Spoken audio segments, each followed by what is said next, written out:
There was a saying that if you've committed a crime, you'd absolutely get punished. It's a saying that almost never came to fruition. There was another saying, if you were to go to hell, you'd have to pay for all your wrongdoings, no matter how small. Of course, I didn't agree with that one either. This wasn't really a saying and more of something I experienced myself. If a situation was just too incomprehensible, a person's thought process would turn rather simple. In a certain office, I was forced to make a certain choice by some sour-faced woman wearing a suit. It was rather complicated, so let's put it simple. Simply put, this thing called hell existed, and I think I died. The cause of my death was also rather simple. It was acute myocardial infarction due to high blood pressure, which caused a cardiac arrest. My blood pressure suddenly went up like this because of a malicious comment I was reading. That's what I've been told. My blood pressure went up because of some bad comment, just for that reason. Really, my eyes grew a bit distant. That's supposed to be my last memory. Please sign this quickly. She threw a form in front of me. There was some stuff written on it, with a blank space presumably for my signature below. So I'm dead. I just saw some malicious comments which made my blood pressure rise and then I just died. People can die like this. Do people always have to die for great reasons? There are a lot of people who die just by slipping on an icy road. All right, hurry up and make your choice now. Even if I didn't want to believe it, I didn't have a choice in that matter. Anyway, I was in hell now. It was up to myself if I took the deal or just went right down. I just had to sign. I was forced to make a choice that I never thought I'd ever have to make. There were some lines written on this form that I was more than familiar with. The city of the dead. Surviving in the ruined world. The hunter became a manager. The trash returned. Somehow the game became reality, but I'm just a janitor. The Demon King is dead.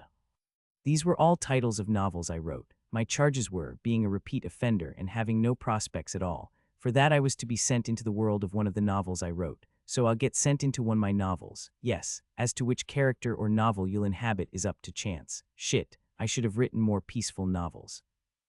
This was the explanation I got from this person I presume to be a Grim Reaper or a Hell's employee. Every single person sinned. Except for very rare cases, no one immediately got sent to heaven. That's why everyone goes through the process of atoning for the petty sins one had accumulated through their life.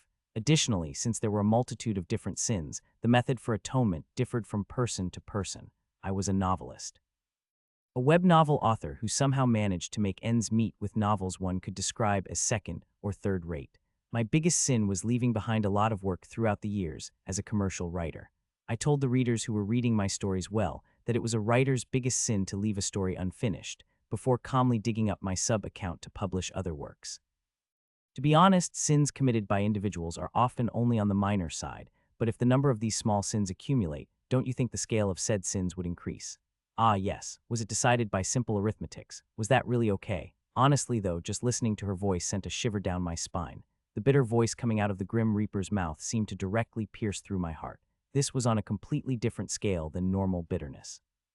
What if my blood pressure rose again? What would happen if I died again after I already died? My sins were just small ones that accumulated throughout my life. Anyway, the punishment I had to endure was being sent into a random character of a novel I wrote and surviving until the end.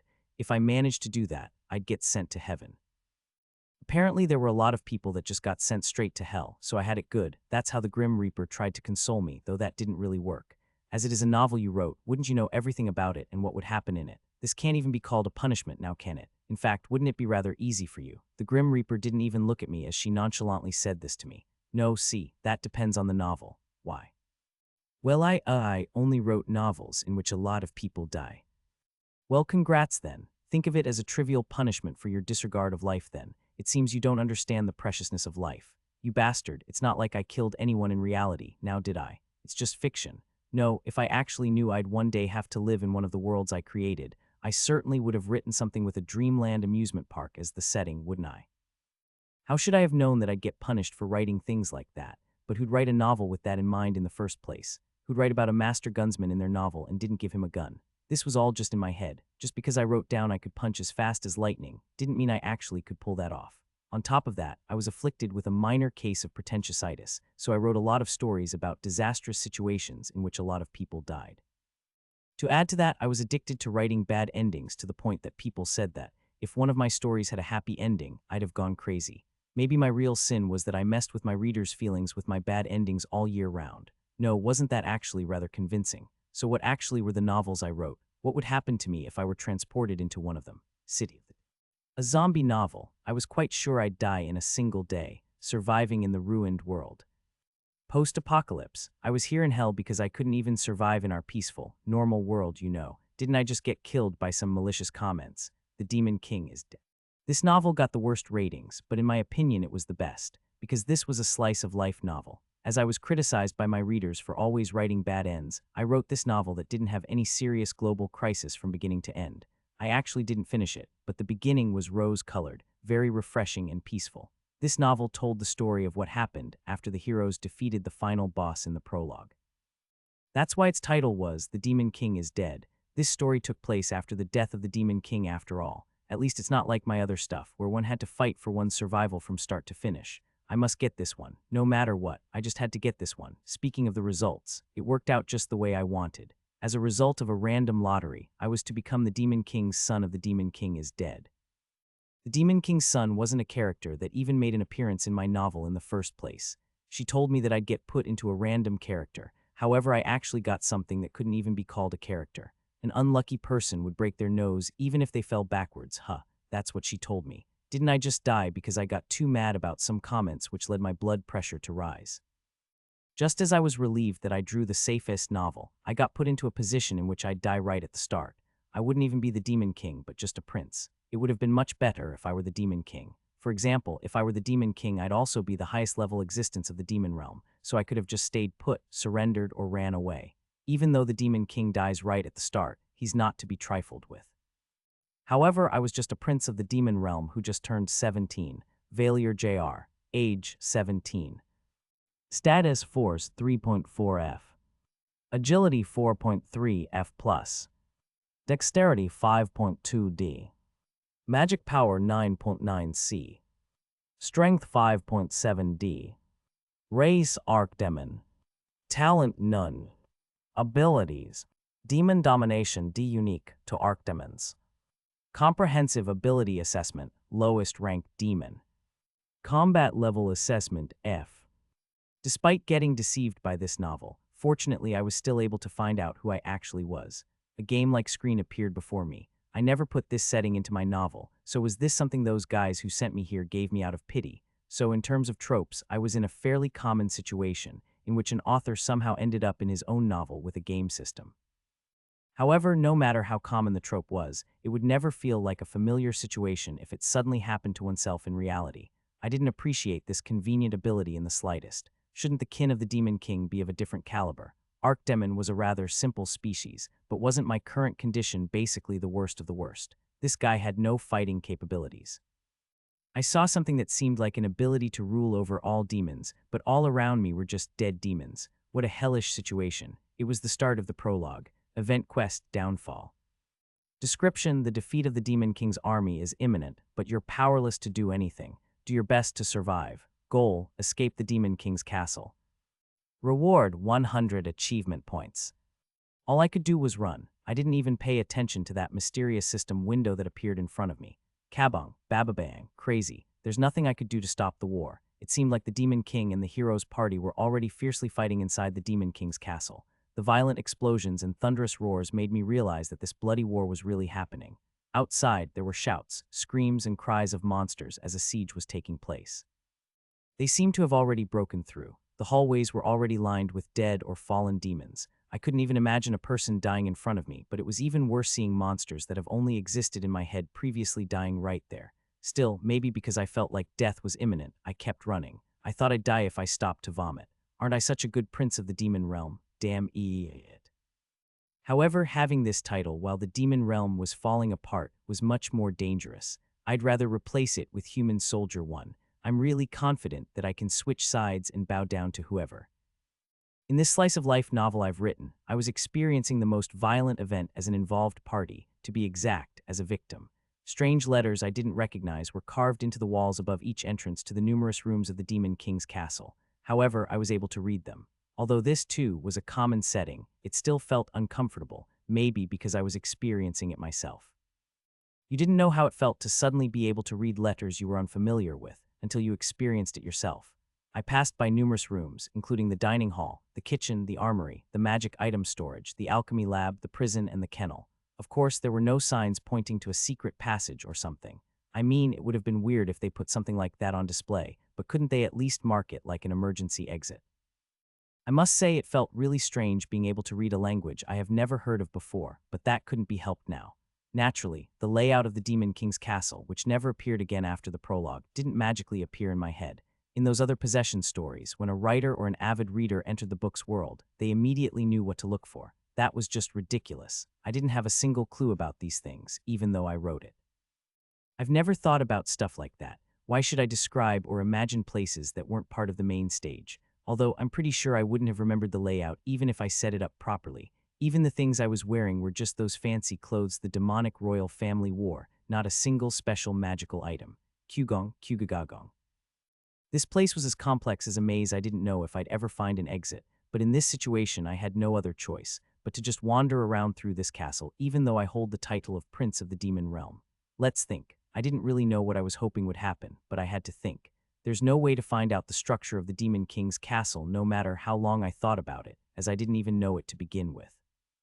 I didn't even see any of my loyal subordinates that could help me out or tell me where to go. Shouldn't there be someone like this sticking to my side? They'd provide explanations on this world's common sense and the current situation without being prompted to.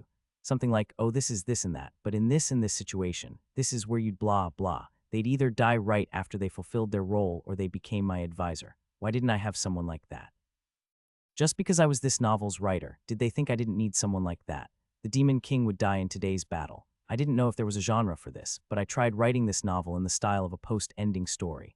A happy world after the story came to its conclusion. The part where everyone lived happily ever after defeating the Demon King. The world after the story of the hero's journey to defeat the Demon King came to its conclusion after his death. That's the stage of the Demon King is dead. The hero and his party, who were the protagonists of the imaginary original story, are supposed to die here as well. Like this, the only way they get mentioned in the story is when they get praised as the heroes who saved the world. Except in the prologue, they didn't have any other appearances. I had to come up with something. I had to come up with a way for me to survive. It had nothing to do with me that the Demon King, who was only my father, would die in this setting. If I was just a day earlier, I could have maybe done something, but things were already set in motion. I needed someone to guide me. Anyone who recognized me would do. The Demon King's attendant, anyone, but I didn't even catch the glimpse of a single hair of someone like that. They might already be dead or locked in battle, with the human forces trying to besiege the castle outside. And the hero party who infiltrated through the castle's basement should have been fighting with the Demon King in the audience hall. I could escape using that underground passage, but I had no idea where it was. The hero knows this castle better than me, the Demon Prince. That was my situation. Ruyumble. Just the sounds coming from the main stage were really terrifying. After the Demon King died, the castle would fall. The strong magic barrier that was supported by the Demon King's mana would be lifted, and human soldiers would rush in here like surging waves. I couldn't look in the mirror, but I could feel a pair of horns on my head. I didn't know how different I looked from humans, but this alone was enough to reveal that I was a demon. How was I supposed to survive in a situation like this? No matter how much you knew what was going to happen in the future, what's the point of that if you were born right before a truck drives you over? The title of Demon Prince and the advantages I actually had were only useful if I was alive. I only found out that I died a few hours ago, but here I was already on the verge of dying again. Ha, ha, I was already out of breath because I ran around the Demon King's castle without knowing where I was. Wasn't there anything special about the Demon King's bloodline? Or was it because I was still so young? No, this body was just hella weak. How could I be 17 and have such poor stamina? This body should be in its prime. I have no idea what talents this blood brought with it, but for now it was clearly useless. After running for some time, I finally was able to see my own face reflected in a window. I looked at it, but it didn't seem much different from a human's. I had horns on my head, though. No, these horns were the only thing that stood out besides. I looked quite handsome. Oh, handsome. No, now wasn't the time for this. Absolutely not. It was all over if I died. To think I'd feel even the slightest bit of happiness in this kind of situation. I felt more miserable about getting happy. I tried to endure not to shout out in fear or joy. If I survive this place, I'll treat this body preciously. I wish I could show my ex-girlfriend my current body, though I won't be able to see her ever again. Let's calm down for now. First, the horns. The horns on my head were a problem. There's a good chance they'd do even worse. If I knew how to use magic, maybe I could have changed my appearance with magic. I suddenly stopped running. That place, I quickly turned around and ran back. That method might be surprisingly simple. So simple, one could call it ridiculous. Although I had no clue about the Demon King's castle's layout, I definitely remembered the places I passed by. Although I didn't know what's in those rooms or what I could do in them, In the places I passed by, there might be something that could save me somehow. Rumble. The quaking was starting to abate. It seemed like the fight had stopped. If the Demon King died, the castle would fall immediately. I had no time to lose. Quickly, the first place I went into was the magic item storage. I didn't have a clue what was in there, but there had to be something in there that could help me out. There were a lot of magic items rolling around, but those weren't things I wanted. I went to the scroll storage where scrolls were piled up to the ceiling.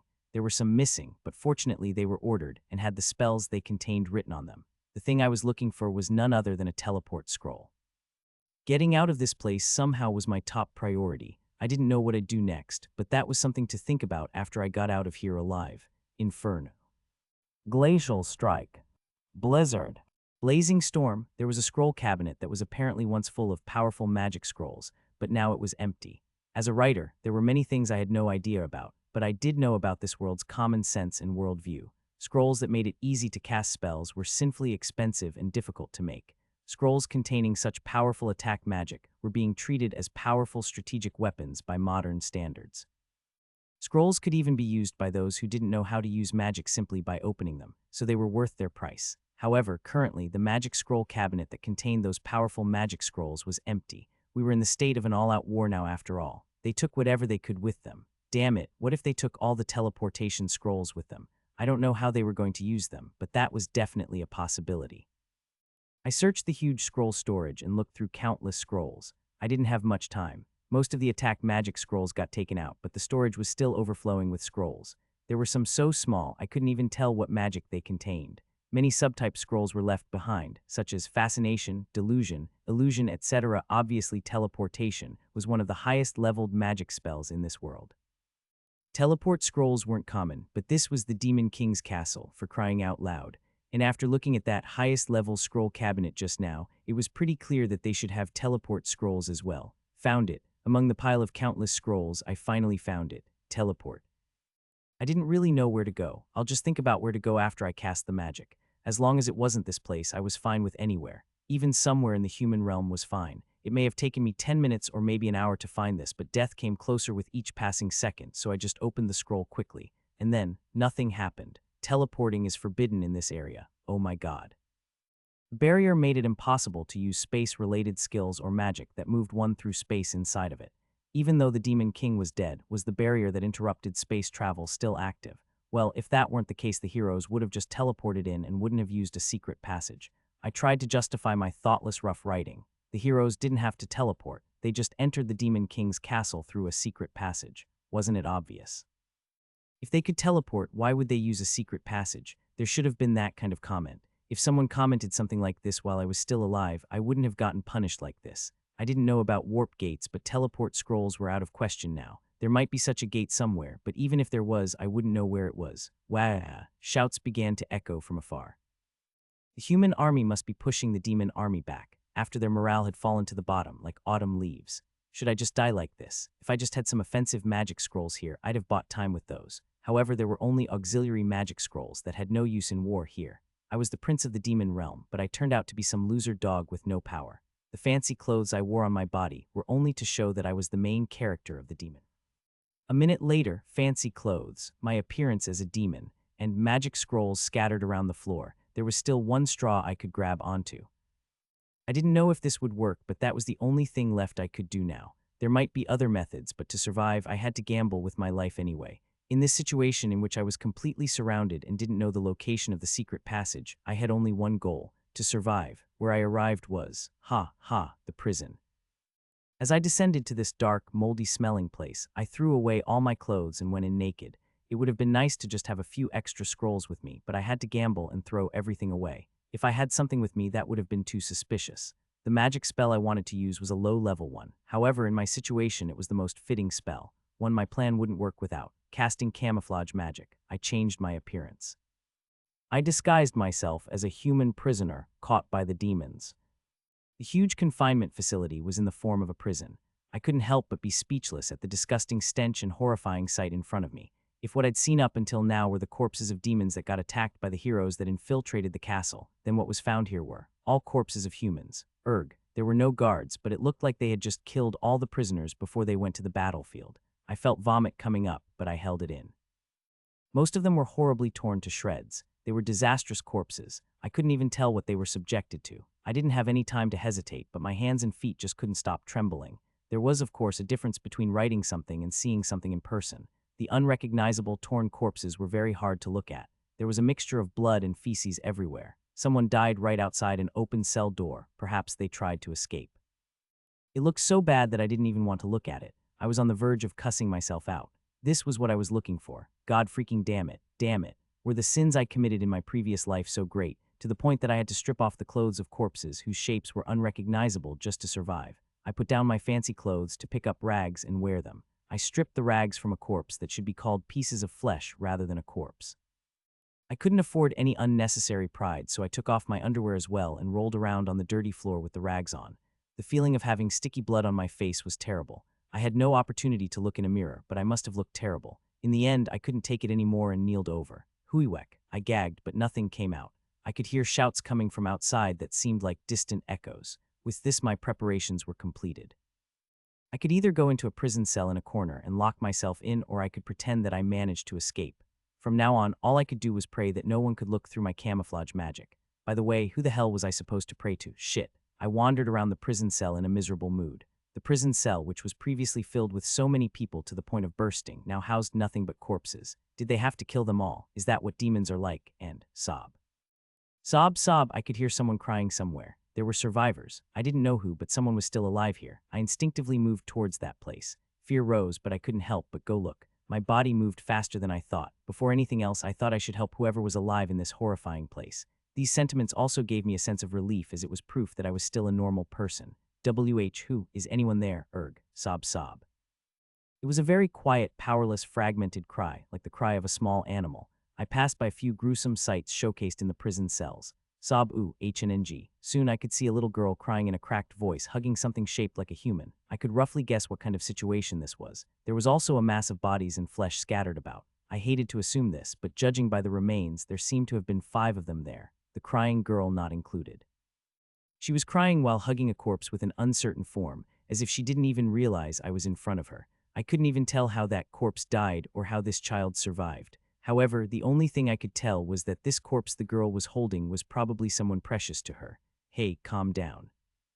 Erg, sob, don't. Only after I knocked against the cage did the girl lift her head and look at me. Although she was covered in blood, I could tell that she had blonde hair and golden eyes. She was very skinny. The girl looked at me, got startled, and pulled back. Who,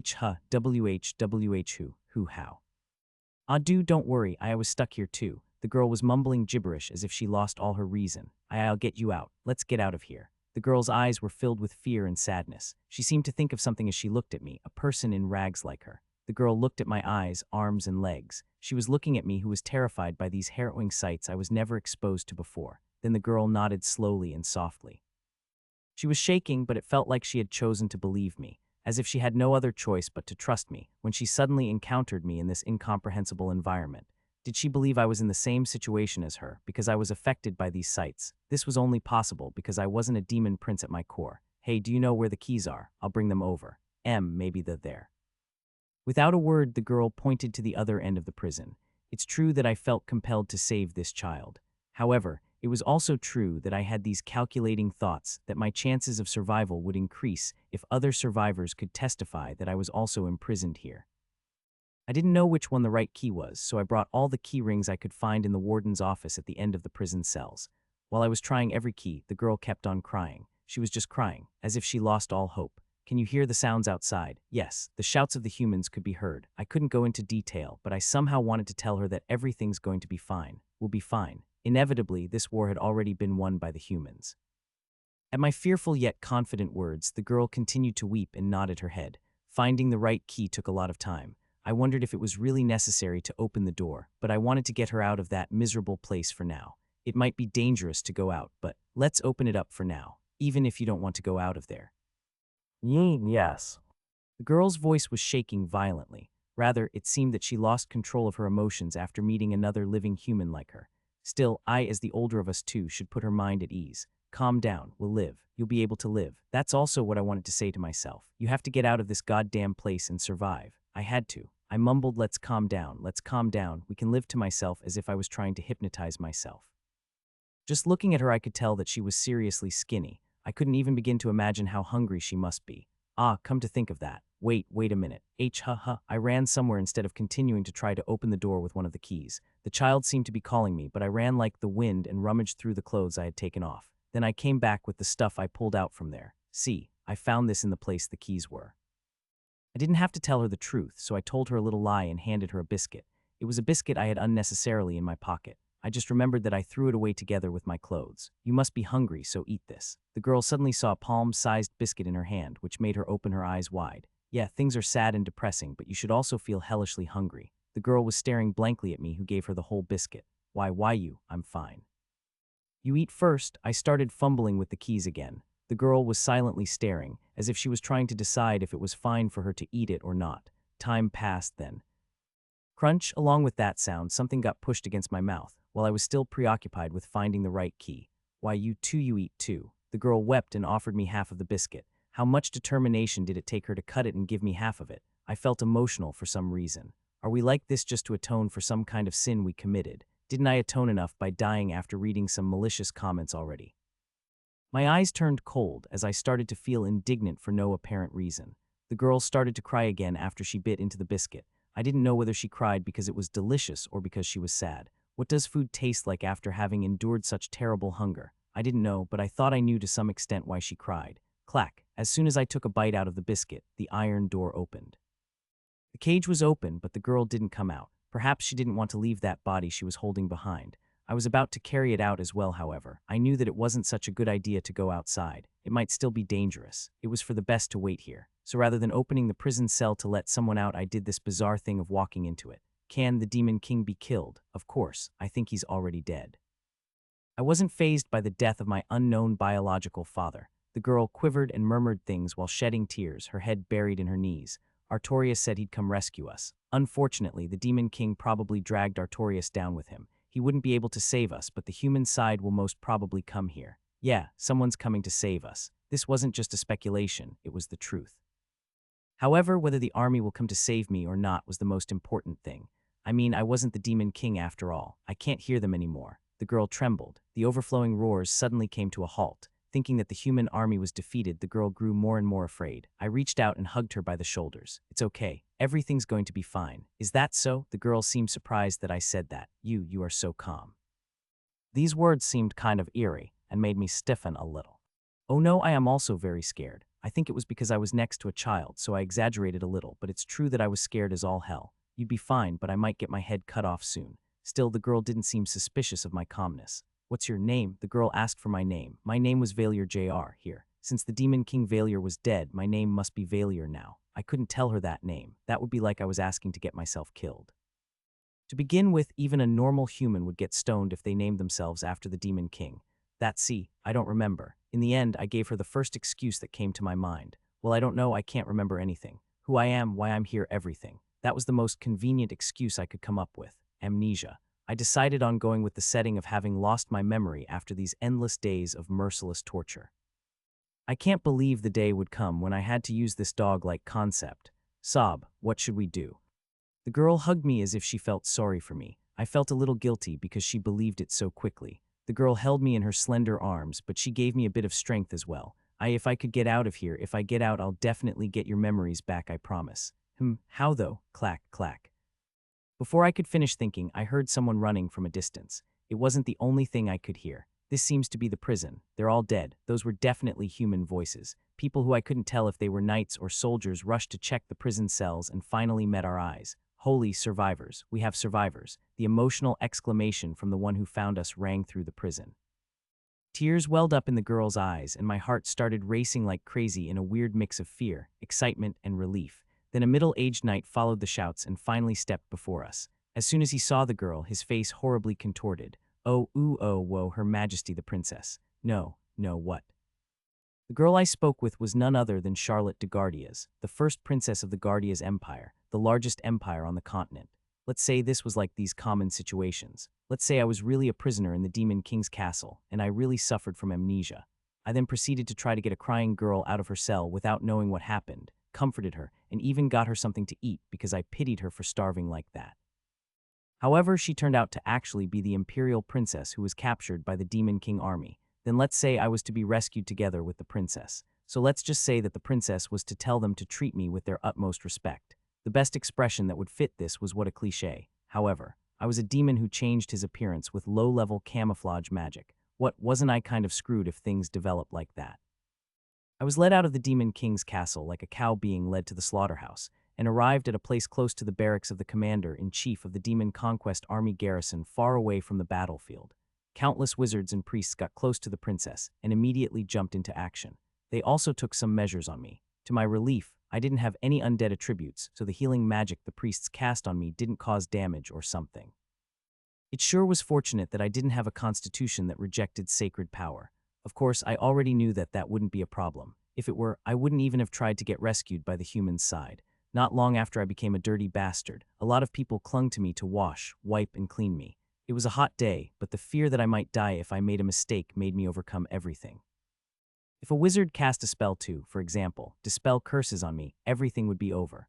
Fortunately, a large number of troops were put into searching the Demon King's castle, and it seemed difficult for them to just take care of the princess as there were a lot of bleeding and injured people among the wizard forces. However, the question was Charlotte naturally good-natured, or did she somehow take a liking to me? Please look after this person. He's my benefactor after all. In the end, the problem was that she cared too much about me. Despite her own lack of energy, she was constantly instructing them to take care of me first. I bowed to the girl I put my arm around not too long ago. And no, it's all right, Your Highness. I'm fine. I'm really healthy. Yes, actually, I didn't even do anything special. You said you lost your memory. You must have had a severe curse put on you. And no, that's not it. I don't need to remember. Yeah, it's not such a big deal. Yes. No, I know you're a nice girl, but won't you leave me some space? You're giving me much too much for just one biscuit. Eventually, I was allowed to lie in the private room next to the barracks after persuading the nursing staff who couldn't even catch a break taking care of me and the princess. They were close to collapsing. First of all, I felt like I just escaped a collapsing cave only to jump into the mouth of a tiger. Event complete downfall. You have earned 100 achievement points. I somehow broke through the first hurdle. The princess' consideration for me was persistent. After some essential first aid was over, the princess summoned me back to the barracks. There was a huge amount of food set on a table. You couldn't have eaten well. Go ahead and eat. Oh yes. However, I couldn't easily touch it. There were too many eyes looking at me right now. The princess stared at me and nodded as if she understood what was going on. She seemed to think that I was someone that couldn't get even a single corn of rice down my throat if so many people were looking at me. The princess looked at the surrounding guards, wizards, and priests. Go out and wait. Boo, but Your Highness, didn't you say that the Demon King is dead and this place became safe? At the princess' gentle command, everyone left the barracks, leaving only me and the princess behind. She looked at me quietly. Let's eat quickly. Yes, yes. The princess grabbed the roasted turkey leg with her bare hands and began to bite into it. It seemed like she kicked them out because she wanted to eat comfortably. Whoa, won't we get sick? If one starved for such a long time and ate something like this, wouldn't it cause problems in the stomach that may lead to one's death? Do you trust the priests outside so much? You too, quickly eat. There was no point telling her that. The meal was quite large, so I had time to sort out my thoughts while the princess munched away. In the prologue, the Demon King Valier died, but there was a situation that happened before that. An all-out war between the humans and the demon realm called the Demon World, the Demon World War. Naturally, since there was a war going on, the hero destroyed the Demon King, although they ended up destroying each other. Although the reason behind the war wasn't known, it was started under the demon's name. Demon King Valier had incredibly powerful forces and tried to make the human coalition surrender. Valier used his spies hidden in various parts of the human forces to kidnap key figures of the coalition. He kidnapped politicians, kings, powerful warriors, and wizards themselves, or their families, to prevent them from participating in the war. And the most important hostage was the first princess of the Guardia's empire and her mother. Valier succeeded in kidnapping the empress and the princess. If the emperor pulled out of the war, it was clear that the other forces would follow one after the other. However, the emperor knew that giving up on the Demon World War would be a great mistake. If the empire pulled out, it would have been destroyed. In the end, he had no choice but to give up on the hostages and launch an all-out war. All the hostages were killed, but after many twists and turns, the princess survived. Was it something like that? No, I don't think so. Let's think about it. It's definitely a novel I wrote, but honestly, I couldn't remember each and every sentence. The prologue was relatively less memorable. I wrote that part the longest ago after all. The princess who ate in front of me with a cute face wasn't the main character of my novel, which was a school drama. To be honest, I didn't even know that her name was Charlotte de Guardias. It's not that I didn't remember it, I didn't know it in the first place. It wasn't like not remembering the name of someone passing by, but later when seeing the name of said person written down going, oh, right, there was someone like that. I couldn't remember the princess' name at all. Let's think about this some more. What I wrote had become reality. As a result, all the parts that I hadn't imagined got filled in. This was the world I knew, and at the same time, it was a world filled with things I didn't recognize at all. The soldiers guarding the door outside each had their own pasts, but I didn't know them.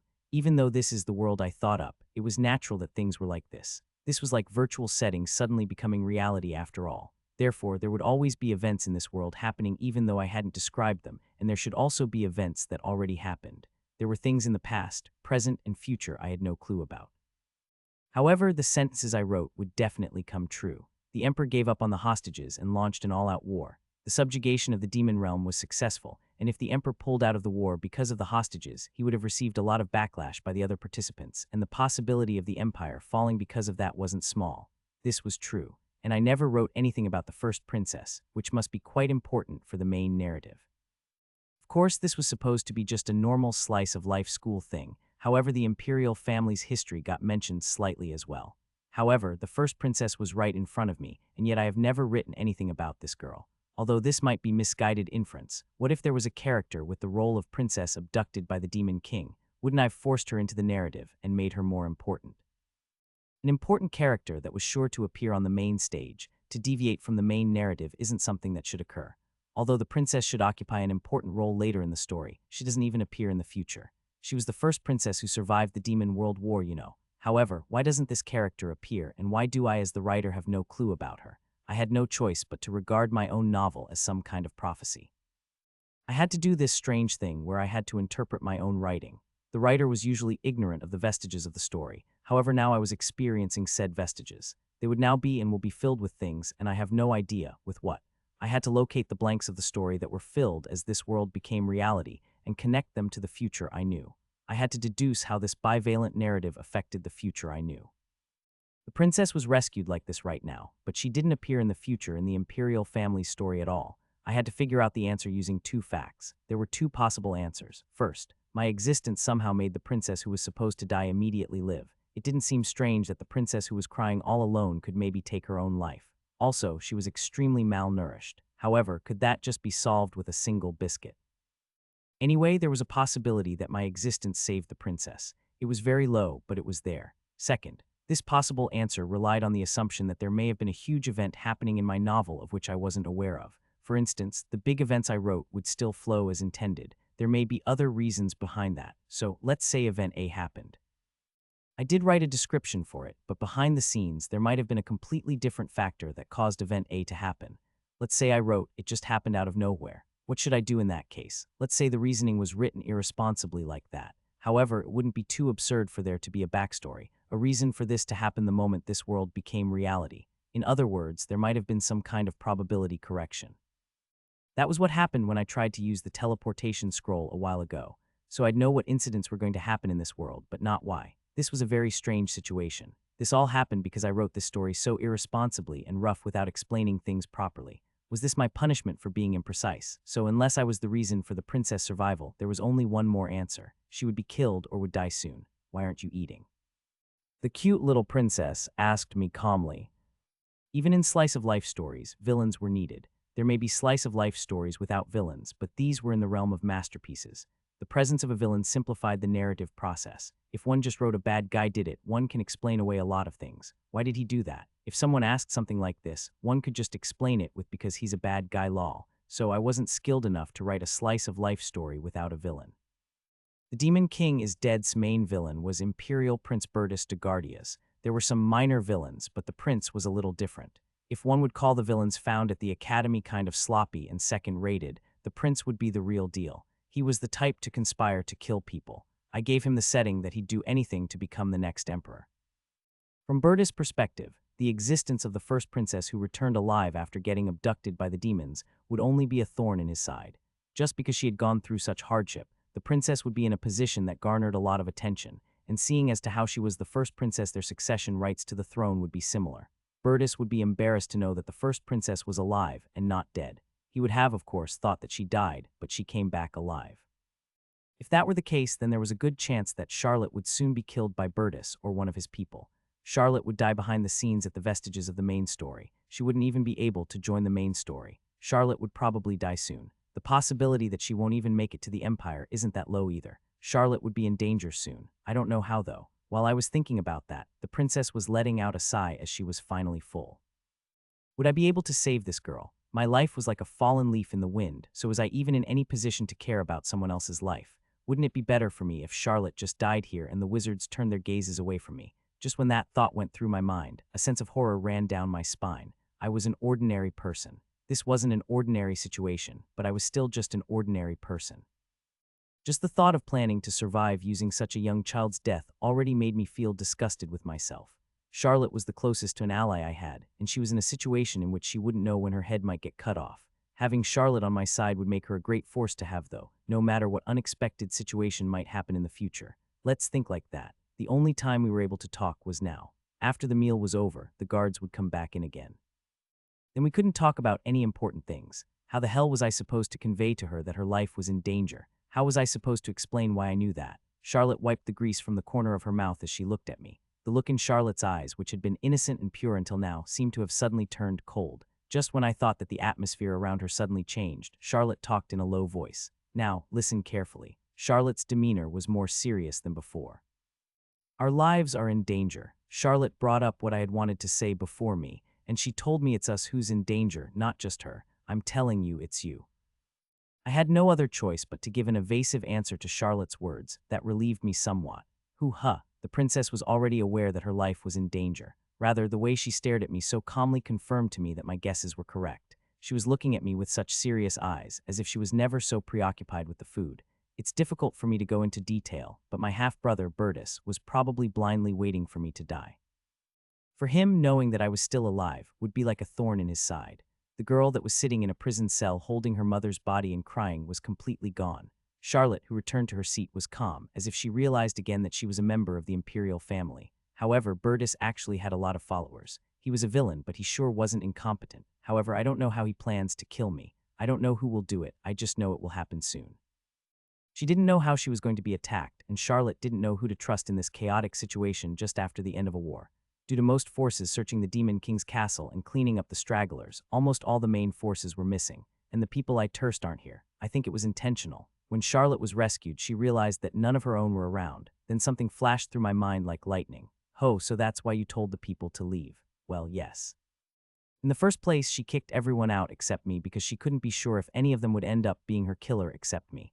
Rather, Charlotte was a lot more cautious than I was. She didn't know who to trust or when she'd be killed. How could one know if they hadn't poisoned the food? Hey, the food might got poisoned. At my words, the princess laughed. If they poisoned the food, I'd just eat it and die then in this situation. She was so hungry she didn't care anymore. I couldn't imagine just how hungry the princess was, but it seemed like she was so starved that she'd rather die than not eat the food in front of her. She was so hungry that she'd even eat poisoned food. Fortunately, there wasn't any poison in it. Most people stationed in these barracks will be enemies. Is that so? Charlotte was convinced that not just a few but most of them were her enemies. I tried to leave the barracks a few times before, but they didn't let me, with the excuse that I should relax. I'm sure they're trying to lock me up. Charlotte's voice was getting lower and lower. It's not known yet that I was rescued. They didn't want to announce this either. Is that so? Even when she got rescued, she came out wrapped in something like a thick coat. Charlotte was convinced that there weren't other survivors inside the Demon King's castle. They're probably waiting for instructions on how to deal with me. That's why they don't want it to be known that I'm alive.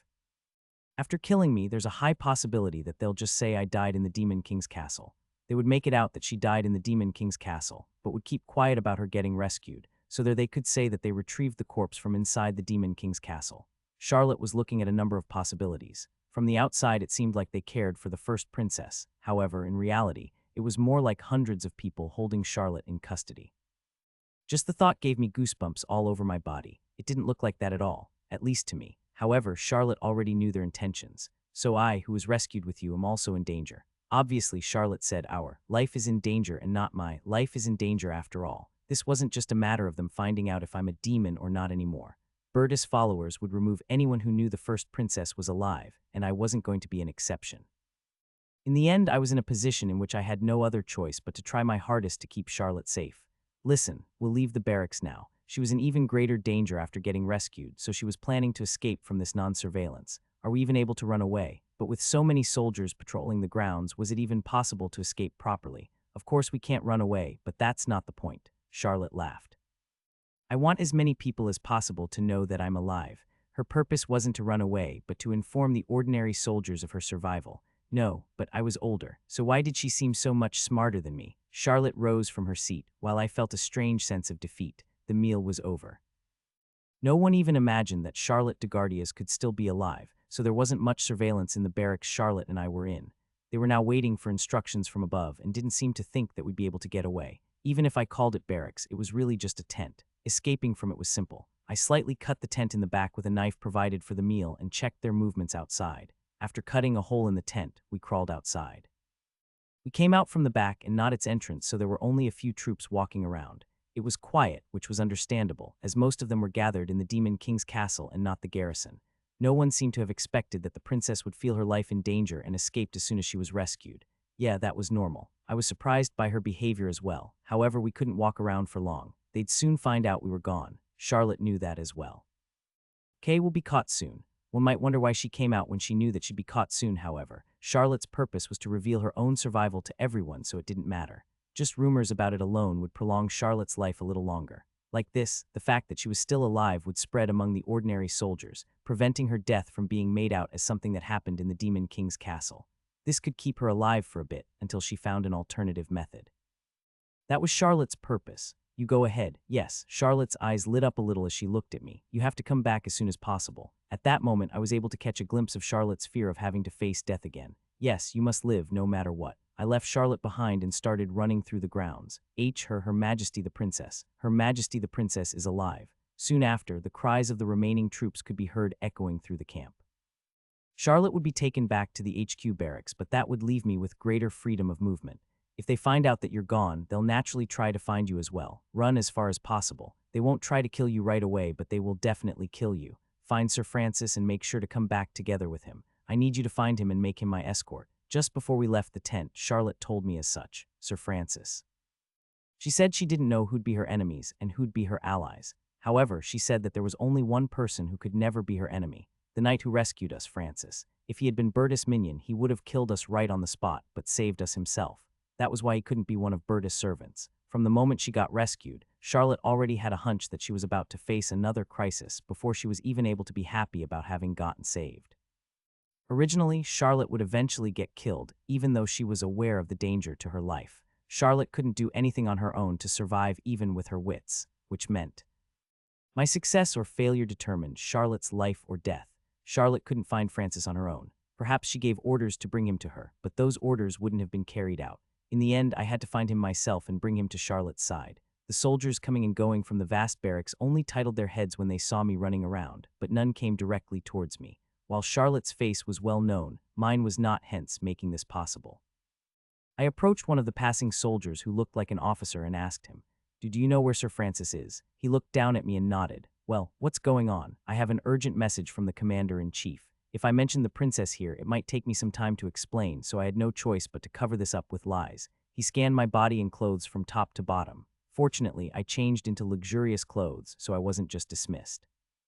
If I had worn the rags, he would have told me to get lost. I don't know Sir Francis very well, but I'm pretty sure he's searching through the castle. I heard that most of the knights were sent there. Damn it. After rescuing us, it seemed like he had focused on his original mission, searching the castle again. No, wait a second. Bertus minions would kill anyone who knew that Charlotte was alive. It's clear that Francis' life would also be in jeopardy.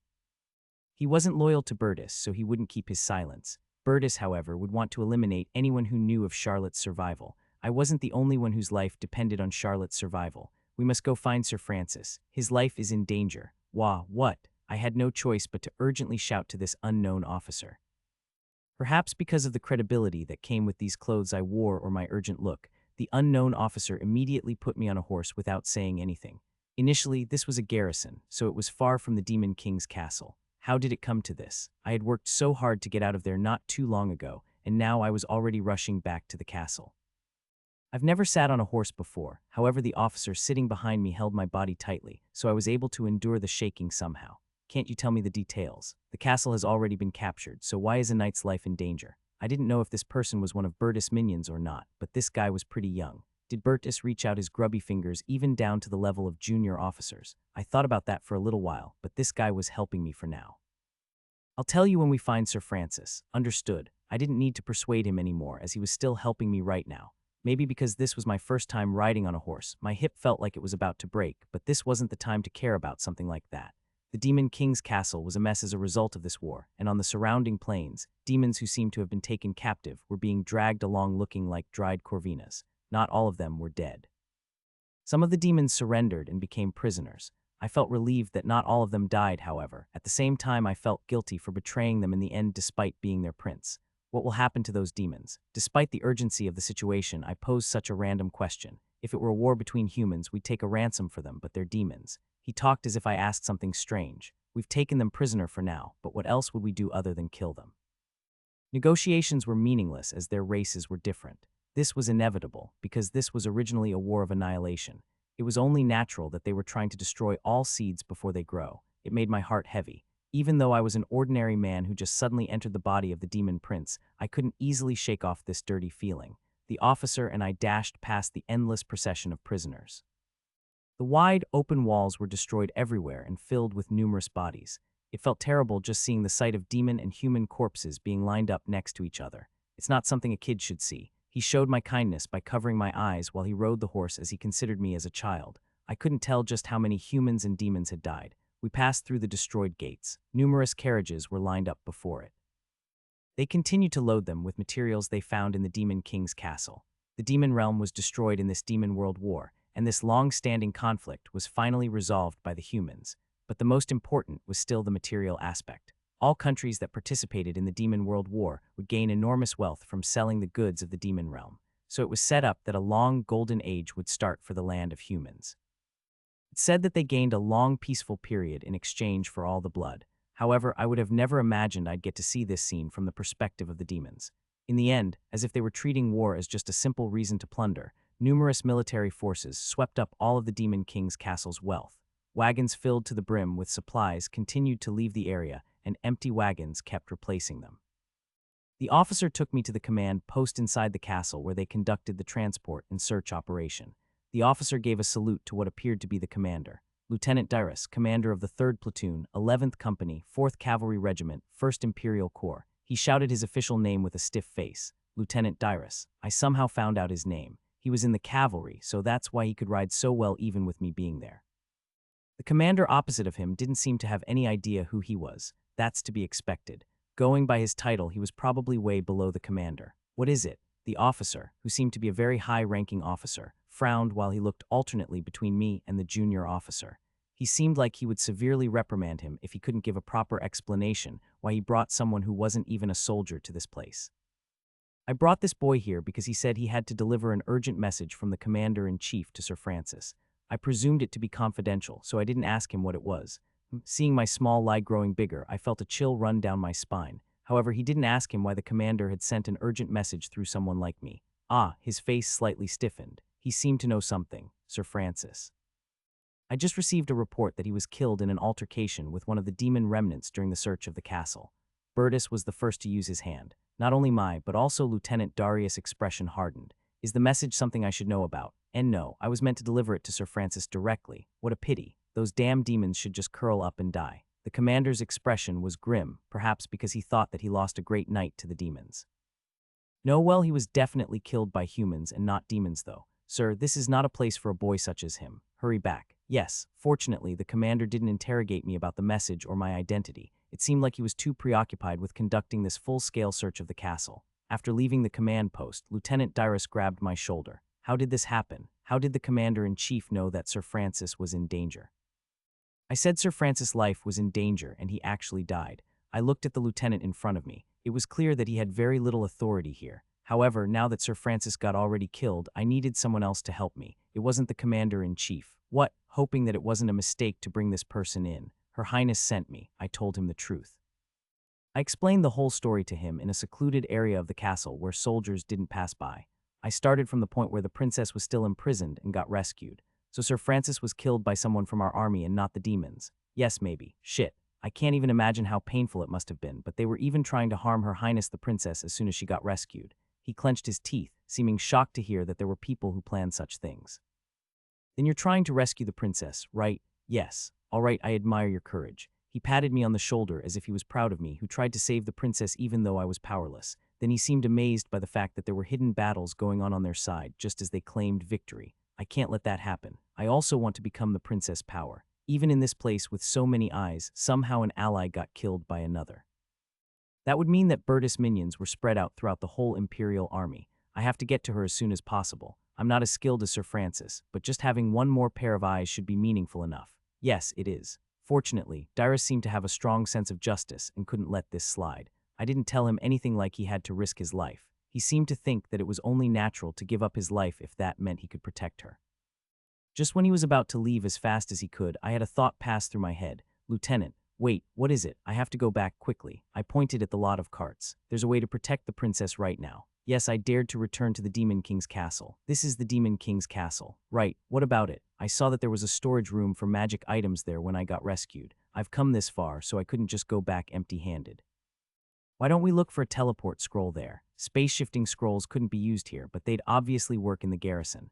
Using that spell, the princess could be taken out of this dangerous place right away. I hoped that the scroll vault hadn't been plundered yet. If so, then the teleport scroll I was trying to use was obviously still there. We couldn't attempt asking a wizard to teleport us. They'd surely trap us. Dyrus seemed hesitant.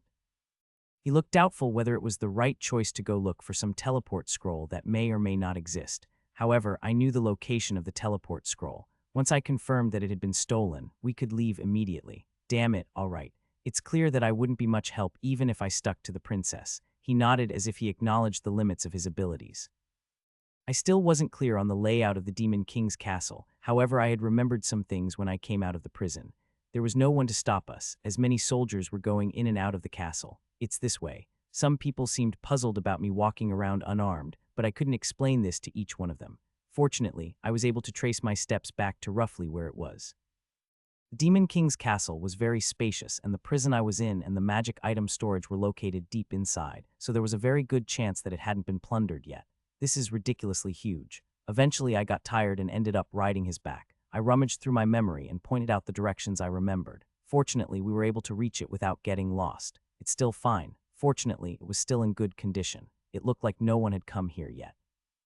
Doesn't look that fine to me, though. I think someone was here already, you know. Oh, that was me. I thought that I meant that the scrolls were still looking fine. Okay, let's look for it. I immediately picked up the teleport scroll that was spread out on the floor. I found it, already. Yes, look. The name of the magic contained in the scroll was written on it in common language, so he didn't ask me how I was able to find it right away.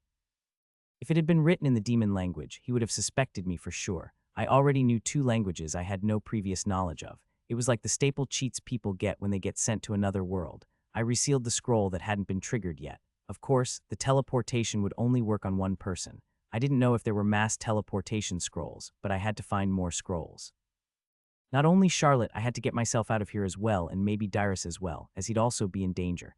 I'll need a few more. We don't know what might happen. We should also get some scrolls that might help us as well. Little boy, take this. This is a scroll book. Is this the first time you've seen one? It was over there. He handed me an empty book. And no, that's not it. I know what this is. Good then. Let's use it. I knew what a scroll book was. It wasn't even a magic item, just a book one could put scrolls into and organize it in a way that one could rip out the pages one needed whenever one wanted. It was an object used by people who weren't wizards, but still needed to use magic in battle. Since it was an item I came up with, there was no way I wouldn't know about it. However, it felt really strange actually holding this item I only imagined in my hands. It was good that I didn't have to crumble these scrolls into my pocket. I started filling the scroll book with useful magic spells, while Dyrus found another scroll book, filling it with magic as well. The Demon King's castle sure is amazing. I heard that even low-level scrolls were more expensive than my salary. He seemed to genuinely admire the vast stock of scrolls. I heard they've almost used up all the scrolls in this war, but if we'd take all the ones here, it would be more than enough to make up for the lower-level scrolls we've used. Dyrus rummaged through the scrolls while saying things like that. There were no AI attack spells, but we've swept up all the scrolls that might be helpful to us. I couldn't take them with me earlier because I had to throw everything away, but now I could actually pack them up. Useful scrolls go me. Then I opened my eyes wide at a sudden discovery. Wait, what? Mass teleportation. Multi-person space movement order. There was no more need to find more teleportation scrolls. Let's go, Lieutenant. Yes, let's hurry. Then as soon as we stepped out the door, we couldn't help but stiffen. Our eyes met with a soldier who was carrying some bundles. No, if you think about it, wouldn't we be seen as people who just arbitrarily took the spoils that should belong to the military? It was, of course, a felony to snatch loot without permission. What if they won't let us go? Dyrus, I and the soldier were looking at each other in silence. He clenched his teeth. Perhaps he was prepared for this extreme situation. In the face of his new mission to protect the princess, he seemed prepared to do anything, even if it meant having to subdue his own allies right on the spot. That, Lieutenant. The soldier cautiously opened his mouth after checking Dyrus' rank. How about we'll just turn a blind eye on each other? And you too. I would have never imagined that my life would one day be intertwined with a child who wasn't even a major character of my novel. But I also didn't expect to see soldiers looting in the demon world war I described in it. There was no need or reason for me to imagine such things as I wrote the novel. Normally, things like these weren't woven into the main story in novels such as this, right? This wasn't related to the main story at all, but this world was on a much larger scale than just the main story, right? While the main character was waiting to enter the Guardia's temple, letting his imagination flow, in the prologue section before the main story even started, a princess was about to be assassinated, and the demon prince was fighting tooth and nail to save her. That was happening right now. This world I described, with all its blank spaces filled in, was more realistic than I imagined. That made this whole thing even more scary. Dyrus didn't stop walking, while he did seem disappointed and angry at being treated the same as those mongrels who acted out of personal greed.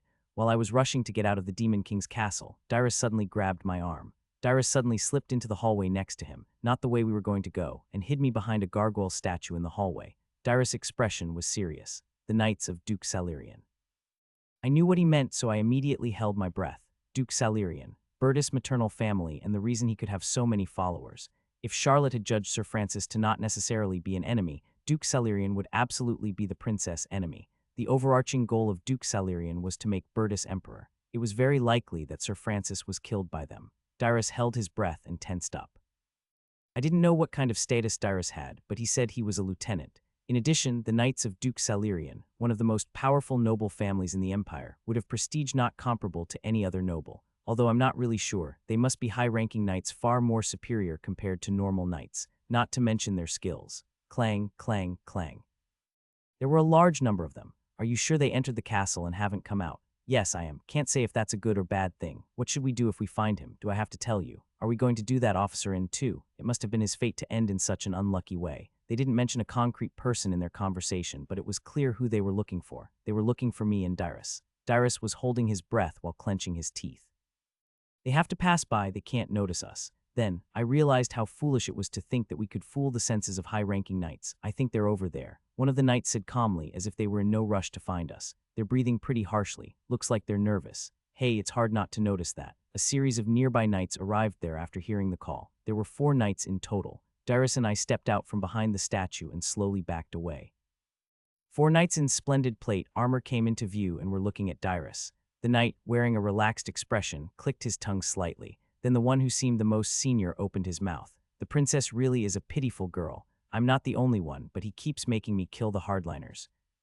The knight sighed that he'd have to kill 1 to 10 people. I didn't even feel like contradicting him. Shame on you. For the Knights of the Empire, laying hands on the imperial family, Dyrus shouted. If you thought the whining of some kid I don't even know the name of would put even a small scratch on my honor, I'm sorry to say this, but I don't really care. He didn't seem to care at all about the accusations he heard from people who weren't worth his time. Yeah, it's not a pleasant thing, I admit that. He smiled bitterly to himself. I can't believe that I have to end the day drenched in the blood of demons by spilling human blood. It seemed quite unpleasant for him to have to do such a thing. Just because the princess didn't die, he had to do something like this. Apart from that displeasure, however, there was no hesitation in his actions. Sking, when that knight drew his sword, all the other knights did the same. We could run back, but we'd surely get caught sooner or later. Their physical abilities should completely transcend not only mine, but even Dyrus.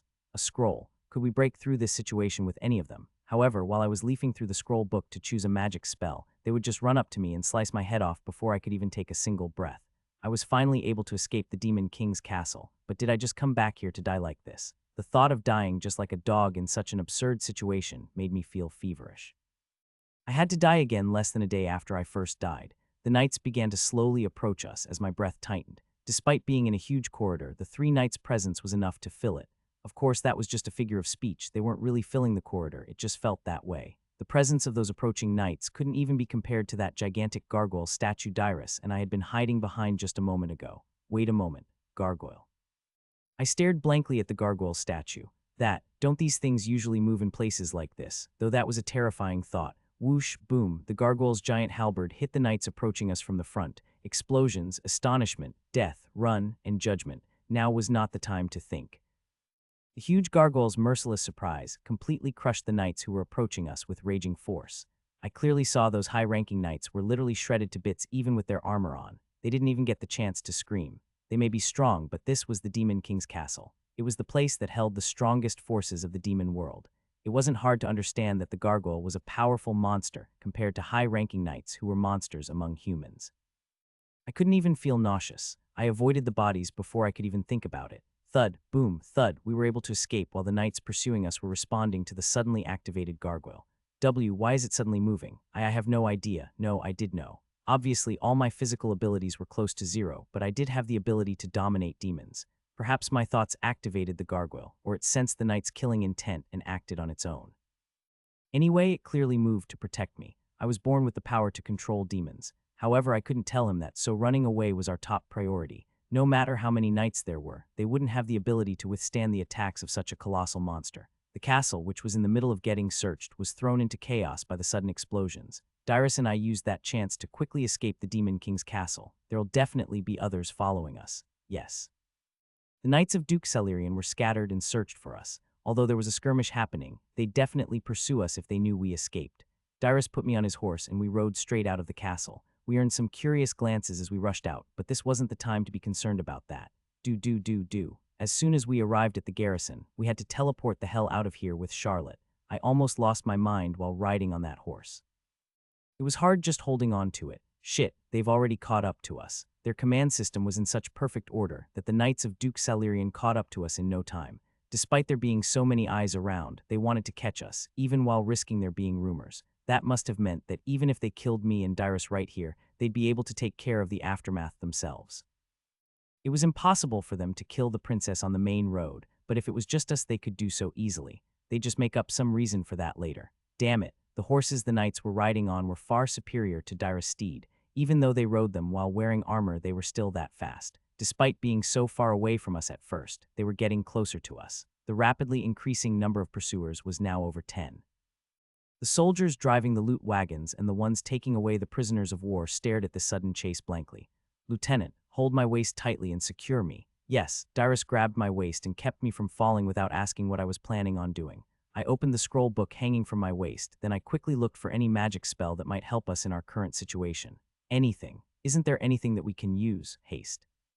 I opened the scroll and cast haste on the horse. Do. In an instant, the horse's movements became faster. White foam began to form around the horse's mouth. Damn it, it's good that it got faster, but this might kill the horse before we even arrive. Haste made one's movements faster, but it also made the target drain its stamina rapidly. A horse wasn't an animal that could sprint for a long time in the first place. In addition to that, I applied acceleration magic, which insanely amplified its metabolism.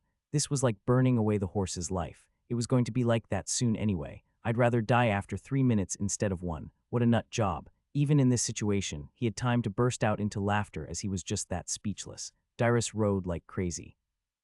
Despite it being a lot more difficult riding this faster horse, he kept on holding on to me and controlling his horse with one hand. Shit, Dyrus looked behind and cussed. They're going to shoot arrows. The knights weren't even using swords. They were just firing arrows at us because they couldn't catch up to us. Fortunately, Dyrus was able to dodge the arrows in an almost acrobatic way, which deflected the arrows. The horse seems to get more and more exhausted.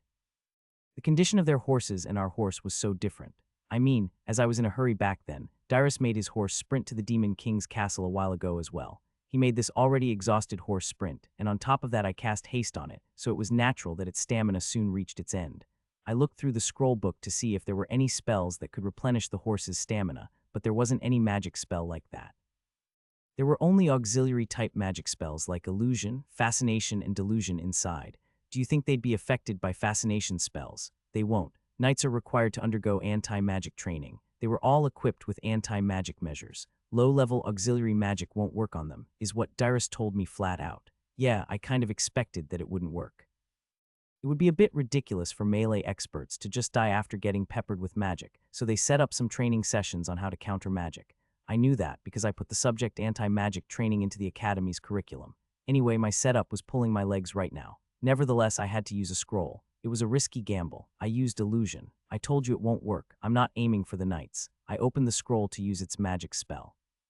The targets weren't the knights. If you would shoot a general, shoot his horse first. I intended to carry out that old idiom, illusion. The spell activated, Niyig, clatter. Then the sounds of knights falling to the ground and horses neighing could be heard from behind us. Fortunately, it didn't seem like the horses were trained to resist magic. If magic didn't work on the knights, I'd just cast the spell on their horses. I just showed the horses an illusion of a dragon. Great, I pulled out the fascination scroll this time. The type of the spell didn't even matter. Anyway, any spell that could affect their horses would do. There was no other reason why I was taking on this risky gamble. Just as I was casting spells on their horses, they might cast some on our horse. However, Dyrus said clearly that the coalition used up almost all their scrolls in this war, and none of them were magicians.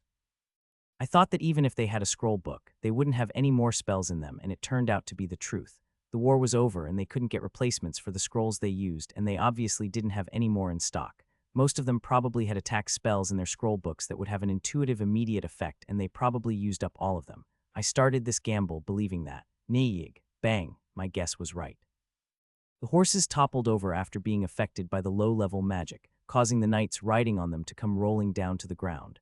Those that didn't manage to land properly were highly likely to die by breaking their necks. Some may have died. I didn't actively think about the fact that I might have killed them as they were trying to kill me. Guilt, remorse, or justifications for my actions didn't even occur to me at that point. I had to do everything I could. I had no other thoughts but that.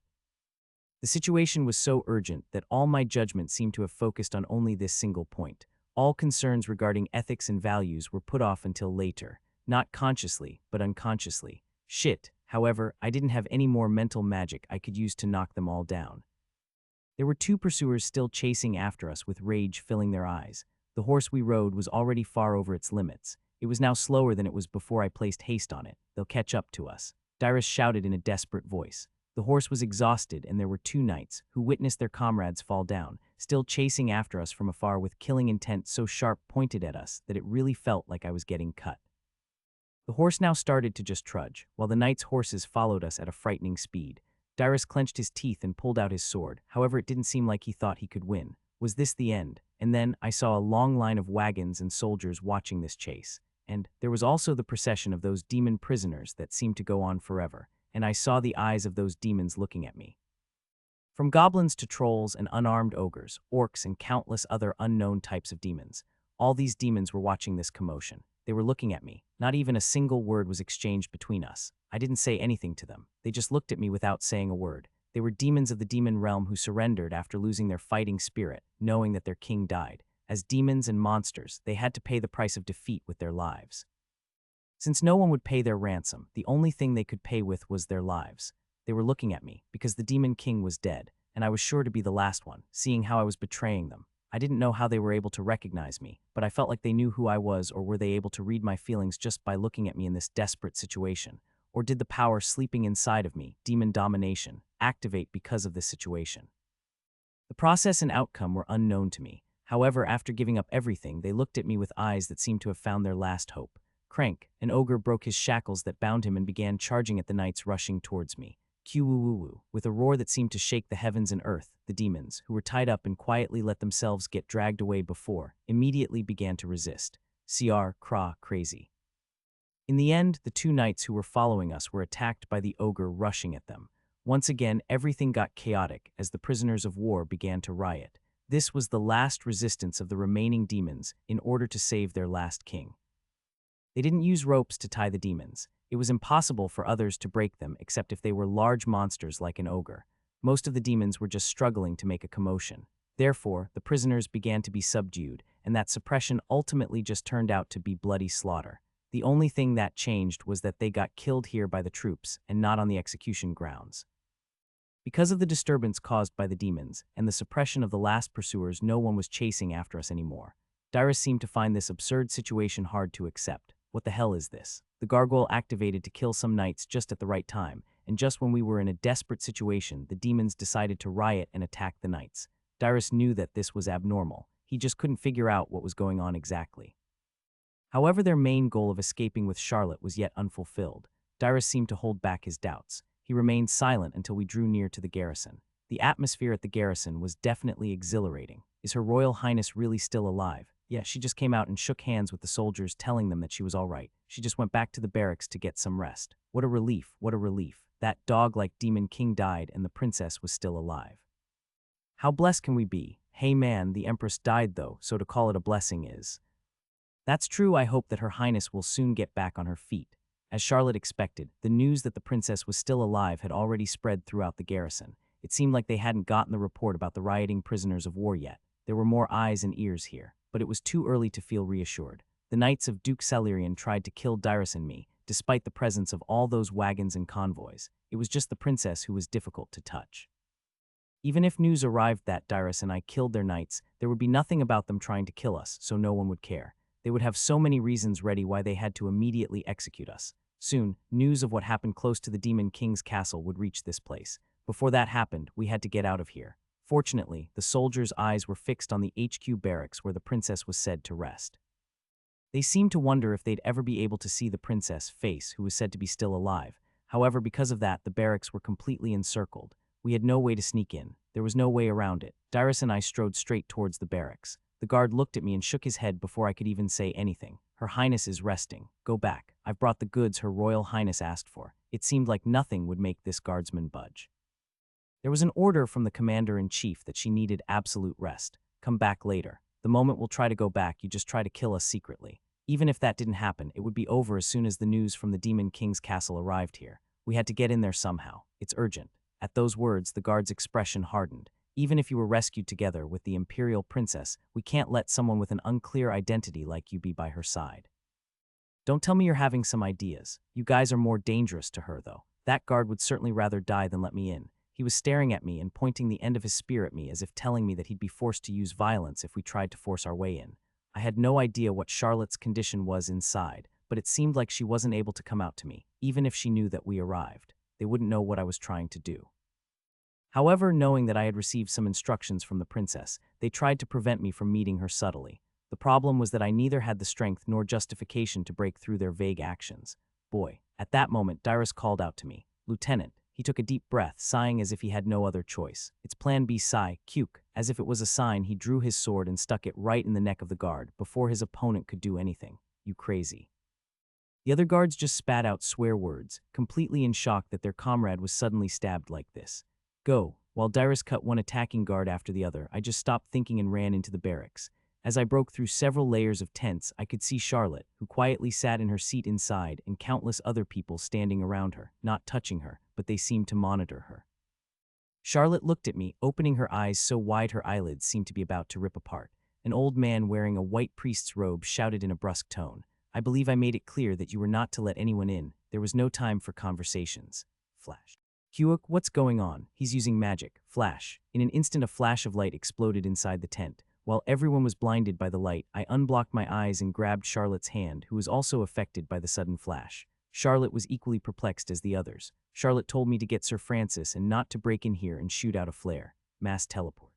Please specify destination. I cast mass teleportation. To Guardium. Our destination was the Imperial Capital. We're going to Imperial Capital Guardium. You have passed the prologue sequence. Special achievement, inflection point of history.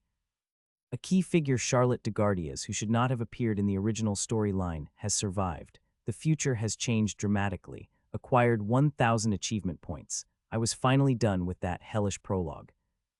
This was called teleportation. It was really unbelievable, experiencing this firsthand. As the flash of light subsided, the scenery was completely different. Unlike the demon realm, which was covered by a gray sky, a blue sky and a bustling city spread out before my eyes. The very place where the main story of my novel, The Demon King, is dead unfolded. The Imperial Capital Guardium. It gave me a strange feeling seeing the place I had only described with words before like shit.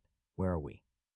I don't know this place. No, well, to be fair, I didn't describe every single corner of the capital. I mean, if I did, I would have been cussed out for making the chapters longer by adding useless descriptions. Perhaps we were in a plaza somewhere in the capital. People were looking at me and the princess, who suddenly appeared out of nowhere through teleportation with puzzled expressions.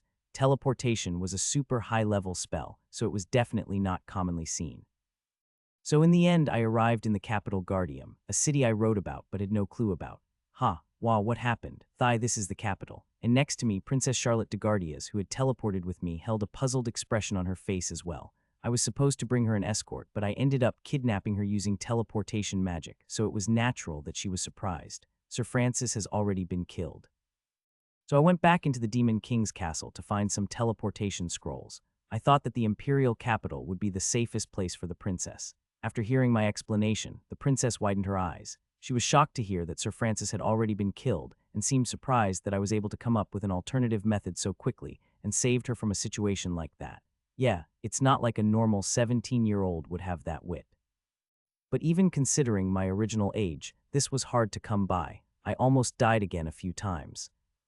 Later, yes, well done. You did a really, really good job. Charlotte plopped down on a nearby bench, apparently because she felt relieved. She had almost breathed her last. It was pretty scary thinking like that. Flash, Dyrus arrived in front of me with a flash of light.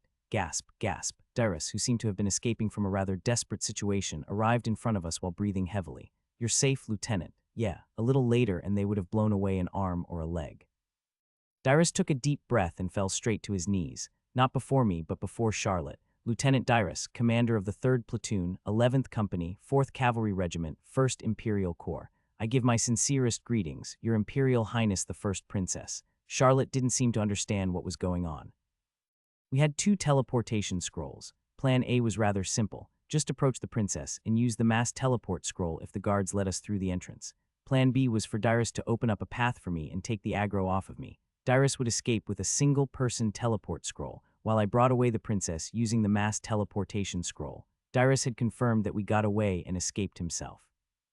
Of course, Charlotte was astonished seeing a stranger appear out of the blue, so I explained the whole story first. I explained that if it weren't for Lieutenant Dyrus, I wouldn't have been able to perform my mission properly. Charlotte nodded her head, still wearing a puzzled expression. Charlotte expressed her gratitude, saying that he greatly helped her. As a soldier of the imperial family, I shall always put the safety of the imperial family first. Dyrus had made a difficult decision. No matter how much a soldier should say these words, putting them actually into practice was a completely different matter. He risked his life throwing himself into the forces who were trying to kill the princess as if it was natural. He had no hesitation or thoughts that he might die. I just did what I did because my life was intertwined with hers, but this dude was the real deal. Charlotte nodded as if she thought so as well. Wouldn't our enemies be able to come after us using teleportation magic?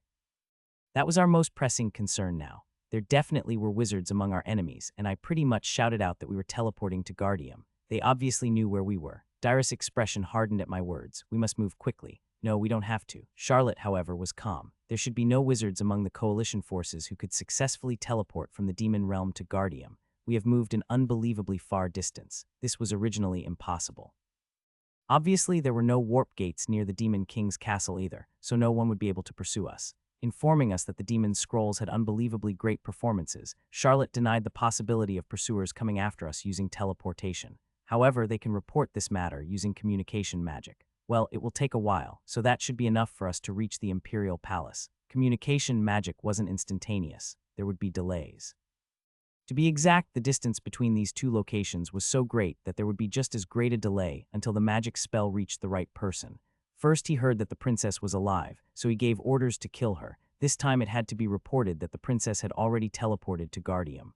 Could you explain what happened, Lieutenant Dyrus? Yes, I shall explain. So we didn't have that much time to spare, but we still took the time to explain what happened to the princess as we walked down the streets of the capital. When we reached the part about me nearly dying to the Knights of the Duke, the princess seemed sorry while looking at me. I did this to survive, so she didn't have to feel sorry for me. Of course, I could have used the teleport scroll as soon as I left the Demon King's castle if I just wanted to live, but that's not how I wanted it to be. I don't know why, but I couldn't just leave Charlotte behind even when my life was at stake. I knew one didn't need a reason to save someone, but this was the first time I risked my life for another. I could only say that it was something wholly unfamiliar to me. Anyway, all's well that ends well, but I'm pretty goddamn sure that I wouldn't be able to pull something like this off more than once. Anywho, while Dyrus was recounting the incident, I felt a chill running down my spine. Looking back at the story, there were just too many unnatural parts. A gargoyle suddenly activated and blocked the knights. The demons suddenly rioted, and for some reason the captured demons acted as if they were trying to protect us. The first one could be chalked up as a coincidence, but the second situation was just too suspicious. It was just too convenient. Dyrus just seemed to feel lucky to be alive, but I was watching the princess' expression harden. She was Charlotte, who had lived in the imperial castle that could be said to be the main stage for political battles. She's been through some things, but she was extraordinarily smart. As soon as she was released from a situation where she was pushed to her limits both physically and mentally, she immediately foresaw her own death. Those strange incidents, a boy who lost his memory, a teleport scroll I found as if I knew exactly where it was. there were ample of reasons to be suspicious of me. I didn't know what conclusion they'd draw from this, but as far as I could see, it wouldn't be a good one for me. It was clear what conclusion the princess would reach. I didn't know what choice she'd make, but I couldn't wait for her to decide on one. I slowed down a bit and walked behind them. Fortunately, Dyrus was close to the princess and was prepared for any unexpected events. That's good. It would be good if the princess owed me, but I wouldn't be able to stay close to her as I'd risk my identity being discovered someday. It was a relationship that couldn't have lasted long anyway. This was the only time I could pull out. I walked slowly and silently, then I quickly entered an alleyway I passed by. Even if she was willing to give me 1,000 gold, I could no longer be associated with the princess. The princess would be safe, but I, on the other hand, had entered another tiger's den. It was impossible for me to go to a place full of powerful and aristocratic people with my camouflage magic that could get dissolved just by using weak dispel magic. How come I've only ever been able to make short-term goals ever since I entered this world? And why did I always have to risk my life to reach these short-term goals? Passing the alleyway, I hid so that the princess and Dyrus couldn't find me. They wouldn't be looking for me now. Going back to the imperial palace held priority. I first left that collapsing cave called the Demon King's Castle only to end up in the Tiger's Den, the garrison of the coalition forces, but that was just a stepping stone to enter the dragon's lair called the Imperial Palace. After walking around for a while, I finally stopped at a quiet spot and sat down on a bench. Phew, leaving everything aside, I had to take a rest. Freak, using some common saying, my mind was exploding. It seemed that I had faced so many bloody trials, witnessed so many people getting slaughtered, and I even caused some people's death with my own hands. While coming this far, my mind had already crossed its limits several times. Let's rest for now. Let's take a break and sort out all these horrible memories somehow, and think about what to do next. This was the first time I could take a break after having met so many desperate situations and being driven into a corner so many times in this unfamiliar world. I felt a subtle sense of relief that I wasn't forced to go anywhere. I was currently somewhere in the imperial capital. As I saw it, the imperial capital was somewhat similar to Seoul in Korea. It went without saying that it was an incredibly large city, the largest on the entire continent. In this day and age, a city of that size wasn't all that common. I was now sitting on a bench on a promenade of some sort. It wasn't too deserted or too crowded. The imperial capital was already a bustling and flourishing city, but the empire will prosper even more with the victory of the Demon World War. In any case, if I want to survive, I can't force myself to think about certain things. While trying to put my splintered heart back together, I somehow had to suppress these terrible memories and rationalize my guilt. From this point on, I had to think about what I had to and was able to do. I had a few problems. I didn't have any money. I had no place to live or food to eat. It was even more nonsensical to go back to the princess for that. Working and somehow making money would also be rather difficult. What if my camouflage magic suddenly wore off while I was washing dishes in some restaurant? They also wouldn't give me any advance payment, and I had an unclear identity. I was now slowly realizing in real time why vagrants fell into crime. Except through criminal ways, I had no other way to make ends meet. Couldn't I somehow get in some sort of public childcare facility or something? Did places like this even exist here? No matter how crazy one was about creating settings, who'd be so crazy as to set up a public childcare system in their novel? Oh, now that I think of it, I indeed did such a crazy thing. A project to manage the large numbers of orphans caused by the casualties of the Demon World War would be carried out as a post-war measure. I knew this because there were some children from said public childcare facilities in Temple, the main stage of my school drama. I wrote that there were quite a few children of people who were killed in the Demon World War in Temple. Among them were also major characters. However, the news of the victory against the demons had just been delivered. Such a large-scale policy wouldn't have been implemented so quickly. That was highly unlikely. I could try to go to some place similar to an orphanage and ask them to take me in, but regardless of whether they accepted me or not, this was still the imperial capital. Even if she didn't do so right now, there was a high possibility that the princess would try to find me. Whether she wanted to reward me or take action to find out who I was, it was very likely that the princess would try to find me for some kind of reason, and she should be able to infer that I'd eventually go to some public childcare facility. She was smart after all. So if I went to an orphanage, I'd be able to survive for some days, but I'd always feel anxious about the princess coming to find me one day. She might not be able to find me if I went to a different city, but I didn't have the money to travel around. I didn't have much confidence about surviving in the wilderness either, and although I was a demon, seeing as I was carrying around biscuits, I was sure that I had to eat. Actually, I was hungry right now. I should have put in some convenient setting like demons could survive solely through mana or something. Used the function, add settings. A total of 100,000 achievement points are required to add the setting, Race Archdemon can supplement nutrition by consuming magical power. A message suddenly appeared in front of my eyes. What's with this? Then it occurred to me that I should probably think more about these occasional message windows appearing in front of me. I never mentioned those in my novel. I wasn't all that sure about this subject, but what I had to think about the most right now were probably these achievement points.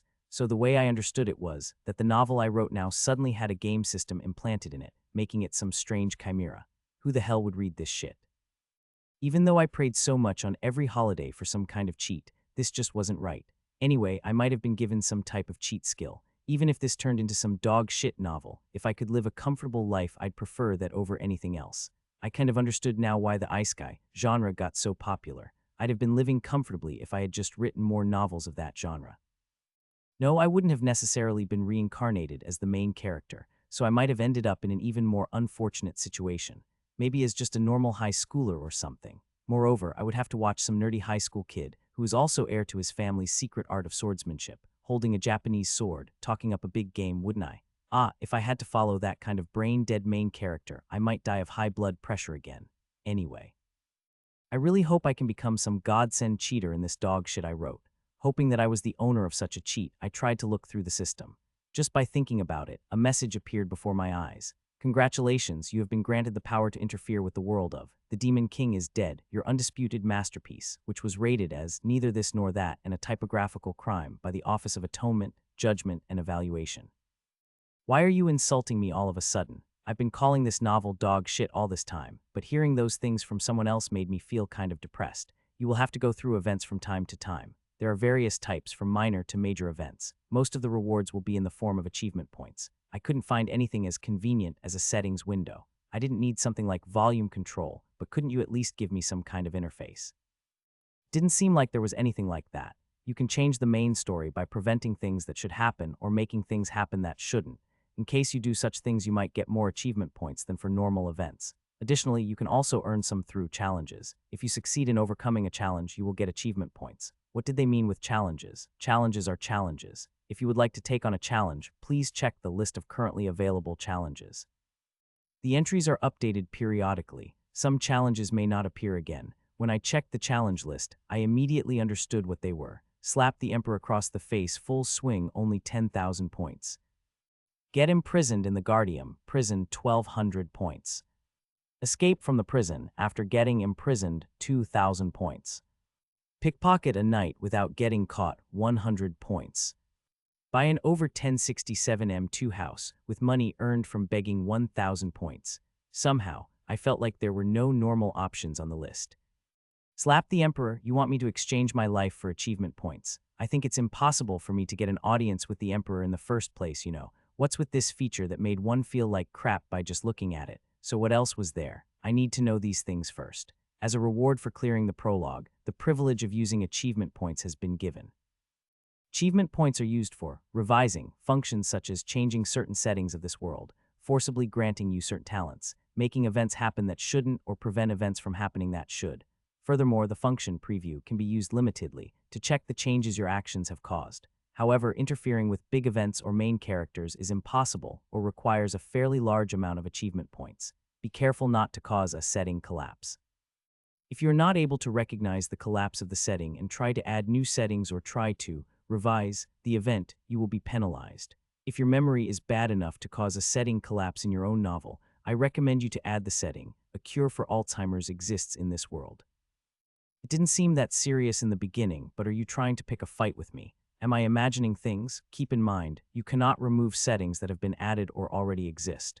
For example, if the setting, the dragon can't be killed, was already in place, you won't be able to add the setting, the dragon can be killed. Of course, while you were alive, you used to paste additional settings to your already existing ones later on, regretting the choices you made like an idiot. Like actually, the dragon couldn't be killed normally, but it was possible using the Dragon Slayer OO. Frivolous behavior such as adding additional settings, like it's XX but it was actually OO, will require more achievement points or will not be tolerated. I definitely did not imagine things, it was the truth. You were really picking a fight with me. What's with this? It wasn't just here to help me. This felt like I was reading malicious comments written by someone who absolutely hated me. Why were these descriptions charged with emotions? There was clearly some malicious intent behind these mysterious messages. Just looking at the mention of what I did when I was still alive made it obvious. and just hearing about the additional settings made me feel like shit. That seriously broke my heart. I'm not joking. I'm 100 serious. People tend to feel bad if they are faced with the uncomfortable truth. That was a fact. Just who was writing this? Was it in real time? Then a sudden thought went through my mind. Was everything that happened here actually broadcasted to the outside? Come, watch some asshole newbie writer get punished. Maybe it was titled like this. No, well, I wasn't that bad, you know. So if this was getting broadcasted, who was doing that? Cause frick you. Achievement point requirements are subject to change. A feature that may have cost you 100 points yesterday might cost 200 points or 50 points the next day. It might not even work anymore. I wondered if it would respond to my thoughts, but I was a little disappointed as it didn't address any of them. Were you telling me that my thoughts weren't even worth dealing with? After that, numerous actions that could be done using achievement points were listed. I felt something the moment I saw that, so it seemed like this was my cheat. It was a cheat, but an oddly uncooperative cheat. It seemed like I, as a writer who was sent into his own novel, had the ability to directly interfere with this world's common sense. I was pretty sure that was what the functions, revise, and add settings were for, so my purpose was to rewrite my novel and make it a little more interesting. But it had clearly stated earlier that it would take 100,000 points to add something to race settings. Also, I was being punished, not rewarded here. Based on the development so far, I don't think this will help me much. To begin with, the fact that I reincarnated as the Demon King's son didn't feel that random anymore. I could feel a lot of malice mixed into all of this. These functions might turn out to be important someday, but I only had 1,100 achievement points. What could I do with these? For example, take this situation. You can trigger the event. The bakery owner gives you, a poor beggar, a piece of bread, to satisfy your hunger, which wouldn't otherwise happen. Of course, if the subject is less altruistic, it would require a greater amount of achievement points to trigger this event. This means that it would require a large amount of achievement points to cause something that would seriously violate the law of probability. You know the law of probability, right? The one you repeatedly screwed with. The biggest reason why you gave up on your novels after getting criticized for ruining the story and being unable to fix it, giving only ugly excuses. What do you mean, a beggar? I've got plenty of other opportunities. That's just too much. Reading that description, it felt like it was written by one of the victims of my bad habits. I didn't really know who they were, whether it was the will of this world or God, but they must have really hated me. And why were there so many restrictions? So big things such as interfering with the main characters or causing the death of someone who is unlikely to die under the guise of an accident would, of course, require an insane amount of achievement points or would be entirely impossible. No, but wouldn't I be able to do that if I had a lot of achievement points? That half-die move or something like that. Wasn't this actually one hell of a cheat?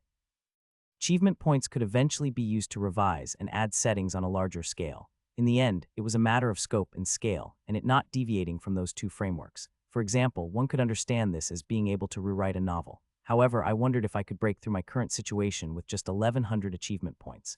While looking through the functions that used achievement points, I discovered a peculiar one. Function, a writer's advice. What's this? Advice from who now? Sometimes you may find yourself before a crossroad, or you may not know how to proceed. In that case, you can execute a writer's advice to receive advice from the writer on what to do next. This feature is of rather low cost, but usually it's unknown what consequences said advice will lead to or what purpose it serves. Sometimes the writer's advice is a trap. Following it could have bad consequences for you. It's common to receive both good and bad results simultaneously. There's rarely just a good outcome. Advice can be divided into clear advice and vague advice. Clear advice suggests certain actions, but is more likely to lead to bad results, while vague advice is more likely to have only good outcomes, although it is hard to guess the intent behind it. Wish you the best of luck. You don't even pretend to be an explanatory text anymore. I felt my heart breaking just by reading that description. There were many things I could do with my current amount of points. If I went to a grocery store with a generous owner and caused an event, I would be able to get food. However, that was just temporary. It would be great if I made a kind, wealthy family accept me as their adopted child, but I didn't know how many points that would cost. And also, how was I to find out if they were a nice family or not? Also, who is that description person? Why do they hate me so much? If one told me they were a collection of people that hated my guts, I'd believe it. After examining various possibilities in the end, the only thing I could really try right now was a writer's advice. There was a possibility of the advice being a trap, but its price was low. A writer's advice 150 points. I was told that the achievement point cost was variable. After some time, the prices might suddenly inflate, and it might end up costing more than 1,000 points. It was also up to me whether I took the advice or not. I executed a writer's advice, clear advice. Vague advice. There were two options. Clear advice was easy to understand, but was most likely a trap, and vague advice was the complete opposite. And if one took the advice, most of the time good and bad things would occur simultaneously. I mean, it couldn't really get any worse than my current situation. Homeless and hungry. No, it could be worse. My life could be in danger. Still, to increase my odds even by a little, I chose vague advice. A writer's vague advice. How did so many people get kidnapped to the Demon King's castle? What's with this? This went beyond vague and straight up had nothing to do with my situation at all. What's with that riddle all of a sudden? No, couldn't you at least tell me something like, go this way, go that way? I thought some voice would tell me what to do, but instead this riddle suddenly appeared. I was dumbfounded. Kidnapped to the Demon King's castle. What was I supposed to do with this? Let myself get kidnapped. This obviously wasn't a trap, which I thought was good. If this were a trap, they would have made it a lot more clear, otherwise I'd doubt their intelligence. Sigh. As I sighed deeply while looking at the ground, a guy passing by looked at me strangely. Do you even know how I feel? If I knew how these people got kidnapped, would my situation be any better? They were just kidnapped. I didn't know how vague that advice was supposed to be, but this was hella cryptic. I'd rather it gave me some solid advice. Oh, right. Couldn't I try it one more time? A writer's advice 150 points. I wasn't told that I couldn't use it repeatedly. No, wait, why is it like this? Back when I was alive, I really hated these types of gacha games, so I didn't even try to play any of these, so why did I have to do something like this after coming to another world? It's not like I poured 1,001 into buying some gacha crystals or something. However, I did have to put my life on the line to get these points, so I couldn't help but cry bitter tears. I chose clear advice this time. A writer's clear advice. Go to the magic tool shop. Yes, that's the type of advice I was looking for. Who'd have known? Go to the magic tool shop. It was an intuitive and clear message, and I could immediately understand what this advice was about. One of the biggest problems I was facing was money. When I saw the word magic tool shop, I couldn't help but get this idea right away. I didn't have anything other than the clothes on my body and my labor to offer, and the scrolls remaining in the scroll book. If I were to sell the scrolls to a magic tool shop, I'd, of course, make lots of money. Scrolls were expensive after all. The intentions I read out of this were to first put out the big fire by selling these to get money. However, I wasn't that reassured. The writer's advice would have good but also bad effects simultaneously in most cases. It advised me to sell the scrolls to raise money. A bad outcome I could think of would be the possibility of getting ripped off, of course. I didn't know the market price, so the store owner would probably try to rip me off. I didn't know the exact value of magic scrolls, but I clearly remembered Dyrus saying something like, "The Demon King's castle sure is amazing. Even lower-level scrolls are often more expensive than my salary." A lower-level scroll was worth more or less the salary of a lieutenant of the Imperial Army's cavalry. So how much did a cavalry lieutenant earn? As a self-proclaimed medieval fantasy specialist, I knew a thing or two about this. There were always descriptions of how many gold coins one needed to feed a family of 4, as well as how much a regular person with an ordinary job would earn in a month. Of course, I also wrote about those things. In the case of this novel here, I had written that a gold coin was equivalent to a month's food expenses for a family of 4, and a regular person with an ordinary job earned about 2 gold coins a month. So, I thought 1 gold coin equal 1,000,001 TN, cost €730. It was easier to work with if I converted it like that. How could a family of 4 live on just 1,000,001 a month? Wouldn't they want to eat out at some point? Our house spends about 400 on food, you know. I got these kinds of comments, but they'll get by somehow. These weren't living expenses, they were just food expenses. There were no such things as comprehensive insurance, health insurance, or telecommunication costs in this world after all. As a self-proclaimed medieval fantasy expert say, one who seriously researches about the historical background is but a rookie. There are just some things one wouldn't be able to see if one didn't empty their minds. I felt sorry for those who weren't able to enjoy this beautiful medieval fantasy world of magic, knights, and social infrastructure that has virtually no science. I have lived by the following ideals. The focus of medieval fantasy isn't on the medieval part, but on the fantasy part. It's not a medieval fantasy, but a medieval fantasy. Most of them didn't even have anything to do with the Middle Ages. It was kind of like a buzzword. Anyway, how about we do OO with the setting of XX lol.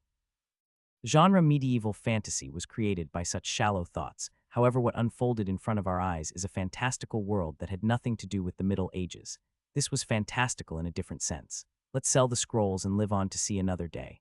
I was neither a wizard nor was I a knight, although I do have the ability to rule over demons. However, as I was a demon prince who had fallen to the imperial capital, Guardium, there wasn't even a single demon around here.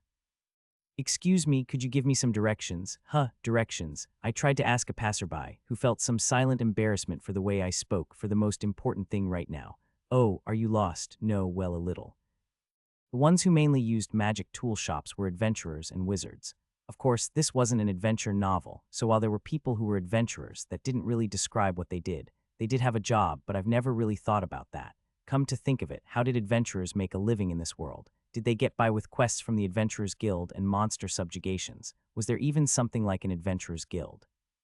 There were adventurers, but I hadn't set up what they earn or through what means. If one thought about it, that was seriously weird. When I tried thinking of ways adventurers earn their money, I could only think of dungeon explorations and monster subjugations. However, if that's how adventurers earn their money, that would also be a problem. There was a regular army, so why did freelancers like adventurers do things like monster subjugations? If the country outsourced personnel to get rid of security issues, such as monster dens and raids, why did that country even exist? What did the citizens pay taxes for? Although the warrior Artorias actually killed the demon king, but the empire and its principalities that had enough military power to take on the demon army solved their monster problems through the Adventurers Guild. What were the soldiers good for then? So if the regular army took care of monster subjugations, and there were no such quests coming from the Adventurers Guild, then how did the adventurers earn their keep? Well, if the whole world was filled with dungeons for adventurers to plunder, wouldn't that be weird as well? Why were rare magical items just rolling around in a dungeon, and no country went to claim them for themselves? Wouldn't they usually do something like nationalizing the dungeons so that adventurers wouldn't monopolize them? Wasn't the existence of adventurers in and of itself a setting error judging by this world's common sense? If one started to pay attention to historical accuracy, one would lose, but I started to worry a little. It really bothered me. Since I started to think that this was the world I had to live in, I seriously tried to move on from that topic. Let's not think about this anymore. It's not like hungry adventurers would just rush up to people asking for a penny. If adventurers didn't have jobs, they'd just be robbers or even bandits. There was just one thing I really had to care about. To not get ripped off in the magic tool store, I had to get at least one gold piece for each scroll. I was planning on keeping constant eye contact to appear strong. I didn't think it was too much to ask for a regular price. However, if they were to whine about the quality being not up to par or something, I'd never sell it to them. I planned to go eat somewhere after I got some money. I was so hungry. Afterwards, I should find an inn and take some time to organize my thoughts. There were positive points about the writer's advice in that it clearly determined what I should do, regardless of whether the advice was right or not. If the advice was unconditionally good, I'd just empty my brain and follow what it told me. Oh, is that why there were traps in there? They wanted me to stay on my toes. Did they want to see me struggle or something? As the main stage of the story, I had to describe the Capital Guardium in quite detail. No, well, I didn't go quite as far as describing every single brick. It was just specific areas. However, setting up an imaginary place was quite cumbersome. It was pretty difficult because there was a strong possibility that I might make mistakes, and if it wasn't properly set up, one would just get confused later on. That said, the Capital Guardium was pretty similar to Seoul. Was it just similar? Well, I must confess, it was just Seoul with a different name. This was my description of the imperial capital. A great iron river runs through the imperial capital Guardium, splitting it in the northern part where the imperial palace was located and the southern part where the temple was located. The river's huge tributaries serve as its borders. Could you see it? Gangnam and Gangbuk. In the center of the northern part of Guardium lies the imperial palace Emperados. In other words, the imperial palace in Jongno. Of course, it wasn't as big as Jeonbukgung Palace. The entire Jongno district was the imperial palace after all. In the southern Iridian district, one of the capital's two greatest landmarks, the temple, the other one being the imperial palace, was located. It was also a gigantic educational facility and the cradle of many talented young people. In other words, the temple was in the Gwanak district. So Iridian district equal Gwanak district. So I ended up setting up the Capital Guardium as a space so similar to Seoul that the only thing different about it was the name. The districts also had medieval-sounding names. This was an actual sentence out of the novel. The main character's party sprinted all the way from the Gehenna district to the Iridian district. The effect of their physical training was showing. How the scene actually appeared in my mind. The main character's party ran from the Dongjak district to the Gwanak district. It was kind of like that. I wouldn't even need to create a different map. I could just imagine Seoul's map and change the district names. It was convenient and I felt good about myself. If one just drew up an imaginary map, the readers wouldn't even be interested in it. I did that when I was in middle school, but there was no one who was even remotely interested in it. That was when it hit me. These maps of imaginary worlds were for the writer and not the readers. The reason Guardium seemed like Seoul was entirely because of my needs. The temple was in Gwanak and the imperial palace in Jongno. The place I got teleported to was the Al Ligar district. Later it would be changed to Artorias district in honor of the hero. They would build a huge statue of him as well. Where was this Al Ligar district and later Artorias district located, you ask? This was Yongsan. Of course, it was just the topography and division that were similar. The buildings were completely different, so this was just like a neighborhood I never went to before. I arrived in Yongsan, so I headed towards the shopping district, which was about where the Yongsan electronics market was. Even though this was an imaginary place, maybe because it was that kind of region. What kind of crappy scrolls are these? Dude, where did you get this stuff? As if proving that this was Yongsan, I encountered a gangster-like bastard in my first try. At the shop owner's first words, I went back out to the streets thinking that I wouldn't be able to do some immediate business with that owner, which I had already engraved as a gangster in my memory. He muttered something, but I didn't even listen to what he was saying. Every building around this area was a shop. Thousands of people were passing by, looking at things. Were all these people adventurers? How was being an adventurer lucrative? Was there some kind of way to earn money that I wasn't aware of? Actually, it had to be like that, otherwise there wouldn't be so many of them. It felt strange, as if someone filled my plot holes for me. Noise came from every corner of this place. Oh, young adventurer, I just opened up. Hey, since it's this store's opening, I'll sell to you at half the price, how about it? Refund, look at that bastard. Did you shit in your lil panties and come crawling here for a refund? What kind of idiot are you, huh? Get your ass out of here. Hey bro, you put a scratch on it. How can I sell it now, huh? Just cut it half, so take it. I'm selling at a loss here, still not gonna buy it. Really now, should I call the guards, huh? Let's see who's right, huh? You sure about this? Really sure? Where you from, Argan? Big bro ran then. Never heard of I am, huh? What a son of an idiot. Hey, take it while I'm still Bane nice here. Don't make me angry. No, what's with this? Why did it really turn into Yongsan? What unfolded before me was the medieval version of Yongsan. Was everyone like this? I felt like prey. Oh well, I'll just look for some other place. I tried my best not to get devoured. Hey, don't make eye contact, don't meet their eyes. There are some crazy bastards who won't even buy stuff and just unpack it and take it. They're all retired adventurers, so they're good at fighting. If you pick a fight, you'll get one of your arms or legs broken. Even the people who knew what this place was came in groups. Just when I was imagining Yongsan, what spread out in front of me was really the Yongsan I had in my mind. And here I was, a 17-year-old pushover that tried to sell magic scrolls from the demon realm to people who were even worse. Yongsan. Just that one word made me feel like it was an impossible endeavor. As I found out later, the Al Ligar district's shopping district was notorious among adventurers. It was a place filled with unscrupulous merchants who nearly forced people to buy things, never refunded, and charged them several tens of times of the market price. Nevertheless, it was the largest shopping district in the imperial capital, and most items necessary for adventurers could only be purchased there, so it was a notorious place that, alas, couldn't be avoided.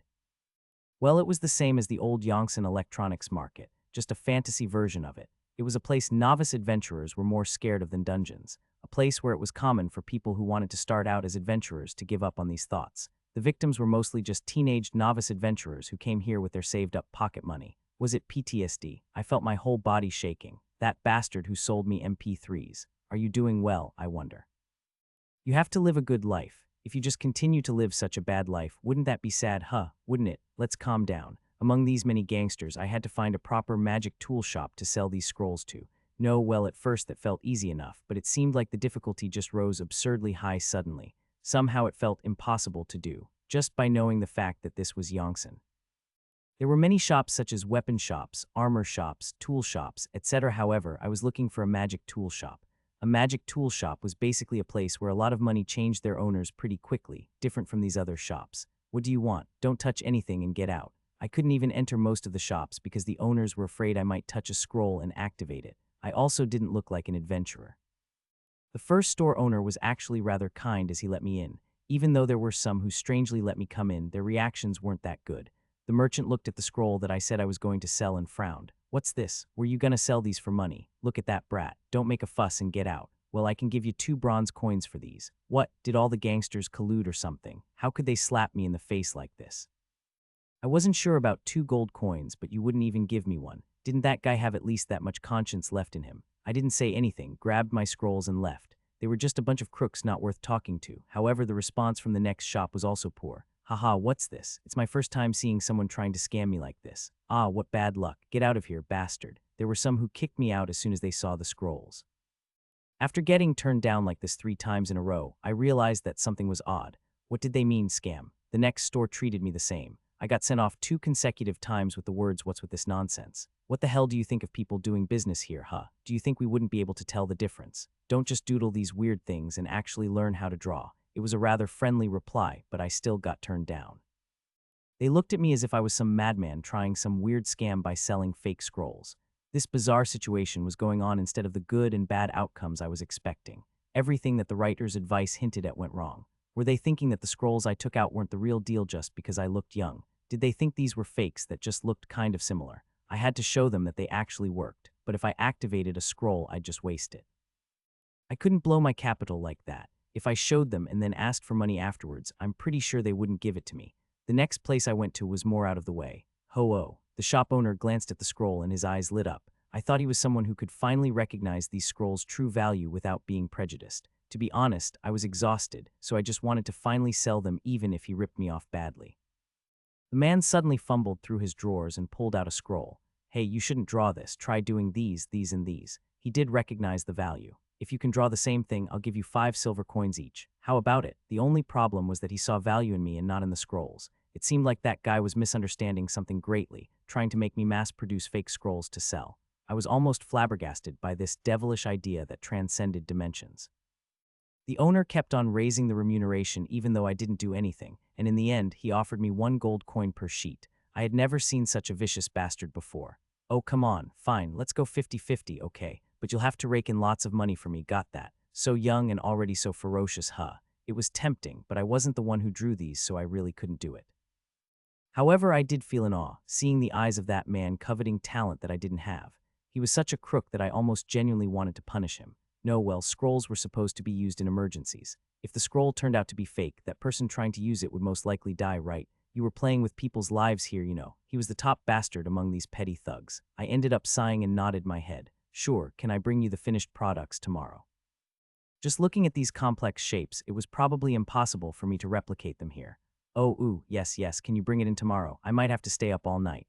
Oh, good, yeah, I'll give you the money as soon as I get it. The profit's 50-50, so if they get sold, we'll split the profits. You know there's no business like this, right, buddy? You wouldn't tell me even if you sold one, you bastard. I left the shop with the scroll the merchant handed to me. You're going to make me a fortune. Hearing the sounds coming from behind me made me involuntarily sigh. What's with this? Was that guy's head only filled with greed? Was he the type of person that couldn't see clearly ahead of him because of his own greed? Anyway, I got a fireball scroll for free. I came to sell a scroll and saw the extraordinary profit of earning 1 scroll. Fireball was an attack spell, and unlike other novels who treated this spell as one of the basics, Fireball was quite a powerful spell in this world. Why was a spell that created an explosion right in front of you only a basic spell? I was a stubborn bastard that insisted on not caring about historical facts. However, these things bothered me. Honestly, though, I didn't think that much about it. Could anyone just carry a fireball scroll or something? Shouldn't it be banned by law? Well, wasn't this like selling rocket launchers like RPG-7s on the street? Weren't these just fantasy versions of dynamite? Medieval fantasies were just dreamlands for terrorists. I should have put various restrictions on magic scroll trading when I was writing about this. Back then, I had no reason to worry about these laws and regulations, but now that I had to live here, I felt they were much too lax. Of course, I didn't create an entire set of laws for the Guardia's Empire when I was describing it. However, imperial laws should exist, and it's obviously going to be a huge amount. It's not like the parts I haven't described didn't exist. However, this environment, where anyone could just use magic scrolls, certainly didn't seem safe to me. This was dangerous. People seemed to think my scrolls were fake. I had no idea if they thought that because I was just some kid who didn't seem like he'd be able to get his hands on scrolls at all, or if there was some other reason. I walked endlessly and finally found another magic tool shop on this street filled with gangsters. Maybe I should check and see if there was just a problem with my wares. Are you a customer? There was a disheveled person who seemed to have slept on the table, raising her head in this scroll shop filled with the smell of paper and ink. She looked drowsy, not at all willing to do business. I'm here to sell magic scrolls. Huh, sell scrolls? You? Yes, I took out the fireball scroll and put it in front of her. The merchant woman unfolded the scroll and glanced over it, frowned and then hit my head. Bang, arg, why are you hitting me? It's dangerous for a kid to carry things like these. The woman frowned and shook her head as if she couldn't believe it. I usually don't buy stuff like this, but I'd rather buy it off of you so that you can't carry this around with you anymore. She said something like it can't be helped, so I'll take it off of you. What a gangster-like expression. 4 gold. It's useless even if you don't want to sell it for that. I won't return it to you. I got my hands on a lot more money than I planned on getting. I won't ask where you got this from, but if you're caught carrying these things around, you'll get scolded. You got that? I'll remember your face. She wasn't a gangster who made hard sales, but one that forcibly bought things. It was at that moment that I changed her name from gangster to kind, beautiful shop owner inside my mind. No, actually, scratch that. It should be Great Beauty. Anyway, I sighed heavily. Kids really don't know how to be afraid of magic. It looked like she really bought it because this was something dangerous. Whatever, I got my money. I bowed my head and tried to leave the shop.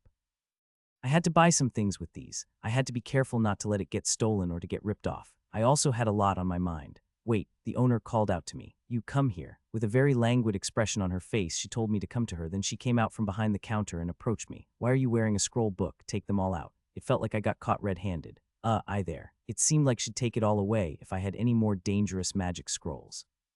She dragged me to a chair and took away my scroll book. You picked something up someone lost, didn't you? You didn't even try to return it to the owner and thought about selling it, huh? You brat, you must be mad. She clicked her tongue while saying, what are kids doing these days? She seemed convinced that there was absolutely no way that I actually got these on my own. Well, the source was actually pretty questionable. She pulled out a scroll, unfolded it, looked at it, and frowned. What's this? She seemed puzzled, then she went to her counter and unfolded the fireball scroll I gave to her. It's true. It was at that moment I realized that there must have been a good reason as to why so many merchants thought I was trying to trick and scam them. The merchant unfolded my scrolls one by one and gradually became speechless. She sat next to me and gently wrapped her arms around my shoulders. Baby. No matter how young I was, I absolutely wasn't like a baby. The woman's voice was endlessly sweet. Yes, you have to be honest, okay? Also, she bore a sense of ingenuity that seemed to want to peer inside of me. Where did you get all these scrolls? Yes. This is the magic construction method used by demons. Why do you have these? A writer's advice usually led to both good and bad outcomes. I could definitely see now what they meant with that. There was magic, that's as far as my setup went, so of course I didn't know how it worked. It wasn't my role to know how magic worked or how it manifested. How did magic work? What were the magic formula and what was mana? Who the hell would want to read up on that bullshit in a fantasy novel? To begin with, what's even the difference between explaining how magic worked or how there was a black flame dragon sleeping in one's right arm? It was just a setup. If one got that, then one could also just move on. Even if you don't mention all the details of some old, dusty martial technique vault in martial arts novels, the reader would understand what was going on just by reading the line. In other words, that was what one called shared common sense. However, there was a principle and way that overthrew said common sense. The magic system of demons and humans were different. They used the same kind of magic, but in different ways. They were like how steam locomotives and modern trains ran on the same kind of track. Therefore, a scroll inscribed with demonic magic was capable of ultra-long-distance teleportation, while a scroll containing human magic wasn't. It was impossible for me to distinguish between human and demonic magic just by looking at the formula. It was a mistake that stemmed from my ignorance and lack of understanding of just what I was trying to do here. The other merchants couldn't recognize the magic formulas of demons, probably because they weren't wizards, so they thought the scrolls were fake. However, this woman who was both the magic tool shop owner and probably a wizard recognized that my scrolls were working with different systems. Won't you tell me, please? I didn't know what that woman would do to me. Could I somehow get through this situation using my achievement points? I had to make this woman think that my scrolls were insignificant. To trigger this event, 3,000 achievement points are required. Again, I needed more points than I actually had. I mean, it was highly unlikely to find demonic scrolls in the middle of the imperial capital after all, so that would seriously undermine probability. In the end, I had no other choice but to open my mouth. Thaw that. At the Demon King's castle. What? I had no other choice but to tell her the truth. I bought them from the Demon King's castle. The woman frowned after hearing my words. What do you mean? You brought these scrolls from the Demon King's castle? The woman furrowed her eyebrows as if she couldn't make sense of my words. However, these demonic scrolls made what I said believable apparently. I recounted the whole story to her. The long story of how I ended up being imprisoned together with the princess in the Demon King's castle and how we used teleportation scrolls to escape from there. Then I told her that after arriving at the capital, I found myself all alone with no money and somehow had to find a place to live, so I tired selling these scrolls. I even added that I didn't know who I was because I lost my memory. Oh my god, this is so absurd. Do you want me to believe that? The princess has been rescued. Dumbfounded, she furrowed her brows even more. She looked into my eyes and sighed. You're lying. If you actually rescued the princess, you'd be given a noble title or whatever.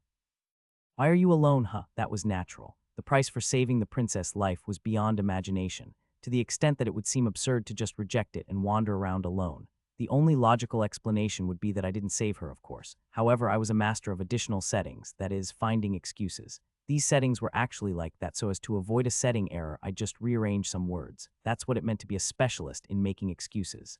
That. When we escaped, a lot of Duke Salirion's knights died. I might get rewarded, but I thought Prince Bertus was going to try and kill me. Ah, I see. Retaliation, yes, I guess. That makes sense. It would probably be difficult for the princess to protect you, obviously. I was able to make use of the excuse I planned on giving the princess if she happened to stumble upon me in a completely different place by any chance. A reward would be good, but it was, of course, not as precious as my own life. Of course, this was just an excuse, albeit an understandable one. I also hoped for Dyra's safety. I was sure they'd plan to retaliate against him as well. She stared at me. Your story is too elaborate to be made up on the spot. It seemed like her last doubts had been solved. She seemed to believe my story. With such a ridiculous thing in her hands, it seemed like she had no other choice but to believe my exciting story. She sighed again. So that means the Demon King is dead. Yes. A strange light flashed in her eyes at my words. She seemed relieved, but I couldn't determine if it was sorrow or joy she actually felt. She had been silent for a long time. Eventually, she looked at me with sad eyes. Yeah, that's a relief. How hard it must have been for the young princess, how hard it must have been for you. She wrapped her arms around me and patted me on the back as if pitying me. No, well, I wasn't actually tortured. Well, I don't actually remember any of that, so it's okay. Let's moderately circumvent this situation. Yes, I'm glad that you don't have to suffer from such a bad memory. Thank God. She kept patting me on the back, telling me that it would be better to live without these memories, and that it would be too painful to remember them. Why was she being so kind to me? By the way, I was pretty hungry and had some things to sort out mentally, so I kind of wanted to leave, you know. Let me look at you for a second, kid. Still, what? There were definitely a lot of people who had memory problems after suffering severe torture, but you were trapped in a terrifying place such as the Demon King's castle. Right, no, it was originally my home sweet home, but the problem was that the hero's party just decided to pay us a visit. Maybe there's a curse on your body. So she looked at me with warm eyes. I'll try to cast a simple spell on you. If you lost your memory because of a curse, your memory might return, but this spell can't remove curses that are too strong. She formed a sign. Hey, wait a minute, dispel. The spell had already been cast. She looked at me as if she had no idea what's going on. Horns and a skin color that was slightly different from a human's. It's not like she didn't know what that meant. She just couldn't accept it. Oh, a writer's advice. From now on I shall call it a son of an idiot. Yo, your highness. However, the words that came out of her mouth completely changed my mind. Your Highness, naturally I knew that's what one usually calls a prince, but why was there someone who recognized me in such a random place? Of course, I knew what that meant. It was just hard to accept. The shop owner immediately knelt down in front of me. Elaris of the Demon Army's Guardian Invasion Team greets His Highness the Prince. Was this good? This was a good thing, right? My mind was working on overdrive trying to interpret this situation and how I should treat this woman in front of me, who definitely was a demon. At least this wasn't a dangerous situation, right? I believe it would be better if you came this way first. She alternated looking at me in the store's entrance, then led me into the warehouse behind her. If a customer came in while we stood in front of the entrance like that, they'd immediately discover that this store housed demons. She cast a spell and soon there was a subtle change to her appearance. Hey, don't you recognize me? Two fangs slightly peeked out from between her red lips. Red eyes and pale skin. I seemed to know what she was. A vampire. Yes, I'm Elaris Tuesday from the House of Seven Knights. What the hell kind of chuny setting is the House of Seven Knights? I never wrote anything about those kind of things. Anyway, the other party seemed concerned about me. She carefully put a hand to my face while I was still dumbfounded.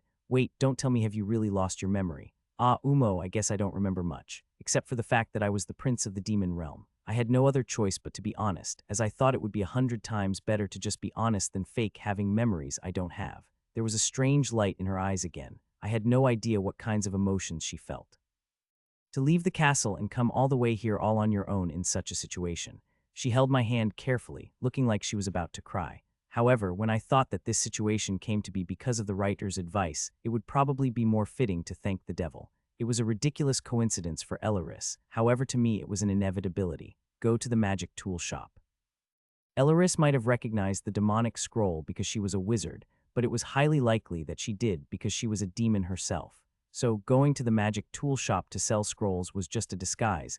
There were actually hidden intentions behind this advice. The message hidden in it was to find a demon spy who infiltrated Guardium and ask for help. However, if I had been caught by a human wizard who happened to recognize that the scrolls were made by demons, I might have been in a tougher position. The outcome could have been rather dangerous, but in the end I really did meet a demon spy. After a moment, come to think of it, the vague advice hinted to something similar in the end. A writer's vague advice. How could so many people have gotten kidnapped to the Demon King's castle? Not why, but how. I wrote that those people were kidnapped by spies from the demon realm who had infiltrated the human realm. The vague advice was a subtle message for me to find the spies, since they would still be in the human realm. However, I didn't even think of that because I was completely lost and hungry. If I had understood the vague advice, I would have gotten a clue that I had to entrust myself to a demon spy in Guardium. If I had moved carefully, it would have been absolutely safe. The writer's clear advice was quite risky but intuitive, and the writer's vague advice tried to hint at what I should be doing. Vague advice was relatively safe and clear advice presented some risks. Could there have been a human wizard capable of recognizing scrolls of the demon realm? I spoke informally, however Elleris didn't seem to mind it. There are some weirdos who study even the magic of demons. I'm glad you came to me before you met any of them. A chill ran down my spine at the thought what a disaster it would have been if anyone actually recognized these scrolls before I met Elleris. I could have seriously got myself killed. She went back outside into her shop again, locked its door, and took me upstairs. I shall do my best to serve you from now on. Saying so, she sat me down on a sofa. Soon, she began to tidy up her messy room. Wait, she was a vampire. So why was this room so well lit? It wasn't a huge apartment, but wasn't there a lot of sunlight getting in? Hey, isn't this kind of dangerous for vampires? She looked at me and nodded. I'm a vampire lord. I can handle this level of light. Of course, it isn't good for my body, though. No, I could see you flinch a little every time light hit you while you were straightening out the tablecloth. Were you really okay? This was an annex to the store, so I don't have to pay rent. I also would have wanted to live in a dream-like residential area like a semi-basement where the sun doesn't shine all year round, but the budget for my actions are rather tight. How sad. I didn't exactly know what a vampire lord was, but wasn't this just too sad for a high-ranking vampire? I did understand that such an environment would be dreamlike for a vampire, but just hearing her say that she desired to live in a semi-basement was just too sad. A vampire was worried about rent. Oh, wouldn't it be fine if you just made the landlord your kin? Come to think of it, wouldn't it be very easy for a vampire to get rich? Wasn't that common sense? I had a similar idea, but to create a kin, I would have to take on too many risks. It's not easy to create a kin while disguised as an ordinary person. Elleris certainly was a strong vampire, but that didn't mean the ones she created would be just as strong. It was obvious that a normal man who suddenly avoided the sun and stopped eating would be considered suspicious. No, wasn't it actually quite difficult for vampires, who were the nobles of the night, to blend in with human society? After cleaning up moderately, Elleris looked at me. You must be hungry. Let me prepare some food. Don't vampires drink blood? Do you even have any normal ingredients here? As if aware of my concerns, Elleris put on a hooded robe. I'll be out for a little while. And no, will you be fine? I'll be all right. Just because of me, this vampire went grocery shopping in broad daylight. I was dumbfounded at how easily she just said that. After she quickly bought something to eat for me, she looked so exhausted. I was close to tears. The demons I saw at the Demon King's castle ran rampant to save me. They seemed to recognize me even though I cast camouflage on myself. However, Elleris, who was also a demon, didn't recognize me before my real appearance was revealed. What was the reason for that? I pondered while Elleris was away, but I didn't come to an answer. My ability to control demons was incomplete. That was the only guess I could make. What Elleris bought were sandwiches and milk.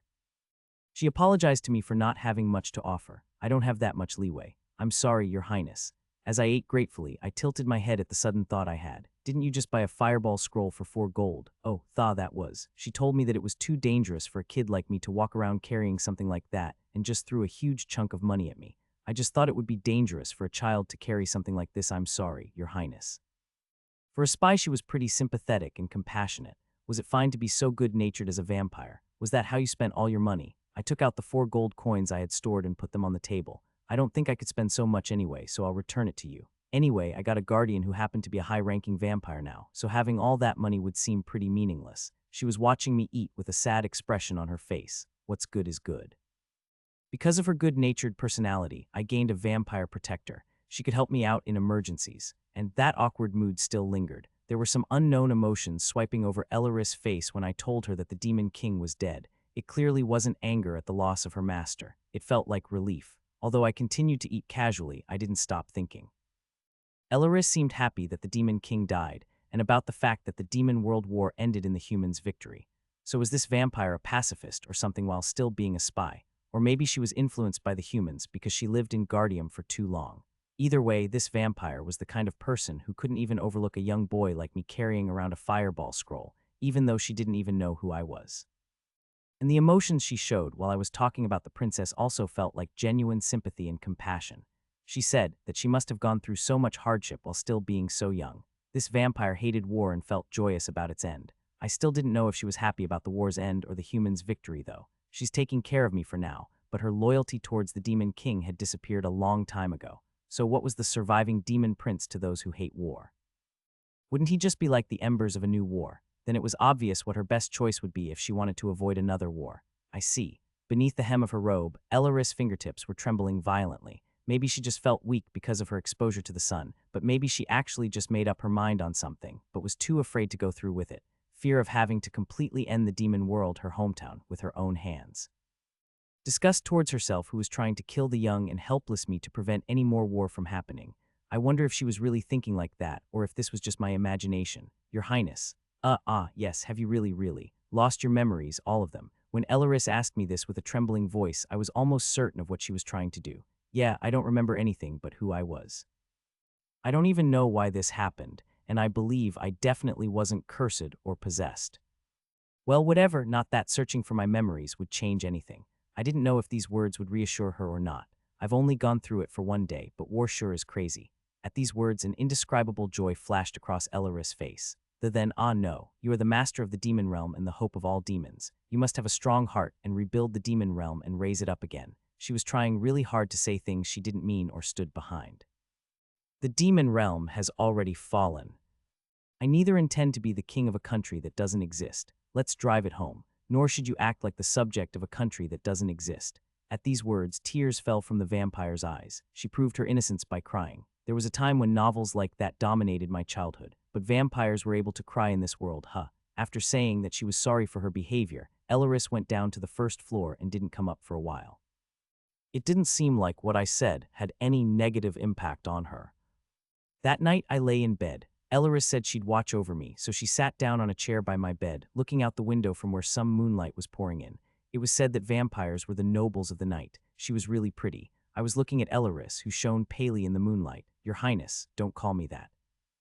I'm sorry, but I can't call you anything else. Elleris said so and kept talking without looking at me. You should never tell anyone else what you told me today. There's no reason to. If I were to say these things, I'd reveal that I'm a demon. That's not what I meant. That's not why, Elleris said powerfully. Excluding me, there are 2 other infiltrators that have infiltrated Guardium. Yes, that's exactly what I expected, because she told me it was an infiltration group. You will inevitably get to know the other 2 as well. It would be unacceptable for them if your Highness continued hiding away from the world. Who are they? Count Argon Pontius. And then there's the one known as Irene's wild dog. One of them is a noble. Wasn't that way more than a spy? Yes, he was the one who directly carried out the abduction of the princess and the empress. When I heard that it was him who kidnapped the princess, I flinched. Naturally, the demons here must have carried out the abduction themselves, but it felt strange to think that the one who did it was someone like him, and that he'd definitely be someone loyal to the demon realm. I felt like I was faced with the uncomfortable truth that I was, after all, nothing more than her parents' enemy to Charlotte. Count Pontius' real name is Sarkagar. He's of the Dreadfiend race. Fiends belong to the demon tribe. Fiends were a subspecies of demons. But I didn't know what a Dreadfiend was. Why did I get sent into my novel, only to find mostly things I didn't know about? Could you elaborate? Dreadfiends are basically demons who specialize in transformation magic, including counter magic. That's why he was able to fool the humans' eyes and penetrate into the aristocratic society, the heart of Guardias. He wasn't detected not because of the level of his transformation, but because he changed his race itself. You can think of them as being able to use abilities similar to polymorph, one of the highest level magic spells, from birth. There were many types of transformation magic. There was camouflage, which was a low-level magic spell. It was the one I used. Then there was the method of creating optical illusions with illusion magic, and the method of transforming for a short period. However, polymorph was a highest-level spell that could change one's very body structure. This kind of magic couldn't be lifted by using detection or dispel. Dreadfiends could use abilities similar to that polymorph from birth. All this would have been much easier if I had turned into that kind of demon. He's absolutely loyal to the Demon King. Not only would he go to war, he would be willing to sacrifice even his soul if it meant he could rebuild the demon realm. Weren't fiends usually in the position of stealing souls? How loyal was he? So if he came to know that I wasn't interested in rebuilding the demon realm, it'd cause some real problems, wouldn't it? I don't think it would be to that level, but he'd try to make your Highness want to. He won't kill me. You're the last Archdemon. Without you, the demon realm cannot be rebuilt, so he will try to change your mind somehow. Were Archdemons such an important race? Right now, I was just a kid who couldn't do anything on his own. What if I still don't change my mind, then what? Elleris looked at me and smiled. Then she put her hand on my head. She had a low body temperature, but it felt good in its own way. Even if it means destroying everything you love, he will do it. I had just arrived in this world, but Sarkagar would do everything except kill me to make me the next Demon King. For now, please just go along with him, and it won't be too late to use your hand when you built up enough strength to overwhelm Sarkagar. Yes, well, let's do that. He's also very competent. He'll be able to help your highness in a lot more ways than I'm capable of. First of all, he was a spy, but he was also a noble. Sarkigar is, after all, a loyalist. He wouldn't do anything that could cause me harm. Actually, the most dangerous person to me was Elaris before I told her I wasn't interested in war. It seemed like Elaris was trying to kill me, though she looked like she wouldn't want to do that anymore. Wait, just out of curiosity, if I became the actual Demon King after going along with what he said, what would you do? I don't know about that. Elaris sighed with a bitter smile. When that time comes, you'll have to choose between me or Sarkigar. Perhaps killing me now would be her best option to burn the roots of war, but Elaris didn't seem like she was able to do that. You have to grow up to be good, your highness. I will try. I couldn't believe that I was hearing these things from a vampire. So what is that Irene's wild dog? What was with that creepy nickname? Irene's wild dog. Were they trying to seem cool? She scratched her cheek slightly. There are illegal gangs in Guardium committing crimes in various places, something like that. Irene's wild dog is the head of one such gang. The demon sent as a spy became a gangster. What kind of dog was he supposed to be again? Elaris wore an awkward smile showing her dumbfoundedness. Strictly speaking, rather than being a gang, they are just some people that stuck together. It's just that it's inevitable for violence to occur because they are together. Isn't that a gang? What should I call this? Elaris seemed even more hesitant than when she was talking about Sarkigar. That's how one turns out if the only thing one's good at is fighting. Whatever it is, if the guy who's going to help me is the head of a big organization, what was the harm in that? Elaris sighed deeply and muttered openly, "They're a beggar." What? The gang members are usually selling candies or something to people walking along the Irene River.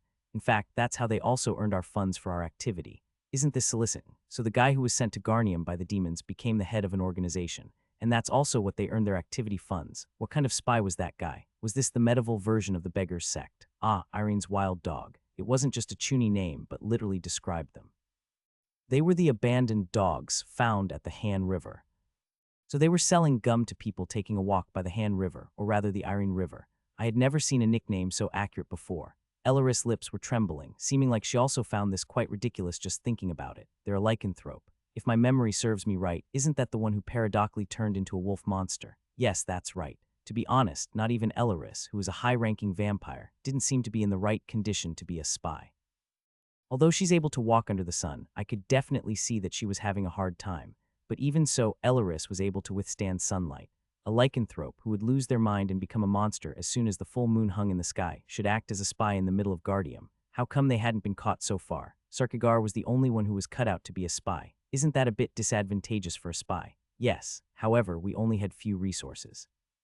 It seemed like a dangerous mission, so there were not many who volunteered, and we were in a hurry, so yeah. Were they the type of person who were pretty slow but fiercely loyal? It was infiltrating into the heart of enemy territory after all, so it was no wonder none of the demons stepped forward. However, that lycanthrope volunteered. So on the night of the full moon, it seems like they hide themselves in the sewers beside the Bronze Gate Bridge. The Bronze Gate Bridge. Well, I did say that this place was practically the same as Seoul. If I remembered correctly, then the Brosgate Bridge should be the Bampo Bridge. When the day of their transformation neared, they'd go into the sewers under the Bampo Bridge to hide. Living close to the Bronzegate Bridge was rather convenient, so they'd rather not go too far from it. As a result, their appearance also became quite unkempt. There were quite a few passers-by who mistook them for a beggar and gave them money. So that wasn't their original goal, yes. So thinking what they were doing was right, they just sat there and kept begging. Didn't they have any dignity? Maybe it's because of the Emperor, but the people here were pretty generous. They were a weirdo who I couldn't decide if they were living their life comfortably or recklessly. Elaris hesitated and continued her explanation. As a result, there were a lot of fights for that position, but as they were born a lycanthrope, while they themselves were a strong person with good fighting skills, it seems like there was no one who could match their fists. However, there were a lot of beggars there, so they would always have a drink with the person they fought against yesterday, and then they'd just been hanging out with them, and they'd go closer, there were just too many, so, haha.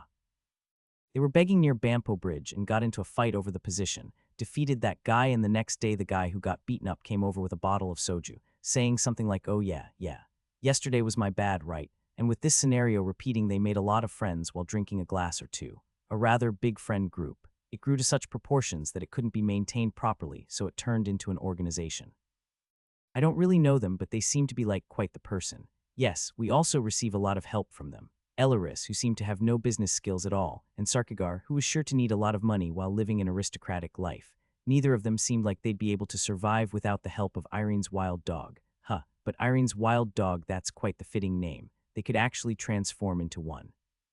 They actually wanted to be called Irene's wolf, but I can understand why no one would want to call them that. That was kind of sad. Anyway, that was quite good. I just can't let Sarkigar know that I have given up on the demon realm, and Irene's wild dog seemed like a complete weirdo, but they also seemed to have a sense of camaraderie. They did help the other two spies after all. Elaris didn't seem to have any intentions to cause me harm at the moment. Sleep, Your Highness. I will arrange a place for you to meet them in the near future. Don't you have to sleep as well? This was probably Elaris' bed. She lay down next to me, saying she'd go to sleep as well. No, isn't it actually kind of weird that a vampire was sleeping at night? Are you okay? If it's uncomfortable for you, I could also sleep on the floor. It's fine. Yeah, it was fine, but at the same time it wasn't at all. This was a good outcome, but isn't it also kind of bad? No matter if I got a cheat or not, I wasn't happy with this in the least. This is life, cheat, freak off. No one needs you. And when morning came, Arc, I woke up to a vampire screaming at the touch of sunlight instead of an alarm clock. Waking up from that fuss, I stood up and saw Elaris with her hair all frizzy. Don't you have blackout curtains or something like that? I sleep a lot. If I don't do this, I wouldn't be able to get up. Explaining as such with a hoarse and cracked voice, she went out of the sunlight. I knew that Elaris was a really unusual vampire, but using the sun as an alarm clock, that wasn't something easy to imagine. If she couldn't wake up fast enough, wouldn't she die? A vampire who lived in a sunny and well-ventilated place. I knew she was a high-level vampire who just got by, but this was just too sad. Couldn't you get Count Pontius to give you a spare room in his house to live in? It's inefficient for spies to work in the same area. If one gets caught, wouldn't the other go down as well? Elaris sighed while she changed her clothes. Don't do this in front of me. I was still a 17-year-old teenager.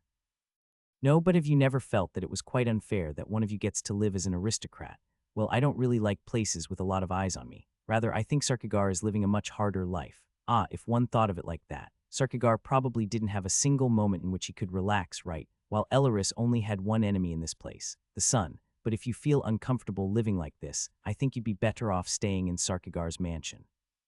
We don't even have enough supplies here to live a decent life. I really didn't want to say this, but I still want to continue living here. I didn't expect the day would come when I'd throw such a childish tantrum again. No, I was sure that Sarkigar already had his hands full even if I wasn't trying to mooch off of him. That wasn't necessarily the only reason. Insects had different feeding systems for adults and larvae. For example, mosquito larvae lived in water and adult insects flew, so not only did they eat different things, they had completely different ecologies. In that way, adult insects and larvae had completely unrelated prey, so they didn't compete for food with each other. So right now I was feeling like an insect. It was because of Elaris, who watched me eating breakfast with a look devoid of any appetite. I was wondering if she just enjoyed watching me eat. I was thinking about useless things. I'm just curious. Do you drink blood every few days? Ahem. Well, once a week is enough. Does it have to be human blood? Not necessarily. Any life form with mana in their blood would do. I could use pigs or chickens as well. However, I would need a greater quantity of it. The blood of lower life forms contains relatively small amounts of mana. Blood was blood, but it had to be blood containing a lot of mana. The ones that had blood with a high concentration of mana would be humanoids, but once a week. That energy efficiency was no joke. They were higher life forms compared to humans to begin with. Put into human terms, that meant that one didn't have to eat for another week after having a bowl of ox blood soup. Of course, the type of blood was important. By the way, if one were bitten by a vampire, wouldn't that make one a vampire as well? In the case of wild vampires, there were often such cases where they weren't able to control themselves, but I'm not like that. As I said, I don't have a higher rank for nothing. Then, will the person you suck blood out of die? Piling up corpses is never a good thing, you know. I only take enough for myself so they don't die. Because of that, I had to turn a lot of subjects into vampires, but I'm very good at magic. The condition can be controlled to the extent that it wouldn't impact their lives. As expected, Elaris was a peaceful vampire. It seemed like such things as good demons existed, Then you do it mostly at night. It doesn't have to be night for me to do it. I take it mostly from customers. Well, take it as a slight punishment for those that went out of line. Elaris smiled. When such customers came around, she would probably use some type of fascination magic and take blood from them, It was pretty scary now that I thought about it. Mr. Swinton from the store next door usually comes to mess around, so I get to eat deliciously every time. I'm thankful to him. Of course, I can't do the things he wants me to do with him. He's married, you know. Is that right? I don't like men who lack fidelity. Him being a human wasn't the problem, It seemed like the nearby merchants had their blood sucked by Elaris without their knowledge. Additionally, they came to this beautiful vampire on their own 2 feet. She looked nice, but in the end she had a scary side to her. Talking with you, it seems like you haven't only lost your memory, but a lot of your knowledge as well. Is that so? Yes. I've heard that one usually only loses one's memory, but in the case of your highness. Elaris tilted her head. She knew that I had amnesia, but it seemed like she felt weird because I lacked even basic common sense demons should have. It's like you've become a completely different person, I can feel it. Ah, did she notice? But come to think of it, yeah. In most possession stories, the main character tries to never reveal that he was actually possessing the body. Why do I have to do that? Why could I not tell the truth? It's not like I did that on purpose. Rather, Elleris would probably feel relieved if I told her I was really a completely different person. Still, it's a bit risky to gamble with this before I reach some level of trust with her. What kind of person was I? So I asked a question and didn't give her an answer. I was the master of excuses and spouting bullshit. If the person in charge asked me when I'd sent in the manuscript, I'd answer with, "Why did that bastard ask me for a drink yesterday?" If it wasn't for him, I would have already sent it, but phew, I'm getting pissed off suddenly. I would keep on sprouting this kind of nonsense. Elleris was about to answer my question with her arms crossed. That attitude, a worrying attitude, I kind of got a feeling, that damn game system. Yo, you we're a great prince. Yes, of course. And inspiration for all demons, you've been a role model, yes. Were you trying to spout bullshit just now? Looking at Elleris' pale expression, I got a sense of what the former prince was like. Following this mixed-up development, I figured that this guy was quite the jerk. By any chance, did you ever have contact with me? Come to think of it, Elleris was able to recognize me right away. Of course, she might have seen me a few times as a high-ranking vampire, but then Elleris muttered quietly, "Well, I was your tutor, so I did. Were we pretty close then? Weren't we supposed to be on pretty friendly terms then? But it was only for a short time. My ability was too low to teach your highness properly. It seemed like my personality was just too hard to bear with, so she either got fired or quit shortly after. Well, the past is the past. You have to life in the present, yes." Elleris seemed to want me to stop being curious about my past. I'm sure I was a total mess, but just to what extent? Wait, so the other spies also know me personally? Yes, definitely. But Elleris grabbed my shoulders and looked me straight in the eyes. You're the last archdemon. They'll know what's important. What? That's scary. The Demon King died. The Demon World War ended in the Coalition's victory. Unfortunately, the warriors also fell in battle after a fierce fight with the Demon King and the 4 Heavenly Kings, and the princess returned safe and sound. Soon, the news was announced. The street was filled with cheering people. The fact that people didn't have to die in the war with the demons anymore, and the survival of the first princess who was thought to be dead. Not only the imperial capital, but the whole continent must have been filled with cheers. Wow, this is good. Yes, no, they're just very generous. Elleris and I were walking down the street. I was just eating some chicken skewers that the overjoyed stall owner said were for free. Now that Elleris cast some magic on me, I just looked like an ordinary boy to others. Elleris herself also used camouflage magic on her body. The victory of the Demon World War made the people of this gangster-filled neighborhood distribute things for free. Elleris didn't seem to understand how I, who lost everything in a single day, could enjoy some chicken skewers at my own nation's defeat party. She was glad that the war was over, but why didn't she look like it? If you can't avoid it, enjoy it. Yes. Rather, my tension was much higher. Well, it didn't really have anything to do with me whether the demon realm was destroyed or not, right? I was nothing more than a little kid protected by this beautiful vampire. I wanted to live peacefully until the end just like this. Being cared for by someone like Elleris was rather peaceful and comfortable. Of course, I knew best that this was almost impossible. Are they all there? Yes, they are waiting for your highness. We were moving to meet the other remaining demons in Guardium. Long live the Empire, long live her highness the princess. Long live Artorias. Everyone drunk on the news of the victory showed off their joy. Hooray, I also shouted out a hooray. That's when Elleris finally pulled on my arm. Your highness, restrain yourself. Why, it's pretty fun. I can't believe this. It was fun acting a bit immature. Of course, when I thought about my actual mental age, deadly humiliation engulfed me internally. There were certain things one could only find in the imperial capital. One of them is the mana train, so a fantasy version of a train. They were implemented on a large scale by the imperial government, as they couldn't handle everyone's transportation needs with just warp gates, bridges, and wagons inside the capital. They were eco-friendly trains, which were powered by this convenient item called mana stone, a staple of the medieval fantasy genre. The comments I received about this were as followed: "Isn't that just ridiculous? Isn't that much too convenient? I mean, I'm not the only one who wrote about things like these. Lol, I did it anyway, lol. If you could make a train, wouldn't you also be able to make a cell phone? No lol." Well, that train was actually moving right in front of my eyes now. The city division was similar to Seoul's, and the route map, of course, also aligned with the Seoul subway route map. We had to head south of the Bronze Gate Bridge, and to do that we headed towards the station to catch a mana train. We first had to head to the station located in the Al Ligar district and take the train to Bronze Gate. Simply put, it went from Yongsan Station to the express terminal and then to Bampo Han River Park. It was so easy to convert. It would have been difficult for me to put my head around this if I came up with some strange map. If I did that, I would have made my life as a writer harder, not that of the readers. I should be able to write comfortably. I was so proud of my lazy former self. If I hadn't put in this convenient setting of mana stones, I would have had to take a carriage or walked there. That would have been pretty annoying. I didn't think of the places I put in the novel as these places, but as places in Seoul. That's how I'd be able to know exactly where they were. In the moving train, Elaris murmured, quietly engulfed her robes. Humans sure are incredible. What, they know how to make things like this. Were you actually praising me because I made this basically, you know? Yeah, I'm pretty good. I can't believe I made this with just a few lines. Maybe I'm a god. In fact, I might have been this world's god.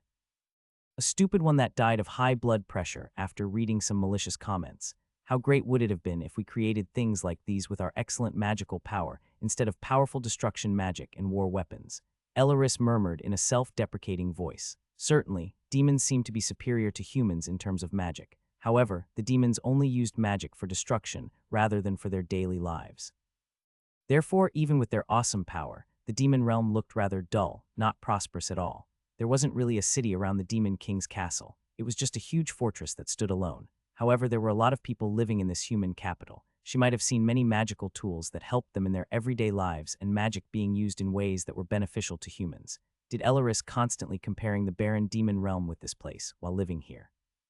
Maybe that was the reason why she felt that the demon realm was wrong and backwards. So that was why she ended up hoping for the humans' victory and not the demons. I seem to know what she is thinking to a certain extent. A world where only weapons to kill enemies were made. A world where people were struggling with all their might to make themselves happy. Although Elaris rejoiced about the end of the war and the humans' victory, she was just blankly staring at the joyful sights in front of her, not being able to fully be happy about the fall of the demon realm. No matter what kind of place one's home was, even if one didn't want to go back to it, it would always feel sad having lost one's place to return to. The riverside of Irene was well maintained. The green grass was trimmed well, and there were people walking about the well-paved promenade. For ordinary people who couldn't afford to travel far, the park built along the Irene River was the best picnic spot in the area. It's a place that always lifts my mood when I come here. Elaris wore a soft smile on her lips despite the strong sunlight, maybe because she liked the scenery. It certainly seemed like Elaris could tolerate sunlight better than I would have assumed. Yeah, it would be even better if this scenery wasn't right next to it. Oh yes, whoa, wah, gooey hey you bastard. Huh, that son of a idiot, are you cheatin' right now? How did so many threes come out? Huh, who's cheatin'? I've been livin' an honest life. If it's 3 then it's 3. Below the Brosgate Bridge, people don't even dare to go there. Because of the shade the bridge threw, this place was a lot darker and gloomier than other places. A group of beggars were drunk, vomiting, eating, drinking, playing dice, and trembling, all while the sun was still hanging high up in the sky.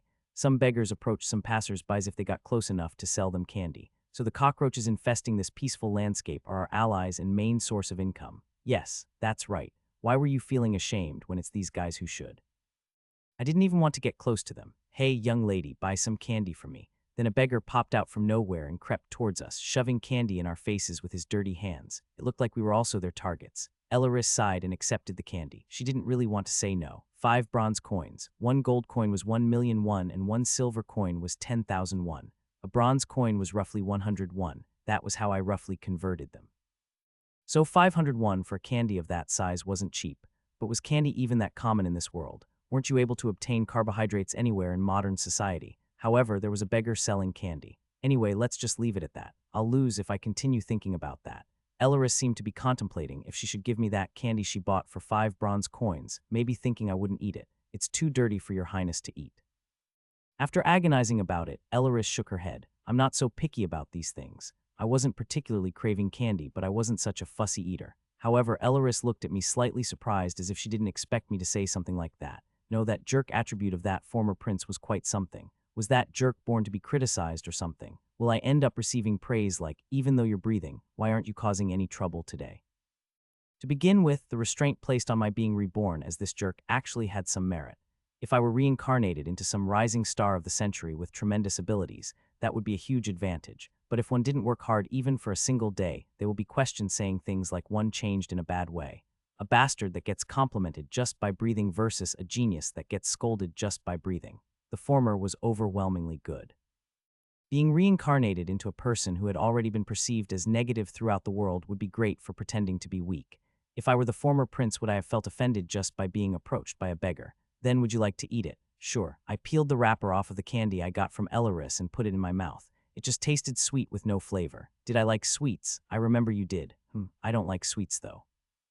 However, it seemed like being young had its advantages. The beggar who approached us was approaching others now. Most of the time, it felt more like people wanted to get rid of the beggar than honestly wanting to buy these candies. It was a disgusting sight, but I was told that that was how they funded their activities. No, I still didn't like looking at it. There was a good reason behind why we chose this place to meet up. Count Pontius had servants who had no idea that he was a demon. There were also influential people coming to his mansion, as he was a noble. Elaris' shop and its second story were a little too small for the four of us. The base of Irene's wild dog was a place avoided by all and swarming with beggars. I was told there were also quite the number of secret spaces. Elaris passed through the mess of beggars affected by hallucination magic. Even while we were passing right by the beggars, they didn't notice our presence. There was a dark tunnel right under the bridge. This place seemed to be their real base. I was told that it originally served as a type of drainage channel that would lead the city's rainwater to Irene when it rained. As this place wasn't really visited by people, it also served as Irene's wild dog's hideout when they turn into a lycanthrope. There were beggars lying around and sleeping inside. There were blankets, mops, and roughly built shacks. It really was a beggar colony. As we went even deeper inside, eventually even the shacks disappeared from our sight. As we entered the endless sewers, we saw a small light in the distance. Someone was sitting in front of a lit bonfire. Even though they were just the leader of some beggars, they still were a king in a way, however. They didn't seem like they had anything special around him. They were just like a dog basking in the fire's warmth. There was a person wearing a ripped shirt and tattered trousers, with thick gray hair on their head tied in random ways. Irene's wild dog. You're here, my lord. Come to think of it, I was never told that the dog was a man. The king of beggars, Irene's wild dog, the leader of a gang. Loyar greets His Highness the Prince. She knelt down in front of me as soon as she saw me. That wild dog's real name was Loyar, and as far as I knew, she was a wolf-type lycanthrope. Yes, nice to see you. Although it's in a place like this. We were inside Guardium, but here we were meeting up in the sewers. Is Sarkagar still over there? Loyar nodded at Elaris' words. All the nobles must be busy. There's going to be a victory celebration and stuff. He'll be here soon, though. This is a lot more important to us. Elaris was a pacifist, however she was still surprised that I was still alive. Loyar, on the other hand, didn't really have any big reaction. How should I put it? It felt like she didn't really care much about all this. Loyar, I'm telling you in advance, but he lost all his memories. Except for who he was, he doesn't remember almost anything. At those words, Loyar stared at me. For real? Well, yeah, it somehow turned out like that. Her gaze was a bit uncomfortable. I'm glad to hear that. You're happy about that? Yeah, because you tell me stuff like I should lie down with my stomach exposed, saying that dogs should behave like dogs. I did? Yeah, you'd even put me on a leash sometimes. Loyar opened her mouth as she thought about those times. Oh no, you're telling me I treated lycanthropes like some sorts of pets. Elaris' mouth twitched as she was smiling half-heartedly. Loyar, as far as I can remember, you kind of liked that. When did I ever? Loyar's face turned red. What the hell were you talking about? Did I really treat a lycanthrope who changes into a wolf every full moon as a common dog? Was she like my pet or something? Thaw that. I can't really remember, but I'm sorry. Well, it's fine. Your expression didn't look fine at all, though. If I were in her shoes, I would have really hated being treated like that. Come to think of it, I was told she volunteered for this spy mission even though she was a lycanthrope. Could it be she was forced to volunteer to get away from me? Come to think of it, that was pretty plausible. I managed to somehow escape and come here alive, but could I trust her? Well, I can't erase my past actions, but I'm sorry. Let's try to get along from now on. I reached out my hand to her, showing her that I meant no harm. Pat, I meant to shake her hand. However, she just put her hand on mine. She didn't grasp it, she just put her hand on top of mine. As soon as she realized what she did, Loyar was startled and then lowered her hand to hold mine. Wasn't that? Did she just do give paw, Pat? The moment I put out my palm, Loyar put her hand on my hand. She did it without realizing it and immediately pulled it back. Why, Your Highness, why am I doing that? Loyar said so in cold sweat. The speechless Elaris also added some words. It's like the body is reacting on its own without the head telling it to. Oh no, Your Highness. How about you try telling her to lie down and show you her stomach? Hey, she going to flip over. Try it. And no, why would I do that? I couldn't get myself to do that in the end. She'd probably really do it. Why was she trained so well? How often did I bully you like this in the past? Rather, it was already on the level that her body reacted instinctively. I'm afraid she'd really sit if I tell her to sit. Sorry, I'll be more careful. Yes, even though her heart doesn't like me, her body was that of a loyal dog. Thinking that I put my worries about Loyar aside, I sat down beside the fire. When Sarkagar arrived, we could start talking about the details. I felt something approaching from afar. There was a sound echoing through the sewers. I couldn't even see his face yet, but I was already convinced that he'll be the troublesome type, just like I expected. When Sarkigar arrived, he hugged me and began to wail loudly. Oh my goodness, for those wretched humans to kill His Majesty the Great Demon King, they must have used some cowardly tricks. What are we going to do about this? What are we to do? But seeing that your highness is still safe, there's still a ray of hope left for the people of the demon realm. What a miracle.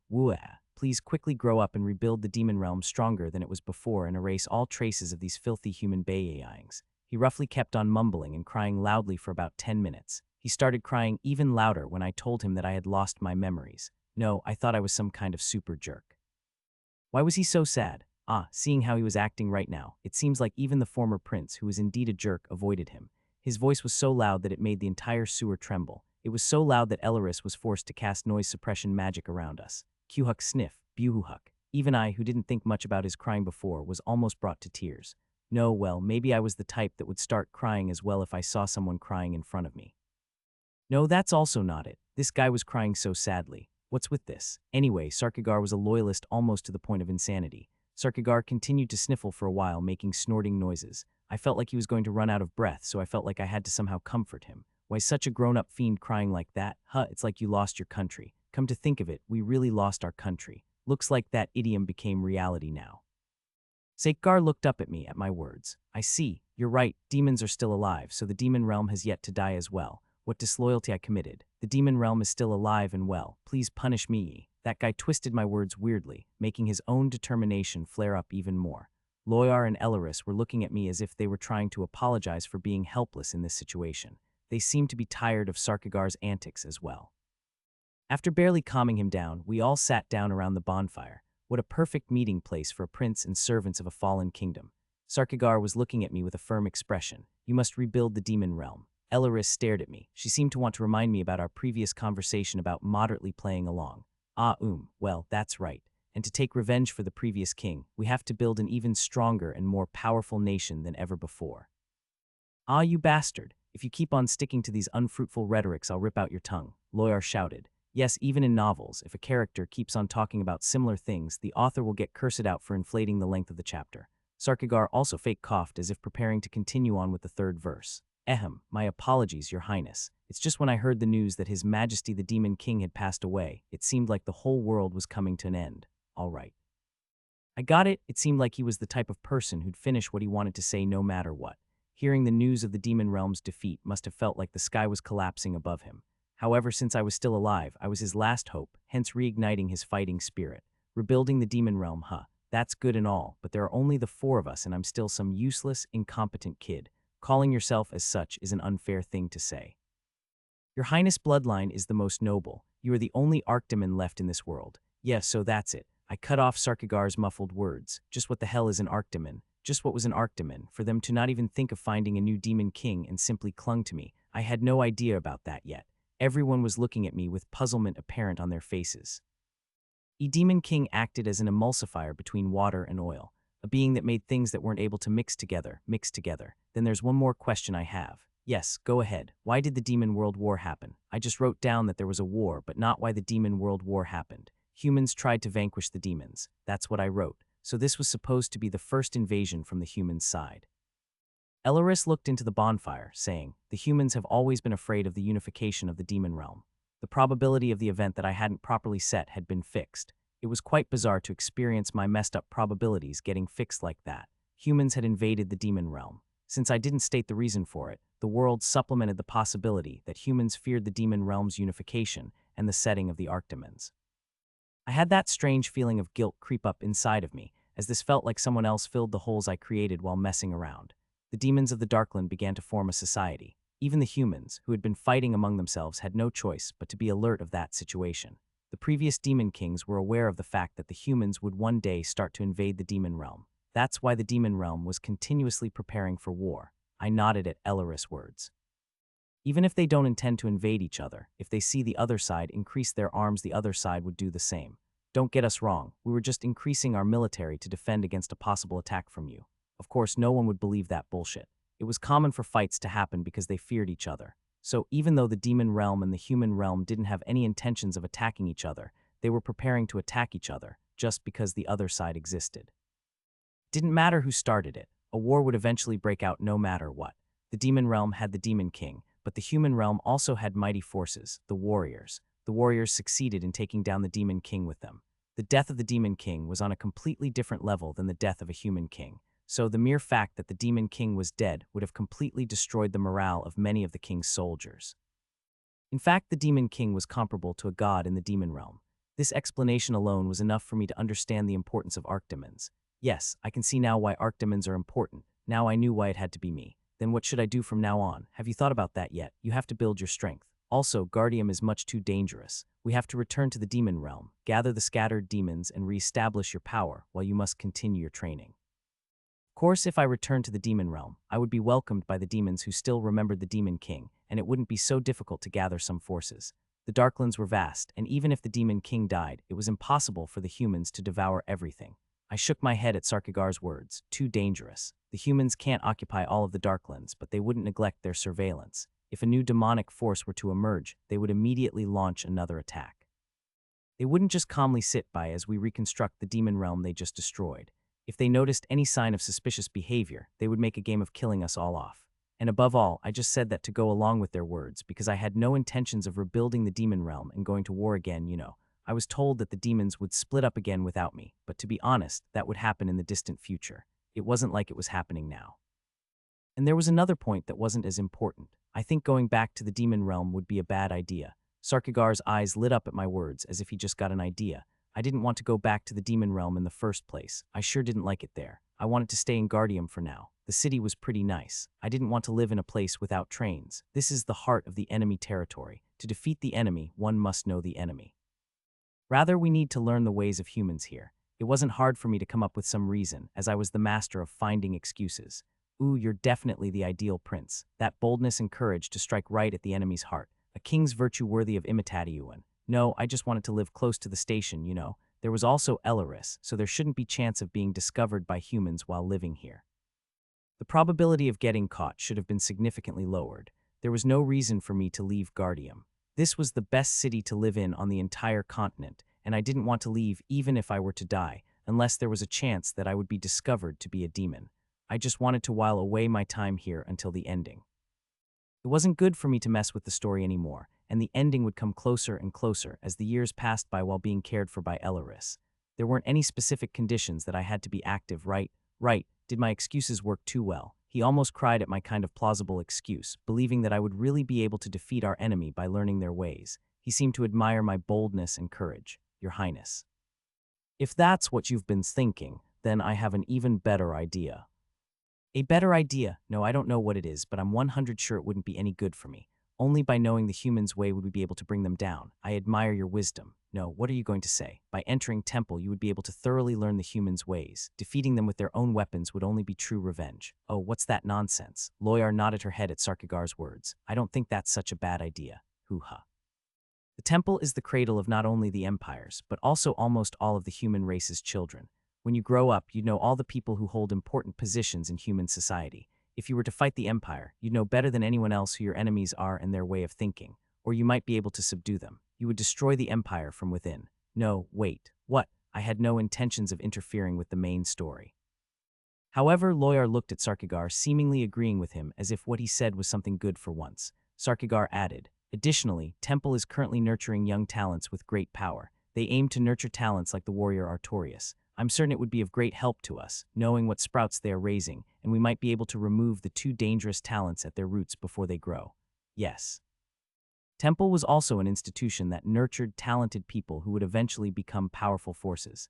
Even in that kind of place, there was a type of special Kals that nurtured talented people who could succeed the hero Artorias and his party, and yes, that was where the main characters were. However, there was no reason for me to go there. What the hell was I supposed to do there? I was going crazy. I started to get shoved into the story just because I said the wrong words. Elaris, help me. You don't want me to turn into a war weapon, right? Elaris just smiled at me when she noticed me looking at her with pleading eyes. I also think that that's a good idea, Your Highness. What was she on about? Wouldn't she normally disagree? It was hard to understand why Elaris, who should be opposed to Sarkigar's ideas, agreed. Now, just wait a second. I tried hard to come up with an excuse to avoid this strange development all three agreed to. No matter how much we can hide our appearances with magic, there will probably be wizards at Temple. Don't you know what would happen then? It would definitely be dangerous if my identity got revealed. Did these idiots want to kill me? Don't worry, Your Highness. With a smile, Sarkagar took off a ring from his finger. This is a ring that gets passed down from generation to generation in my clan. Well, what about it? Just by wearing this ring, you'd be able to use my clan's power. What? Why would you have such a thing? Why would such a thing appear so conveniently at a time like this? This was so unbelievable, honestly. Why the hell would these polymorphic bastards pass down a ring capable of granting the ability to polymorph from generation to generation? That would be completely useless to them. Wasn't this just some random setup for this moment? Do you find it weird to find such an improbable development happening in this novel suddenly? Idiot. I felt like something just went by my vision. I didn't see it properly. What was that? How could I accept such an important ring that got passed down for such a long time? It must be very precious to you. Like a memento of your parents. Isn't that right? I gradually ran out of excuses. Just what are mementos in the face of your great mission of rebuilding the demon realm? Please take it, Your Highness. Sarkagar pushed the ring towards me while shouting out his determination. A strong and prosperous nation is almost in our grasp. I fell victim to my own excuses. Anyway, it was pretty obvious. That person who sent me here didn't seem to want me to calmly get to the end. The plan of my admission to temple had been decided. Yes, obviously, I absolutely wouldn't get caught with that ring on. This wasn't on the level of illusion magic. This completely reconstructed my body. I wondered, since polymorph could reconstruct one's physical body, why wouldn't it be possible to improve one's physical specs as well? If I were to change my body to look like someone who'd have 99 points in strength, wouldn't I get stronger as well? When I asked this, Loyar told me, strangely seriously, polymorph of that level would only be possible for someone with the same amount of mana a dragon would have. Aren't archdemons kind of like dragons? Dragons are illusory monsters. Could there ever be a being in this world which could use magic without even properly casting? What a sad excuse of a legend. I didn't believe in legends. They were on the same level as lies. What you're using isn't actually polymorph. This is just the version our clan makes use of, so you must get stronger yourself. Strength obtained through transformation wouldn't be your own strength. You should not rely on such cheap tricks. I'm so glad that you confirmed that I wouldn't be able to use such a cheat ever. Anyway, because I gained the ability of the Dreadfiend clan, I was able to completely transform, not only disguise myself. By the way, I have a question. Of course, I knew that making myself look muscular by using polymorph wouldn't really make me muscular. For example, is there a limit to how dense I could make my hair? Yes, what do you mean? Sarkagar didn't seem to understand what I was talking about. However, I was serious. Let's say I've got hair loss. Could I just transform myself into a from with a full head of hair? Well, that's what I was talking about. Isn't that a matter of course? That's not such a big deal. Ah, Sarkagar. Your history's greatest loyalist. Of course, you're such a nice guy. I couldn't hold in my passion and hugged him. I held the eternal anti-hair loss ring in my hands. If you wish, I shall even give you my leave. Loyar and Elaris stared blankly as Sarkagar and I hugged fiercely.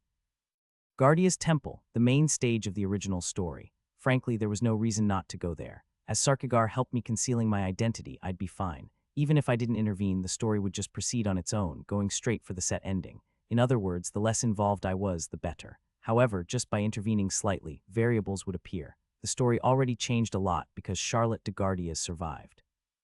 I didn't want to get too involved in a story that already had a predetermined ending.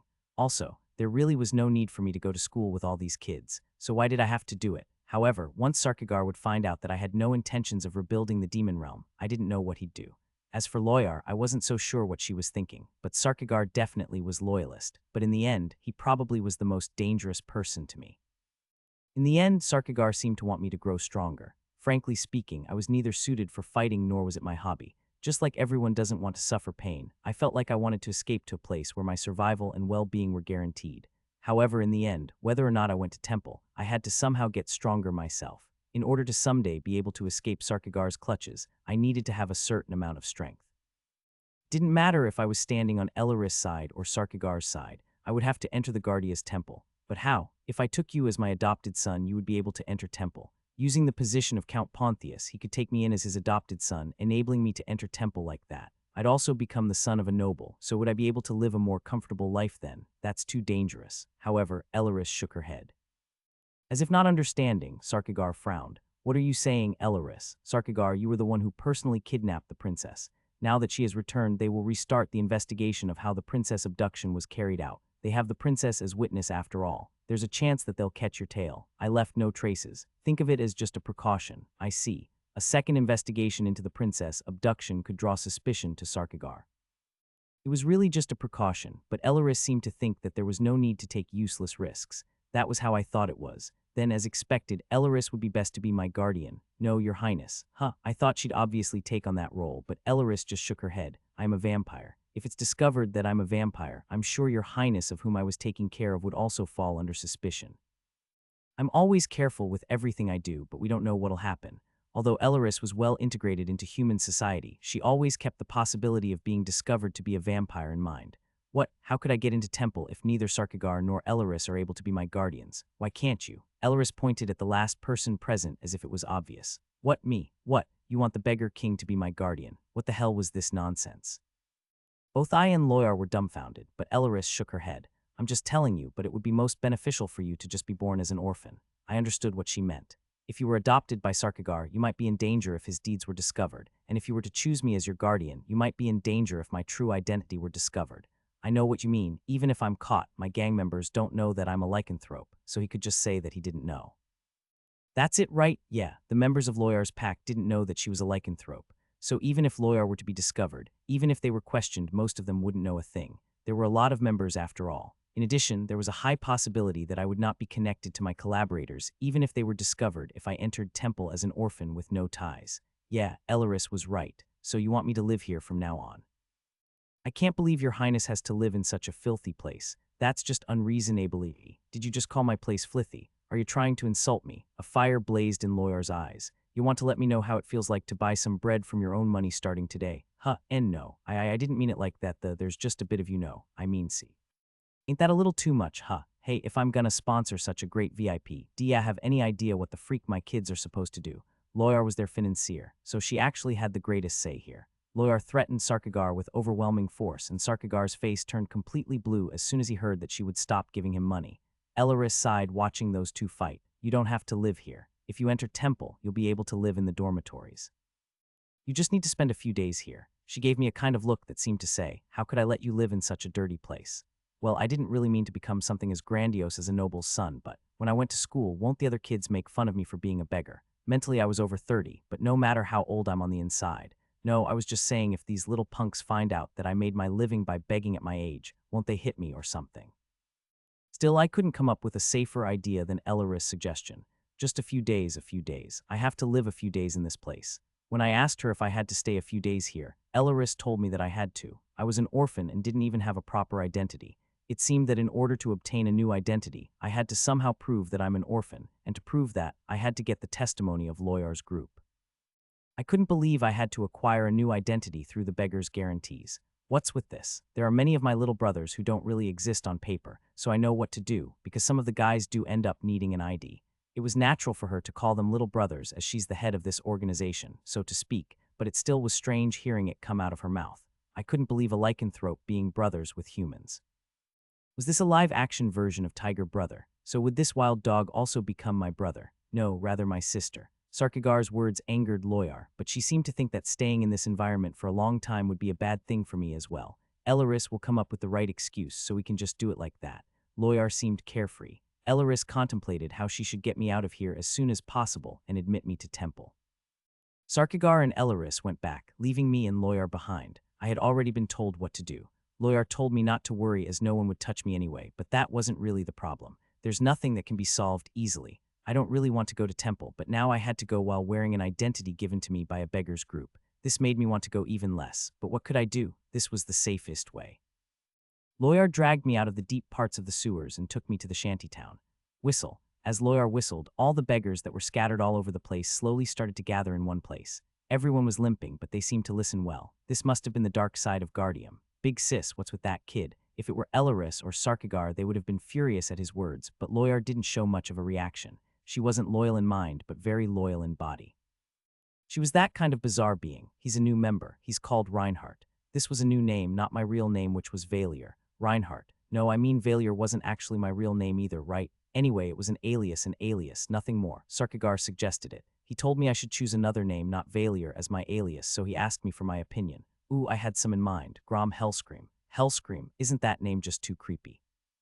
The first suggestion got cut down by Elaris. Then Lick King. What perfection. What a fitting name for a great demon king. If it's your highness, you would certainly far surpass the magical capabilities of a Lick. Your highness, your real name would be much more inconspicuous compared to that. Sarkagar agreed to it, but Loyar refused. She said something like, if you'll choose such an ugly name, you'd be better off just using your real name. Well, this name was the equivalent of Kim Eum Doom in Korean. Then Thrall, Your Highness, we can't possibly use a weird joke like that. Elleris quite seriously thought Thrall was a pun on, damn it. TN, Korean writing for Thrall equal SSRAL, damn it equal Yigi Ral, or also written as XRAL XRAL. Don't you know the Warcraft series? Eventually, after arguing for a long time, we were able to decide on something. How about Reinhardt? Oddly enough, it's a very main character-like name, but I think it's a better name than Hellscream. It wouldn't hurt to add a few more syllables. A king's name can't be too simple. If it's even longer than that, it would be a pain to say. I also don't want to be mistaken as a noble or something. That's how it got decided. It wasn't particularly flashy, nor was it something weird. It was just a name. At Loyar's announcement, a sloppy but strong-looking guy who probably was the second in command here chimed in. Big sis, where should we put I am? Oh, don't make him do anything. Loyar shook her head. I'm gonna send him to temple. At those words, the beggars made rather strange expressions. Did you eat something wrong? Huh. One of the beggars who said something along those lines slightly shrank back when Loyar raised one of her eyebrows as if they were talking bullshit. No, why did you suddenly accept this kid when you stubbornly refused to let any in before, cause they done even know anything? And temple, there certainly weren't any children my age in Loyar's beggar group. Teenagers who derailed and ran away from home definitely were as hard to control as rabid dogs, so it was quite natural that they asked something like that. Loyar shook her head. This guy's our future. It felt weird suddenly becoming a bunch of beggars' future. Maybe I've actually become the future of these guys to a certain extent.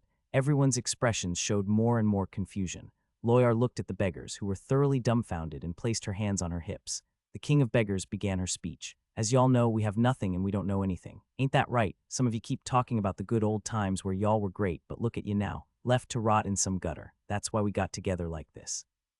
So that the ones who don't exist can also live their lives. But how long do ya plan to live like that? I don't care if it just were me, but you guys don't want to live like this, right? You want to get out of this life, right? But it's too late for us to learn anything new. So through our power, our money, yes, using our capital, we will nurture talented people who'd be responsible for this gang's future. Thinking what she said was quite plausible, Loyar seemed content. Somehow this is the first time I've witnessed such charisma in any of my lives. I instructed Loyar to briefly explain this as a strategy to nurture talent for the future of the gang, and to first heavily focus their capital into one talent with the goal of optimizing the situation of all the beggars here. One of the beggars tilted their head at Loyar's proud declaration. Big sis, I done think sending some guys to temple would suddenly make us sleep on feather cushions, though. A valid concern. Of course, Elleris and I came up with a lot of excuses to deal with this situation. If I say it's like that, then it is like that. You bastards. However, Loyar just shouted at them, not tolerating any protests. If that's what the boss said, I guess you're right. And everyone accepted that one sentence rather than millions of excuses. That was a boss for you. However, would it be worse to be found out to be a demon or the heir of a beggar organization? Aren't they both pretty dog-like existences? Strictly speaking, Loyar's words weren't just cheap excuses. Everyone was just convinced by the feeling that whatever Loyar told them, they had to do. It was that kind of attitude. Perhaps this wasn't the first time that Loyar made them do something absurd. Loyar took me to a rather big shack and brought someone else with her, a man of strong stature. He was the one who looked like the second in command from earlier. Loyar introduced me to this man. Since Loyar was the boss around here, he promised me to treat me comfortably. Say hi to each other. This is our gang's future. Reinhardt. Reinhardt, this is my most trusted younger brother, so you can trust him too. His name is Daebun. Nice to meet you, Reinhardt. I'm Daebun. He was the younger brother favored by a lycanthrope. Was this a friendship that transcended race? It wasn't even one, it was friendship with a few decimal places between them. TN as in their positions. I'm Reinhardt. I shook hands with him. His hand was as large as a pot lid. Rather than a beggar, he looked more like a retired soldier in a slightly shabby outfit. He gave of a rugged impression. Perhaps because he trusted Loyar just that much, but he didn't question or ask anything about this stranger that appeared out of nowhere she suddenly offered to send to temple. Take IM to get an ID tomorrow. If you got time, swing by temple. Yes, big sis. The three of us just sat around for now. It was messy, but it was worlds apart from that hallway inside the Demon King's castle littered with corpses. This place was only dirty, so this was a literal heaven compared to that. I thought about the worst-case scenario and affirmed my present situation. Although it was a bit uncomfortable, it could be worse. Then Daebun spoke up hesitantly as he looked at Loyar. Big sis, what are you gonna do about the tuition? I'm not really sure, but ain't temple for noble children. I heard it costs a lot of money. It was a problem we were already aware of. We made the decision I'd go, but didn't even have a way to solve the most important problem. It wasn't about getting detected, but getting enough money. For that reason, there were doubts whether it would be possible for Loyar to continue paying tuition for temple. The Guardia's Temple was the most famous educational institution on the continent. Not only members of the empire, but also members of leading families from all over the continent often came to study abroad there. Because of that, the tuition was extremely high. The temple itself was an educational institute, but it was also the place that gave the empire the most revenue. Just by getting admitted to temple, one would be able to build connections with a lot of influential people. Nobles didn't hesitate to pay a lot of money just to send their children to temple. Temple's tuition fee varied depending on the grade and major, however. Ordinary students required to pay 50 gold per semester, about 50 million won. That was equivalent to 100 million a year. In addition, tuition wildly varied depending on the major. First of all, you only have to provide the tuition fee for a certain period of time. Are you thinking of going for a scholarship? Of course, I probably was smarter than the average kid, but honestly, there were definitely plenty of kids smarter than me in that place. However, that wasn't what was important. The empire wants a second and third Artorias. So what if one definitely had the talent, but didn't have the money to get an education at temple? In that case, the tuition will be waived. It sounded like I was guessing, but that's what would happen. Students with outstanding talents, but with limited financial power, were specially managed within temple. Of course, they wouldn't make you pay the huge amount of tuition fees. I was an archdemon. There should be something I could do. Once I enter the school and get some education, I should be able to find something I'm talented in. After that, tuition would be waived. This isn't just nonsense as well, because I could make a talent bloom with my achievement points. It might not be possible at the moment, but there were plenty of ways to get achievement points if I started sticking close to the main story. Everyone nodded to this as if it was quite plausible. Before I was forced to go to temple, I did say that I wanted to live a comfortable life, but if I had to go anyway, any thoughts about that went right out of the window. I had to become stronger, whether I liked it or not, so it was important to gather enough money to attend the first semester. From that point on, I'd get woven inside the main story, collect achievement points, and develop my talents. That was my goal now. Can we even do that with our earnings? I don't really know, but probably not. Loyar wasn't particularly sharp. Daebun hesitated before he opened his mouth. Well, how about if we cut down on what Big Sis is taking from the gang's finances? The money Sarkigar spent on his aristocratic life. Perhaps Loyar didn't disclose what she used the money she was taking away for. If we do as Daebun said, we'd be able to save up enough money for me to go to temple. However, Loyar firmly shook her head. Didn't I say I had to use it to prevent crap from happening? Yes, you did. Loyar seemed to have told them that she uses the money to bribe the guards, explaining why her gang wasn't cracked down on even though they were the way they were. Of course, I didn't know if she really did that or not. Daebun sighed. These days our revenue is decreasing. Big Sis, no one is getting close to Bronzegate Bridge anymore. There were rumors spreading that this place housed solicitors. For a long time now, people in the know didn't come close to this place. As such, the revenue was gradually decreasing. That was only natural. This is a serious problem. It seemed like Loyar only realized at that moment that things weren't going as planned. Then she glanced at me, as if telling me to do something. Yes, I was waiting for my turn to speak. How about we think about this a bit differently?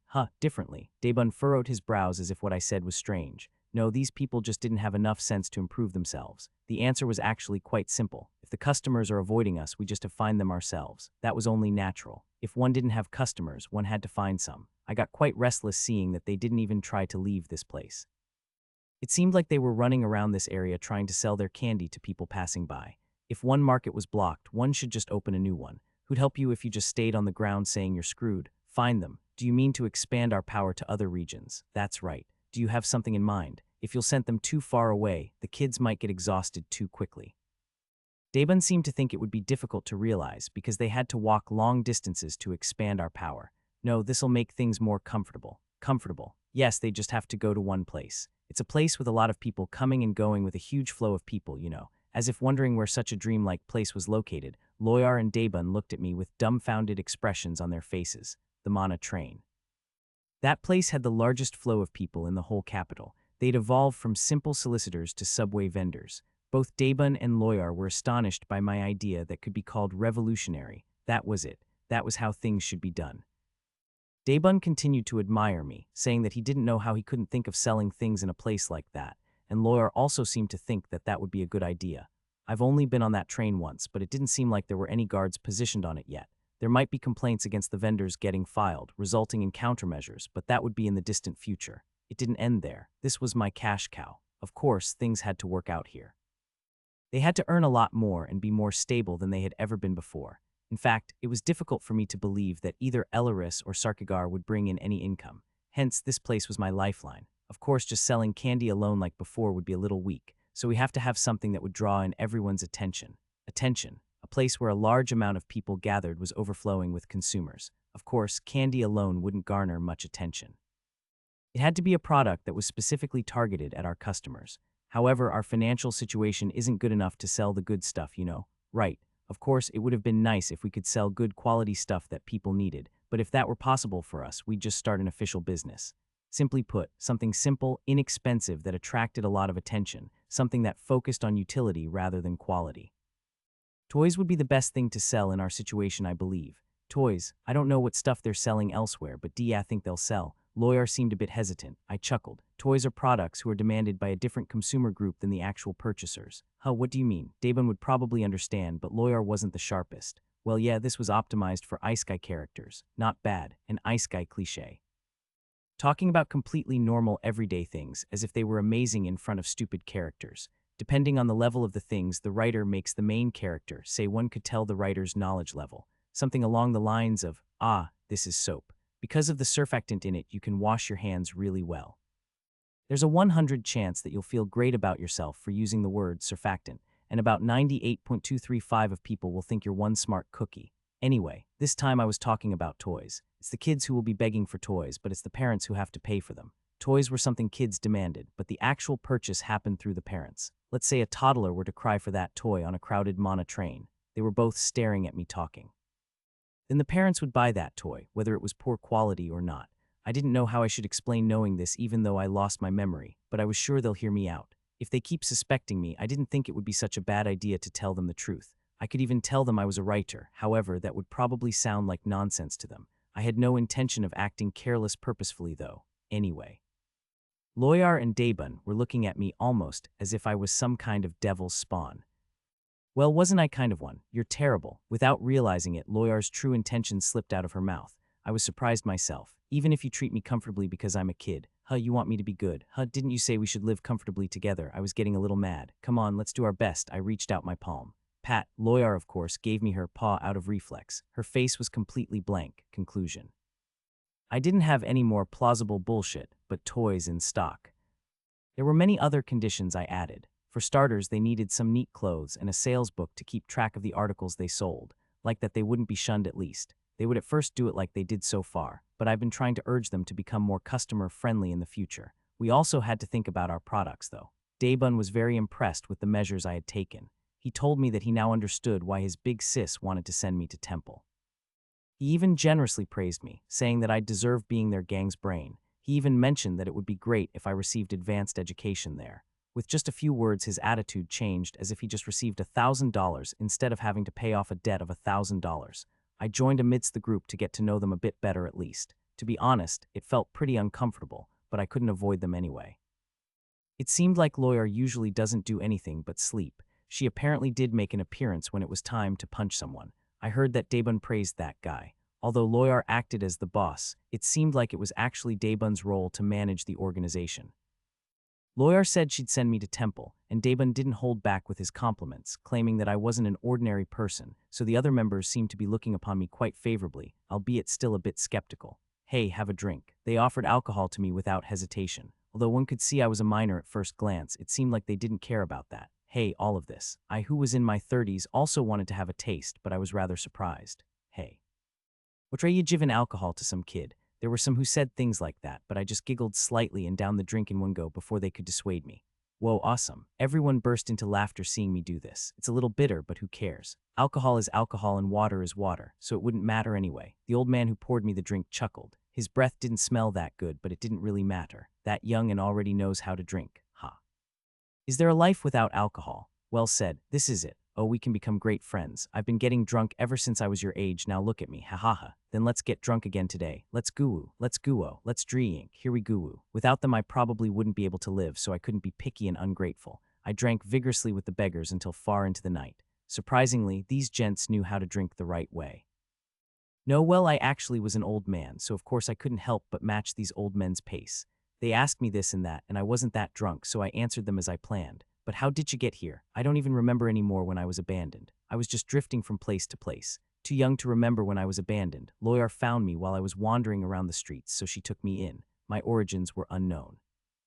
Everyone patted me on the shoulder saying that I must have had a hard time while still being so young.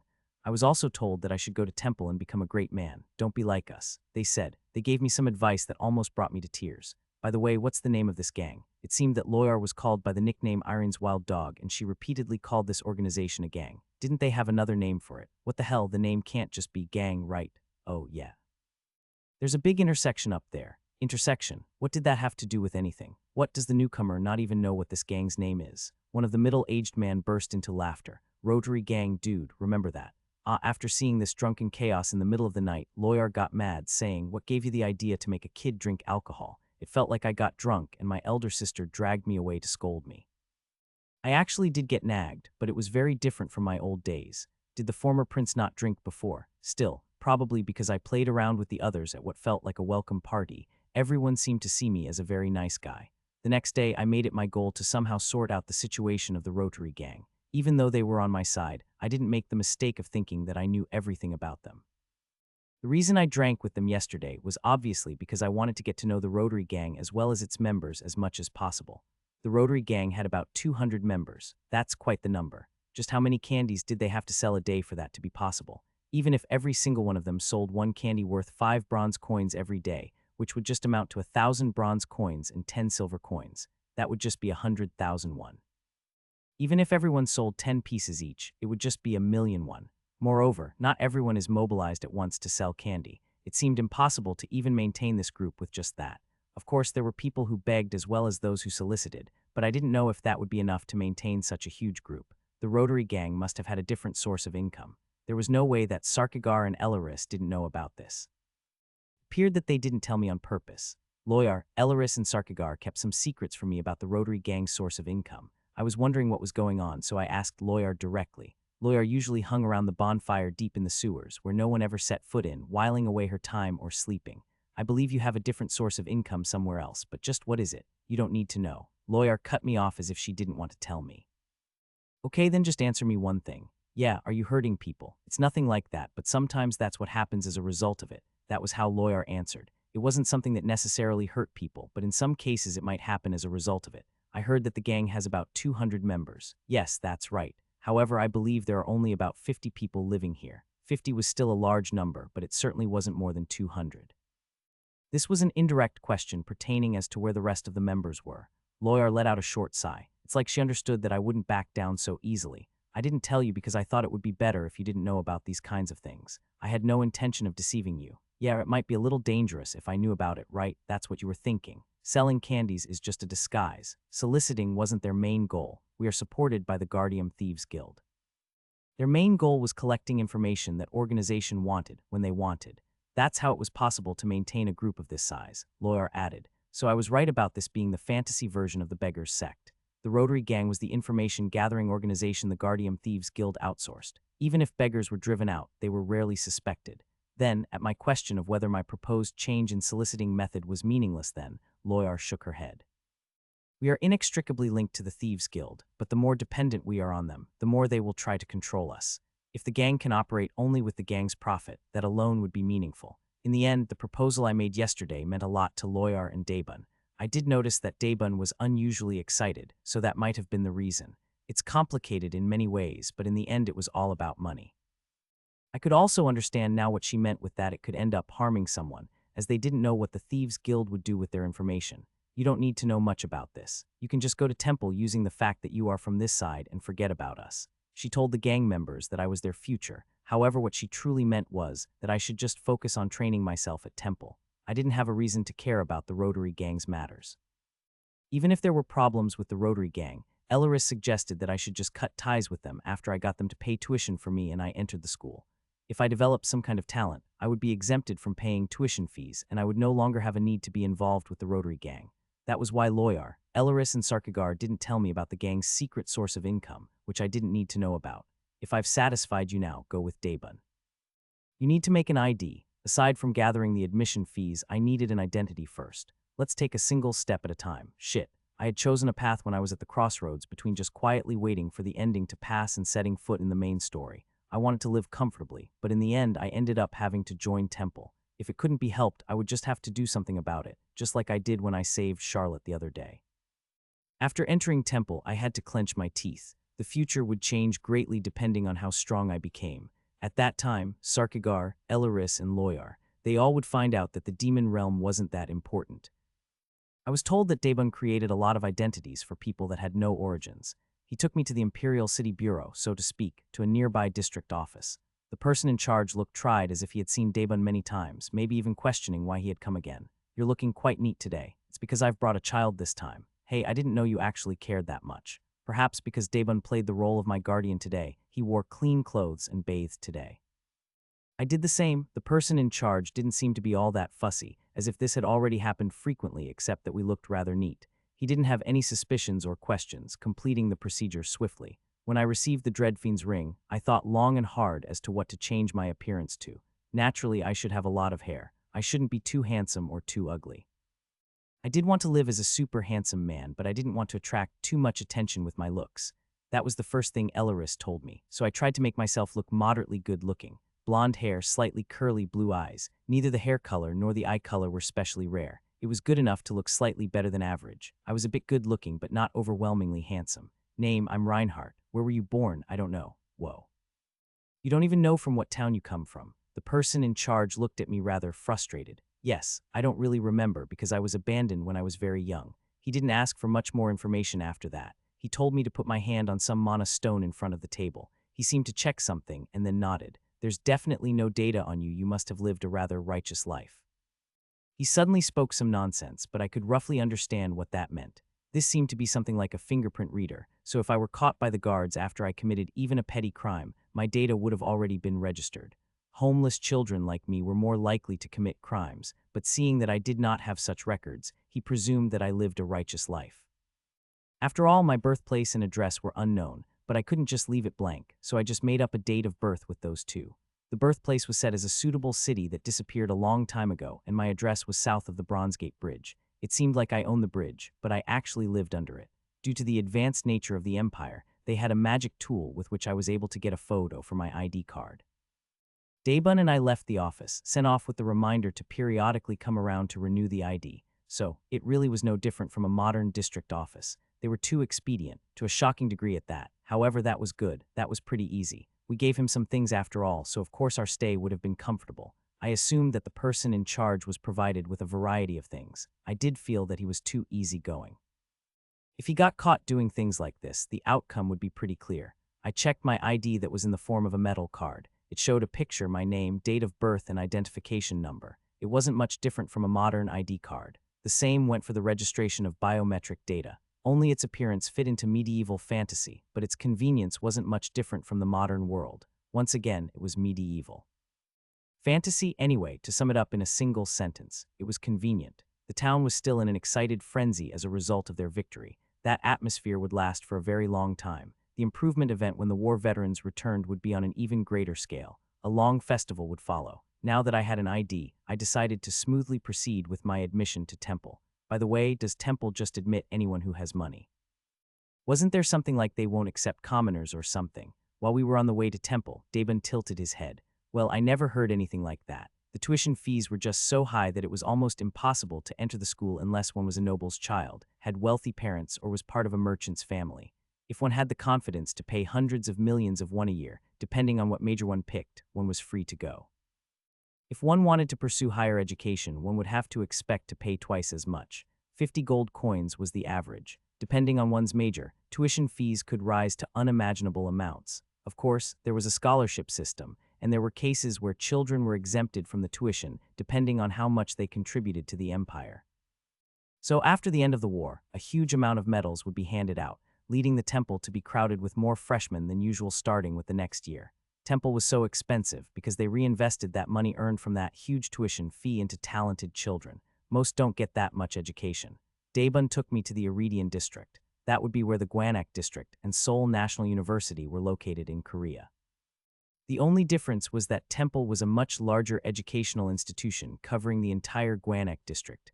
Therefore, it was only natural that the number of students was also astronomically high, meaning the money that went into this school was equally astronomical. Not only that. In order to prevent non-students from wandering around the campus, Temple was equipped with physical barriers, as well as large-scale magic barriers that blocked those that weren't students, faculty, or people who had permission to enter. The temple's security, crime prevention system, and barriers that I set up were exactly the same as the imperial castles. There were children said to come from each country's powerful family, so they created an environment in which they could fully focus on their studies without worrying about their safety. That's why everyone was able to send their children off to a faraway place with a peace of mind, and it would be a big deal if any of the students were to get harmed or abducted while they were walking around the campus, so they put huge emphasis on the safety measures. Of course, there were loopholes because an incident had to happen after all. If the defense and countermeasures were too perfect, incidents wouldn't be able to happen. No one wanted that, especially me. Anyway, Temple was practically a town's name, so it wouldn't make a lot of sense to say we arrived at Temple to begin with. The Mana train couldn't even go inside of Temple. We arrived at the admission office outside Temple. Daebun couldn't keep his mouth shut. This is my first time coming here, so why are there so many people here? The admission counseling center on its own was already huge enough to be called a school, and what was even more surprising was the number of people waiting near the entrance. They were people waiting to get admitted. They all pulled a number ticket, all of whom were children with their parents next to them. Daebun just couldn't understand that there were so many rich people out there trying to send their children to Temple. I knew what this was about. Maybe that's what it is. What do you mean? Children with special talents can enter Temple for free. That's what they're trying to confirm here. Will there even be cases like that? One could never know. I put it as if it was just a guess, however it was actually the truth. Even though it was difficult for them to pay the tuition, there were some parents who thought their child had special powers or was a genius. Parents who couldn't afford to pay the school fees would come here with their children, counting on that possibility. Of course, most of them get sent back disappointed that there was no talent to be found, but they definitely did discover children with special talents, allowing them to enter the school. The probability was just very low. There were 4 forces in this world as a great whole: combat, magic, divine power. And a power that was completely different from those 3, a power that hadn't been discovered even after a long time: supernatural power. Combat wasn't just about being able to run well, but being able to display superhuman powers after one grew up. Such was the case with Artorias. The knights of Duke Celerion who pursued me must have been those with similar powers. However, even on the side of the demon realm, there were monsters a lot stronger. There was a good reason why the gargoyle was able to crush these veteran knights in a single blow. In any case, those that have the potential to develop superhuman powers will go on to learn martial arts. Children who were unusually smart or were discovered to have magic-related talents would go on to major in magic. Those who show talent in divine power would go down the path of a priest or paladin. And very rarely, children sometimes awakened to bizarre abilities. These powers, dubbed supernatural powers, had not yet been fully elucidated because it wasn't an ability that could be learned and used like magic. Some people might not even be able to control them properly. That was why the Empire was taking special care towards these supernatural powers. They weren't used as resources in the Demon World War, but they could be very dangerous depending on the person. Depending on the level of danger, users with supernatural powers that were thought to be out of control would eventually be disposed of secretly. For children with supernatural powers, temples served as an institution to socialize as well as learn how to control and develop their abilities. Of course, most of the children gathered here would most likely fall under none of these 4 classes. Having talent was rare, really rare. By the way, with so many people here, would we even get our turn today? Daebun seemed to be thinking about a much more realistic problem. I was rather sure that if we were to line up there, we would have to wait for a really long time, perhaps so long until they closed their doors, so we couldn't know if we would even be able to get in today. Of course, that was an unnecessary worry. We're here to apply for admission, not for consultation, right? We didn't come here to try for the free admission because we didn't have enough money or something. Ah, that's right. We proudly entered through the entrance to apply for admission, not into the admission cancellation office. Unlike the admission cancellation office, the place to apply for admission was quiet. Of course, there were people there, but the place they waited in was decorated very luxuriously. There were some parents who bawled their eyes out at the thought that they had to say goodbye to their children soon, perhaps because they came from afar, and some children who whined that they didn't want to go. No matter how good Temple was, you could always find people like that. What did they know, just because they had to part with their parents? This is the window for admission applications. Seeing me and Daebun, who looked rather neat but also rather penniless, the counter staff tried to gently guide us to the other side. That's. Daebun froze by my side, perhaps because that was his first time coming to a place filled with enormously wealthy people. No, why would my guardian be scared, huh? I came here to pay the admission fee. On the contrary, when I spoke up calmly, the staff looked rather embarrassed. The admissions counseling center was practically crowded with people, but the admissions application office was quiet, and each student had a one-on-one meeting with a counselor to receive counseling. Said counselor said they came because we said we had the money to apply, but they looked at Daebun with a look of disbelief. This may sound rude, but may I tell you something in advance? Yes, go ahead. Daebun was completely frozen, so I just stepped up. The counselor continued with a slightly apologetic expression. There are some people who only pay tuition for one semester, those who wish to first enter the school. It was true that 50 gold was a huge amount of money, but if they liquidated everything you had, there may be some people who could afford it, so there were some people who only paid for one semester like this. Was this about that? Can you not do that? If we couldn't, wouldn't that mean my plans wouldn't go through? The counselor also spoke respectfully to me. Perhaps it became a habit after meeting so many children of high-ranking people. Of course, if you don't have the money to pay the tuition for this semester and the next, it's a rule to expel these people after a certain period of time. But, so, if I don't have the money for the next semester, I won't be able to register. Yes, in principle. However, there is no reason to sanction this just because of that. As not all the students admitted like that would end up this way. Sometimes that is. What? Was there an additional setting or environment created by some probability that I didn't set up? The counselor hesitated to speak. They would first pay the tuition for just a single semester, and then, well, they would try to build up friendships with other more financially stable children during that semester. They then would ask them to pay the tuition for the next semester. There were quite a few like that. Oh. I seemed to know what they were talking about. Children would whine to their parents that a close friend of theirs had to leave Temple because they lacked money. There were parents who would listen to them, but this is rather damaging towards Temple's image in many ways. Even if the tuition for Temple was pretty expensive, that was of little importance to those who were very wealthy. In Temple, where nobles, commoners, and royalty lived together, friendships transcending their social status sometimes occurred. Therefore, there were children who entered for one semester in the hopes of building such a connection, of course. It was mostly the parents that made them. Even if it wasn't just to make them pay their tuition fees, they calculated that it would be beneficial just to have an extremely wealthy friend. The children might make a fuss about their friends leaving, but the parents might just go complain to Temple why they would let beggars just casually wander around their grounds. I didn't even think of that when I set up Temple, but indeed short-term admissions could be used like that. It's ridiculous, sad, and pathetic that I didn't think of that. Temple's stance on this was understandable, if anything. Changing classmates too often was also detrimental to the children, even if that student was just trying to mooch off of other kids. I would also want to implement such a policy if I were in their shoes. However, I was planning on developing my talent after entering the school to become a permanent scholarship student, They probably wouldn't believe me if I started saying things like that. Wouldn't my path be immediately blocked if I told them I was the successor of the Bronzegate Rotary Gang? Rather, I might have had a better chance if I had come from Sarkagar's side. Once you have prepared the documents to prove your financial status, we can review them. You don't seem to have that much leeway, though. The counselor was very politely dismissing the two of us. However, I wasn't particularly offended by that.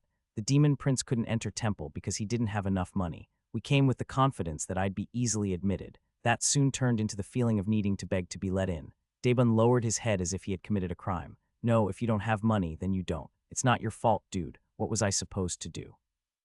I didn't think I would come across such an obstacle. The Rotary Gang had many people, but it was difficult to prove their finances. It may have been possible to borrow money through the Thieves Guild, but that was just ridiculous, as that would rather prove that I had connections to a criminal organization. As expected, my only other option would be to change my appearance again, get another ID card, and enter as Sarkagar's adopted son. Sigh, there's nothing more I can do. Can't we do that inspection thing or something? When I was about to get up, Daebun said something out of the blue. An inspection? What inspection, if it's an inspection? Daebun had a desperate expression on his face. He might be a genius or have supernatural powers. Well, wouldn't that be possible? Does it cost money to do the inspection? No, what's wrong with this man? The counselor looked puzzled at Daebun's sudden outburst. Of course, we conduct inspections at the Application Consultation Center, not at the admittance office. Inspections alone do not cost money. However, the chances of a child having a talent are rather slim. Most children don't have a single talent. What the counselor said was true. I didn't have any talent right now, so there was no hope for the thing Daebun suggested with such a desperate expression. Hey, let's just get out of here, Daebun. Well, we wouldn't know about that if we didn't try. How long does it take to get tested? Does it take long? It doesn't take that long. You just have to touch the physical scanner, but you shouldn't do this here in the admittance office. The counselor seemed troubled by Daebun's sudden obstinate attitude. They looked between me and Daebun and eventually sighed slightly. Okay, since you came all the way here already. The counselor rummaged through one of the counseling rooms and took out a magic tool, saying it won't take that long. A physical scanner, so to speak, was this world's talent and status meter. They determine one's current ability and potential talent with these things. This was the staple among convenient settings. If I didn't add something like that, wouldn't that have been too difficult? I would have had to describe it a lot more and vague at that, so there was a need for a state window. Like that, one could immediately determine how strong a character was. Stat windows would quantify strength in numbers. Without it, I would have had to describe the strength through events. I would have to explain it like before I did this and that, and I just couldn't do it. But now I feel like I got stronger. That was just too annoying and difficult. Attack power increased by 1,000. Wasn't that just too comfortable to write? I love it. But anyway, what Daebun was doing now was pretty much meaningless. I don't think this will be worth it, Daebun. If you got nothing to lose by doing this, then just do it. Or is there something wrong with that? It seemed like Daebun wanted me to take it as it was free anyway. He seemed to think that I desperately needed to enter temple. I had another way, but Daebun didn't know about that. He was just thinking of me. He was such a nice guy. However, that didn't mean that I suddenly have some talent. You just have to keep your hands on the scanner. Wait for about a minute. To determine my talent, I will have to put my hands on a crystal ball. My talents will then be printed out on a tablet like magic tool the counselor held. There's nothing I have talent for. It's not like they'll be able to see that I'm a demon through this, right? Or see that I have that skill demon domination, right? I didn't think so. I had Sarkagar's ring after all. Demon domination was a unique skill of the Archdemon race. It was completely sealed after I changed using the ring. Since it was an ability I could only use in the form of Valier, it should be hidden. Of course, it might not be as well. I should just run with the ring. Let's just go back and think about how to change my looks next. Yeah, let's do that. The counselor suddenly tapped on the tablet. Was it that thing where you continue to tap on an iPad when it's not working properly? Did you find something? At Daebun's question, they shook their head. My apologies. It seems that it's broken. This item is only rarely used here. They left the counseling room as if they didn't even know how that tool worked, as they were actually more used to dealing with the wealthy, but didn't have any experience checking for talent. They said they'd bring a new tool over. Didn't they find something? I shook my head at the expectant Daebun. No way. I checked my status again, but of course I couldn't find a single talent in it. I knew my condition better than any magic tool could. I brought a new one. I even checked its functionality, so it should work this time. It seemed like the counselor was gradually getting exhausted. It probably was because we caused them extra work just for someone who had no talent at all. I put my hand on the newly arrived crystal ball, and the counselor was speechless. What, is it malfunctioning again? The counselor furrowed their brows. How strange. I've never seen anything like this before. Perhaps because they were bewildered, but the counselor spoke informally this time. Is it something that breaks easily? No, it's not a very complicated tool after all. As if he couldn't understand what was going on, the counselor showed the corresponding part of the tablet screen to Daebun. Should I even call it a screen? It kept blinking. I kind of wanted to know what characters it displayed and why it just kept blinking. What was this? Was that a talent? Do I have the talent to break machines? Wouldn't it be better if I didn't have that kind of talent? That's one of the shittiest, most common talents I had ever heard of. It was as bad as that kitchen disaster attribute. It was so common that it wasn't even used anymore, but now when it gets mentioned, it feels rather novel. But it was still hella old-fashioned, you hear. Don't give me that. The counselor asked me to put my hands down and put his own on the crystal. Looks like the tool is working normally. The counselor then asked Daebun if he had his talents measured before, then told him to put his hands on it this time. Certainly, the tool has no defects. That screen blinked so much, it was apparent that I was the cause. The counselor asked me to put my hand back on the crystal. Just hold your hands on it for a second this time. Yes, what the hell? I held my hands on the crystal ball for circa a second as I was told. The tablet screen was again blinking wildly. Soon after, the counselor opened their mouth speechlessly. What? I think I know now. In that case, there were all sorts of cases before, but this is the first time I've seen something like this. What do you mean? Daebun approached the counselor with an excited expression on his face. There are cases where a subject doesn't show a specific talent, but aptitude. For example, it's not developed enough to be a talent, but if the subject works hard, they would be able to be outstanding at a certain field. It's a kind of sub-concept of talent. Aptitude. I knew what that was. For example, someone with an aptitude for swordsmanship would be better in learning swordsmanship than archery or spearmanship. If a person with an aptitude for swordsmanship continued to study swordsmanship, he or she may become very gifted with the sword, or even excel more than someone who has talent in it, even if it isn't a talent. So what does all that mean? Daebun was excited.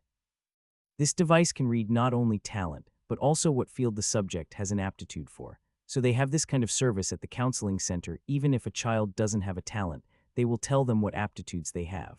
It was rare for a child who doesn't have talent to not have any aptitude as well. Identifying aptitudes. There were people who came from far away to receive counseling for the temple admission, so even if the child wasn't a genius, they will tell them what route would fit the child best. Your child has no talent. However, since he has aptitudes in these and other areas, please make him study this and this. Temple seemed to provide that kind of service. The counselor turned the tablet screen and showed it to Daebun. It seemed that this was the first time that for them witnessing such a case. Swordsmanship aptitude, archery aptitude, magic sensitivity aptitude, spiritual aptitude. The screen was filled, showing all the aptitudes I had. It seems that Reinhardt was born with an aptitude for everything in the world. The screen wasn't blinking. My aptitudes were almost infinite, so the screen was just constantly updating. I really don't have any idea what to call this. Were you born with God's blessing? Or was this some type of supernatural power? The counselor looked puzzled. However, I knew what caused this. I could certainly force an ability that I originally didn't have to become my talent using achievement points. Even if I didn't have enough points to do that, the possibility was still there. Therefore, I was currently in a state where I could have all the talents in the world. I was born possessing every aptitude in existence so that it wouldn't be impossible for me to get certain talents. The counselor seemed dumbfounded. In this case, I don't know if it would be possible. Having an aptitude in both swordsmanship and archery wasn't really a problem, but if this data is correct, then Reinhardt can use both black magic and divine power. I could both wield the power of darkness as well as holy power. Of course, it would be impossible to be able to use both of them at the same time, but it was possible for me. By the way, there has never been a case that a child was granted a special admission only based on their aptitude A and not on talent. The counselor seemed to think that this wasn't a problem he could solve with his authority alone. Then he could be admitted to Temple, right? Daebun seemed to block out the details and only heard what he wanted to hear. This is such an unprecedented situation, but as this is such a special case. The counselor blankly nodded their head. Perhaps, I think. Good for you, man. Hits, Daebun slapped me on the back and shouted. That almost killed me. In the end, it seemed it was just a delusion that I knew my condition best. Through Daebun's useless insistence, I could now see for sure what my condition was like. I didn't know something like this would happen. An aptitude for everything. Yes, that's what they said. Lawyer's eyes widened when I told her the inspection's results. It wasn't over just with the counselor's words. After that, a professional wizard appeared to precisely check my talents. So after suffering for a while, it was confirmed that the judgment on my aptitudes was true. Hey, isn't that a lot more than we expected? That's what she said, but I could feel the tremendous admiration in her words. Even the previous Demon King wouldn't have been like that. Although I had no talent, I was born with the aptitude to acquire talents in any field. This may just be a correction caused by being able to interfere with my body using this system, but that correction in itself was already a tremendous ability. These aptitudes included even opposing aptitudes. It was possible for a person who had no talent or aptitude for swordsmanship to become a master swordsman by training swordsmanship. However, it would be very difficult. One had to overcome this wall with effort. But why would a person who had no aptitude for it train swordsmanship? Wouldn't it be better to just wake up from those delusions? No one could just have strengths. Even those geniuses who had many aptitudes and talents had also a good amount of inadequacies. For example, if a person had an aptitude for divine powers, of course, they wouldn't be able to use black magic. Conversely, a person who had an aptitude for black magic would not be able to learn divine magic. Some abilities rejected their counterparts, but I didn't have a single inadequacy. Of course, I didn't know if it was possible to give myself inadequacies, but like hell that's going to happen. Am I crazy? I went to Temple with the intention of paying the tuition for a semester, but ended up on a completely different path. I'd have to return to the admissions office sometime later, but I've been told that they'll most likely decided on granting special admission. I didn't think much of it right now, but if there's some guy capable of being good at anything, it would be rather weird to not let him enroll through special admission. This was an unexpected windfall. Just because they decided to let me enroll through special admission, we didn't have to create a hole in the gang's funds. There was no more need to leave traces behind by paying the tuition with their money. Everyone wanted me to have an environment in which I could completely focus on improving myself in Temple. Like this, everyone would be satisfied. No matter what happened later with the Rotary Gang, it wouldn't affect me. But you don't look very good, though. I smiled at Daebun's words. And no, it's nothing. This is great. Like this, I can enter even without being part of the gang. But just as Daebun said, I wasn't in such a good mood. Originally, my plan was to gradually develop my talents over a semester, and then I was planning to be exempted from tuition, leading me to join the main story through said talent. However, in terms of development, I might have a higher chance to enter the main story like this rather than as a simple scholarship student. Temple had two types of special classes. The Royal class, which one could enter through talent, and the Orbis class, which one could enter through skill. Students with exceptional talent entered the Royal class. Students who lacked talent but gained outstanding abilities through hard work entered the Orbis class. There was a certain rivalry between these two classes, but that would come into play later. It would be only after a long time that the Orbis class was mentioned. Anyway. Entering the main story meant that I would soon join one of Temple's special classes, which will probably be the Royal class. There was a high chance that I would enter the Royal class, because I was recognized for my potential talent and not my outstanding ability. Originally, I planned to slowly enter the story by building my power for one semester and then climb to that position later. However, I would end up entering the Royal class right from the beginning. That meant that I would be together with the main characters right when the main story starts. I would bump into them without thinking much or planning to do so. If the story changed because of my actions, I would receive some achievement points, but the consequence of that would be that the story might bounce into weird directions. All the events would become unpredictable. I would have to use the achievement points I received by changing the future to see how the future changed. I would gain nothing from that. I could get other benefits, but those achievement points are the most important to me right now, so I couldn't just waste them. That's why I wanted to take that one semester to plan things out, but that opportunity got stolen from me. Phew. Therefore, I couldn't help but sigh deeply thinking about the special admission. Anyway, I was pretty sure this development is happening purposefully. What kind of novel was The Demon King is Dead, you may ask? Although it was a novel I wrote, it was more like part of my dark history, though. It got the worst ranking and tons of bad reviews. This was supposed to be a slice-of-life story that took place after the Demon King got defeated. The story took place in Temple, located in the imperial capital Guardium, where people with immense power and wealth gathered. Although they nurtured talents specialized in combat, teaching things like magic and marital arts, Temple, who was recognized as the cradle of all learning, also encompassed elementary, secondary, and higher education. The number of students, excluding the faculty, exceeded 100,000. From elementary school onwards, they adopted a similar teaching system as universities. One could apply for classes one wanted to take. Therefore, there were a lot of kids who never ran into each other even though they were in the same class if they don't take the same courses. Even in a place like that, the main stage was the Royal class, one of the two most important classes in Temple, the other one being the Orbis class. Those two classes were filled with the most talented of the Empire, the ones placed the most expectations on. Of course, they all held permanent scholarships. However, let's keep the Orbis class out of this talk for now.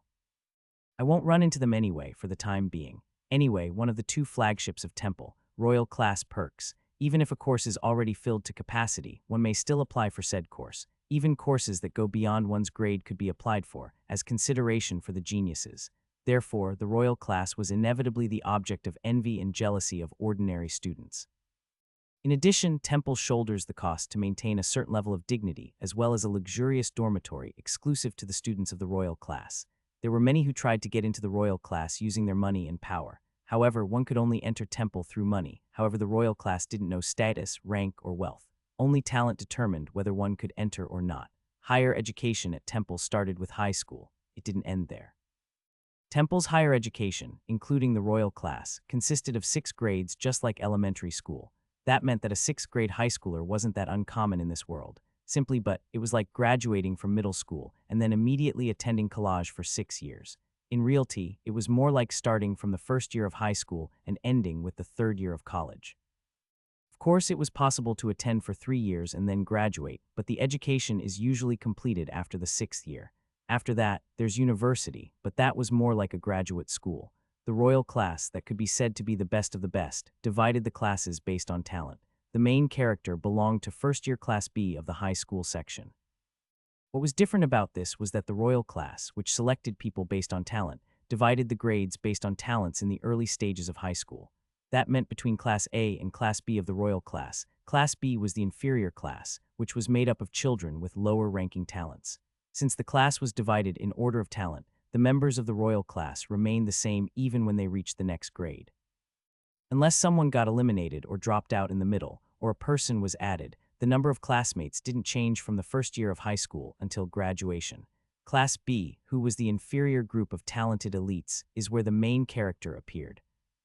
He first got confused by his defeat-ridden classmates, endured humiliation and ridicule from the kids of Class A who were more talented and powerful, and eventually they were able to overtake Class A with the power of love and friendship. That's the kind of youth drama I was planning to write. Not interesting at all. Sounds like it was no fun to read. Of course, it was hella boring. Stories about weaker students overcoming stronger students through hard work was rather common and nothing new. The power of love and friendship. People are doing well on their own these days. If you let your classmates suck away your own life like carcinogens, they'll think they're hot shit after you cared for them and helped them grow. I should have stopped writing right away after hearing what the person in charge told me. Anyway, it was now February. The main story would also start with the new semester in the same year as the end of the Demon World War. You have been admitted to Temple Royal Class 1A, and the Temple Admissions Office judged my infinite aptitude to be an advanced talent. There was nothing really good about that. Class A would be the place I'd receive my education in later. Are you worried? I was currently at Elleris Scroll Shop. I'd lie if I said no. I sighed. It's nice that they think I have some crazy talent. Being able to get in through special admission is also good, but it seems difficult to actually meet these expectations as fast as they hope. So until the entrance ceremony, I was going back and forth between Bronze Gate and Elleris Scroll Shop. I'm sure you'll do a good job. Elleris gave me a reassuring smile. Yeah, I could become anything. I knew that I was just nervous because I was nothing and hadn't done anything yet. Rather, Temple itself became my guardian. Things worked out incredibly well. However, even if things worked out somehow, there was a definite future, so thinking about my friends from Class A made my head hurt. Above all else, living in the dormitory without Elleris, Loyar, or Sarkigar, who were practically my guardians, was one more reason for my nervousness. In general, there's this widespread opinion that accidents did not happen at Temple. However, as a writer, I did add in many incidents to happen. I was well aware how sloppy Temple was, or rather than knowing, I made it that way. Elleris grabbed my hand while I was lost in my thoughts. The vampire's low body temperature felt unfamiliar, but at some point that coldness started to feel like warmth. I'm not, but still. They wouldn't ban me from going out or something. If I wanted to see them, I could come out and visit Sarkigar, Loyar, or Elleris. Anyway, are there any things you need to take with you? I don't have that many things. I would wear a school uniform most of the time anyway, though. I would have to go to the dormitory tomorrow, so I had to take something there, but I didn't know what I should bring because I'm literally in a position where I have nothing on me but my clothes. As I filled out various forms before my admission and was told everything I needed to know, I didn't really think I need to take much. By the way, why did you want me to enter Temple? I asked the question I couldn't find the answer to the other day. Elleris didn't want me to become stronger, but she still encouraged me to go to Temple. Elleris smiled at my question, because I think if you were to stay close to humans, you would come to love them. This was a slightly different logic from Sarkigar, who wanted me to get to know humans to use their knowledge against them. Elleris seemed to want me to get to love them. Well, I didn't feel any real love towards humanity in the first place. You might regret this later. Elleris laughed at my words. I'll think about it when the time comes. The strangest one of the bunch wasn't actually Sarkigar, but Elleris. She brought over a trunk from somewhere. Rather, she summoned it here with a snap rather than bringing it over. What's this? These are plain clothes you can wear. You can't just wear your uniform all the time. It seemed like she didn't want to send me off empty-handed. Elleris then took off her necklace and put it around my neck. This is. Do you remember that I called myself Tuesday? Ah, I do. I didn't really understand what it meant, but was it something about that 7 nights something? I believe you have forgotten about this as well, so let me explain. There are 7 vampire clans who call themselves the Houses of the 7 Nights. Monday, Tuesday, Wednesday, like that. Yes, that's correct. Those were pretty simple names. Each family specialized in the magic type of the corresponding element. There's elemental magic based on the days of the week. Yes, the Monday and Sunday clan disappeared a long time ago, so it didn't get handed down which type of magic they held. But Tuesday is fire, Wednesday is water, Thursday is wood, Friday is metal, and Saturday is earth. TN, to clarify, this is based on the hanya of the words for the days of the week. Each day except Monday and Sunday have a type of element in their name as mentioned by Elleris here. Chinese letter, Chinese letter, Chinese letter, Chinese letter, Chinese letter, Chinese letter, Chinese letter, Chinese letter, Chinese letter, Chinese letter, Chinese letter, Chinese letter. While I still could kind of understand the power of the moon, I couldn't even imagine how vampires could use something like sun magic. Since vampire lords could withstand sunlight, maybe it wasn't that strange that that clan could use solar magic. This is an heirloom of our clan and the symbol of our house, the Flame of Tuesday. The necklace Elleris gave me held a small golden pendant studded with a blood drop like ruby. Elleris, then, does that mean? They call the heads of a clan vampire lords. That's how it would be, but Elleris seemed to be one of the most powerful vampires, and yet it still wasn't easy for her to stay out in the sun, even though it's not to the point of impossibility. So why did you give me this necklace? If this ring harbors the power of the Dreadfiends, what do you think this pendant could do? A pendant harboring the power of a clan that specialized in fire magic. It will enable me to use fire magic, right? Of course, it would only work within the confines of your highness amount of mana. It's a little different from Sarkigar's ring. You'd be able to summon flames just by using mana, no need for complicated chants. I didn't understand it fully, but just hearing her explanation just made me realize what a ridiculous item this was. Magic was a power only geniuses could use. This thing enabled even an idiot to summon flames if they have enough mana. Scrolls were only one-time use items, but with this I'd be able to permanently use this magic. A great treasure indeed. Do you want to try it out? By using the Flame of Tuesday, I could use fire magic. My mana level was at 9.9 as far as I could remember. I knew that this was quite high for someone my age. I held the pendant in my hand and imagined flames in my head, just like Elleris told me a second ago. Flare. Then a flame appeared in front of my eyes. This is how it works, but only this much. I didn't expect something of the leaven of a fireball to appear, but this was just on the level of a lighter flame. Did I actually have as much mana as a rat? Maybe. Your Highness isn't able to make full use of your mana yet. If you learn powers related to magic sensitivity or magic control, you would be able to create more powerful flames with the same amount of mana. So in the end, that's all I could do with this powerful treasure due to my lack of ability. Why are you giving me this? There might be some emergencies in which your Highness wouldn't be able to do anything, so having this would be advantageous, right? I didn't really know what I could do with a lighter flame though. Still, something like the symbol of your clan. Can you just give me something like that? If I gave you something of similar value to what Sarkagar gave you, wouldn't the chances increase that you'll stand on my side in the future? Elleris spoke while laughing jokingly. Sarkagar and Elleris both gave me their family's heirlooms. It was quite funny. Sarkagar, the one that wanted war, gave me something that would help me live a peaceful life in the human world. The pacifist Elleris, on the other hand, gave me an item related to destruction. Also, it would be rather shameless to proudly wield that place's items while deciding to betray them. Elleris seemed to want to relinquish all the responsibilities and obligations she held as a clan head as well as the last member of the Tuesday clan with this. It seemed like demons couldn't let go of their families even while betraying them. I just have one thing to ask. Yes, Your Highness. If I use this, just this little flame comes out, but what would happen if you were to use this? I was just able to produce a flame the size of a lighter flame. The simplification of the magic chant would be a tremendous thing for a wizard, rather than someone as ignorant as me. So how much power could this little thing exert in the hands of someone like Elleris? I don't know because I've never used this before. One could tell just by looking into her eyes that she was lying. It seems like there were some painful memories resurfacing in her, but I saw that this pain only briefly passed by her eyes. Elleris told me one last thing, looking straight into my eyes, holding my shoulders. Your Highness, this is by no means a good item. Elleris didn't seem to appreciate this heirloom called Flame of Tuesday. It's an object that responds to darker emotions. The more malice you hold against someone, the greater the flame would be. This seemed to be something I should be careful about while using, an object that could sense its owner's emotions, especially hostility and malice. It was an item that completely fit the preconceived image humans had of demons.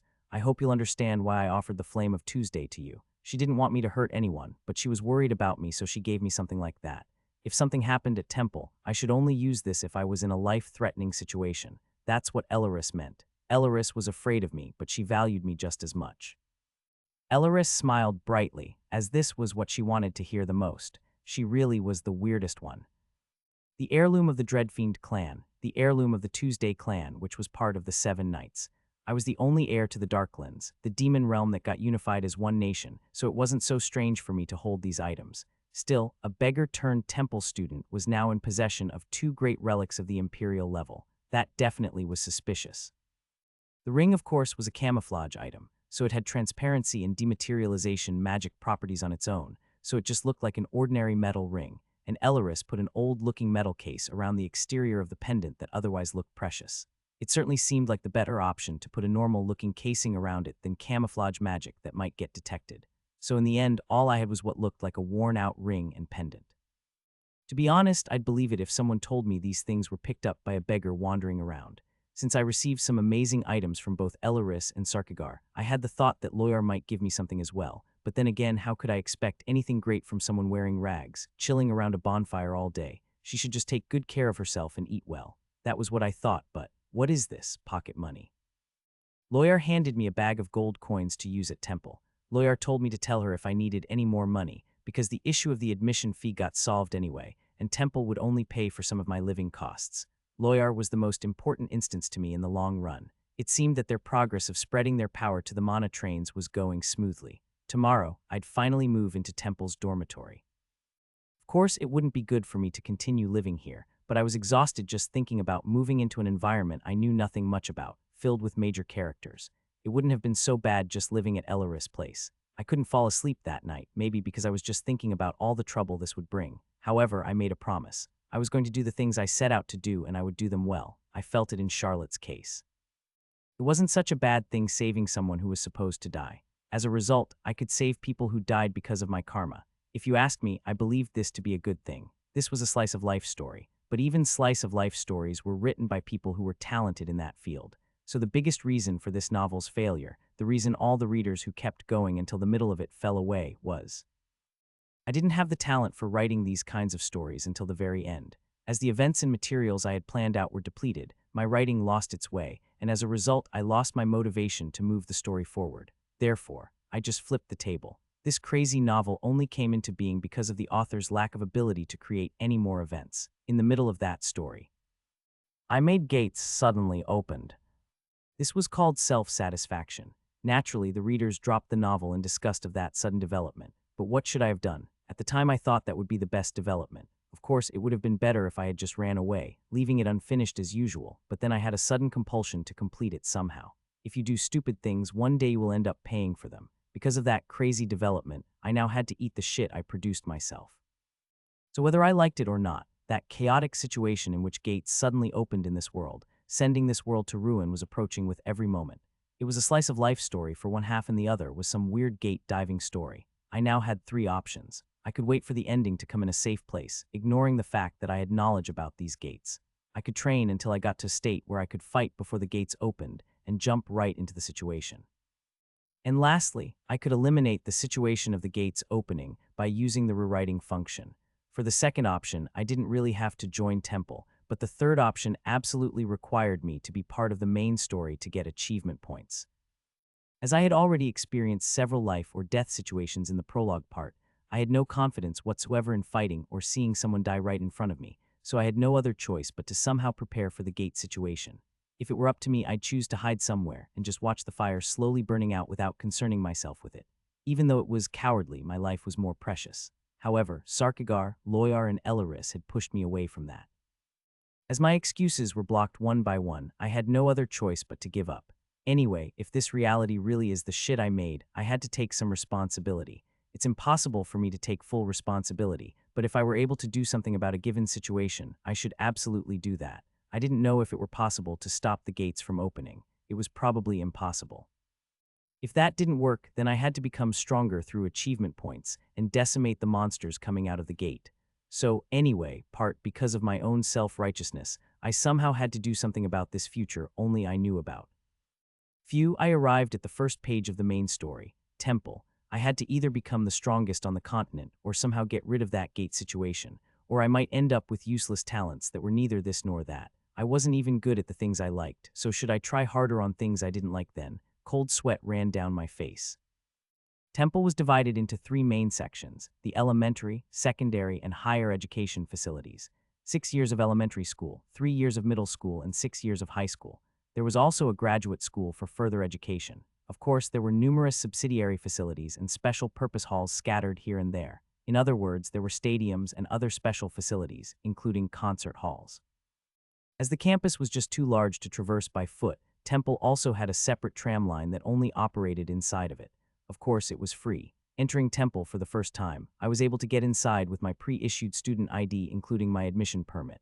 The vast campus of Temple, accentuated by the blue sky spread out in front of me. It didn't really just feel like my imagination came to life. It was much grander, much bigger and neater than I imagined, so I couldn't keep my mouth shut. There was no way after all that I could picture this with just those limited written descriptions I gave. Among countless students wearing various uniforms coming and going, I stood blankly at the entrance, not knowing whether I should call this feeling I felt, being astonished or being moved. There were many different school forms in Temple, so I created this setup of there being diverse uniforms, but seeing that variety right in front of me felt strange. The statues and street lamps placed beside the huge park-like streets, as well as the various educational facilities, seemed more like independent works of art rather than school decorations. The tram was also just running quietly along the tracks built on this huge campus. It was a mix between the classical and the modern, and in a way, it was a kind of disorder only I was aware of. Now wasn't the time for that, though. I could admire it later. The place I should be heading to is the Royal Class dormitory near the higher education facilities. As there were more than 100,000 students, the dormitory facilities were bound to be enormous. The Royal Class of the Department of Higher Education had about 20 students per grade, and the high school segment had 6 grades, so there were 120 students in the Department of Higher Education in total. That was a fairly small number. This also showed that only very few people actually had talents, so the class I would be entering had on average of 10 students in each class. 20 students would be divided into Class A and B, although I got added in later, so there would probably be 21 students this time. I got off the temple-owned tram at the place written in the guide. As soon as I got off, I saw a ramp lined with columns leading to the dormitory building. It felt incomprehensible to me how the 7-story dormitory only housed around 120 people. It was unbelievably huge. Although I wrote, they received great preferential treatment. However, seeing this with my own eyes, I began questioning if this was really okay. I didn't think that even a high-ranking lord could live in a place like this, you know. I was both bitter and happy because of the many things I wrote into my novel. I walked between those columns. As their shadows flitted past me at a regular pace, I started feeling more and more nervous without realizing it. I felt like I was about to enter a place I wasn't supposed to enter. I thought it would be rather burdensome if I continued to feel this way every day. Let's forget about the Bronze Gate underground sewers, but Elleris Scroll Shop was much more comfortable compared to this. Upon going through the entrance of the dormitory located at the end of the colonnade, I could see a high dome-shaped ceiling, looking up, and a marble staircase leading to the upper floors. The lobby was communal and was connected to the first and second floor through the staircase on the left and right. I knew this because I set it up like that.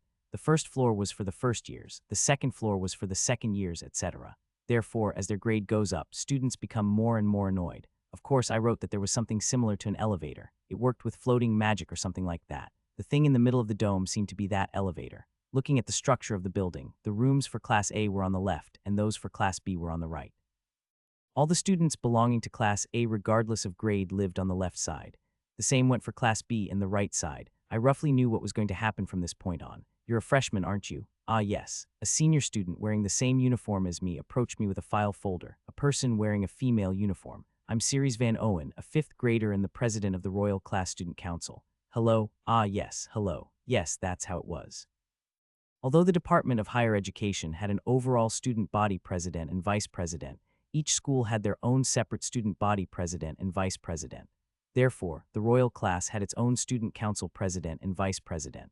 The number of students the student council had to manage was enormous, so they had a lot of authority. To begin with, there were more than 50,000 students who were part of the Department of Higher Education. However, the authority of the Royal Class Student Council, which had less than 1/100th of the high school section's total number of students, was also quite high. This was the Royal Class after all, one of the 2 pillars of Temple and not some regular school. Of course, due to the relatively smaller number of members, the Royal Class Student Council had no other choice but to help out with certain things, like guiding new students. No matter how well received they were from outsiders, there was no denying that there was a shortage of manpower within the Royal Class. I handed my student ID to the senior student, who introduced herself as the student council president, and she looked through her files looking for my name. Reinhardt, no last name. Class 1A, you are assigned room 11. Let's get along from now on. Ah, yes. She reached out her hand and I grabbed it. Students of the 5th grade of high school were already adults since they were 21 years old. The student council president in front of me would be in her last year next year and would probably be busy, so we probably wouldn't have many contact points. However, leaving a good impression was never wrong. Regardless of her actual skills, the Royal Class Student Council president was the most powerful person in this dormitory after the faculty. She had a lot of real power. Then she spoke to me with a smile. Perhaps after everyone arrives, they'll make you gather in the central lobby to give a brief reception and some warnings. It's okay to take a short rest after you unpack everything, but don't fall asleep too deeply if you decide to. Understood? Yes. I dragged my suitcase behind me and headed for the hallway on the left. The sunlight trickling through the window, intertwined with the shadows, formed a complicated net on the floor. I never imagined I'd see a scene like this in my whole life. As soon as I passed the main lobby, a lobby dedicated to Class 1 appeared before me. Although it was smaller than the other one, it was still a formidable hall equipped with sofas, tables, and reading tables where one could sit down at and relax. That was where the kids of Class B got together, ate snacks, chatted, and conspired, although that referred to the lobby on the opposite side. Starting from this hall, there were corridors leading to the dormitory, the magic lab, the reading room, the indoor gym, and many more additional facilities, including a restaurant. It kind of served as a hub. The main hub would probably be the main lobby. There were some facilities added as one rose in grade, but they were mostly similar in layout. Now that I came to a place I could properly recognize in this world, I felt more comfortable, but in the end, I was still missing the details, so there was still some awkwardness left in me. It was a complicated feeling that was difficult to describe. I entered the hallway leading to the dormitory and headed for room 11. Just by tagging my student ID, the door opened immediately. That wasn't new to me. Everything was just powered with magic. This room was quite large for a single person. There was a neatly arranged bed, a large wardrobe and windows. There was even an indoor shower facility. The inside of the room wasn't as fancy as the outside, but was designed with a clean, modern feel to it. Rather, this was much more convenient. If it were too flashy, it would just hurt my eyes. Currently, only the basics were present in this room, but if a student requested for it, other things would be added, whether it was training equipment for physical training or a magic research lab. As long as it was within Temple's power, anything could be added to this room. This was the best environment in which one could completely focus on developing one's talents without having to worry about other things. When I opened the closet, I found many uniforms custom-made to fit me hanging in it. This was a service ordinary students at Temple could only dream of. I took my things out of the suitcase and put them into the closet one by one. I didn't even bring that many things because I could get anything I needed just by asking for them. The thing I should always carry with me is the ring of the Dreadfiend clan and the Flame of Tuesday in case for unforeseen emergencies. After unpacking my belongings, I lay down on the bed. I didn't know how much earlier I arrived, but I was the only one that got off at the Royal Class Dorm station. Once all the students arrived, I had to face both the students of Class A and Class B when the student council summoned us. They said it would just be a simple reception, so more like a greeting and not a party. There I would get to see all the characters I had written. However, there was something that's been bothering me. My room, room 11. Temple was a place that liked to rank people. Of course, the room number wasn't just randomly given out. Room 11 meant that the admission office saw my talent as the lowest among the first-year Class A talents. Yes, me becoming part of Class A was a miracle in itself. I had no talent at all after all, although my aptitudes were infinite. I was put into Temple's Royal Class, which was divided into Class A and B, and there I was, the lowest ranking one in Class A. What the hell? I could already imagine what kinds of disputes I will fall into. Oh, you're that infinite aptitude guy I've heard about, but aren't you actually all squishy? Hey, aren't you just weak? You're in Class A, how the hell did that happen? I thought I'd probably get to hear stuff like that. I would have rather gone to Class B side. Would I be beaten up by students higher ranking than me? I didn't want to be first or last. It's just that this strange situation itself was like dogshit, and I didn't know if things would go well or not. It seemed that no one fell in rank because of me at least. Obviously, Class A and Class B were set to have 10 people in them, but here I was, number 11, so that meant that I came in as a member outside of the original quota. Wouldn't it be fine if some hot-headed idiot got dropped out? Wasn't there someone like that who would get kicked to make place for me? No, wait, they might have ended up going down the list and pushing someone important out. Thank God it was the way it was. I could see various people getting off the Mana train in the distance from my window. It seemed like they were arriving one by one. If my guess was true, there obviously would be things happening that deviated significantly from the first part right at the start. I wondered what would happen. I took out the notebook and writing instrument I had prepared. Let's get my thoughts in order. It would probably be hard for me to remember every single one, and there might also be the possibility that there are some characters who had no presence, so I didn't know them at all. There were some characters who only appeared in my setting notes and were otherwise like air. I set up all 20 students' personal details, but not all of them played a major part, because if all 20 of them played an important role, my writing would have become a mess. Of course, my writing went to shit after the whole gate opening thing in the middle. Anyway, Class A and B, I should organize the personal data of all the students that come to my mind. 1, 2, 3, because there were more than 7 people, I couldn't seem to remember properly. My memory was just great. I worked my brain hard to figure out all the names of all the unused characters and organized them. Fortunately, although I couldn't remember all their names, I still knew what kind of people they were. It was late afternoon or early evening. All students of the Royal Class, please gather in the lobby. All students of the Royal Class, please gather in the lobby. Finally, a broadcast calling for all the students of the Royal Class appeared. I came out of my room, which was on the far left, and was able to see the backs of my classmates walking around as they listened to the broadcast. Elite or whatever, I now had to act as a freshman in high school. As much as I thought that I had to hurry up, my steps became heavier and heavier. I was already exhausted. The students of Class A and B gathered in the lobby on the first floor. The student council members stood on the high stairs that led up, and there were people on each floor leaning over the railings looking down on us. The 6th graders who were on the top floor didn't even come out to look. But why did all the senior students decide to look at the new students coming this time? Come on, both Class A and Class B, line up in your room order, starting with number 1. Everyone lined up at the student council president's words. They didn't have any discipline though. Well, they were kids after all. I was at the back of Class A. Normally, the senior students shouldn't come to see the new students, which was a rare event every year. However, here they were looking at all of us. I already found something that was different right at the start. Well, shall we start with a 1? I'm Bertus de Guardias. Just hearing that name gave me goosebumps. Bertus de Guardias, I heard the voice of the man who almost caused my death several times. It was such a lively and bright voice for someone so evil. He didn't exude any form of authority and seemed like a hard worker. It was strange. Originally, Burtis entered temple while hiding his identity, but now he was openly introducing himself with his last name. So the entirety of the royal class was aware of the fact that he was the prince. So originally, the other students shouldn't have been interested in the new students, but after hearing the news that the prince entered the school, they became eager to come watch. The introductions continued. I simply said my name. Of course, no one paid any attention to me. Now then, shall we start the introductions of Class B? Now, B1, could you introduce yourself to your friends? It immediately became clear to me why the direction of this event's progress was different from the original one. I am Charlotte de Gardias, someone who shouldn't have been here. Charlotte was in Temple's royal class. The Imperial Prince and the Imperial Princess both entered the royal class and joined the same grade. They announced that the princess was alive, but she never appeared in public. But then she suddenly entered Temple. Of course, Burtis was aware of her admission. He was also the main villain of the story. However, Burtis didn't use his authority to join the royal class. As he was a major character, I was, of course, able to give a brief outline of the character. Number A1. Name, Burtis de Gardias.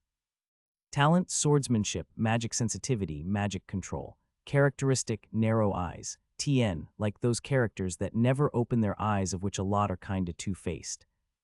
Remarks, a bastard. In front of others, he acted kind and got along with everyone. However, he in fact was someone who did a lot of bad things when left alone. A bastard who was originally good but explodes once he got angry. I didn't even think that he even had naturally narrow eyes. And those three simple talents. Swordsmanship, magic sensitivity, magic control. Those were talents Duke Salerian forced to bloom by spending a great deal of money on Burtis. Ever since he was young, he had to undergo countless surgeries in order to get these three talents. With money and power, talent could also be made to bloom by force, although that was only possible if one were the imperial prince. So what were these three talents? After a long study conducted by the Empire on why someone wouldn't be able to reach the master class even though they trained hard for a long time, they came to the following conclusion. Combat-related talent, magic sensitivity and magic control. It was almost impossible to reach the master class if one had no aptitude for any of those three. There were some who had talents in combat-related weapon skills, but it was very rare to have an aptitude for magic sensitivity and control at the same time. If having them as aptitudes was rare already, then, of course, it was even rarer to have both as talents. However, Burtis had all three as talents, not as aptitudes. His talent was swordsmanship, and magic sensitivity and control were essential requirements. To become a master in swordsmanship, that is, in other words, he would become a swordmaster. The imperial family was also getting educated at Temple. It was a kind of advertisement and proof of credibility. If one said Temple was the best educational facility in the world and then went and taught the imperial family separately, anyone would probably have doubts about the reliability of those words. However, in the Empire, the imperial family was also educated here, so it was no wonder that its reliability and safety skyrocketed. Of course, the imperial family could just get educated separately, but with them deciding to send their children to receive their education at Temple, other people couldn't help but place their trust in its security. Were they also living in the dormitory? Needless to say, that was why so many sent their children to Temple with such confidence, because they thought their children would be provided with the same level of education and safety as the imperial family. Burtis had already known about that. So he was expecting Charlotte to come to Temple to some extent. It was rumored that he would come to this place, so I was a little hesitant to come directly to the royal class and not as just another regular student. There was a high chance that I'd be caught by that smart guy. The reason why the Duke forced his talent to bloom was because no one of the imperial family ever belonged to the royal class, a place that one could only enter through talent and not through power. If the prince entered the royal class and graduated with excellent grades, he'd be able to build enormous authority just by doing that. Naturally, Imperial Princess Charlotte de Gardias could use the same method. What was possible for the prince wouldn't be impossible for Charlotte, the Imperial Princess, either. So there was a good chance for Charlotte to also possess a talent, enabling her to enter the royal class. However, even if she was first ranked, was her talent inferior as she was in Class B? Or did they intentionally separate these two? Both of them were in the position that corresponded to the leaders of Class A, and B. No one knew about their circumstances, but I did. Burtis obviously had great talent, but it wasn't the number one talent. Even though he was fit for Class A, he actually should have been in the third or fourth spot if they really only considered his talent. His power intervened in this decision. Strictly speaking, it was the judgment of the faculty that if the prince were to enter the royal class and ended up in the third or fourth seat, they might end up going against Burtis for nothing. It was difficult for power to influence this place, but there was no place that couldn't be influenced by it somehow. There were people who knew how to bootlick no matter where one went. In the first place, it was just an implicit rule to line up according to one's room number, not a written one. So Burtis didn't really have the number one talent, but just the number one position. So what was going on with Charlotte? I wasn't sure if she became number one of Class B because of her talent, or because some faculty member, or even someone higher up. I had no idea if there were instructions behind this. However, the result was presented in front of us. The semester that was about to start would be far from the pleasant school life I had planned. Welcome to Temple's royal class. Clap, clap, clap, clap. All the plans I made for the future had collapsed, and the fight between Charlotte de Gardias and Burtis de Gardias was about inevitable. And here I was in Class A, I was on Burtis de Gardias' side. Did you say your name was Reinhardt? Let's do our best together. The guy standing next to me spoke to me. Even if I didn't look at him, I knew exactly who he was, since we all introduced ourselves already. However, even if he didn't introduce himself, I would have known. B11, the one that was originally supposed to be number 10. This was the historic moment of the last ranked of Class A and B meeting. Okay, you would do just fine on your own. The problem is me, you shitty main character. Two people were added that originally weren't supposed to be here. One was me and the other was Charlotte. The story had already gone awry right at the start. It was like there were actually two writers to this story, the other making every change I made fit the narrative. That was probably how I even ended up having to fight the one I risked my life for at the side of the one who tried to kill me. Except for that short exchange I had, we didn't have to do something as troublesome as talking with these 100+ students. The reception ended after everyone introduced themselves and everyone applauded. The student council president then announced the rules of the royal class to us. Those friends who have already received elementary and secondary education at Temple would know these things, but there are some among you who have just transferred here to the higher education division, so I shall explain. First of all students of Temple are equals. The royal class isn't an exception. All your classmates are to be treated the same. There are no ranks in Temple, except the relationship between upperclassmen and lowerclassmen. Wherever you came from, whether you're a noble, part of a royal family, or even the imperial family. If we start looking at lineage like that, Temple wouldn't be able to operate like that, right? It wasn't a policy that came into existence because every student, no matter where they came from, had the right to a fair education, and as such should be treated equally or something. It was made because Temple's system would become ridiculously complicated if they had to look into every student's lineage. There were kids coming from all over the continent after all. It would be possible to educate commoners, nobles, royalty, and the imperial family separately, but things wouldn't end there. The nobles would say things like, "I'm a duke, so how could I be placed in the same class as the mere son of a baron?" And the royal families would go on to say, "How could I be placed in the same class as the prince of such a lowly kingdom?" There would be no end if it were decided to separate the students based on lineage. There were just too many people coming here for that. Status brought identity with it, so even among the students of similar status, there would be tens of hundreds of class divisions, to the point students wouldn't even be able to study properly, grouped together based on their lineages, and said things like, "You and I cannot eat together, your presence alone is insulting," to each other. So Temple had this rule of students to not reveal their status in school, not because they cared that much about the students' rights and interests or tried to prohibit discrimination. If people starting arguing about lineage, Temple wouldn't even be able to exist in the first place. Of course, this might be a bit difficult for people of very high status, so those guys might not even come here, or they join because of the connections, knowledge, and recognition they would gain by graduating from Temple. There were still people who would reveal their status at Temple and tried to take advantage of others even after being warned a few times. Eventually, they would get expelled. Members of the imperial family weren't an exception. It might be a bit shameful for the people of the imperial family, who were far up in terms of lineage, to have their children expelled after creating such a mess, but the empire rather welcomed that. It served as another example of the fairness and greatness of Temple to every single person of the continent. As I mentioned before, Temple was a place that brought in a lot of money, and sometimes money is everything in the world. The student council president, Ceres Van Owen, who was in front of me, was also the rightful heiress to a royal family of a principality located in the southern part of the empire, although I couldn't even remember what the name of her country was anymore. Judging by her name, I thought it must have been called something like Oenia. Now that she was about to graduate from the royal class, she was sure to be greatly welcomed back when she returned home. Still, imperial family members of the empire came to Temple. What was more, these two were potential candidates to become the next emperor, and she just casually told them not to reveal their true identities and to get along with everyone. That's the Guardia's Temple for you. It wasn't like there were any cases where someone retaliated later on for what happened at Temple, but these guys would get heavily criticized. Well, put simply, all personal resentments created in Temple should be buried in Temple. That was this school's rule. Of course, that also included romantic relationships. It wasn't uncommon for a noble or someone of a royal family to fall in love with someone and then pretended not to know them or straight up ran away from their lover after graduating. The rank you have outside of temple is completely useless in here. You can act like a military god outside of temple as much as you want, but if I ever see any of you do this on campus, I will have to give you a warning using the authority given to me as the student council president. If you have accumulated warnings beyond a certain amount, a faculty meeting will be held, where the disciplinary action taken against you will be decided upon. Don't even think for a second that everything will end in expulsion. In some cases, it might lead to diplomatic problems or jail time.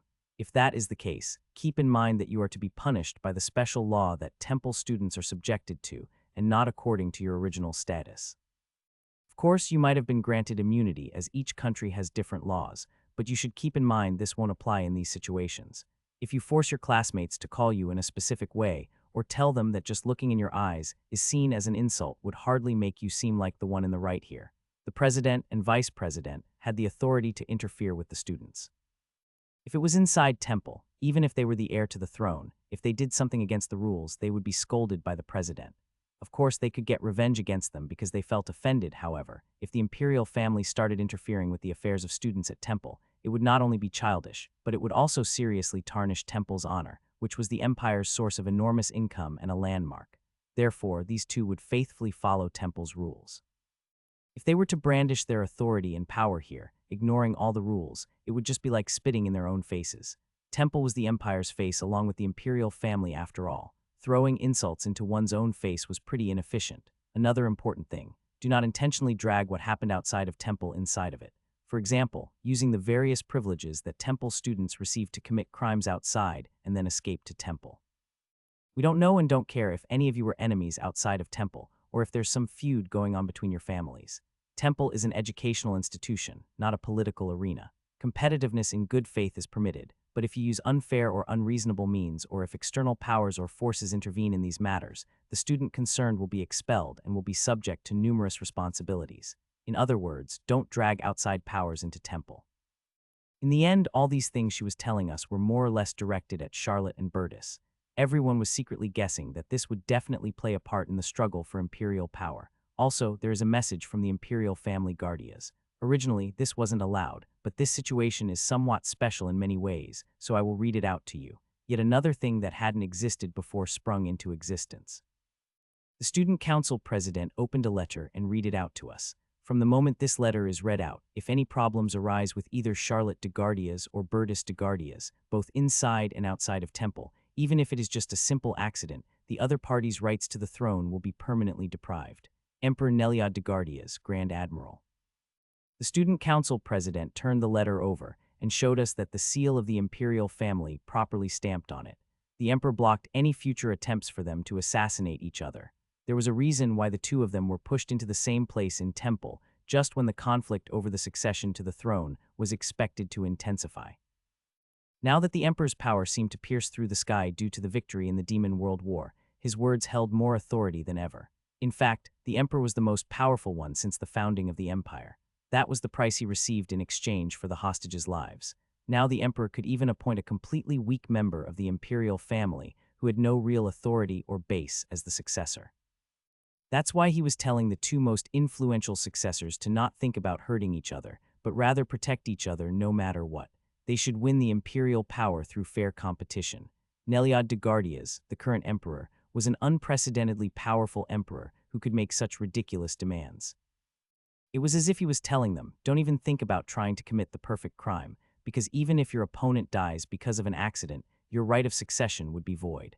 Only this emperor, who had the most power in the history of mankind due to his victory in the Demon World War, was able to place such an absurd condition. The letter wasn't only addressed towards Bertus and Charlotte. It was to all the students, faculty, and the followers of Charlotte and Bertus who might be among them. From the emperor's words, both Bertus and Charlotte should have realized that they should value the life of their opponent as much as their own. I couldn't see what kind of facial expression those two were wearing. I wasn't sure about Charlotte, but that Bertus guy would definitely cause bloodshed, in the near future at least. There's the rule that all students had to treat each other equally, and the authority, power, and status one had outside was meaningless in temple. That's your grace. Come on, you should talk to me comfortably. It's the rule here to treat everyone equally. However, this rule was rather tricky to implement for lower-ranking people. Could you just talk comfortably to a prince just because he asked you to? In the past, when we went to temple, you sure were talking casually to me, haha. You were telling me to do so after all, hahaha. Do I look so easy to you? They were afraid to someday hold this kind of conversation. Of course, Burtis wasn't that kind of character, but rather, it was just the lower class getting intimidated by his presence. After that, the student council president informed us about the general rules and told us to refer to the manual if we had further questions. It was mostly about the curfew, mealtime, items that could and could not be brought in and when to wake up. Just some little things. We were warned not to wander around after lights out. Of course, it was possible to go out if necessary, but we were told to prepare for a scolding by the superintendent if they found out. Since the superintendents have a lifetime contract with Temple, if you don't have enough power to influence even the Temple staff, you'd better wake up on time. They even gave us that kind of dreadful warning. Temple was fully prepared to even counteract their teachers being weighed down by their students' authority and couldn't do their jobs as teachers properly.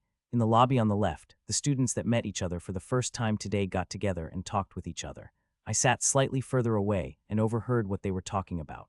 Burtis was a hidden villain to begin with. At the start, guys with a hot temper were the ones who started arguing with Class B. Burtis originally appeared as a good guy in Class A. He was amiable, didn't discriminate against others, and was kind to everyone in Class B. He even hid the fact that he was a prince.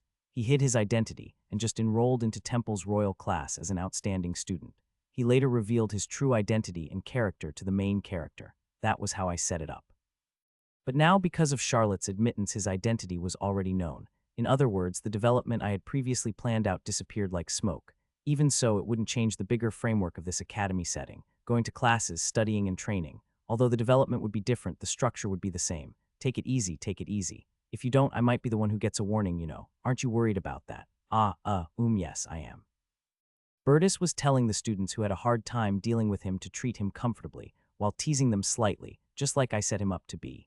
Class A, which consisted of 11 people, did not use different dormitories for men and women. Temple focused more on dividing the inferior and superior students than on dividing male and female ones. Right now, the person asking the prince about various things was number 9 Erich de Laffery, the son of Count Laffery. I couldn't remember if he had talent in divine power, swordsmanship, or something else, but it must be a talent suited for a paladin. As an aspiring paladin, I set him up to be a shallow guy, strong against the weak and weak against the strong. Typical. He was the one who despised Class B the most. He was also the prince's lackey. I feel like someone spoiled me here because I already knew these developments in advance. That feeling of knowing someone's inner thought was both a good one and a bitter one. Have you ever been to Laffery? Oh, of course you haven't been there before. Laffery, it's the great territory in the northwest. I've never been to it before, but I know it produces good grapes. I can't drink yet, but I know because the emperor likes to drink wine from Laffery. You know. Erich was almost moved to tears just because the prince knew about his territory. Although I didn't find that matter all that moving, Burtis' ability to commit anything he saw to memory and to recall any of these things at will sure was amazing. Burtis smiled innocently. As a matter of fact, I had a few sips without the emperor's knowledge. Ray, really, it had a good feeling too. I'm sorry I can't remember too clearly. I'm not that much different from you, you know. I also do things I want to do secretly behind my parents' back. Then if I get caught, I get scolded. What a ghoulish bastard. It was so absurd watching Burtis make his first slave in real time right in front of me. After talking for a long while, Burtis got up and approached someone. They came down to the lobby, wiping down their hair with a towel as if they just came out of the shower. Hello.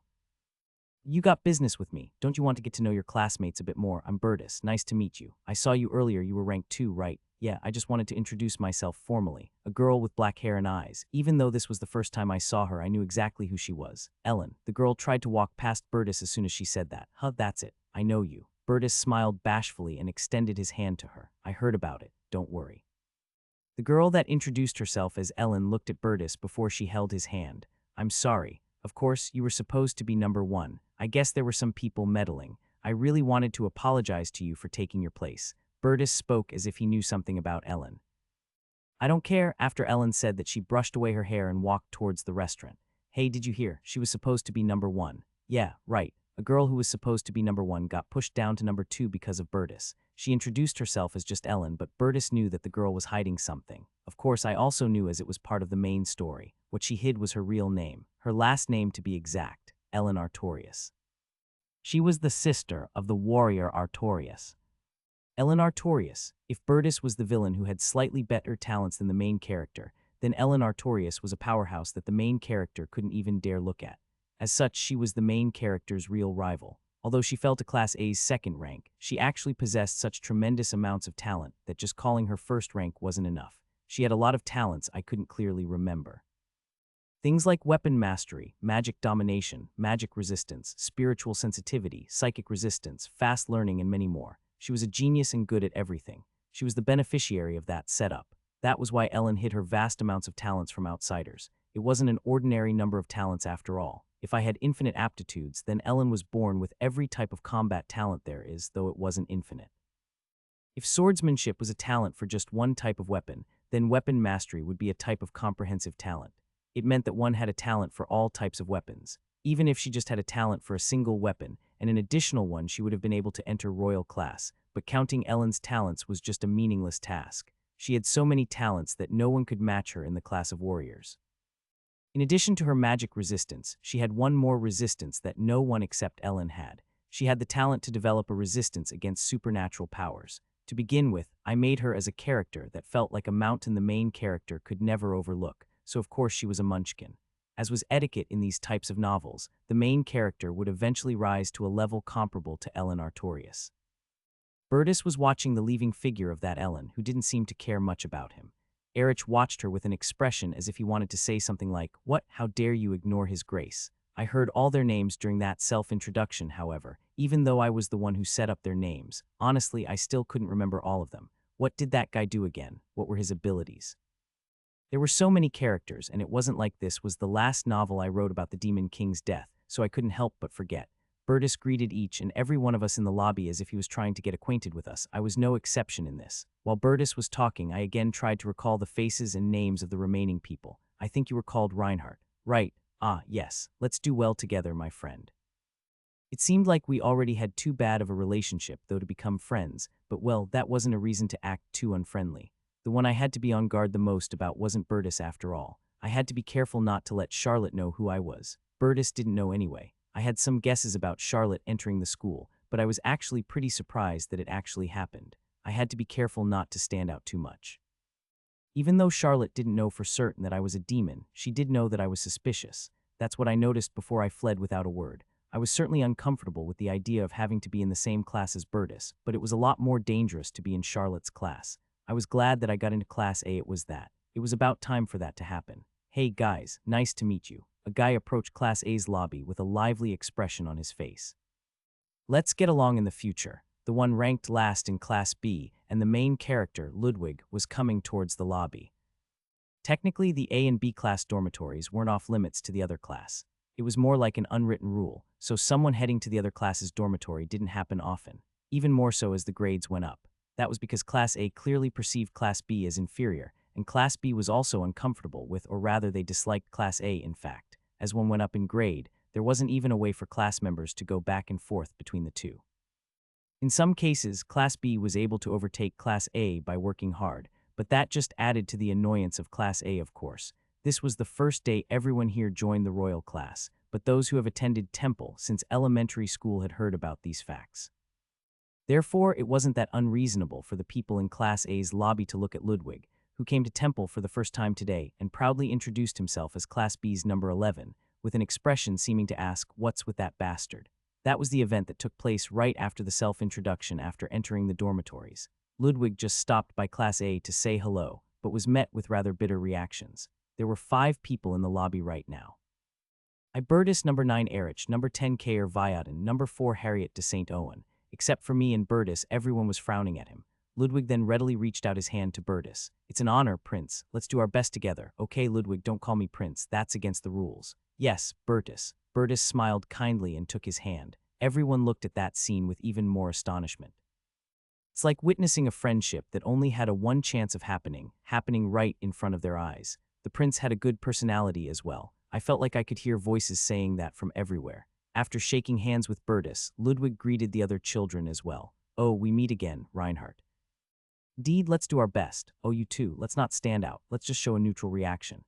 Erich shook hands with Ludwig even though he was quite speechless. Number 10 Kair just sighed in astonishment and took his hand. "Hey, get out of here, get out of here. This is the Class A dormitory." However, number 4 Harriet de St. Owen was blunt with Ludwig. "Ah, so I can't come here." Ludwig seemed embarrassed as he said that. Harriet sighed. "I don't know about you not being allowed here." Harriet sighed again and pointed at the hallway Ludwig entered through. "But it feels bad. Some B-class person just wandering in and out of the class housing. If you understand, just go away already." Right, I'm sorry." Ludwig turned back with a puzzled expression. "Come now, aren't we all the same friends here?" Bertus appeared to rescue Ludwig from trouble. Harriet's face turned beet red as she hadn't expected Bertus would step up. That's. Her bewilderment, fumbling for words, was a stark contrast to her previous venomous look she sent out before. I guess she never thought the prince would cover for that guy. Harriet de Saint Owen, Princess of the Duchy Saint Owen. As the princess of one of the Empire's duchies, she had to make a good impression on the prince. That guy was a commoner without a surname, and he boldly dared to come here as a B-class student, so she got annoyed and lost her temper. However, when Bertus stepped in, she got very quiet.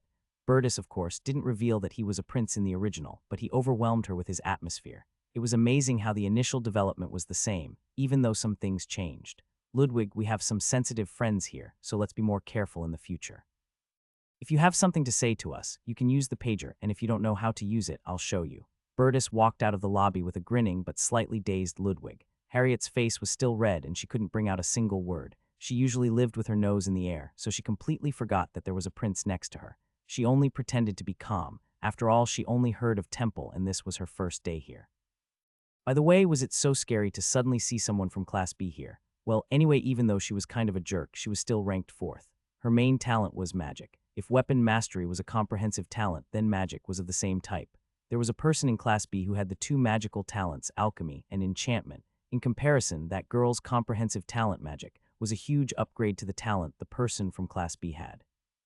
In any case, she was gifted with the ability to be able to master all types of magic, regardless of school or field. She wasn't 4th ranked for nothing. Of course, knowing that there were still 3 more people above her was amazing in itself. The prince has a very good personality. Erich was admiring him, calling Bertus prince again without realizing. "Don't you think?" Erich looked at me as if he was asking me to agree. Originally, he was supposed to ask someone else, wasn't he? Yeah, looking at it like that, no matter how rotten he was on the inside, he did seem to have a good personality on the outside. Even I, who knew his true colors, couldn't believe it. He was so good at pretending that he could even deceive me, the creator. That was quite the thing. "You have accomplished the achievement, first day at Temple. You have earned 100 achievement points." I didn't know if it was because I saw the event with Ludwig, or if this was a reward for safely passing the day, but I received some achievement points. I was returning to my room. Getting involved in major events, such as just now with Ludwig, seemed to earn me achievement points. Of course, regardless of that, I knew that I could earn some by completing challenges such as slap the emperor in the face. But wasn't that just a bit unfair? I got 100 points for surviving and overcoming the risk of death, and yet I got 100 points just because Ludwig was getting humiliated in the same place I was at. Wasn't that completely insane? Were they telling me that my life was on the same level as Ludwig getting called a dog? While I was musing over the amount of achievement points earned, no message popped up. I guess they must have their own rules. Just thinking about that made me feel tired. Most of the main story took place in Class B and its dormitory or classroom, so Class A could almost be considered a vestige of the main story. That meant it was mostly filled with things I was unfamiliar with. When I returned to my room, I filled out the blank name spaces based on the names I heard in the self-introduction. Class 1A, I couldn't remember all their talents. There were also some people I completely forgot. 1 Bertus de Guardia's Swordmaster, Villain 2 Ellen Artorius Munchkin, 3 Mariana de Grant's Electrokinesis, 4 Harriet de Saint Owen Magic, 5 Cliffman, something having to do with close-quarter combat. 6 Heinrich von Schwarz Pyrokinesis, 7 Adelia something on the magic side, 8 Kono Lint Teleportation, 9 Erich de Laffery Lackey 1, somehow will become Paladin, 10 Kayer Voiden Lackey 2, early game villain, can't remember more, 11 me. In Class B1 Charlotte de Guardia's Unknown, 2 Louis Ankton Smart, Nerd 3 Scarlet Supernatural Power, Immune to Magic, 4 Asher Divine Power Probably, 5 Christina Alchemy, Enchantment, 6 Anna de Journa Black Magic, Not a Bad Girl, 7 Ibia Telepathy, 8 Distimolian Witchcraft, Supernatural Power, Savage Bastard, 9 Delphine Isidra Archery, 10 Lannion Cesar Music, 11 Ludwig Stamina, Munchkin pretending to be weak, main character. Although I didn't have any detailed knowledge about a lot of the talents, I was roughly able to sort things out, as hearing their names kind of made me remember some things. Who I had to remember weren't the original main characters anyway. Most of the people I would run into were the Class A kids. Anyway, unlike in the original, Charlotte and I were added, so there were 22 students. Among them, I had not a single clue what talent Charlotte had. What kind of talent would she have? Don't tell me it's the same as Burtis. Since they were family, there was a good chance that they might have the same talents. However, now wasn't the time to deal with Charlotte. I got 100 points for escaping the Demon King's castle. Then I earned 1,000 points for saving Charlotte.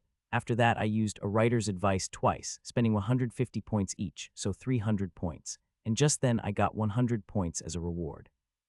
I had a total of 900 achievement points available to me. To give myself a talent with achievement points, I needed at least 1,000 points. Swordsmanship 1,000 points. Archery 1,000 points. Magic sensitivity 1,000 points. In fact, this was an incredible ability. Burtis had to endure enormous pain undergoing that huge procedure to acquire 3 talents. However, I could just get talents by using achievement points. Of course, achievement point costs would be subject to change. Maybe after I get my first talent, the second one might be more expensive. It was a pity that I didn't know how expensive they would get. If I get 100 more points, I would be able to get my first talent, unless the prices suddenly changed. There were obviously some incredibly powerful talents. For example, those comprehensive talents. Weapon Mastery 10,000 points. Magic 20,000 points.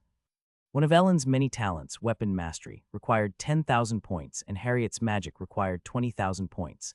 I could save up my points and then put them into one of those talents, but who knew how many years it would take until I got that many points saved up? I wasn't even sure if the price would still be the same at that time. When swordsmanship reached its peak, there were some cases where it evolved into weapon mastery, but what was with this? In weapon mastery and magic, swordsmanship included, could only create enormous synergy if there were other talents supporting them. Most of them had to be backed by magic-related talents. In the case of magic, even if one had that talent, one couldn't learn any if one didn't possess magic sensitivity, magic aptitude, and most importantly, a great deal of intelligence. I wanted to become a wizard the most. It was safe and powerful. However, would I be able to master the science of magic filled with technical terms that would make my head spin? Even if my talents for magic were fully developed, there was a strong possibility that I wasn't able to understand the science behind it. Or could I become a wizard after I upgraded my brain by getting learning-related talents? I'd love to have a talent that would make me smarter, but under the premise that I want to become a wizard, I would need at least 4 lesser talents to meet the requirements. 1 talent for the corresponding magic system, magic sensitivity, mana control, and brain reinforcement. It would be nice to get all that before I die of old age. In the end, there was only one answer: a supernatural ability. Supernatural powers could exert their strength with only 1 talent. A 3 had electrokinesis, and a 6 had pyrokinesis. However, there was a problem with supernatural abilities. At a lower level, the abilities were either too weak or not controllable. In other words, it was difficult to make use of them whenever one needed them. Therefore, those who used supernatural powers had to develop them through continuous training and control, just like others had to do swordsmanship training or magic research. But in the end, it would be better to dig the well early than uselessly dream of becoming a wizard by saving hard on my achievement points of which I didn't know when I would get some. Swordsmanship could evolve into weapon mastery, and if one studied various schools of magic, those who originally didn't have the magic talent could develop it. Some talents evolved. Especially supernatural abilities tended to do so. The reason for that was, as one became able to control one's ability and one's understanding of it deepened, one could discover the hidden aspects of the ability. A 3, who utilizes electricity, would later be able to use a power stronger than what she was able to use now, and a 6, who used flames, would later be able to ignite things without combustion. If I were to buy a talent using my achievement points, it should be something one wouldn't be able to obtain through normal means. With all my aptitudes, I could just acquire those normal talents by doing some repetitive training. The problem was that I didn't know how long it would take, though. Supernatural powers couldn't be obtained through effort, regardless of one's inadequacies or aptitudes. However, I could buy supernatural powers with my achievement points. It might not be useful right away, but it had a strong potential for growth. So there was no other option for me other than supernatural powers. So which supernatural power should I choose? At the lowest level, it wouldn't be of much help anyway. I had to decide based on future developments. It was quite funny that I was planning away the 100 achievement points I hadn't even received yet. Let's go to sleep. On the next day was the entrance ceremony. The entrance ceremony was held for children who had entered the higher education course in Temple's gigantic square. The sight of more than 10,000 students having their entrance ceremony here was truly breathtaking. Setting up that there was an entrance ceremony itself seemed like a pretty unreasonable move on my part. When one gathered tens of thousands of children in one place, it would naturally create some world-shattering noise. However, the royal class entrance ceremony was held separately. The reason for that seemed to be to make the royal class children focus on their work rather than get dragged to some large-scale events. I didn't even bother explaining that bit. Come to think of it, making those other kids uncomfortable while giving us this comfort seemed pretty much like discrimination, didn't it? They basically put on some frivolous show, making the other students quite exhausted, while they kept the privileged away from it. That's how it was. I felt my face turn red in embarrassment at how carelessly I wrote these things. It was an entrance ceremony for only 22 students, so the procedure was rather simple. Even with the prince and princess there, it didn't seem much different. The attendance ended with the introduction of the general teachers of the royal class, that is, the principal and the people who will be in charge of us in the future. Then we were led to the class building dedicated to the royal class close to the dormitories and were told to sit in our classroom. That fast pace wasn't all that bad. Class A's homeroom teacher, Eppenhauser. Unlike Class B's homeroom teacher, Mr. Mustang, he had a very businesslike, cold personality. He was looking at us with a stiff expression on his face. He was that type of person that thought he was the only smart guy in the room, so he was treating us no different from ordinary students. On Mondays and Thursdays, we will have a common class in this classroom. On Tuesdays, Wednesdays, and Fridays, you can take the classes you requested. The lecture list and their outlines are all written on the document distributed. Students who do not know how to proceed come to me separately. You might not know which classes to take. You children have great talent, but do not be fooled into thinking that you are geniuses in every field. What I'm meaning to say is, don't try to take classes you won't be able to understand yet. Number 1, you shall be the temporary class leader. If you want to replace your class leader, report to me after you do. Most things I have to tell you will be communicated through number 1. He didn't even call the prince by his name, and some of the students were rather taken aback at how casually he referred to him, but Bertus didn't seem to care. Also, if you believe I might be of help with any grievances, problems, or quarrel, please ask for help. And if there is a big fight, call me immediately, and while I wish to prevent any student from getting killed as much as possible, I cannot say that it never happened. So that you can be more cautious of each other, you have to know each other's talents, so we created a list. Check it out later. Mr. Eppenhauser was muttering some words with bloody content quite casually, like a narration. Someone raised their hand at that cruel closing remark. What would happen if you page a teacher when there's a big fight? Number 8, Konolint. He probably was curious. I knew the reason he asked as well. If we were to fight among ourselves, would that be a problem that could just be resolved by getting a teacher involved? That seemed to be his question. It kind of showed his confidence or other arrogance. Mr. Eppenhauser seemed familiar with that question as well. You are under special supervision and valuable talents of the Empire, but you may also hold the power to endanger yourself and others, Mr. Eppenhauser explained calmly. As a teacher of the royal class, I have the authority to take emergency measures in case something like that were to happen. Emergency. It means that if the situation is not favorable, the student can be promptly disposed of. Those words chilled the atmosphere in the classroom. This place only held precious people with great talent, and here someone was standing right before them, telling them if something goes wrong, he can kill them. He spoke calmly as if what he just said was a matter of course.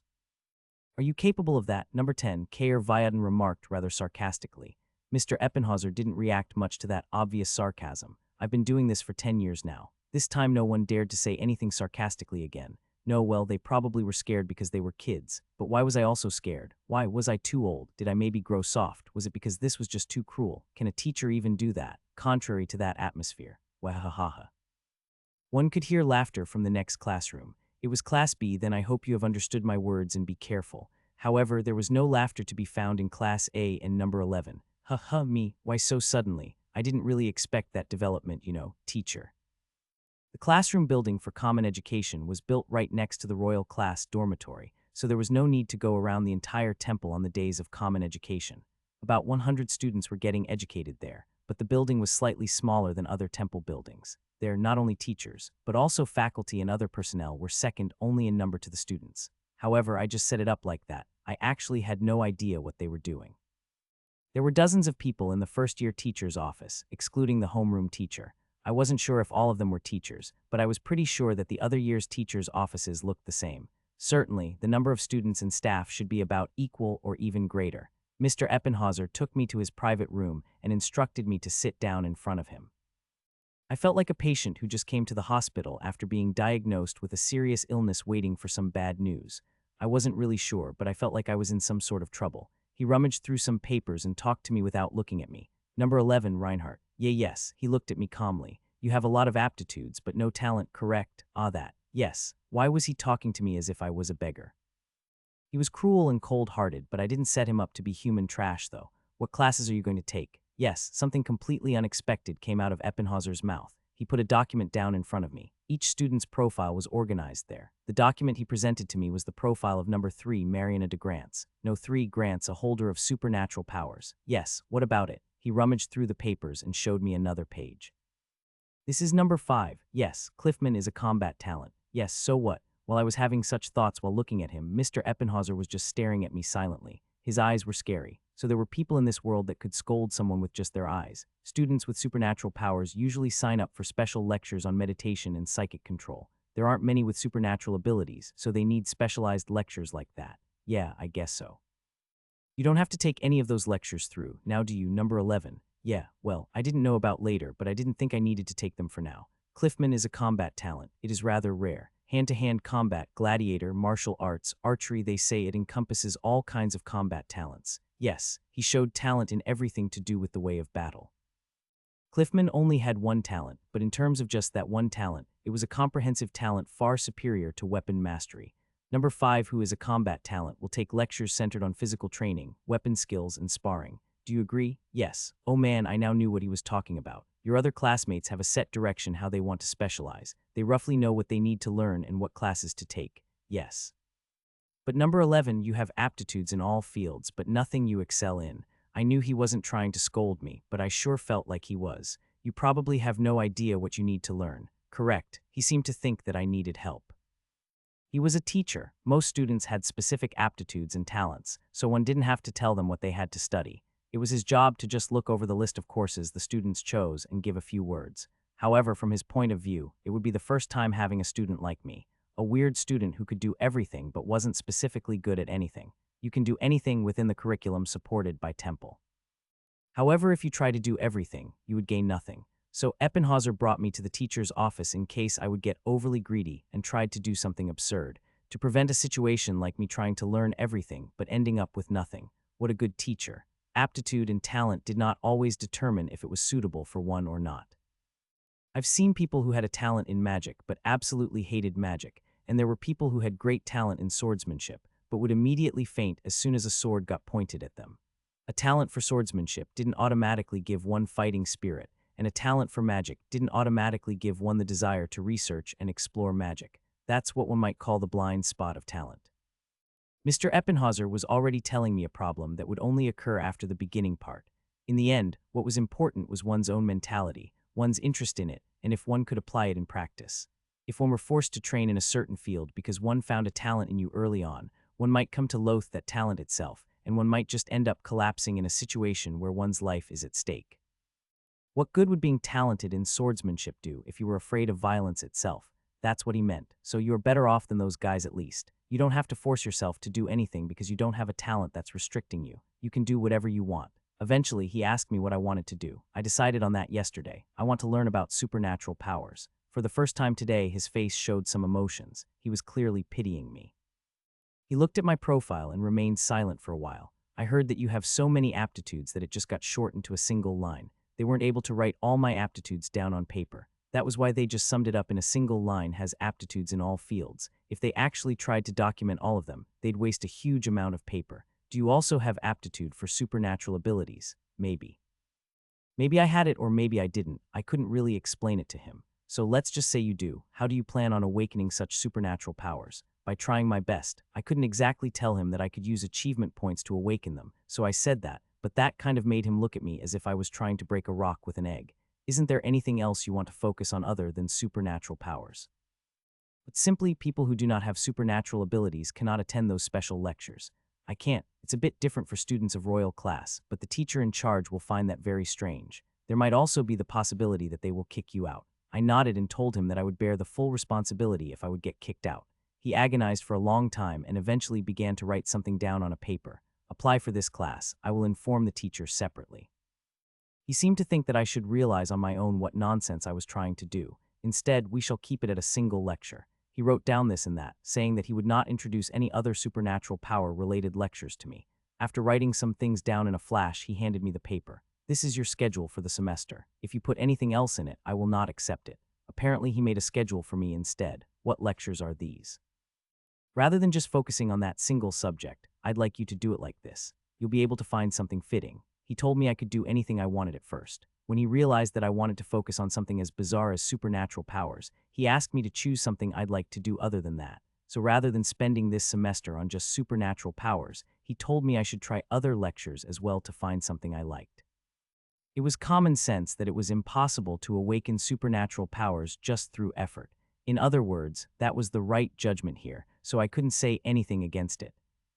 Went without saying that just joining all the supernatural power classes wasn't a good idea. In fact, it might not be possible for me to fill the entire semester with just lectures related to supernatural powers, and I also wanted to see how the lectures of each major that I only roughly described in my novel went about things. So I just went back to Class A's classroom where no teacher was present. There I found nearly all the children, except a few, gathering around a bulletin board.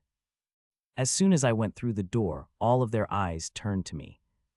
Why were they staring at me like that? The gazes from the guys gathered around the bulletin board were lukewarm. Rather than filled with mixed hostility, their gazes held curiosity and incomprehension. Hey, you don't have any talent, do you? It was number 10K Viaden who said these words. It was then that I realized why the kids were crowding around the bulletin board like that. Mr. Eppenhauser posted each student's profile on the bulletin board. They were posted with the intentions of getting to know each other's talents so that everyone knew what to be careful of. Of course, Ellen's tremendous talents weren't all written down, so she didn't get much attention. There probably were some kids who were curious what talents the others held, so they found out that the bottom-ranked number 11 only had aptitudes and no talents, so they found it weird. Yeah, so what? It was true, so I didn't have anything else to say to him. I just went back to my seat and sat down. My seat was on the far left in the second row near the window, as the tables were arranged by numerical order. The classroom was spacious, so there was no need for us to share desks. I had this huge desk all to myself. No, hey, how does that make any sense? Kayer came to my seat as if he didn't understand this at all. This is the royal class, a place not everyone can enter, even if they have a talent.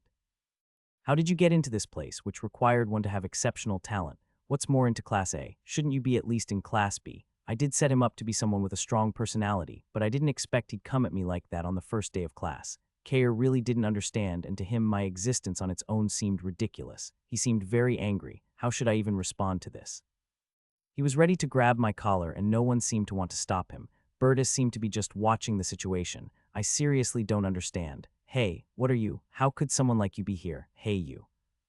What? I wanted to act more mature. To be honest, how old was I to be overreacting over something like a kid badgering me? I didn't want to stand out. I didn't mean to. But so what? Don't freak with me. Go ask the admissions office for all I care. Seeing this situation happen right in front of my eyes, I snapped back a bit. Seeing me reacting not as he expected, Kayer's complexion drastically changed. Why, you punk, you just now. What, how dare you not have any talent, and why are you asking me about the decision the admissions office made?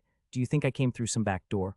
I just came here because they sent me here like you. Who do you think you are? And what do you mean with how dare I? Are you the admissions examiner or the head of the admissions office? No, this. Are you the head of the admissions office? That isn't. Or aren't you the head of the admissions office? You bastard. Yes or no? Clatter. He was startled as I jumped up from my seat and approached him. He began to retreat step by step. Or aren't you? What's taking you so long? And no, I am not. So why are you meddling in this? He was definitely so scared that his face turned blue. Hey, number 10. Number 10 who has this huge magical talent but can't feel mana for shit. One didn't have to be talented to be a jerk. Did you avoid poop because you were afraid of it? No, you avoid it because it's dirty. I couldn't become some scary guy right now, so I had to become a dirty bastard so that one wouldn't want to touch me. That guy in front of me wasn't even talented in combat anyway. Why don't we just treat each other well, Thump. Aren't you going to answer? When I opened my eyes and stared at him, his complexion turned as white as a sheet of paper, then he slightly nodded. I patted that naughty bastard on the cheek and sat back down. The atmosphere around my classmates watching the scene was chilly. I was tired, like that I would be branded as some dirty bastard who didn't even have an ability. But I wasn't wrong, you know. I was sent here by the admissions office, you know, afterwards. I really didn't want to stand out, but here I was standing out faster than lightning. I could foresee a dark future for my school days. They just heard from the teacher that they might get killed if they used their ability first, so only a completely crazy guy would have the guts to do anything. If he wasn't that, then he was just totally ignorant. Well, something like that certainly would happen again in the future. Class B was a very friendly class. Sometimes one could hear laughter drifting over from there, but Class A was deathly silent. Except for the sound of pens moving, the teacher's lecture, and the questions asked from time to time, it was completely devoid of laughter. Originally, this place was supposed to be a gathering of only that kind of people, but I couldn't help but sigh at the thought that the atmosphere of horror I created for no good reason must have played a part in this. Damn it, I seriously got angry at a kid. I'm the worst kind of human being. I sat in class feeling shame. Common classes were like general classes that everyone had to take. For example, classes such as history, geography, mathematics, literature, and ethics. Each teacher was in charge of a different subject. Perhaps it was set that the homeroom teacher wasn't in charge of any classes. During the brief break between classes and the end of them, the children seemed to be chatting with each other, slowly getting to know each other. You have aptitude for magic. What classes are you going to take? Well, I'm not sure yet. Then would you like to ask our teacher what to take? That. Well, Royal class seems to have exclusive lectures different from other general class kids. Maybe we could just get a lecture for just the two of us. Oh, really? Kids with similar talents seem to want to apply for the same classes. On the day you self-applied for a lecture, you would have to listen to the lecture with general class students, so they wanted to have one more person they knew as psychological crutch. So on Tuesday, Wednesday, and Friday, people talented in combat would join combat classes, people talented in magic would attend magic classes, and people with supernatural abilities would join classes for supernatural ability users. In the case of people talented in divine power, they tended to attend combat lectures as they often had another combat talent. And so everyone was talking about what to apply for. Others thought about it on their own. That was how the class time passed. Lunchtime. Since there were only about 100 people in the royal class, all years ate lunch in a large restaurant. There was no need to stand in line with a plate in hand, and one could just take along whatever one wanted to eat. It was natural that senior students were also mixed in the crowd, but the zones were implicitly divided. Some seats were reserved for first years, others for second years, and so on. Of course, both classes A and B were mixed together, hence they had to eat in the same place.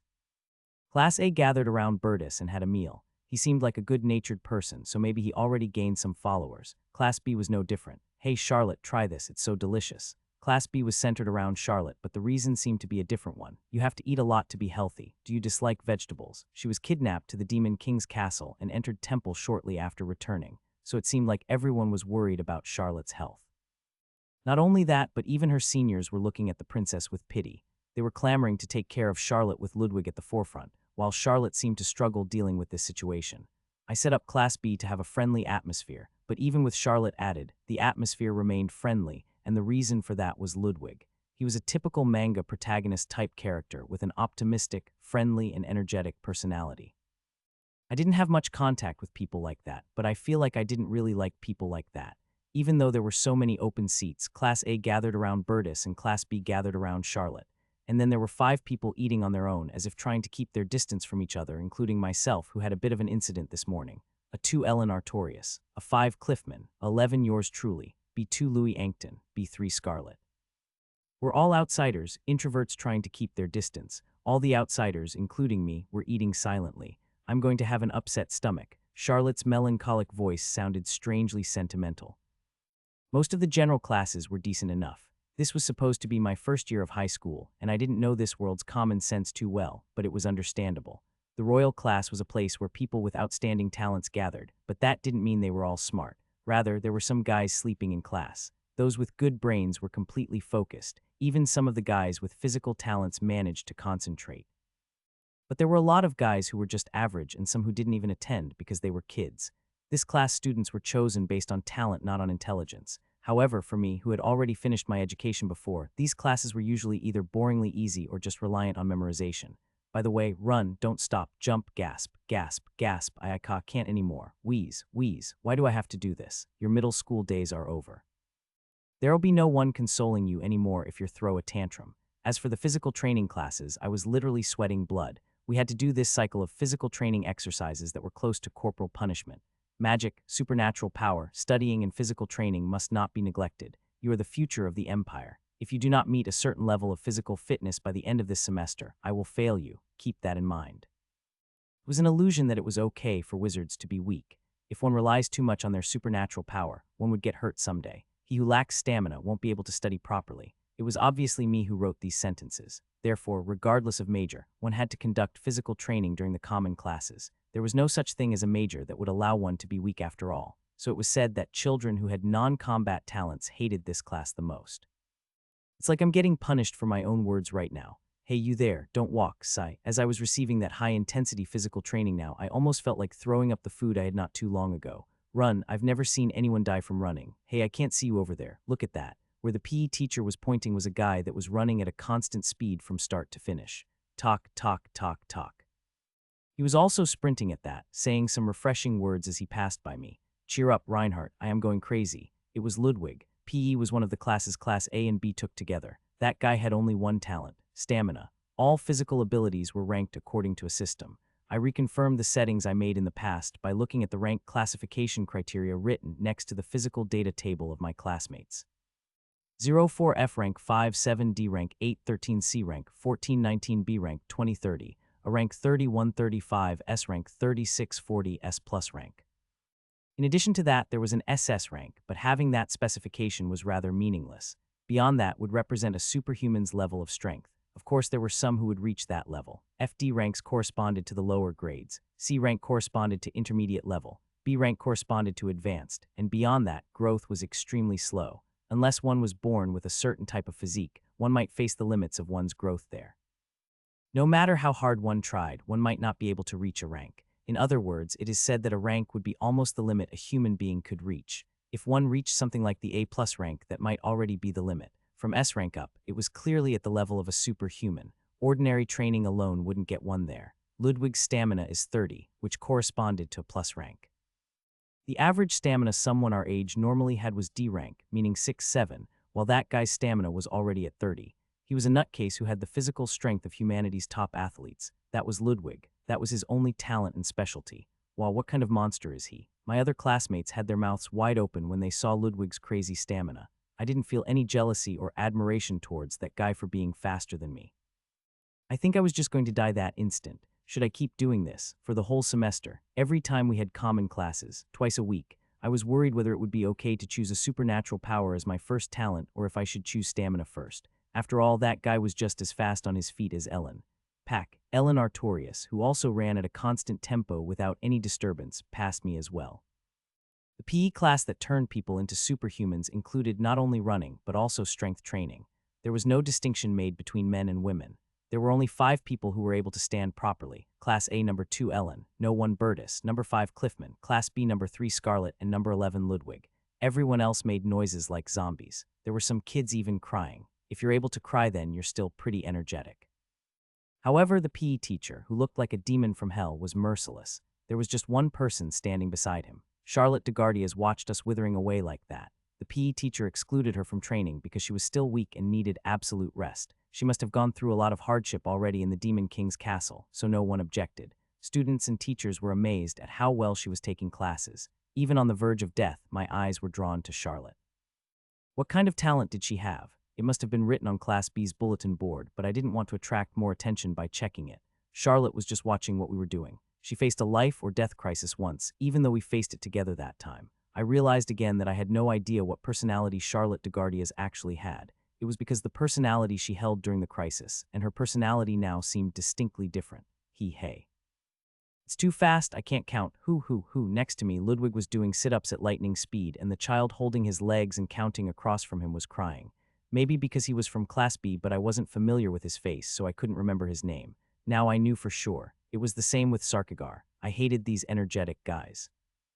After the 2 hours of hellish PE classes, everyone washed up in the shower and changed their clothes. Why are the showers and changing rooms integrated? Erich de Laffery grumbled loudly. The shower facilities themselves were impeccable. Although men and women got divided, it was used by both classes. The men's and women's changing rooms and shower rooms were shared by Class A and B. He was complaining about that. I didn't even care about that, as I felt like my soul was leaving my body. Except for those who had a certain level of stamina, there were some who collapsed to the floor altogether. A 8 Konolint was murmuring blankly. That's not the problem. We have to do this again on Thursday. Aarg. Regardless of class, moans and groans of lamentation flowed out of nearly everyone's mouth.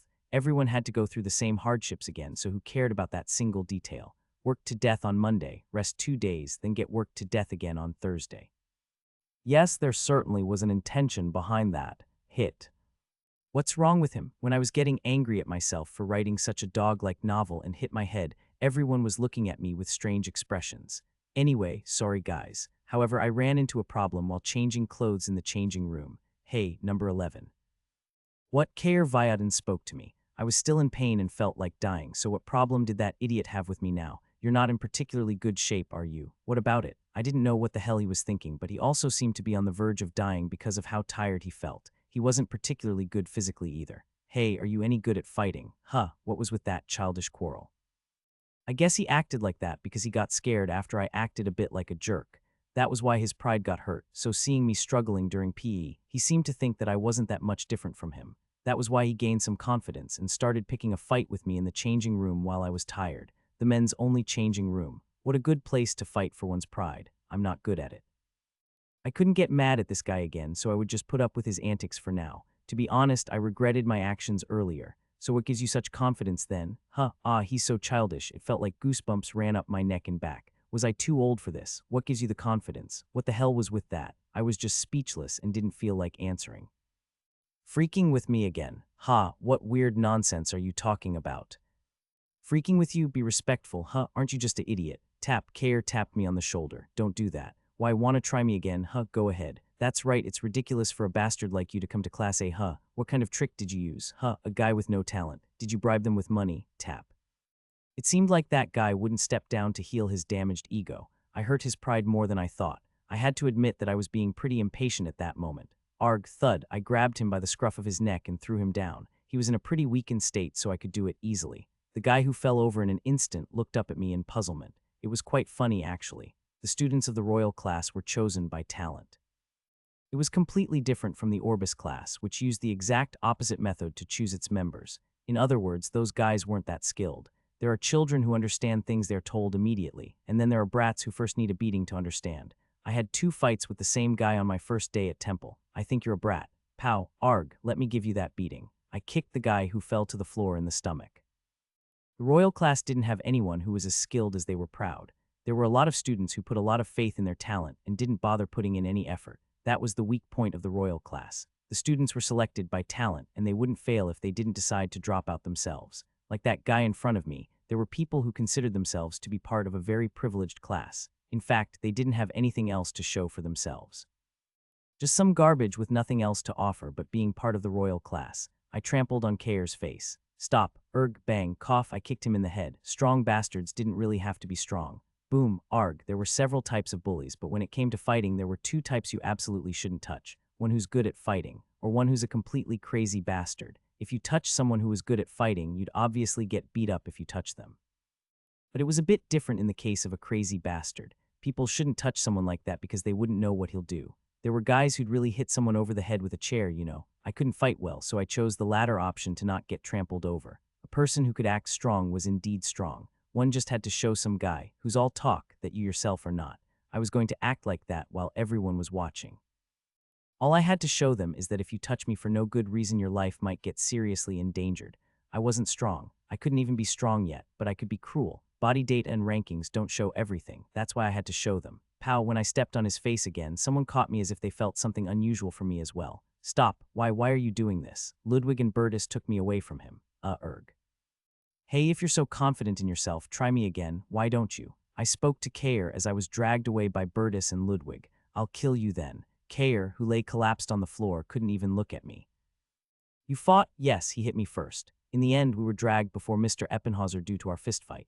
To be exact, Ludwig and Bertus said something like, let's keep this between us, make up and move on, but someone went ahead and told the teacher. I didn't know who tipped him off, but I knew these guys' attributes. I wrote down certain characteristics and personality traits for them, and I remembered all their names I had forgotten after the introduction ceremony yesterday.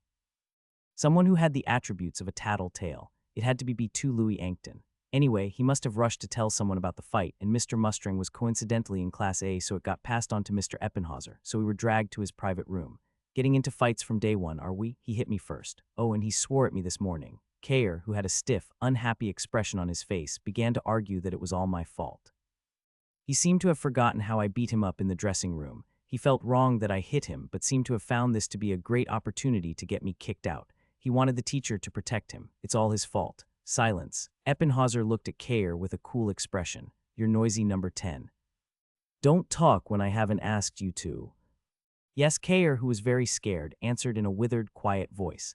Eppenhauser's eyes had such a stillness to them that it felt downright creepy when he looked at you. I knew he wasn't a bad person, but this atmosphere sure made me feel nervous. Number 11, yes, and him calling students by their number rather than their names felt like he was trying to keep a certain distance from them. Did you hit him? Yes. Why did you hit him? He asked me while wearing a very curious expression on his face.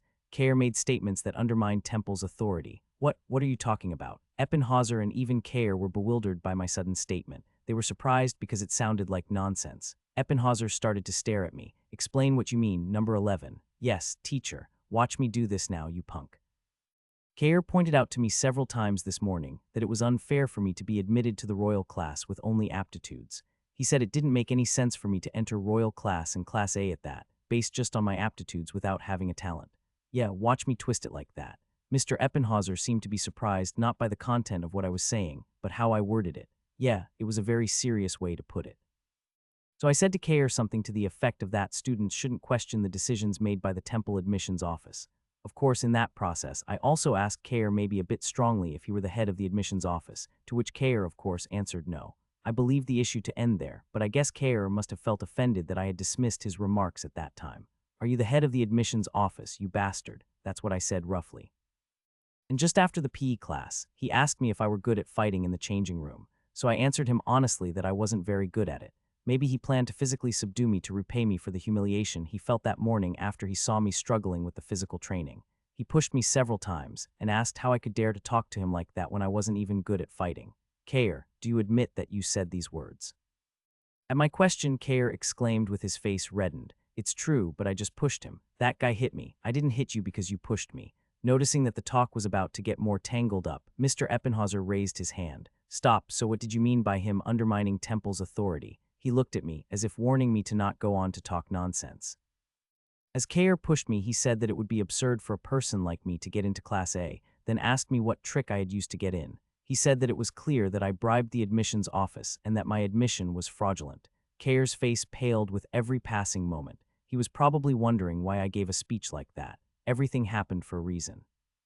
It was true that I was feeling nervous because I was standing in front of Mr. Eppenhauser, but in the end, it was me who set up this character as well. I can tolerate insults against me, but Kair's remarks casted doubt on the credibility of Temple, the pride of the empire and the world's best educational institution. I looked at Mr. Eppenhauser. In other words, he questioned Temple's credibility, and with it the great Guardia's empire. I couldn't bear my indignation anymore, so I might have lost my temper without realizing it. I apologize for my carelessness. Teacher, Mr. Eppenhauser's characteristic was, is it true that you said that, number 10, overwhelming patriotism? I asked if it was true that a student of royal class even spread groundless rumors about Temple's system being flawed. That's. Yes or no. Only answer with either of those two. Mr. Eppenhauser's cold anger wasn't directed at me, but I still felt my throat tingle. Mr. Eppenhauser was a cold-hearted patriot who took great pride in the empire and Temple. Therefore, he was extremely calm about other things, but about matters that might damage the honor of either of those two, he was extremely sensitive. So it was no wonder that he got angry at a student that openly doubted Temple's decision not once but twice in a single day. Of course, there were some things that I left out of my recount, as this was a very serious matter. It was easy to make a man out to be the world's worst killer based on nothing depending how one interpreted his words. A problem doesn't become a problem until it's addressed. In other words, most words can be twisted in such a way that they sound problematic. He seemed that he was going to let go of the matter regarding the fight. He told me he would let me off the hook. It seemed to be common for classmates to get into fights in royal class. After that, Eppenhauser told me that I could go, but that Kair had to stay. He also mentioned that I seemed to have a talent that wasn't treated as one before. What he meant by that was that I didn't talk like a child my age should, but so what? It's not like he'd think I was actually an old man on the inside. Wouldn't it be strange for a complete incompetent to get into Temple's royal class, where talents gathered, who'd even doubt that there was some old man inside this bastard that is me? If I forced myself to act like a child, I'd just feel uncomfortable and it would only be more awkward. I was just going to roll with this character I build. In the end, Mr. Eppenhauser focused more on Kair, but he wouldn't be severely punished. After all, teacher knew that I exaggerated the situation a bit, and Kair was just a kid. It would just be to the extent of a warning. When I came back to the classroom alone, there was a strange atmosphere hanging around everyone. Kair didn't come back, only me. I didn't seem like I got scolded at all, so they were curious. There would be rumors floating around Class A and B about the fight. Even though he has no talent, he has such a bad temper. What was wrong with them just because of one bad apple? Although that bad apple was me, so I had nothing to say. And then, challenge accomplished. Received 100 achievement points. What the hell? I was so busy with managing to pass through the entrance ceremony and classes that I didn't even have time to think about how to earn achievement points. But without even realizing it, I suddenly managed to beat a challenge. Come to think of it, they did tell me that the list of challenges would be updated periodically, and one of them must have had something to do with this confrontation. It must have been a challenge for me to beat someone up or something. It seemed to be a good thing. While everyone was staying quiet, I decided to check the list of challenges after a long time. The one at the top seemed to be the one that would give me the highest score among the challenges. Get first place in the integrated physical examination, 4,000 points. The Emperor slapping challenge disappeared, and in its place something else appeared. This would be impossible if I didn't somehow destroy the legs of everyone who had better stamina than me. However, if I were able to destroy the legs of Ludwig and Ellen Artorius, I wouldn't even need those 4,000 points to begin with. Be within the top 10 of the midterm exam, 3,000 points. This wasn't just a midterm exam held for us 22 students, but a common subject exam taken by about 10,000 people. The grades for each lecture are given separately, but common education subjects were tested to achieve an integrated score. Even though it was just a high school exam, it was just absurd to get into the top 10 without cheating. There were so many super geniuses among the students here after all. Receive a love confession from one of your classmates, 1,000 points. That was 1,000 points just because you thought it would never happen, right? What are you gonna do if it actually happened, huh? Write a love letter to a classmate, 200 points. Skip classes all day, 100 points. Get punished by your teacher, 100 points. Leave some graffiti on Temple's Main Street after curfew, 100 points. Why were the only things that seemed possible to do, things that a juvenile delinquent might do? Most of these were impossible or were bizarre. And of all these bizarre options, fight, 100 points, clear. I accidentally managed to clear one of them. I felt somewhat bad because I didn't do that to clear the challenge. PE was, in fact, the last of the common classes because it was only natural for everyone to be exhausted after the class was over. That's why the teacher told everyone to go back after the fight broke out. So shortly after Kayer came back, Mr. Eppenhauser returned for the closing ceremony. Although Kayer was frustrated for being scolded, he sure wouldn't want to pick a fight with me anymore. I wanted you to realize that my mouth could hurt you more than my fists, kid. Everyone, please submit your course application forms. Those who are still undecided, stay. The students who filled out their application forms handed them to the teacher. I submitted mine as is, as I already had it prepared for me in advance. It seemed that there were still plenty of guys who hadn't decided yet. Those who have submitted their forms should go back to the dormitory. Of course, you can also walk around Temple, but you shouldn't stay out too late, especially when you walk around outside. Please keep in mind that you can't go outside unless you get permission from me or the headmaster. Mr. Eppenhauser left with these words, and half of the students got up to leave as well. How each person spent their personal time was widely varied. Some of them were dedicated to self-improvement. Hey, let's go to Main Street. I'm tired. I want to go rest. Oh, I know a nice place there. I'm sure you'll like it there, so want to come with. Some put their best effort into playing, like for example, a 8 Kono Lint. Class B's lessons also ended. Do you know any fun places to go to? Ludwig was asking his classmates if they knew any fun places to visit, as this was his first time at Temple.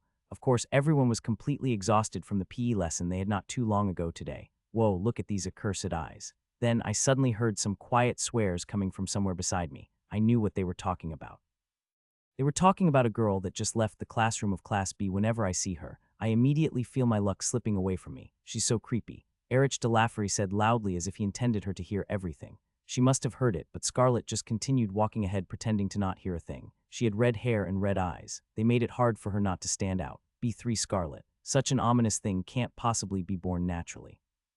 Erich gritted his teeth while staring at Scarlett's back. I can't believe such a thing made it to the royal class. What bad luck. What do you know, you bastard? You don't even know that you're standing right beside a demon prince? Idiot. Erich calmly walked over to Scarlett and bumped into the girl as he passed by. Scarlett began to pick up the items she dropped without saying a word, as if she was already used to that situation. Ludwig tilted his head as he looked at Erich's leaving figure. What, he bumped into you and didn't even apologize? Is that okay? Yes, I'll help you, it's fine. As if trying to refuse his help, Scarlett quickly picked up her dropped items, turned away from Ludwig, and walked away. Erich wasn't the only one. Most of the Class A and B students were also secretly avoiding Scarlett. There were those who just avoided her and those who didn't care at all about her. Erich only directly bullied her, but with the exception of Ludwig, everyone treated her the same. Sheesh. It didn't feel all that good seeing the bullying I set up happening right in front of my eyes. Red was an ominous color. Born with red hair and red eyes, Scarlett was abandoned by her parents at birth.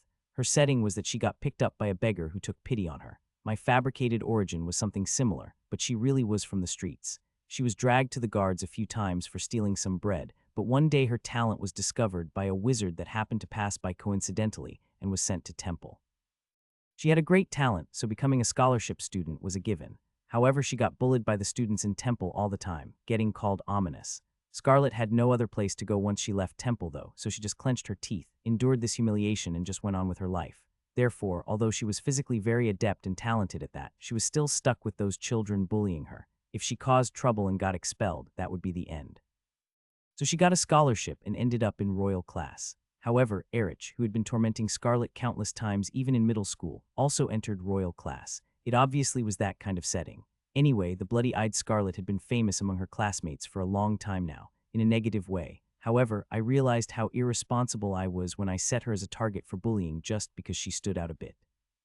I didn't think there was anyone else who would look so good in her red hair and eyes. She stood out even from a distance because she was such a pretty girl. Red equal negative, so she got bullied for it. Flammable trash, that's what that was. She should have been Temple's idol, but she got bullied anyway. Actually, Erich should have fallen in love with Scarlet and just teased her, like little boys would harass the girls they liked. But looking at all the things Erich would do to her, it would definitely not be to the point of simply teasing the girl he liked. If I become an inquisitor, I will grab you first and tear you apart. Obviously wasn't something one would say to a girl one liked. How could he say such things to such a cute and kind kid? But wasn't it actually me who wrote this? Aren't I the piece of trash then? Yes, I am. How could I make characters say such harsh things to a child like that? Yes, I absolutely deserve to die from high blood pressure caused by malicious comments. When I saw Scarlet walking to the dormitory area from a distance, I sighed, feeling guilty about making this strange setting with my own two hands. If I left it as is, Erich's bullying would intensify, leading Ludwig to become angry and asked Erich for a duel for the sake of Scarlet. So a fight broke out, and after many turns, Scarlet was freed from her bullying and they became friends. However, I had to watch this shit until Ludwig decided to come out. The rest of the kids also thought that the color red was ominous, so even those kids with a sense of justice would just remain silent. Sigh. Those who returned to the dormitory would spend their time on their own until evening. Class B seemed to have gone to Temple's main street with Ludwig. Dinner time started at 6 p.m. Since each dormitory had their own separate cafeteria in their dormitories, I would just eat at the dormitory cafeteria of Class A Year 1. Sometimes the whole student body would eat at the banquet hall, but that was rather unusual. Anyway, there was still time until evening. Class A was rather quiet compared to the noisy Class B. It felt more like complete silence, actually. Well, there was no need to worry anymore since I had 1,000 achievement points saved up, so I tried to decide which talent I should choose. Self-suggestion 1,000 points. Self-suggestion. I acquired that talent without thinking about this any further. This was the most fraudulent supernatural power I could think of. As for how much of a cheat it was, I once wanted to give this power to one of the characters, but after thinking about it a bit more, I removed it entirely for how scammy that power was. So in other words, I had never used that setting. It seemed like data that I originally discarded got recycled. It was similar to the situation of the capital, which I imagined to have the same layout as Seoul. Although I never wrote it anywhere, however, it actually turned out to have the same layout, although there were some abilities that definitely didn't appear. It was also great that it had the same point requirement as low-level talents, as it was an ability that would evolve over time. I checked my status. Failure. Age 17. Current stats: Strength 3.5F, Agility 4.4F plus Dexterity, 5.2D, Magic 9.9C, Stamina 5.9D. Race: Archdemon. Talent: Supernatural Self-Suggestion locked. Abilities: Demon Domination D, unique to Archdemons, cannot be used in current state. Self-Suggestion locked. Comprehensive Ability Assessment, lowest level Demon. Combat Level Assessment F. There was a subtle rise in strength, agility, and stamina. That wasn't just because of the PE class today, but also because of my hard work up until now. However, wasn't there something strange? What does that locked written behind the talent mean?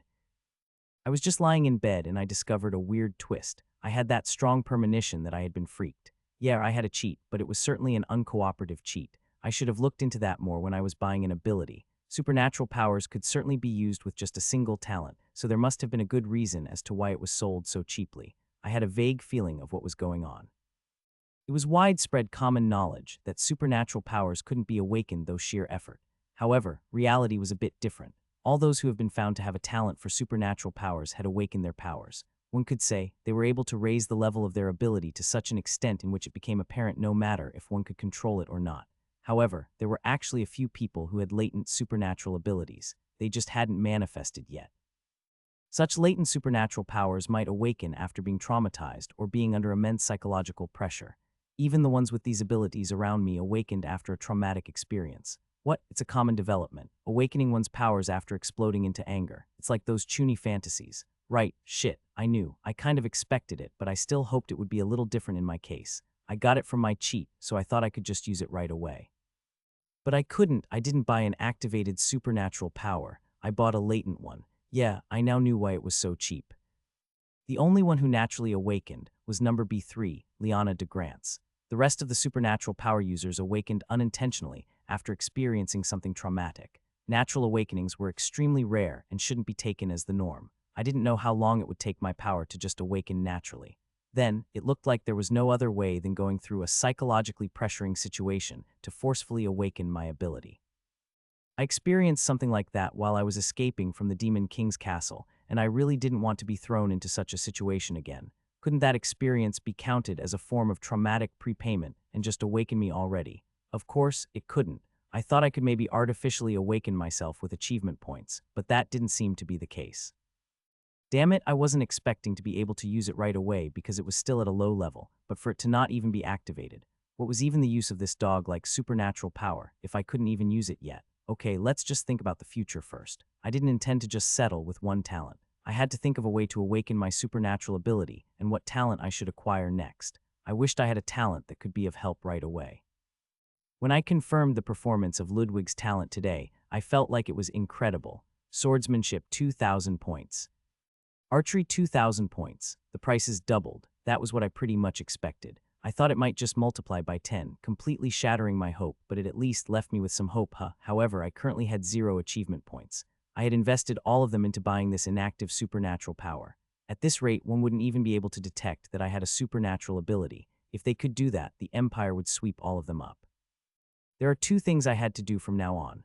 1, I have to put extreme psychological pressure onto myself to awaken my supernatural ability. 2, I needed to earn achievement points to buy an additional talent. If I were to earn 2,000 achievement points through events and challenges that would usually give me about 100 points, I would be able to get a second talent unless the prices changed. Right now, I wasn't exactly sure what to do, so the only thing I could try now were the challenges. However, there were only those strange actions, crimes and things juvenile delinquents would do among them. However, write a love letter to one of your classmates and get dumped 200 points. It was very easy to achieve, but it was also very easy to see that this challenge wanted me to trample all over my dignity. I mean, that kind of crossed the line. Wouldn't that mean I had to confess to a high school kid and then get dumped? But why did this give me twice as much points while other challenges just give me 100? What if? Did they want me to humiliate myself? 200 points, twice as much as usual. If I were just to suffer for a bit, I would receive 200 points. Apparently that filthy bastard named Reinhardt, some bully who beat up his classmate on the first day, suddenly wrote a love letter to someone. If rumors like that were to spread about me, my image as a jerk with a bad personality doing pervy things would be cemented in everyone's mind. The risk of that was just too great. These were my classmates whom I had to see for the next 6 years after all. There was even that restriction classmate, so if I sent it to the wrong person, everything would be meaningless. Did classmate include class B or only class A? No, wait. Let's see. Let's think about this differently. Let's look at this from a different angle. Rather, I found a much better method. Receive a love confession from a classmate 1,000 points. I think this might be possible. Of course, Temple, which was a huge educational complex, didn't only have schools. There was no reason for there to not be a commercial district where children of wealthy families gathered endlessly. There weren't only high-class restaurants, but also cafes, clothing stores, and entertainment facilities. So the kids who liked to play spend most of their time wandering around Main Street. It was also known as an area in which students came to the most. Isn't it great? Yeah. This is where I've been going to for the past 3 years, and almost everything there tastes good.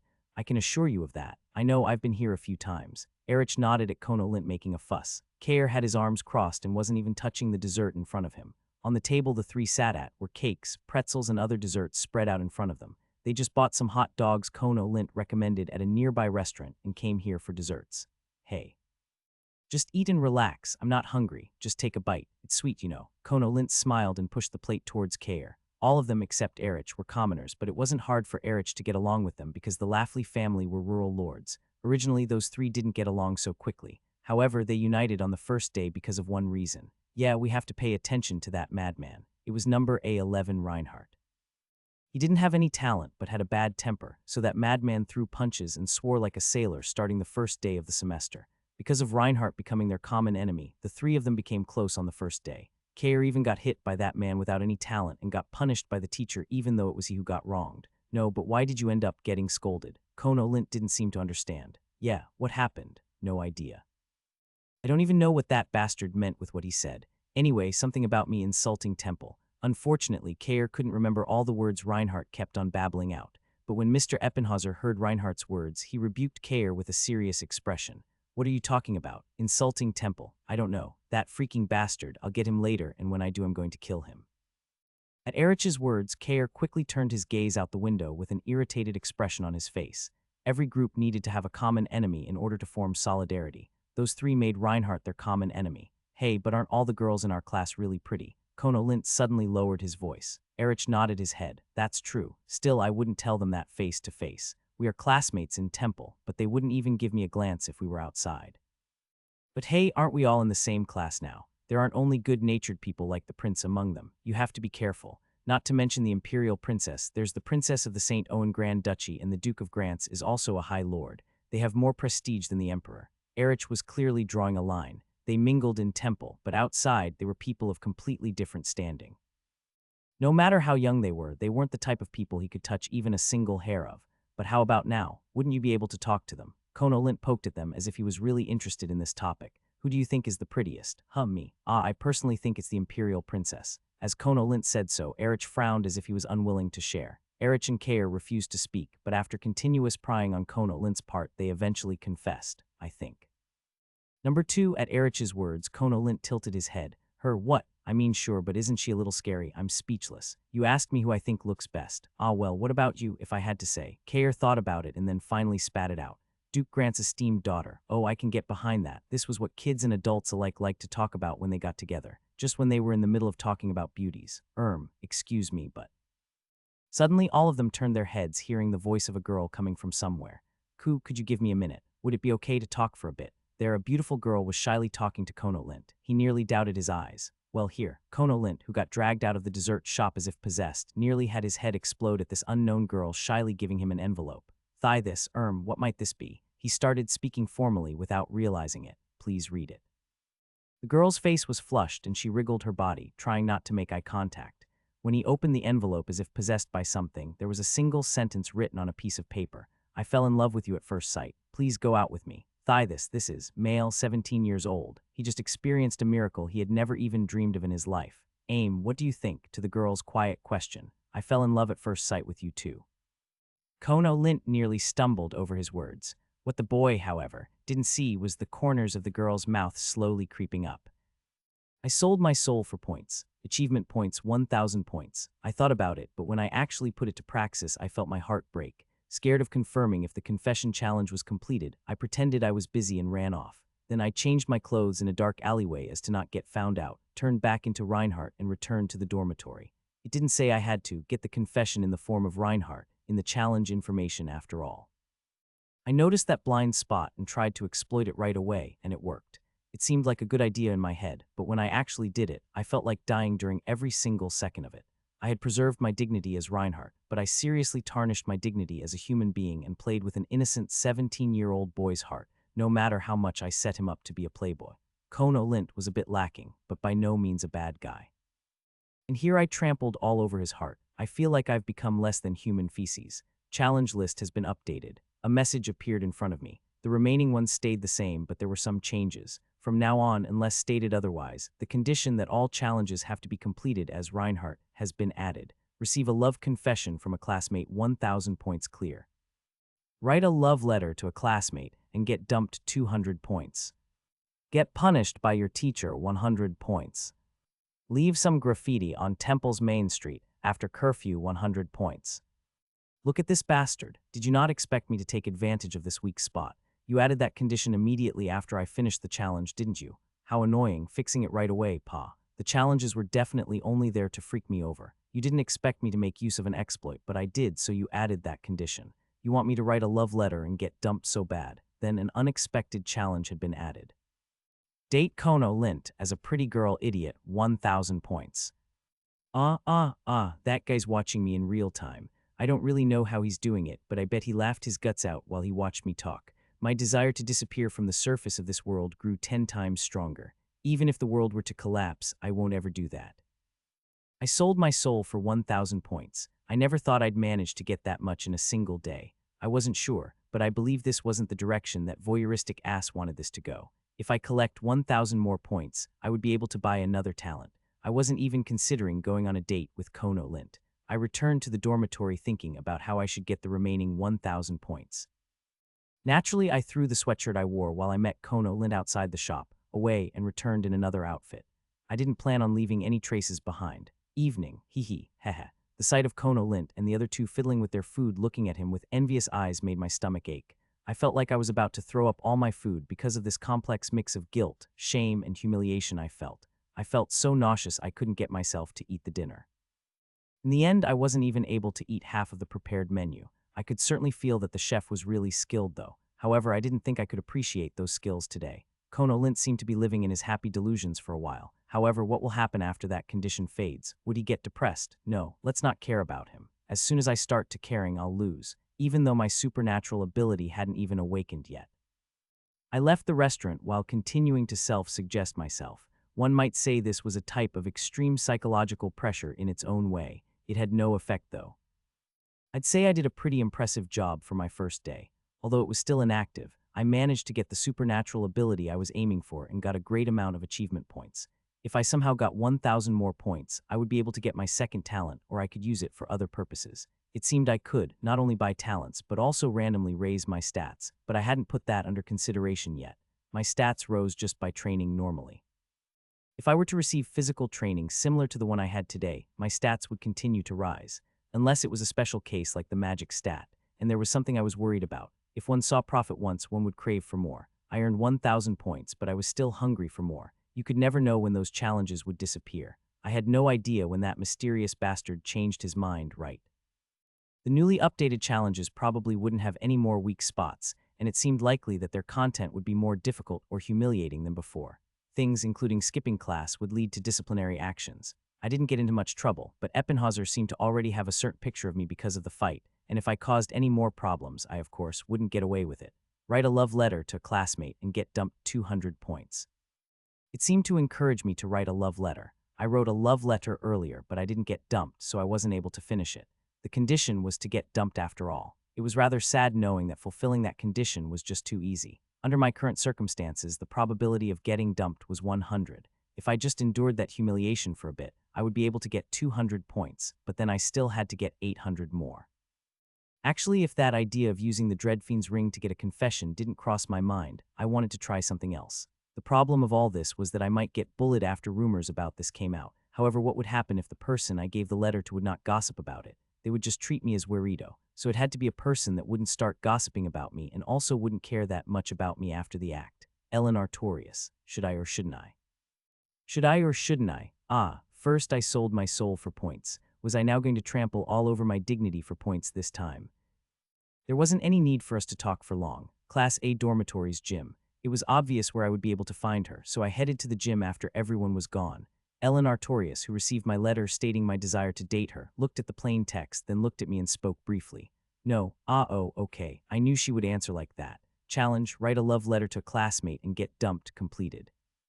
You have earned 200 achievement points. I wanted to cry. Knowing that you'll get dumped and actually getting dumped were two completely different things. Leaving behind Ellen, who continued swinging her practice sword, not paying any more attention to me, I left the gym. Ellen Artorias was blunt and chic. However, she wasn't the type to care a lot about things. She was by no means a bad kid, and rather than being clumsy, she just didn't know how to get along with others. She just tended to concentrate on her training, so she didn't try to approach anyone because she thought the other person would just push her away. She had tremendous talent, but she had no sense of superiority around her that usually came with it. She also didn't feel inferior that one would usually feel when faced with someone stronger than oneself. She wasn't acting all sweet, but she had a gentle heart. Of course, I set up a past for her, but that wasn't important now. Anyway, it didn't really matter whether I confessed to her or not. I wrote a love letter to Ellen because she wouldn't really care about this. I mean, I actually only did this for the points after all. However, it was bothering me. It was really bothering me.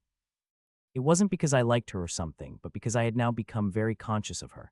I felt so embarrassed and ashamed that I couldn't stand it. That bastard obviously wanted me to be in that state. This was just straight up bullying. Now move from this posture to this and Tuesday. Ellen was sitting next to me in the swordsmanship theory class, and I nearly went completely mad about it. Of course, Ellen and I were the only Royal class students taking this class. All the other students were regular class students, students wearing various types of school uniforms gathered here, and among those who could recognize the Royal class uniforms we were wearing kept glancing at us.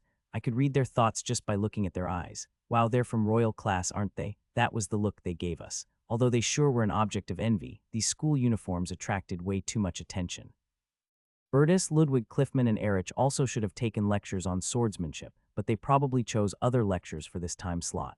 So did she sit next to me because I was a classmate from Royal class? Was it like that? You're usually not the type to care about these things though, now aren't you? Seriously, why did she decide to sit next to me? Sigh, was she not talking to me because of the sudden confession yesterday? Did she become conscious of me? That can't be. She wasn't like that. Then why did she sit next to me? What's this? Why was I fussing about this like some teenager? I become conscious of a kid like that just because I was trying to earn some points. Ridiculous. Talk. I dropped my pen because I couldn't stop fidgeting. Ellen picked it up silently and handed it to me. Was this a positive sign? Didn't she usually not help people pick up their things? Based on her personality, she wouldn't care about these things now, would she? Of course she wouldn't care about me after picking it up and just listen to the lecture. Ah, no, it's definitely not normal for her to pick up pens for others. No, but what should I do? I'm not interested in her at all. What if she suddenly told me that she liked me? I couldn't accept that at all. I had a problem. I started to imagine all sorts of delusional, ridiculous scenarios. Of course. At the end of the lecture, Ellen left the lecture hall without sparing me a single glance. Did she even recognize my face to begin with? She didn't even know who I was, did she? No, but we were wearing the same uniforms. My face was getting hot for no reason. This was my class schedule, excluding common classes. Tuesday I would have swordsmanship theory, swordsmanship practice, and magic theory. Wednesday was magic sensitization training, mediation, and supernatural power control. On Friday I had divine power training, alchemy, and integrated martial arts training. Now, as someone of a lower grade, I only had to listen to 3 lectures a day, but as I got older I would have to listen to sometimes up to 5 or 6 lectures a day. The first 3 years were like high school courses, and the second half was like university courses. So since I didn't have anything I specialized in, I was taking swordsmanship, magic, supernatural powers, and divine power classes. Swordsmanship theory and swordsmanship practice were combined lectures taught by the same teacher, so it was a pretty long lecture in which one first learned about the theory in a classroom and then put it to practice in the gym. A class where one had to put to practice what one learned on the same day and even learn further things while practicing. Of course, as this was a general class as well, it wasn't a total mess, but there were a bunch of clumsy people among the students. Get your posture right, put power into your hands. The problem was I was included in the category of clumsy people. Of course, I was constantly criticized by the teaching assistants for my poor basic strength as well as my poor posture. There were even a lot of general students who were so excellent that comparing them to me was completely meaningless, as they learned swordsmanship ever since their middle school days. Perfect. As expected from the Royal class, she's on a completely different level. Ellen passed almost every task in one try because she had the physical constitution to imitate what she learned immediately, so her teacher praised her. The other students were also looking at Ellen, witnessing the skills of someone from the Royal class. I didn't really know what the teacher was thinking, but she suddenly clapped her hands. As far as I was informed, there was one more student of the Royal class here. Ellen and Reinhardt is what I heard. Is your name Ellen? Yes, Reinhardt. I looked over to them as I heard the teacher call my name. It seemed like she came up with a good idea. Great. Let's have the first practice match between the Royal class students. No, I don't think that was a good idea at all. They shoved a training sword into my hands all of a sudden, while I was still not done practicing my basic posture. Everyone gathered around, wanting to watch the battle between the Royal class students. Everyone's eyes were sparkling. What kind of public execution was this? You want me to have a practice battle with the strongest person of my class? The teaching assistant who was training me just now seemed like he wanted to say, I don't think that is a good idea, but couldn't bear to tell the teacher. What if I die here, huh? Ellen looked at me indifferently and held her training sword. I'll stop it when it's going too far, so feel free to fight as much as you want. That teacher said some dangerous words without blinking an eye. No, I didn't want to do this, though, before I was able to come up with a solution to somehow deal with this situation. Now start. I tack. I didn't even notice Ellen Artorius approaching me. An unfamiliar ceiling. My head was buzzing. Wow, what happened? I thought that I was probably lying in some sort of bed. Seeing as to how my head hurt, I had probably been hit by something. At that moment, the situation that happened shortly before I passed out appeared in my mind. Ellen Artorius rushed at me as soon as the start signal was given and then struck my head with her sword. And then I passed out, I guess. No, but where was I? You're awake. When I looked to my right, a calm, cold-looking girl with dark hair and black eyes was looking at me. This is the infirmary. Classes are over. I probably got taken to the infirmary after I passed out. The teacher, who seemed to be in charge, checked up on me. The pain will subside soon. It's nothing serious. You don't have to worry, okay? Yes, I nodded at the teacher's words with a bewildered expression on my face. That damn swordsmanship teacher. Why did they do some practice match out of nowhere? You made someone faint. Can't you take your nose out of your ass? Aren't you a teacher? Ellen grabbed my shoulder as I was struggling to get up. Were you trying to cheer me up? I didn't know you didn't know swordsmanship. Ellen lifted me up and helped me put on my shoes while she was talking in a sullen voice. Wow, what's wrong with her? Originally, I planned to aim for your neck after you blocked my sword and let my sword flow down your sword to finish it. I see. Her original plan was to force me to block with a straight strike, then let her sword follow the flow down my blade and aim for my neck. However, I couldn't even react to the first hit, so she accidentally hit my head with her sword. In other words, this was an unexpected accident. An accident that occurred because I was unexpectedly weak, that is. So, was she doing this because she felt sorry? Look, I think I can walk on my own now. At my words, she lowered her arm supporting me. I had a headache, but I wasn't badly hurt. Anyway, how long had I been out? Don't we have to go to our next lecture? Ellen shook her head at my words. It's lunchtime now. After the 2 lectures in the morning, it was usually lunchtime. The second lecture was already over, and it was lunchtime now, so there was still plenty of time. Number, did that mean we were going to eat together? Probably not. She was just answering the questions I asked. I mean, I confessed to her yesterday, got dumped, and today she one-hitted me. That wasn't even a fight, it was a one-sided beating actually. I couldn't feel any more shame. However, the other person didn't seem to care much, making me feel even more embarrassed. Do you want to have lunch? Nod. What I had come to realize is that after you pass a certain level of shame, it just didn't matter that much anymore. At first, she seemed like a quiet kid, indifferent to most things. Yesterday, I confessed to her and she refused me, but right now I felt conflicted because I asked that same kid to have lunch together with me now. I wasn't that kind of person usually, the kind of person that didn't give meaning to anything. She ate when she was hungry and didn't care who she ate with. Thinking like that made my worries go away. I just had to treat her however I wanted to as well. Unless I did something rude enough for her to slap me, that was just it. Because that was how she was. Thinking like that made my head clear. She was the type of person who would react the same no matter what happened, so it should be all right for me to treat her a bit more comfortably than the other kids, right? Because she didn't misunderstand me and didn't have any preconceived notions about me. She just judged me as I was. Is there anything you want to eat? Anything's fine. Are you really fine with anything? Yeah, anything's fine. No matter how much I thought about it, this wasn't your fault, but you dumped me and hit me. I started to feel like teasing you a bit. Be prepared. Since this place was similar to Seoul, there were places similar to the ones found in Seoul in the imperial capital Guardium.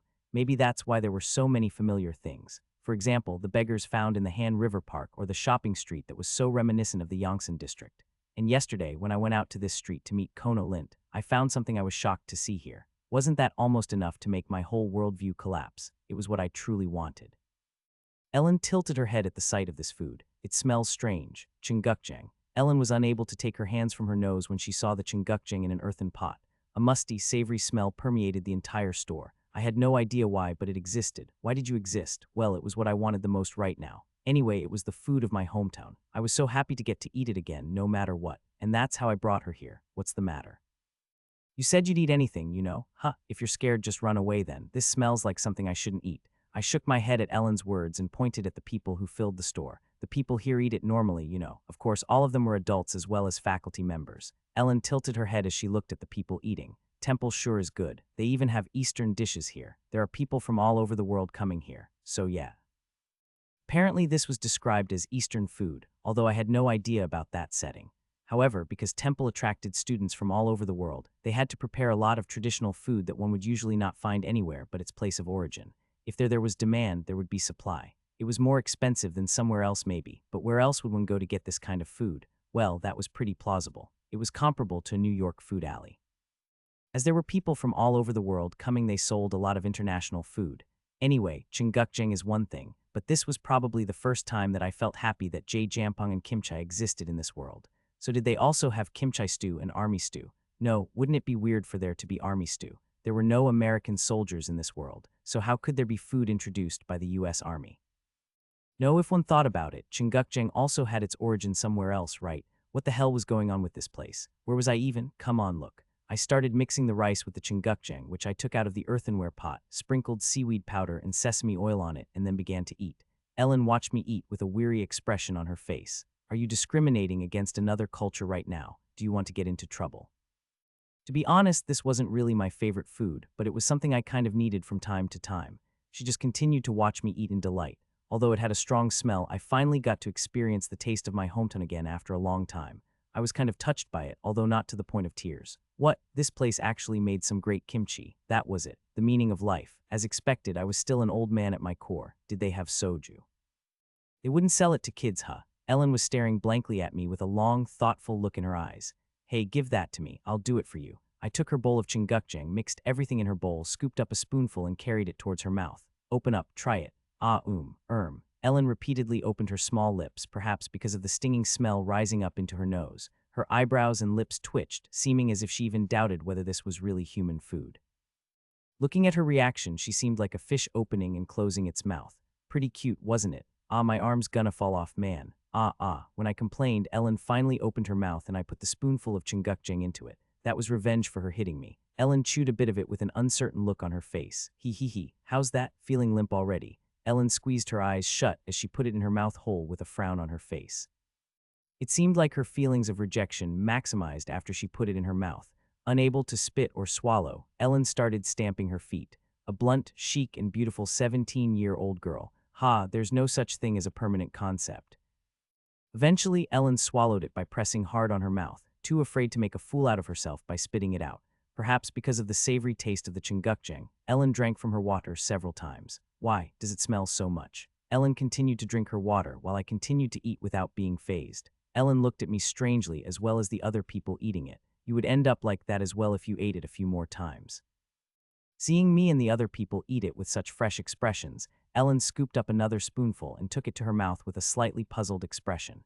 Then, with a regretful expression on her face, she was unable to spit it out again, forcibly chewed it and swallowed it.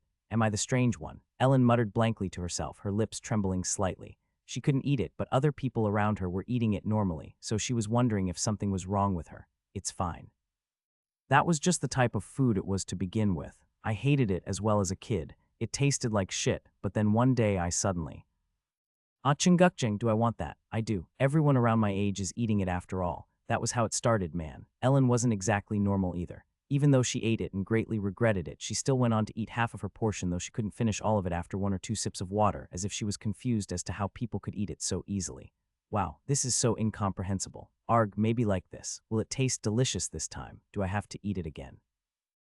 Every time I put it in my mouth, That's how her thought process probably looked like. The face she pulled was just too funny. What, did she have a child's palate? It was a bonus that the humble owner of this shop halved the price for us, impressed that children were eating chunggukjang so well. I'm not eating that again. After we left the restaurant, Ellen returned to her usual chic expression. Oh my, you ate well for that. There's a strange smell coming from my mouth. Does it smell like shit? Ellen glared at me for a moment at my shameless remark. Ellen narrowed her eyes as if she could smell her own breath. Yes, and one day this moment would suddenly flash past her as part of her black history, wouldn't it? Why does it smell like that? Ellen was deep in thought, as she couldn't understand why people would eat something that smelled like that, but what came out of her mouth was a more basic question. You aren't supposed to eat this, right? Hey, why would they sell something one isn't supposed to eat and actually have a lot of people pay for it? Right, it's edible, so I ate it. Did I look like such a perverted bastard? My novels were all innocent, you know. No. If one thought about it, the genre already changed after I took a beautiful 17-year-old girl to eat chunggukjang, which she had never tried before. That in itself made me seem like a crazy perv, didn't it? If someone caught me do this, wouldn't they call this torture? No, but I didn't force her to eat it. She ate it willingly. She later even ate more and did this to herself. Not caring about me suddenly scaring myself like that, Ellen nodded blankly. She didn't say anything for a while. Maybe her curiosity had been sated. I was starting to worry that her character maybe collapsed. No, what would happen if something like that collapsed? Wouldn't the entire main story get completely destroyed? I'll go that way. After walking for a while, Ellen pointed to the tram route she had to take to get to her next lecture. I had to go somewhere else. Then Ellen turned around and pointed her finger at me. Be careful with your head. Oh, said the culprit who whacked my head. As such, the 17-year-old beautiful girl disappeared from my view, leaving behind the savory smell of chunggukjang. My next class was magic theory. There were 4 students of royal class present in that lecture. a 10Ker, B2 Louis Yankton, B5 Christina, and B6 Anna DeJourna. As soon as Ker saw me, he turned his head away as if he hadn't even noticed me, and I wasn't acquainted with any of the students from Class B. That B2 Louis Yankton guy was a jerk who had a knack for being a snitch, so he probably told the teacher about that fight yesterday. I just let it go. I wasn't really that fond of fighting, and he wasn't that bad of a guy, now was he? Currently 5 of my classmates were majoring in magic. 3 of them were attending this class. 3 of them were here right now, so why were there 4 people listening to this lecture? B2 Louis Yankton had no talent for magic. He was an unusual guy who studied magic even though he knew he wouldn't be able to become a wizard. I did mention that there were people like that. People who couldn't use magic but studied the science behind it. Those people were called magic researchers. Louis had the talent, academic, which was the highest talent in the field of research. He wasn't that physically capable, but he was smarter than no other. So he couldn't become a wizard, but he still pursued the study of magic. The magic class was quite different from what I expected. I first thought I wouldn't be able to understand a thing, but it wasn't that difficult to understand the proper terms, including jargon, because my knowledge seemed to be on the middle school level. The formulas were a bit difficult for me, but it wasn't like I couldn't keep up at all. What, were there maybe still hopes for me to become a wizard? Magic was said to be the study meant for geniuses, but did it maybe feel easier for me because there was already an intelligence correction applied to me? Come to think of it, that might actually be the case. Would I have been able to grasp this with my original level of intelligence, or did Ellen's hit to my head have some effect on me? Surprisingly, I had no idea what happened. Maybe it would be a bad idea to aim to become a wizard if I already had intelligence correction applied to me while only barely being able to understand magic. Of course, this is only the basic level, but keep in mind that moving from theory to praxis will be much harder than just grasping the concept. You have to think carefully if you want to join the magic major. Also keep in mind the other students before you that have chosen this major. The magic major brings forth a lot of failures as well. Ah, that's right. I guess this was comparable to me thinking that Seoul National University would be a piece of cake while solving some elementary school tests. So I was taking notes with the mindset that I would try as best as I could for the time being. It was better to use my head here than do physical training at least. Then, after a while, the teacher started explaining the existence of other types of magic systems. As a typical example, demons implement magic in a completely different way from us because their mana system is completely different from ours. We still have to do more research on the subject of the demon's magic. However, even if we were able to learn how to use magic like them, we cannot be sure that we would be able to use it exactly like them. Hearing that, my mind went blank. What was I even doing up until now? Come to think of it, even if I were to learn magic here, I wouldn't be able to use it at all, right? I had to go to Elleris to learn magic and not to this place, didn't I? Why was I even staying here knowing it would be fruitless? Oh, student, where are you going? Let's make a clean cut. I don't think magic will work out for me. Teacher, I decided to drop it. The next day, the first lecture, magic sensitivity training. Gather the consciousness all over your body, clear the mind. I was lying on a mat with my eyes closed. I could faintly hear the teacher's voice reaching my ears. Now, imagine the universe is you. What? Take a deep breath. Breath in, breath out, spirit treatment. Put your mind at ease. Wasn't this yoga? Your body is becoming one with the universe. Wasn't that similar to the first line, huh? No matter how I looked at it, that guy was just some charlatan. Feel it. The teacher's languid voice, sounding as if he drank alcohol starting this morning, made my whole body feel tired and relaxed as if he was using hypnosis. Now, the world is you, and you are the world. Oh, feel it, the origin of this world. Magic. With your whole body. Accept it. You feel so comfortable. Your mind feels heavy, it's going to see ink. Oh, like this. Your consciousness is gradually getting further away. You feel sleepy. After the magic sensitivity training, conducted by this teacher that looked exactly like the head of a yoga class, was over, everyone looked like they had just woken up. That would be all for today. I hope you all have a magical day. However, the teacher didn't really say much to us after we woke up and just told us to go out as the class was over. This magic sensitivity training was an exclusive class for the royal class. Wednesday's lectures were usually only classes exclusive to the royal class. They were classes effectively taught in smaller groups. Except for supernatural power and divinity majors, it was normal for everyone to receive magic sensitivity training. So with the exception of a few, every student of Class A and B were gathered here. What? I know. What the? Everyone looked as if they just were possessed by a ghost. I was just listening to what he said, but everyone seemed to have fallen asleep. I heard that this class was very satisfying. I bet something will happen. Burtis also yawned as if he had just woken up and then laughed. I didn't think that a class that only required one to sleep would have a low satisfaction rating, but I didn't really know if this had anything to do with magic sensitivity. Anyway, it was an easy class, so it was fine. The next class was meditation. It wasn't a class exclusive to supernatural power users, but many with supernatural powers attended it. It was important for anyone to be able to keep one's composure. So of course it wasn't just for supernatural power users. 4 of my classmates had supernatural powers. A 3, Liana de Grant's electrokinesis. A 6, Heinrich von Schwarz pyrokinesis. A 8, Kono Lint teleportation. B7, Ibia telepathy. There was one more person who took the meditation class even though they didn't have supernatural powers. He had white skin as dry as anchovies, which made one feel bad for him. However, the look in his eyes seemed a bit dangerous. B8, Dedemolian. His talents were witchcraft and spirituality. He came from a primitive tribe calling the northern snowfields their home, a guy who got admitted with a talent for an ancient form of magic called witchcraft. However, there was no way for Temple to have a curriculum on something like witchcraft only few practiced. However, Dedemolian wanted to enter Temple under the pretext of studying witchcraft on his own. He said he wanted to study in a safe and well-maintained environment. He looked insidious and was actually shunned just like Scarlet. He could also see ghosts. He was currently doing meditation not to control his mind, but to communicate with the spiritual world. There should have been only 5 people in total. Charlotte DeGardias. Yes, Charlotte also signed up for the meditation class. They called us for attendance, which was rather fast as there were only few attending this class in the first place. This suggested the possibility that Charlotte had a supernatural power. I had no contact with Class B, so I still didn't know what talent Charlotte had. Of course, her taking mediation classes didn't mean that she absolutely had supernatural powers. I wasn't exactly a supernatural power user yet either, but trauma, awakening supernatural powers under extreme psychological pressure. Obviously, if Charlotte had a latent supernatural ability, she definitely would have awakened it in the demon realm. However, if she had supernatural powers, why didn't Charlotte use them then? She was in immediate danger, so wouldn't she have used it in that situation, even if it was on accident? Or did she awaken but didn't know how to use it or couldn't control it? No, maybe she really didn't have supernatural powers to begin with. The meditation class went on, and I went into meditation with such questions spinning in my mind. Tack, ouch, focus. Of course, I couldn't properly meditate with such things floating around my mind. My next class was psychic control. With this I couldn't help but be sure. Charlotte DeGardias. Yes, Charlotte had a supernatural power. What kind of ability did she possess? Reinhardt? Yes, as they called my attendance, the supernatural power teacher looked at me confused. This was Mr. Eppenhauser's request, so I accepted it, but you don't have any supernatural abilities, do you? Yes, I heard that your aptitudes were very multifaceted. I don't know how I could teach you how to awaken a supernatural ability. The teacher looked perplexed, and the other students also looked at me strangely. It was as if an herbivore came to an all-you-can-eat meat buffet. It'll work out somehow, huh? Including the teacher and Charlotte. Everyone was looking at me, dumbfounded.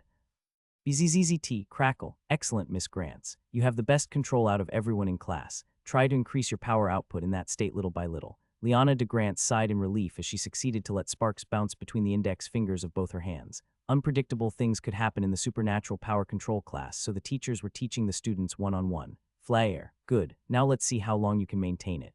Yes. Heinrich von Schwarz, who succeeded in lighting a fire on sand, was sweating profusely trying to maintain his concentration.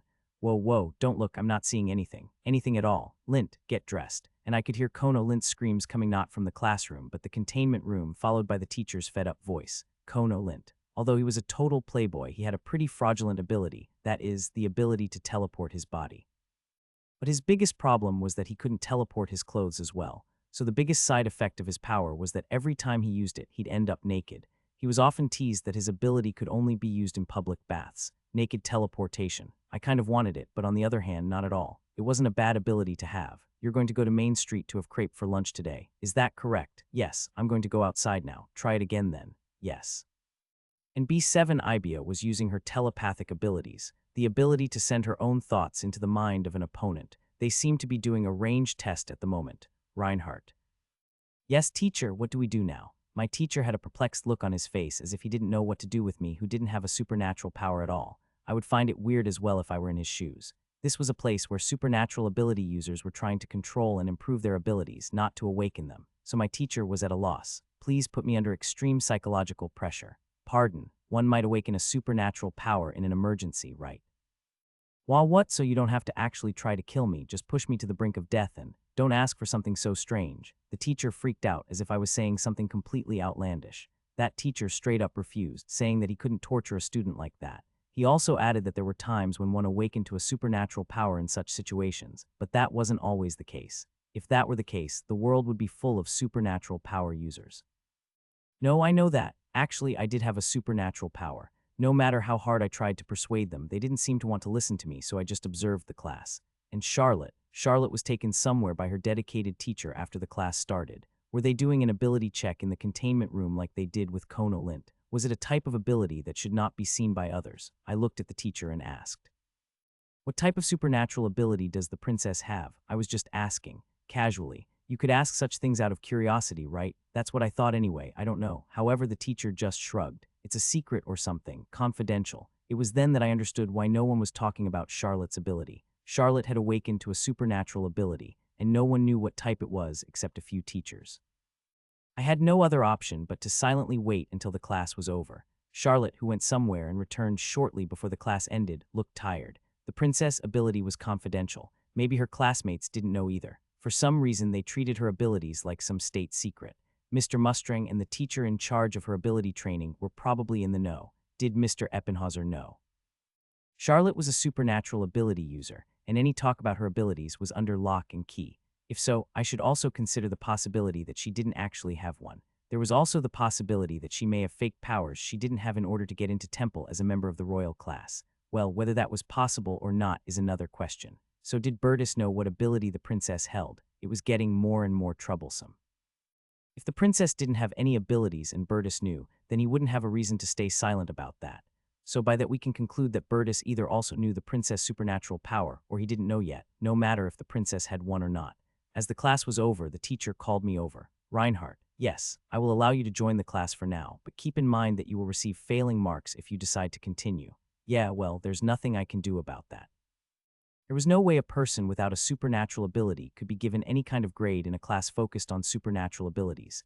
When I nodded my head gently, everyone was looking at me as if I was crazy. No, well, I did get that they wouldn't have any other choice but to fail me like this. I had no intentions of failing, though. After class, everyone left the classroom. Hey, number 11. And then someone called out to me. Huh, what? It was a 6 Heinrich von Schwarz who called me.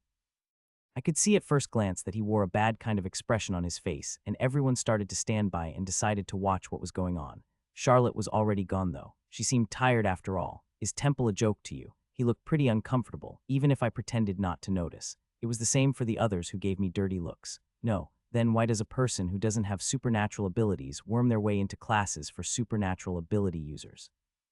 Why was that bastard asking something so obvious right now? Because I want to awaken one. At those words, the expressions of the other kids, including Heinrich's, changed drastically as if they just heard something absurd. Do you seriously think that's possible? What's the big deal? You never know if you don't try. Heinrich frowned as if he couldn't stand it any longer. I heard you're attending all majors lectures, right? That I do. Do you seriously think you could do anything just because of your infinite aptitudes? You really believe that? Huh, you want to be a supernatural power user. Huh, do you think you can be a swordmaster or wizard just because you want to? The other students looked uncomfortable as well. Yeah, it did look somewhat bad, huh? I'm just doing this because I think I might get something out of it. Ha, he looked exasperated. Never mind, just don't come to the supernatural power lectures anymore. If you come again, I'll grill you, you know. It seemed like he didn't like the fact that I was taking the supernatural power classes. It looked like Heinrich tried to intimidate me by telling me he'd grill me. Grill what? You wouldn't even be able to grill a potato. What? That's my estimate after watching the size of your flame. Don't you agree? He did make some fire burn in the sand, but it was definitely not as good as a bonfire. Heinrich turned red at my words. What a great ability you have. If all you can do is make your eye color change and make a somewhat big fire with your arms trembling, wouldn't a flint be much more useful than you? Wah wah, what? Thigh this, would you like to compete with it? You or a flint, which one would be better? I expect a landslide victory for the flint. Flints don't run their smelly mouths like you do. Heinrich, whom I compared to Flint, was stammering, probably never having imagined to get insulted like that. NN now, do. Do you even know who you are insulting right now? That guy eventually said some words that should never be said in here after getting pushed a little. The one I'm insulting is a 6 Heinrich von Schwarz. No matter how much you are of some freaking noble family who'd care about that in temple, how dare you insult the royalty of the first principality, subject to the heave. I raised my hand as I watched him chatter on. Ah, you should apologize to me. Wah, what? You're not supposed to mention your status in temple. Did you forget that rule? I looked around at the spectators watching us with stunned expressions. Everyone who took the class except Charlotte were here. Kono Lint, Liana de Grants, and even Ibia were watching from afar. We have witnesses here. Did you hear everything? Heinrich's face turned blue as he realized that he had just broken that rule in his excitement. Everyone suddenly looked away and frowned when I was asking for witnesses. If you don't apologize to me in 3 seconds, I'll report it to the student council. Un, two, three. I turned around with that momentum. One more rule violated. Sorry, I was acting too reckless. He was a little late, but I smiled at him as he did give me an answer straight out. Why would you start an argument if you can't even finish it? Watch your mouth next time, buddy. I tapped his shoulder and whispered. This is a place where royals wouldn't be able to complain, even if they get beat up by a commoner. Wah, what? That means if you do, things will be turned right back at you regardless of your status. No matter what status he held, he wasn't even good enough to be a portable lighter here. Just when I was about to go past him, I heard him hitting the back of my head. How dare you, you cheeky bastard. Ah, what now? The color in his eyes was getting more saturated. He looked like he was turning on a faucet. It seemed like he was trying to use his power. Frickin' hell. Slap. I casually walked over to him and hit his forehead with my palm. Of course, he staggered and was unable to use his ability like he intended to. I disturbed his concentration after all. He looked like he didn't understand what happened just now. It was like something that shouldn't have happened had happened, and he couldn't even articulate properly. It almost looked like he had question marks in his eyes. I'm gonna give it to you, you freaktard. Didn't these kids know that a fist would be way faster? Everyone was watching me blackly as I casually smacked the prince of the first principality. He seemed astonished beyond absurdity. Oh, how dare that bastard touch my body? It was legitimate self-defense. Weren't you trying to burn me just now? He stared at me trembling while I just stood there nonchalantly. Hey, didn't you want to grill me? Go ahead, try, I will kill you. The color in his eyes got more saturated again. Smack, did you think I would wait for you to charge up, you idiot? Was he stupid? Every time you try to use your ability, you'll get a smack in the face. Okay, I'm nice, so I'll keep it a secret that my dear classmate tried to attack me with his ability. You do know what a pain it'll be if I report this, right? What are you doing? Didn't you want to kill me? Come on, hoop. As soon as I raised my hand, he started holding his breath and pulled his head back. What a little coward. Why, yo, you dog-like bastard. Heinrich's face was flushed red. It seemed like he was terribly embarrassed by the fact that he got scared. Eventually, he couldn't endure his anger anymore and rushed at me. Crash. I smoothly took that childish rush of his and threw him off. There was no way that a well-bred royal knew how to fight. He was also a supernatural power user. Well, you think you can manage with your body alone. Stomp. Hey, how about trying to get rid of these dirty feet of mine, I turned to the spectators who didn't even have time to close their mouths as I stepped on Heinrich's head. You guys clearly saw him trying to use his power on me, didn't you? Liana de Grants was staring blankly. Kono Lint was almost trembling. They never imagined seeing such a scoundrel in this place. Anyway, that was that, but having a fight with a classmate and using their powers on a classmate were two crimes of very different magnitudes. I know you have a lot of pride, but do it in moderation, you hear. I mumbled coldly as I stepped on his head. I squatted down, grabbed Heinrich's hair and whispered into his ear. Your ability's range currently is 5 meters across. It takes 10 seconds of preparation time, and its firepower is less than a bonfire.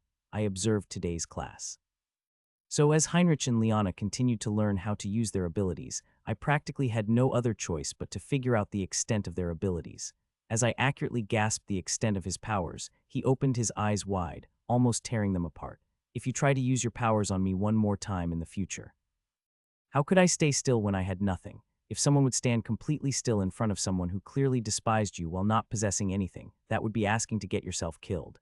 At that time, if I don't suddenly change my mind in those 10 seconds, I might as well rip out your eyeballs. Didn't Mr. Eppenhauser say it before? Let's be careful of each other. If you didn't do anything and just endured it, you will be looked down upon. Being a fool was acceptable, but one should never be a pushover. On the first day I had to beat up Kayer, and on the third day I had to beat up Heinrich von Schwarz. This time I wasn't called to see the teacher. If I were called in, I would just testify that he tried to use his ability on his classmate, although it would be a pain. However, this was different from the time with Kayer. Kayer was a commoner. Heinrich von Schwarz was the Prince of Kernstadt, the first principality of the empire. Although he wasn't its successor, he was still a descendant. In other words, he was a descendant of the royal family, who had the second highest authority after the imperial family. This would be seen a shocking event by anyone, no matter how much they enforced the principle of equality and treated everyone fairly regardless of class. Rather than criticizing me, it seemed like everyone was avoiding me. They seemed to perceive me as a madman, someone actually crazy. At this point, they didn't see me as just something dirty. Rather, I turned into a scary existence in their eyes. No, should I have let go of that guy who suddenly started arguing with me and tried to use his ability on me just because he couldn't stand the sight of me sitting still? Should I have actually gotten grilled, After that, Heinrich would leave his seat as soon as he saw me, as if he saw something dirty. It seemed like he turned around in fury and anger, but he couldn't raise his hand against me in temple. I didn't want to be seen as a pushover, so I became a nut job. Because if I didn't do this, some genuinely strong person might want to pick a fight with me. It would only be a matter of time before that would turn into a bloodbath. Right, If that were to happen, I should absolutely get an ability I could actually use. Would my slow attacks even do anything against someone with a combat talent? My quiet life had been ruined by none other than myself, so I had no other choice but take this route. It would be completely useless to pretend to be nice and kind to these people, and thinking back about it, I didn't think that I was ever really nice before. I mean, someone who gets actually mad at some kids in their 30s definitely had some problem with their head, right? The atmosphere of Class A, which had always been quiet, became even worse because of me. Did I actually become a type of villain in the story I wrote? I didn't do this on purpose, you know. No matter how one looked at it, I was the bad guy here. An initial villain who had no real power but a bad temper, right? After Thursday's common classes, evening. Reinhardt, could I talk with you for a second? After dinner, Bertus finally called out to me. After dinner, Bertus took me to a patio tea table. He still had a friendly smile on his lips. On the table was a teapot filled with black tea. He probably prepared this beforehand. Do you want some tea? Well, sure. Bertus poured the tea gently into my cup. He put milk into his tea, while I just drank it as is. The prince didn't seem to have any hostility towards me. I couldn't figure out what he thought about me being so casual with him by his expression alone. I didn't let my guard down because his expression didn't tell me anything. He was an aspiring swordmaster. Those who picked a fight with me were mostly physically weaker than me. However, the prince was someone who could step all over me if he so wanted, both physically and politically. I wasn't his match in either of those aspects. If Bertus tried to impose physical sanctions on me, how should I respond? It was the right decision to just become one of those typical strong against the weak and weak against the strong types. Bertus looked at me with a soft smile, a friendly attitude that seemed devoid of hostility. Ludwig was deceived by that attitude. Countless other people were too. It was a soft smile that could even deceive me, who shouldn't be deceived by it. They were all asking me to do something about this matter, so I've decided to speak on their behalf with you. About what? They are afraid of you. He euphemistically said they were scared of me, but in the end they simply didn't like me. Of course, I can understand your behavior to a certain extent. On the first day, Kair was rather aggressive towards you, even in the changing room. I'm sure it was also Kair's fault for saying that your admission was of fraudulent nature. The imperial prince. It wasn't me, but the prince who was upset by Kair's remarks that undermined Temple's authority. Did you feel refreshed inwardly after you came to stop the fight? I heard that you acted because you were indignant about him insulting Temple, not you personally. Whether he heard it from Mr. Eppenhauser or through other channels, he knew about my appeal. That's why Bertus knew I pretended to be a patriot. As a student of Temple, I have to look at every person fairly. I have no choice but to, although it is true that my heart is drawn towards such patriotic people. What's with that weird development? Reinhardt, I like you very much. The storyline got really weird. My hands would tremble less if he told me that he was going to kill me. What's with this? What direction is this going to? Bertus heard what I said to Mr. Eppenhauser and was now admiring my patriotism. No, well, it was a matter of course that the imperial prince holds strong patriotism, so he was looking favorably upon me. Because he thought that I was enduring all these insults towards my person, but would punch out as soon as Temple was insulted because I was that much of a patriot. Bertus was fiddling with his teacup while still wearing a soft smile. Still, I think this time you have gone too far. Of course, touching someone of a royal family is far more dangerous than a commoner. I'm not talking about that point, though. I believe our dear classmate's imagination is running a bit wild. Imagination, what did he mean? Bertus smiled as he looked at the nightly landscape of Temple, as if he could see something beyond the horizon. There is no way that a man with no talent whatsoever would ever touch the House of Schwarz with nothing to rely on. That is what they are spreading. I began to understand what he meant. Even if he was crazy, he's so crazy that there has to be something behind him. That's what they thought. So, they think I'm hiding something huge, correct. It could be a talent, or it could be the power of your family. If I were them, I wouldn't be able to understand my behavior either, if there wasn't something like that behind me. They thought there couldn't be someone out there, not even a madman, who would beat up someone of a royal family out of rage.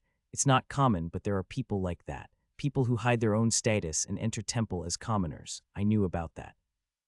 There were students who couldn't live under their family name or those who had to hide their background for various other reasons. For example, they don't want to get noticed.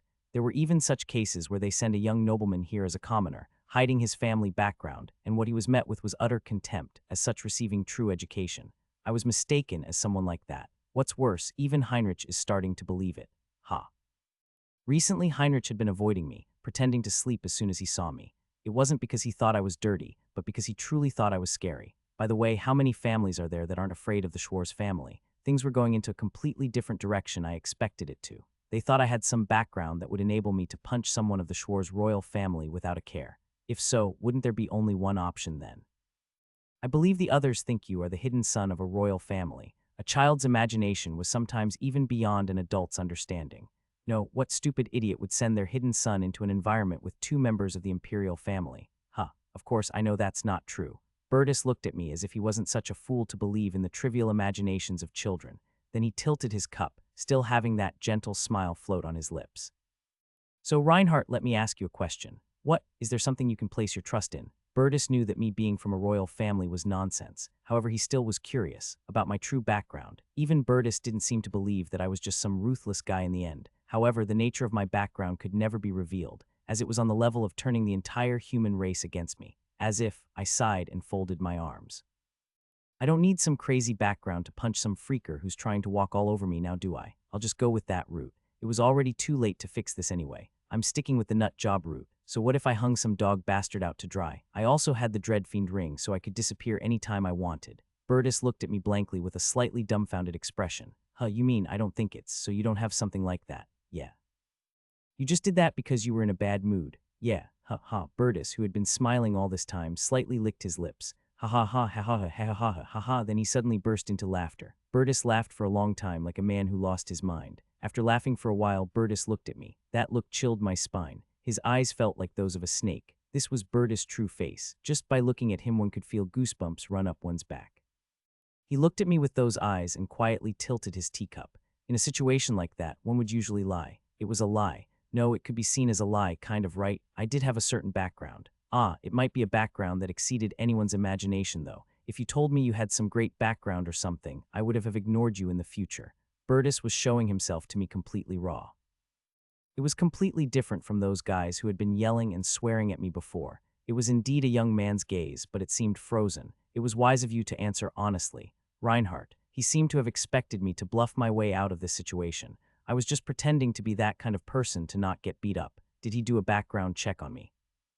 Did he already know that I wasn't actually some big shot? And by saying these things, was he trying to find out what kind of person I was? I shrugged my shoulders. I could have lied that there was nothing, though. I don't know if there really is nothing about you, but you aren't a nobleman at least. Burtis set down his teacup and stroked the rim with his fingers. There's no way that a nobleman wouldn't know how to hold a teacup. The tea wasn't prepared for no reason.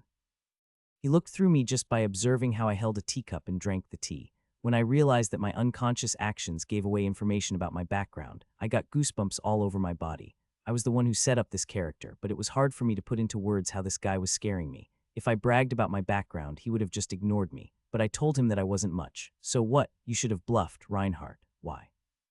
Have you ever thought about what Heinrich von Schwarz could do to you? I kind of thought about it. Of course, I rushed in with my body first, but I did organize my thoughts later. The price I would have to pay for touching someone of the royal family of Kernstadt, the first principality of the empire. However, I knew about Heinrich von Schwarz's background. I was pretty confident that he wouldn't be able to hurt me. I did.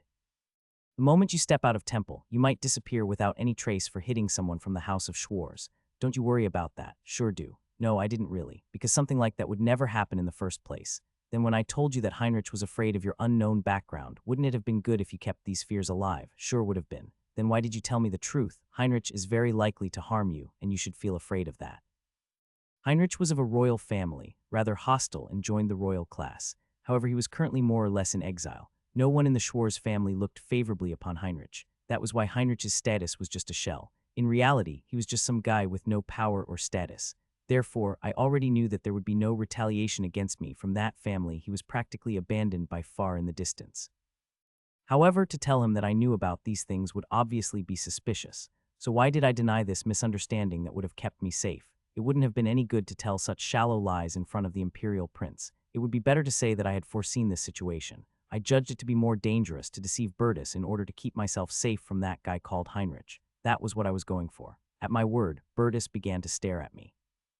I could tell Heinrich about this, you know. Wouldn't that be problematic for you? I felt like walking on a thin sheet of ice. Turning Burtis against me would put my life at risk. I decided to use the nut job route, but he wasn't really picking a fight with me, so there was no reason for me to snap at him. I don't think so. And why is that? You said that when I lied, you would have just ignored me in the future. Then wouldn't that mean you'd do something if I didn't?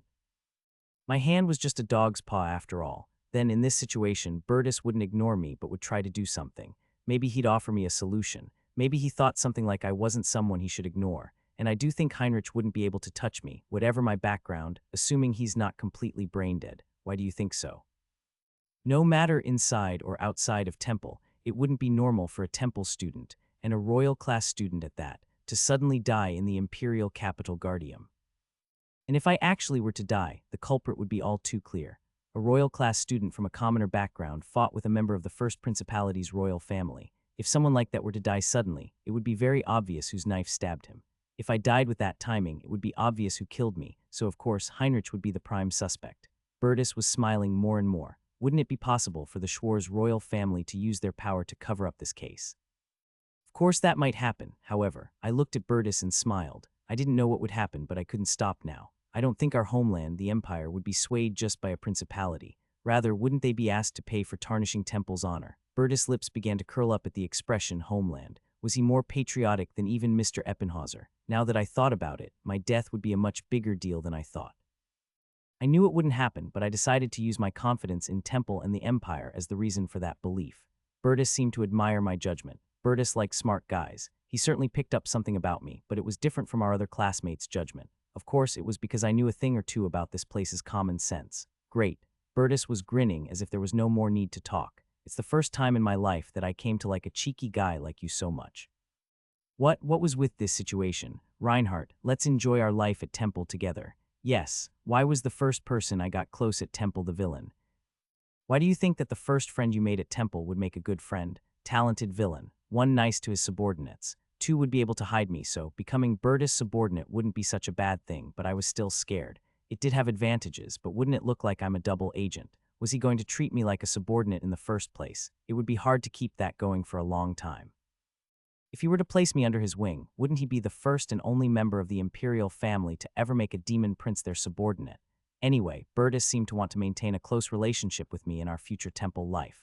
Of course, I knew Bertus. He was a talented guy. Whether they were commoners, nobles, or royalty, if they had the ability, he would have serious interest in them. It didn't matter what kind of person they were, as long as they proved to be useful. That was the type of person he was. Bertus sat on the terrace railing this time. It was on the first floor, so one could go outside from it. He talked with his back to me. Do you love the Empire? Of course. That wasn't a lie. I really did love it. This was the best place to live on the whole continent after all. Why do you love it? He didn't like obvious answers. Because of money. What money? Bertus turned his head to look at me. He'd find out if we continued to be like this anyway, but I had to be a little more honest here. There's no reason not to love a place that allows a helpless beggar to live in a palace like this just because there's something strange about him.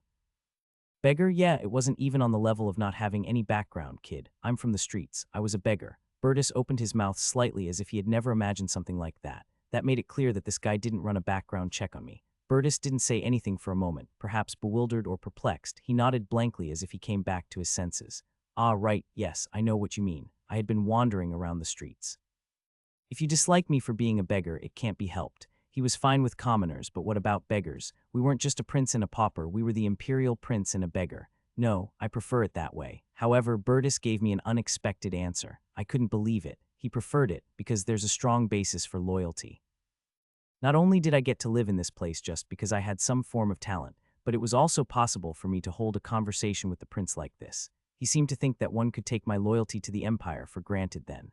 Yeah, that certainly was a convincing statement. As if he found it funny that I put it as being loyal because of money, Bertus chuckled. I don't know what kind of light hanging out with a beggar would shine on you. Well, my origins aren't exactly a secret or anything. I told Bertus another point I thought might be a problem. Surely it wouldn't paint a good picture and my origins would spread someday. That's ridiculous. However, Bertus cut me off. Reinhardt, do you know about ants? Ah, yeah. Did you know that they have a hierarchy in ant society? Like queen ant, worker ant, and so on? Yes, like that. Bertus was staring outside as if he was peering through the darkness. Why was he talking about ants out of nowhere?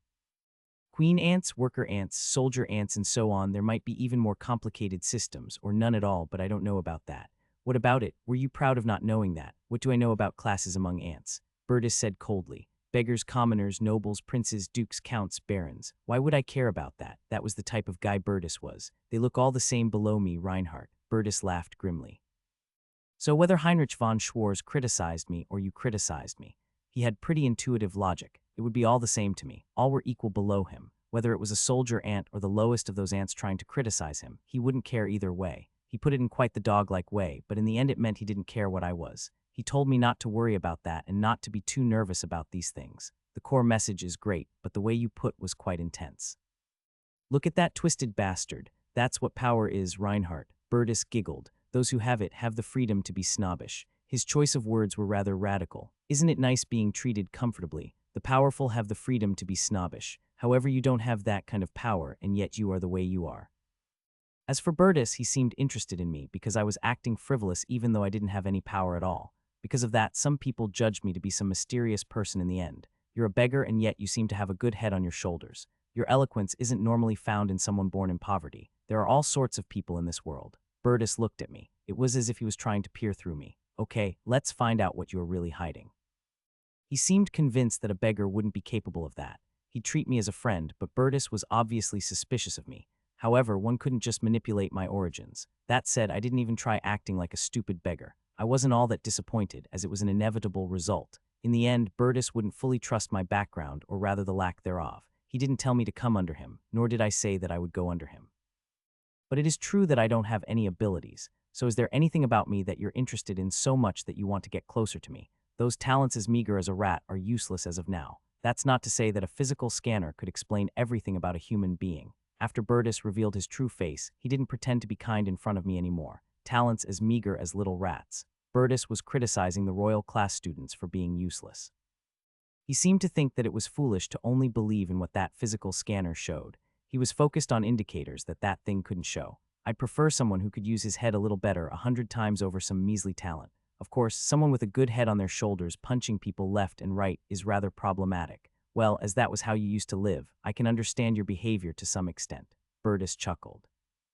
It seemed like he judged me as someone who was smart and had good judgment, but as soon as someone started to argue with me, I would use my fist first. Since I was a beggar, he seemed to think that that was why I acted like that. No, but I wasn't actually a beggar. Well, what I wanted to say stays the same in the end. Try to hold in your temper. We came back to the beginning and he ended up saying the same thing. I'll try, but only if those brats can be communicated with. Well, yeah.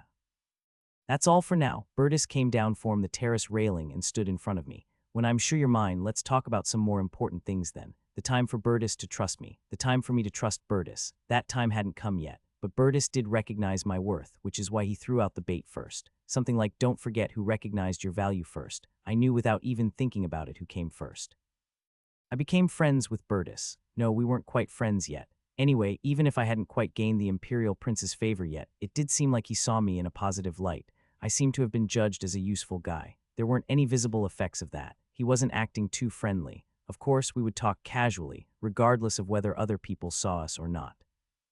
There were probably some rumors floating about by now that the Imperial Prince was kind, even so some crazy asshole.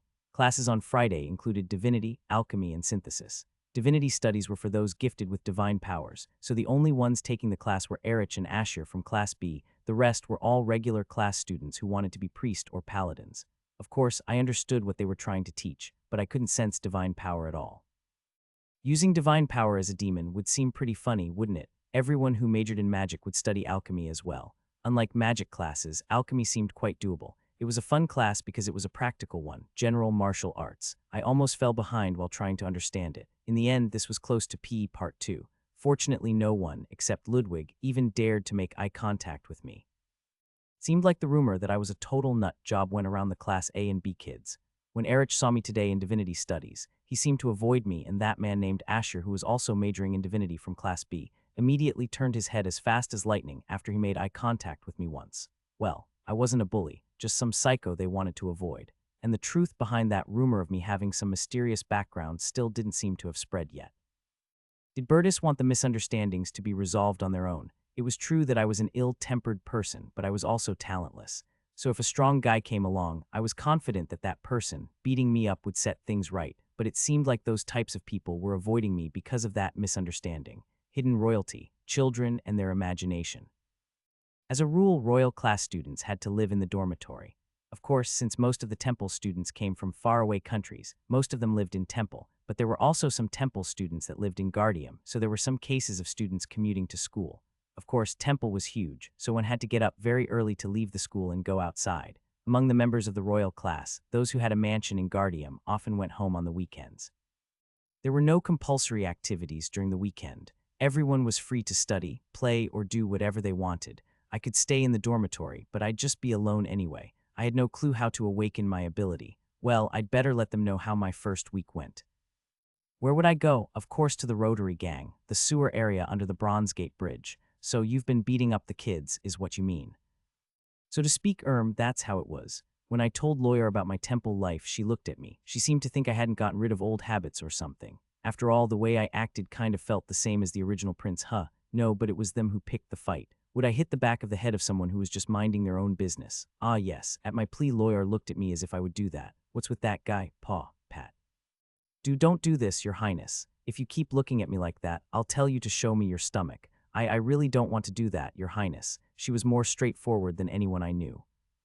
Naturally, Sarkagar and Elaris weren't here. It was only Loyar. The gang members I met on the way asked me if I was doing fine in temple, so I answered appropriately. Of course, I didn't tell them that I was beating up kids. I heard the imperial prince and princess entered temple as well. Well, yeah, what do you think? Will it be dangerous? Loyar seemed worried about me. In a way, just entering temple was quite the dangerous endeavor, but now 2 of my classmates were of the imperial family. So far, everything's fine, but I think the prince is trying to lure me to his side. This feels dangerous. If things seem to turn south, I'll somehow escape using the ring. So I told her not to worry too much about me. Loyar seemed to be worried that my life would be in danger at temple, and I didn't only come here to report my life at temple to her. And there's something I'd like you to look into if you could. What is it? Well, it's something Sarkagar should do, to be exact, not you personally. I didn't know how far the reach of Count Argon Pontius was, but Sarkagar had the ability to transform, so it would be relatively easy for him to gather some information. It seems like the princess has a supernatural ability, and that power is considered to be confidential. The princess. You're telling me she has a supernatural ability? Yeah. I want you to look into that. Of course, there's no rush. I just feel a bit queasy having something in front of me that's kept a secret. I had a feeling that I needed to know what Charlotte was capable of. Perhaps Loyar hadn't even thought of that as she furrowed her eyebrows. I wanted to confirm if that confidential supernatural ability the princess was said to have was real, or if it was just a lie fabricated so that she could enter the royal class.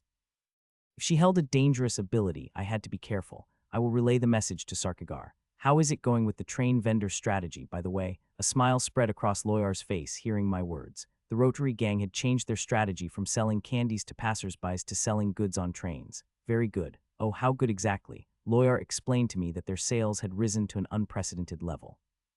The items they sold also seemed to get good responses, as they also sold simple snacks along with candy. Anyway, it felt rather weird for them to become general merchandisers. I was thinking about what toys to choose to sell, but I don't think things are running so badly as is. Strictly instruct them not to fight with the passengers. Tell them to just get off or go to another compartment if they seem about to get into one. If they start hurting the passengers, sanctions will be imposed at the imperial level. Then our business would be over. Yes, your highness, this was an unlicensed business. If the vendors started to be shunned and caused the passengers inconveniences, there might be a possibility that the city guards would be dispatched to drive them away, or they might even permanently place guards on the trains. It would be nice if their income was stable enough to cut ties with the Thieves' Guild. Didn't feel particularly good for my group to potentially get controlled by someone else. I was about to go back after telling her those things, but Loyar called out to me. Your highness, don't visit Elaris or Sarkagar in person. No, I was actually planning to stop by Elaris' shop though. Why, since you're supposed to come from this place, it's alright to visit, but places like the mansion of Count Pontius or Elaris' shop might be considered unnatural. Ah, yeah, that's true. But do we have to implement that already? Yeah, there was a tail on you already. What? No, how did you detect that in the first place? I didn't take any actions because they seemed like your highness classmates, but you will have to be careful with your actions in the future. I never thought that there would be people tracking my actions for some reason. I was careless. Dropping by the Rotary gang was a good thing because I was supposed to come from this place. However, things would have gotten dangerous if I went anywhere unusual like Elaris' shop or the mansion of Count Pontius. However, I couldn't believe I got followed. I wasn't some superhuman, so I couldn't just suddenly stop in some alley and go, hey, come out. That was just impossible. I didn't have to think much about the reason why they followed me because I could roughly guess. They probably went after me because they were curious about how great I really was.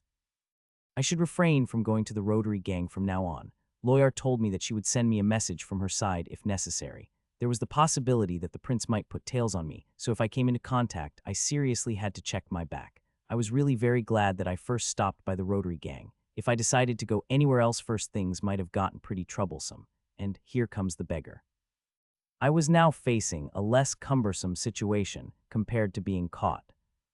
Upon hearing Loyar's warning, I immediately returned to temple. I also went to talk to the guys I believed might have followed me. However, as soon as I entered the lobby of the Class A dormitory, all the students who stayed behind were staring at me with a look of contempt. Apparently, the rumor had already been swept away. They knew I was a beggar. and the guys standing on the forefront, Kair and Erich, were staring at me. Hey, why were you hanging out with the beggars under the bridge? Are you a beggar? I nodded at Erich's words. You're just a bum from the streets. When I readily agreed, the expressions of the people looking at me became spectacular. I guess they were expecting me to deny having hung out with beggars. However, when I just came out as a beggar, they were dumbfounded. I stared at Erich and Kair. It seems like you're trying to tease me for being a beggar and making a fuss about it. But it's not like I haven't heard this crap once or twice before. It's annoying. I sighed with my arms crossed. If I were you guys, I would rather not touch me if I knew that I was from the streets. As I took one step closer, Kair as well as Erich stumbled a step back. Wah, what? You're just a beggar. Yo, you dirty bastard rolling around with beggars. Stay away from me. It was kind of funny how they were running their mouths while feeling scared shitless. What do you think would happen if someone who lived a rough life on the streets suddenly came here and some bastards were staring down at them? I took yet another step towards them while they took another step back. Your eyes are spinning suddenly. Yeah, you're supposed to be scared of this, right? As I approached them with gleaming eyes, they tried to retreat. Eventually, they reached the couch and fell on top of it. They looked white as a sheet, as if they were intimidated by my words. I don't think you know this because you're still kids, but you don't mess with people who have nothing to lose. You're glad that I was just a beggar. I don't have anything like a powerful background, so you think you can handle me. Adults, you see, are more afraid of people like that. People who had nothing to lose wouldn't think about what they could lose by doing certain things. If some crazy guy down on their luck feels threatened, I don't know, like this, they'll hit you. You want to feel that, If you want me to show you, just say so. Don't you want to know? You do want to see it, don't you? So do you want me to show you or not? Should I show you or not? I shouted at Kair. And no, next, you bastard. Erich, should I show you? Tell me. Wah, what? Show me what? What do you want to show me? Erich frantically shouted. How about showing your right eye what your left eye looks like, Do you think I won't be able to harm you even with a knife because you're stronger than me and you have decent stamina? While I explained with a dirty look, Erich shook his head violently, his face blanched, perhaps imagining it. When I smiled at them like a psycho, those kids looked like they were about to pee their pants. Those who were watching this scene weren't any different. They seemed to wonder what was wrong with a beggar bastard like me.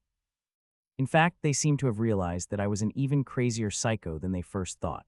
If you're so full of energy on the weekend, just play some ball. How could kids not know how to play like kids? Tusk. I patted the cheeks of those two who had just lost their face.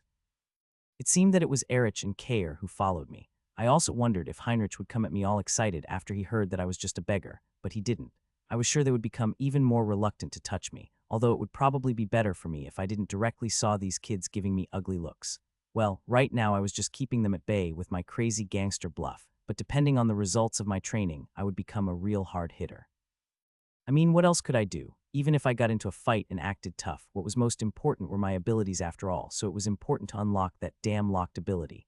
In the end, I couldn't think of anything even after the sun went down, so I was kind of worried, just when I was thinking about my future. Knock, knock, someone knocked on my door. What? Is it finally time for me to show them something nice? Were they coming to pick another fight with me? Did they forget already? When I opened the door, I saw a totally unexpected person standing there. It was a pretty girl who was wearing a track suit even though it was the weekend. My apprentice in the studies of Chingukjang. It was Ellen Artorius. Go to the gym. Not would you like to come to the gym, but go. What was she talking about? Who told her to bring me to the gym? Who wants me to come? I don't know. I think she's a senior. Senior? What nonsense was that? The others went too. What was the meaning of this?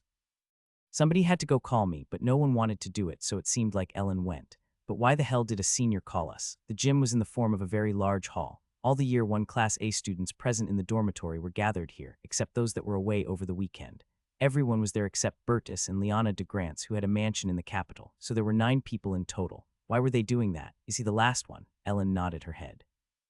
I could see my classmates in prone position and a little kid trying to keep as grim of an expression on her face as possible.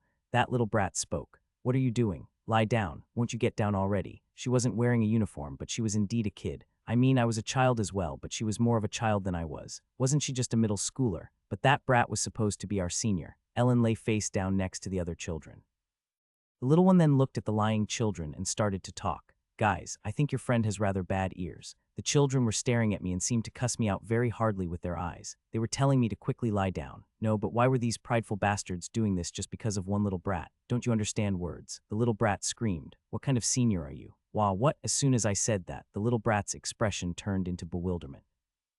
You're telling me you're a senior, someone as tiny as you. What's so crazy about this little thing that everyone is lying on their bellies? The faces of my classmates who were lying down turned bizarre. Yo, you don't know who I am. I don't. Get out of here before I flick you. So annoying. Eek. When I raised my hand suddenly, the little brat stepped back in confusion. Her face turned blue. How could this girl be like that look? She seemed confused. Why you are done here.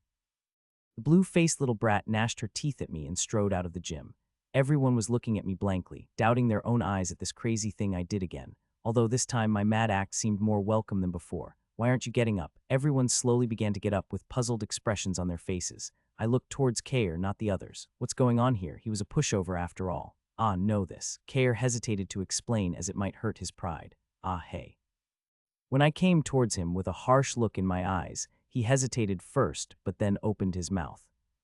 What a sight! When I heard the explanation from Kair, I was dumbfounded and burst into laughter. What transpired just now was a tradition passed down from generation to generation in Class A. They called this draining. They did this to prevent the nobles and royalty, who were said to be narrow-minded, from acting up. It seemed that this absurdity came into being as a means to show everyone that they were equal. As a result, the second graders would come and knock down the first graders.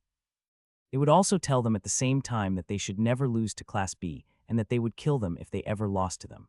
They were trying to do that today, the first weekend after the start of the school year. That's why they were making people lie down regardless of their status, telling them that there were only the seniors who were superior to them regardless of their status. So it was rather ridiculous for me to act like that towards her, so that brat was dumbfounded.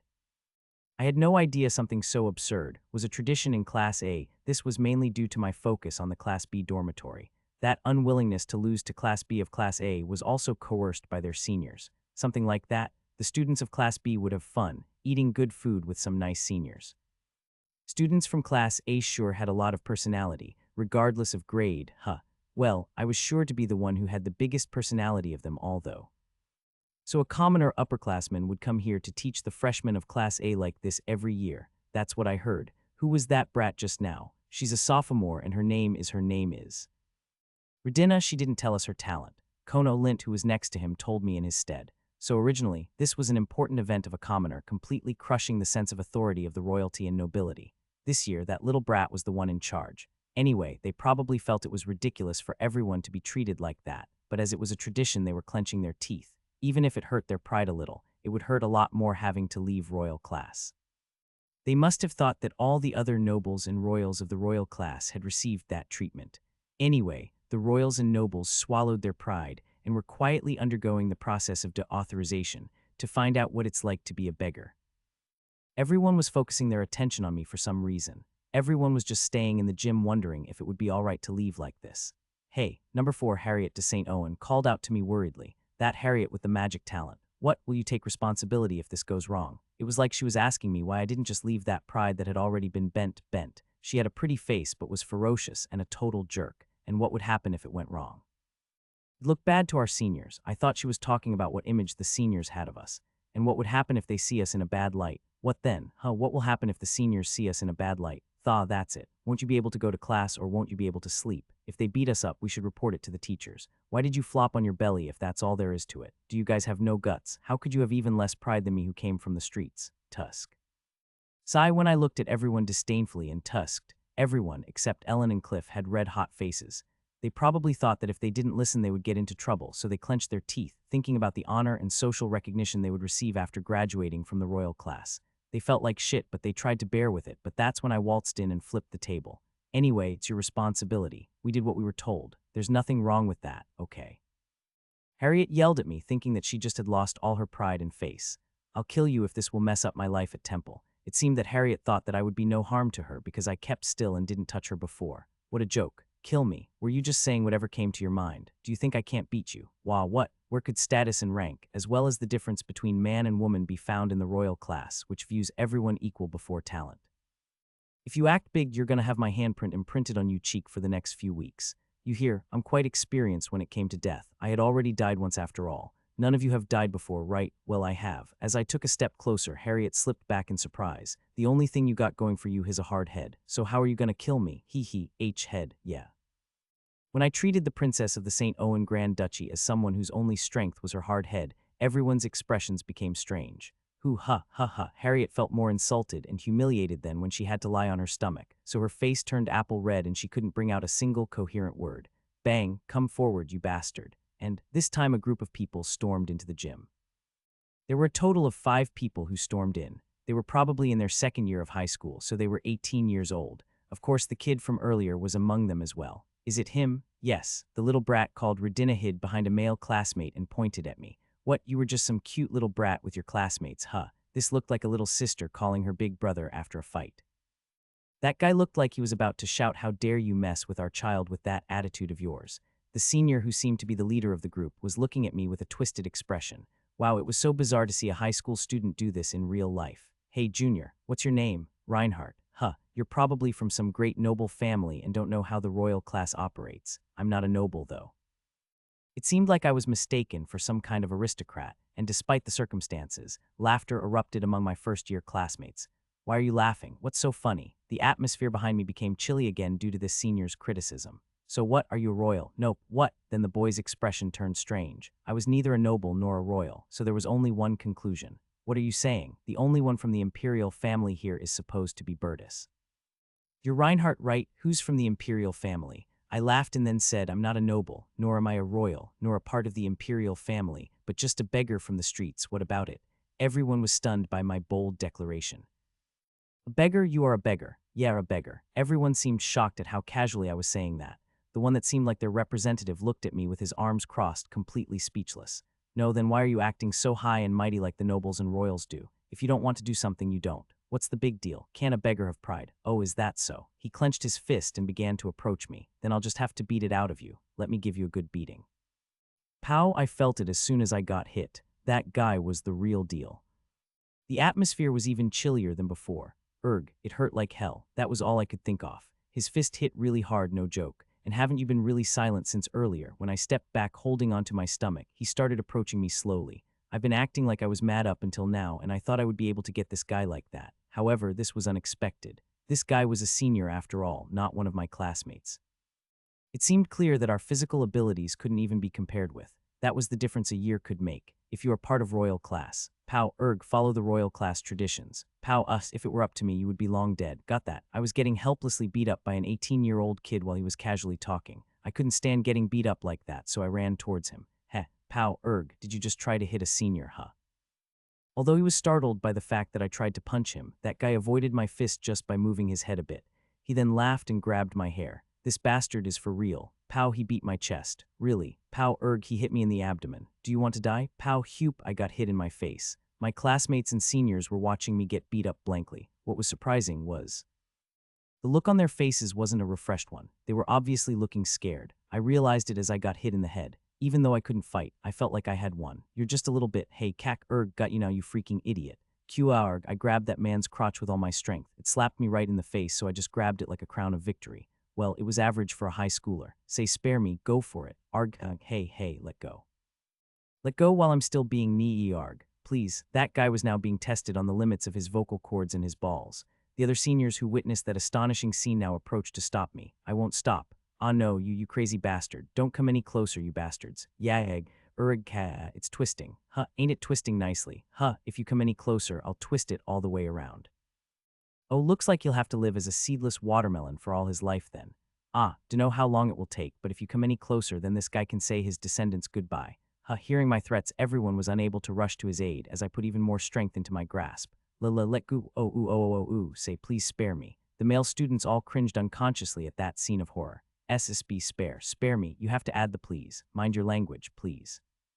Do it, clench, please spare me, boy, you're starting to sound like a girl. Letting go now, not a chance. Clench, he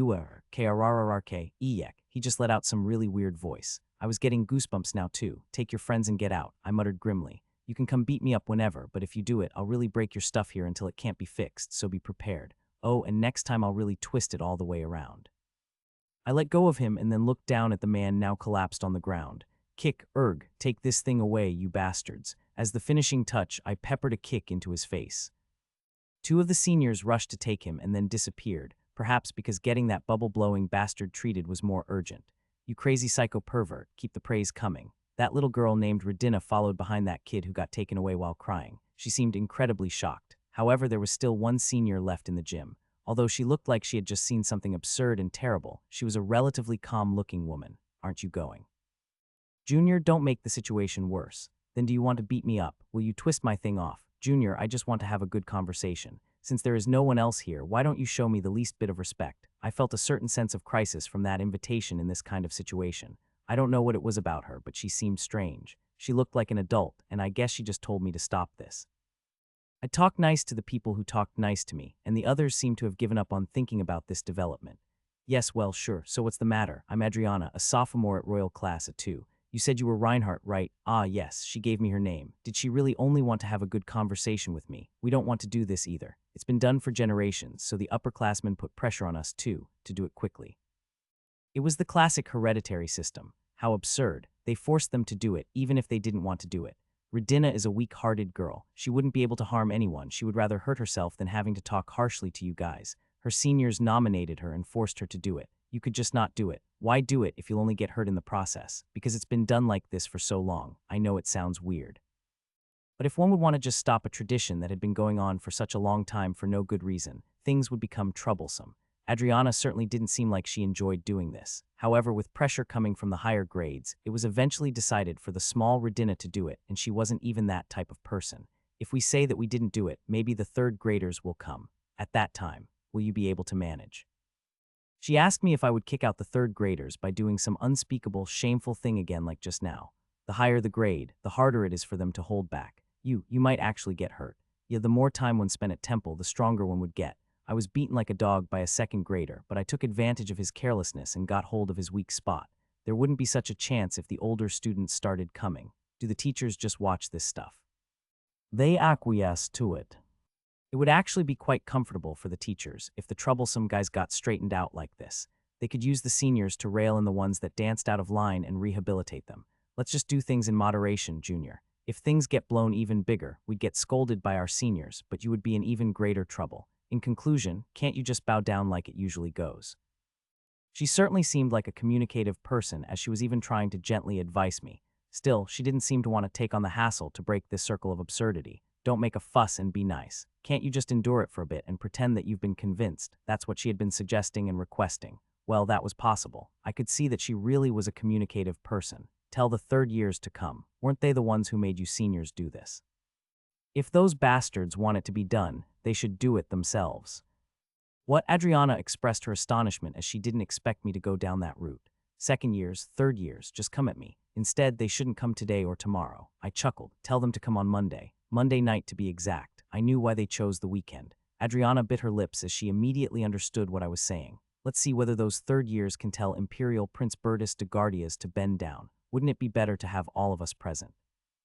I really can't quite understand why you have to do it at this time. We should do it together. I promise that I'll accept this stuff when they come over on Monday. I could see why they would do this on the weekend. They must have confirmed that the prince returned to the imperial court over the weekend. No matter how much he was part of the royal class, they didn't want to touch the prince. They could do these things to other nobles or royals, but I didn't think they would dare to actually touch the prince. If those third years won't come on Monday, I believe something like this would never happen again.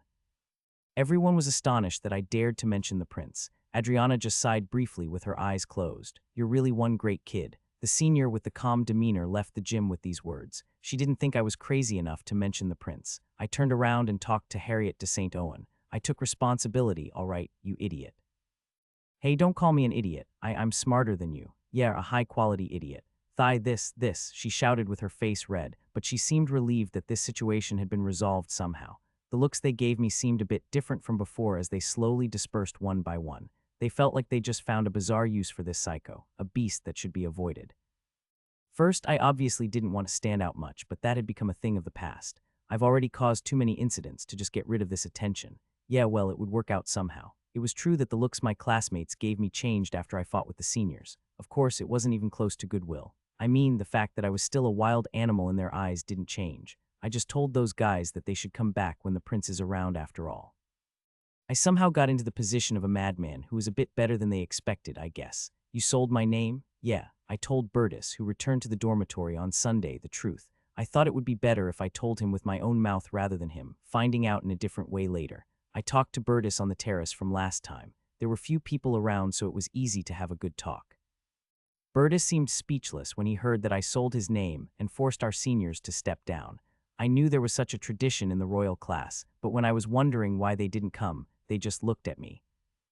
Bertus didn't have to pretend to be friendly or talk nicely in front of me. Bertus knew that there were such traditions, but he seemed to have been more curious as to why they hadn't come. So what if the seniors come on Monday? knowing what you told me just now, wouldn't it be you who made me lie down rather than the seniors? Burtis smiled insidiously, asking me with his eyes if I wanted to die. There's a very high probability that they won't come, but even if they do, it would be quite the funny sight. Funny. I mean, whether you do it or not, wouldn't they become quite restless? It would be funny if he did end up doing it, but even funnier if he didn't. They'd think things like, do we beat up the prince now? And even if he did lay down on his stomach, the guy who ordered would probably die from a heart attack. No matter how simple the system of temple was, with the only type of status being senior and junior, the imperial prince and princess were the second most noble aristocrats of this world, as the imperial authority was piercing the skies now. Reality was very different from rules. The son of a great noble could be worked with, but the imperial prince was just too high up in class. Burtis was smiling at the bastard who dared to sell his name.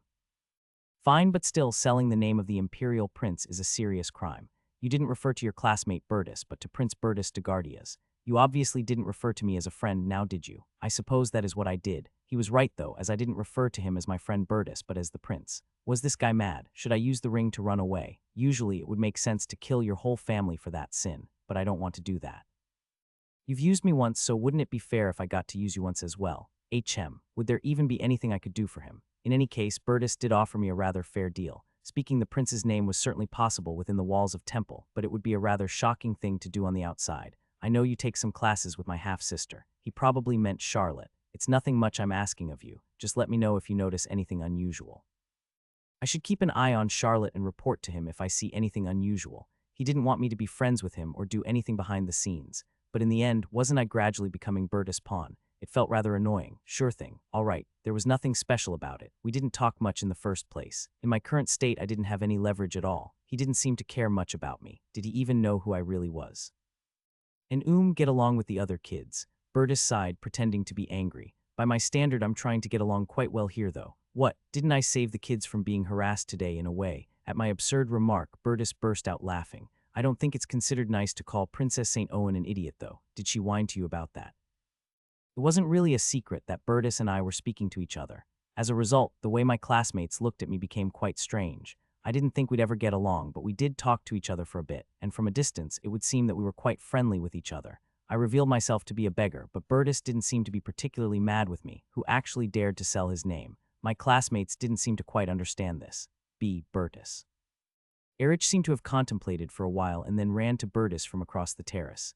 Yes, do you have something to say to me? Be careful of that guy. Ah, Reinhardt, don't worry. He's just a bit clumsy. Still, well, no matter how one looked at it, even I would think that I wasn't like that just because I was a little clumsy. It looked like he had that nonsensical thought that I might end up harming the prince because I was just some lowly bastard. I couldn't hear them that well as they were getting further away from me. Come to think of it, I was definitely more useful than Erich. At the moment, at least. That image that the prince seemed to be closer to me than the other kids was spreading around, mystifying the other kids. About my job, I also didn't know what I was going to do about it. Burtis definitely was the type of person that would treat me well if I had proven myself to be useful. Even if I decided to leave after I made my profit later, it would be better to cooperate with Burtis for now, unless he asked me to do something bad to Charlotte. As I was leaving the lobby and heading towards the dormitory, I saw Harriet sitting at a table, drinking tea and reading a book. When she made eye contact with me, she frowned. Humph, she turned her head sharply with a humph. As soon as she saw me. What's with that? She did it so obviously. Wasn't this rather cute? What the hell was she supposed to be? A noble high school girl. Humph, she said. When was that fashionable again? Idiot. Wow, what? Her face turned red again while I just shrugged. I was just saying a random word. What is your name, idiot? What's this? Had she already gotten used to getting called idiot? Would she turn her head now every time someone said idiot? You said you were smart, right? This isn't good, you know this. She sprang up and strode towards me. You just keep provoking me so that I'll bring up my identity, and when I do you just run to the teacher to tell on me so that I get punished. It seemed like she had a pretty vivid imagination. She seemed to think that I would go around provoking people so that they'd say something like, "How dare you, I'm the son of XXX, ultimately violating the school rules." Well, she might think that I'd do that because I was supposed to be a nut job. No, I haven't really thought of doing that. Then why are you doing this to me? I'm not an idiot, I'm not right, so why are you doing this, you bastard? No, well, the payout is just too great. All kinds of reactions come out with every single word I say. Wouldn't you do this as well? What? Pay what? With every single word I told her, all kinds of dramatic reactions came out, so I really just did this because it was fun. I walked past her who was looking to say something with a flushed red head. Cute. Wow, what? What did you say? You're cute, you're a genius, but also silly and childish. It's to my taste. I like that you're so childish. That's it. What do you mean? She seemed confused whether I complimented or insulted her. It was so much fun teasing a beautiful, noble young lady. How am I supposed to react to this? Is this for real? This can't be happening. The look on her face as she was trying to make sense of the situation, but just couldn't come to terms with it was really funny. I giggled to myself as I went back to the dorm. Monday's common classes. There were a lot of things going on Monday. First, Reinhardt, the second-year senior whom I caused a lot of trouble for, came to the classroom. He didn't come alone. He arrived with the other seniors he was with last time. 4 people, with the exception of Adriana, the calm senior, appeared. That little brat from last time stared at me as if she was going to eat me. It was also true that the atmosphere in the classroom suddenly froze over with the appearance of the seniors. He suddenly threw something at me before I could say anything. Flop. It fell on my desk, not my face or anywhere else. A glove. I knew what this was. You have seriously defamed me, Art de Gardes, the heir to the Gardes family. He didn't look as excited as he did before. Therefore, I challenge you to a duel to restore my damaged honor. A duel? Yes, a duel. What kind of horse shit was this? Choose a time and place. Their observers will overlook our duel. Everyone reacted with disbelief when he applied for a duel against his own junior. So let me get this straight. You're applying for a duel because your junior, whom you tried to beat up, grabbed you down there making you scream, leading to you feeling embarrassed.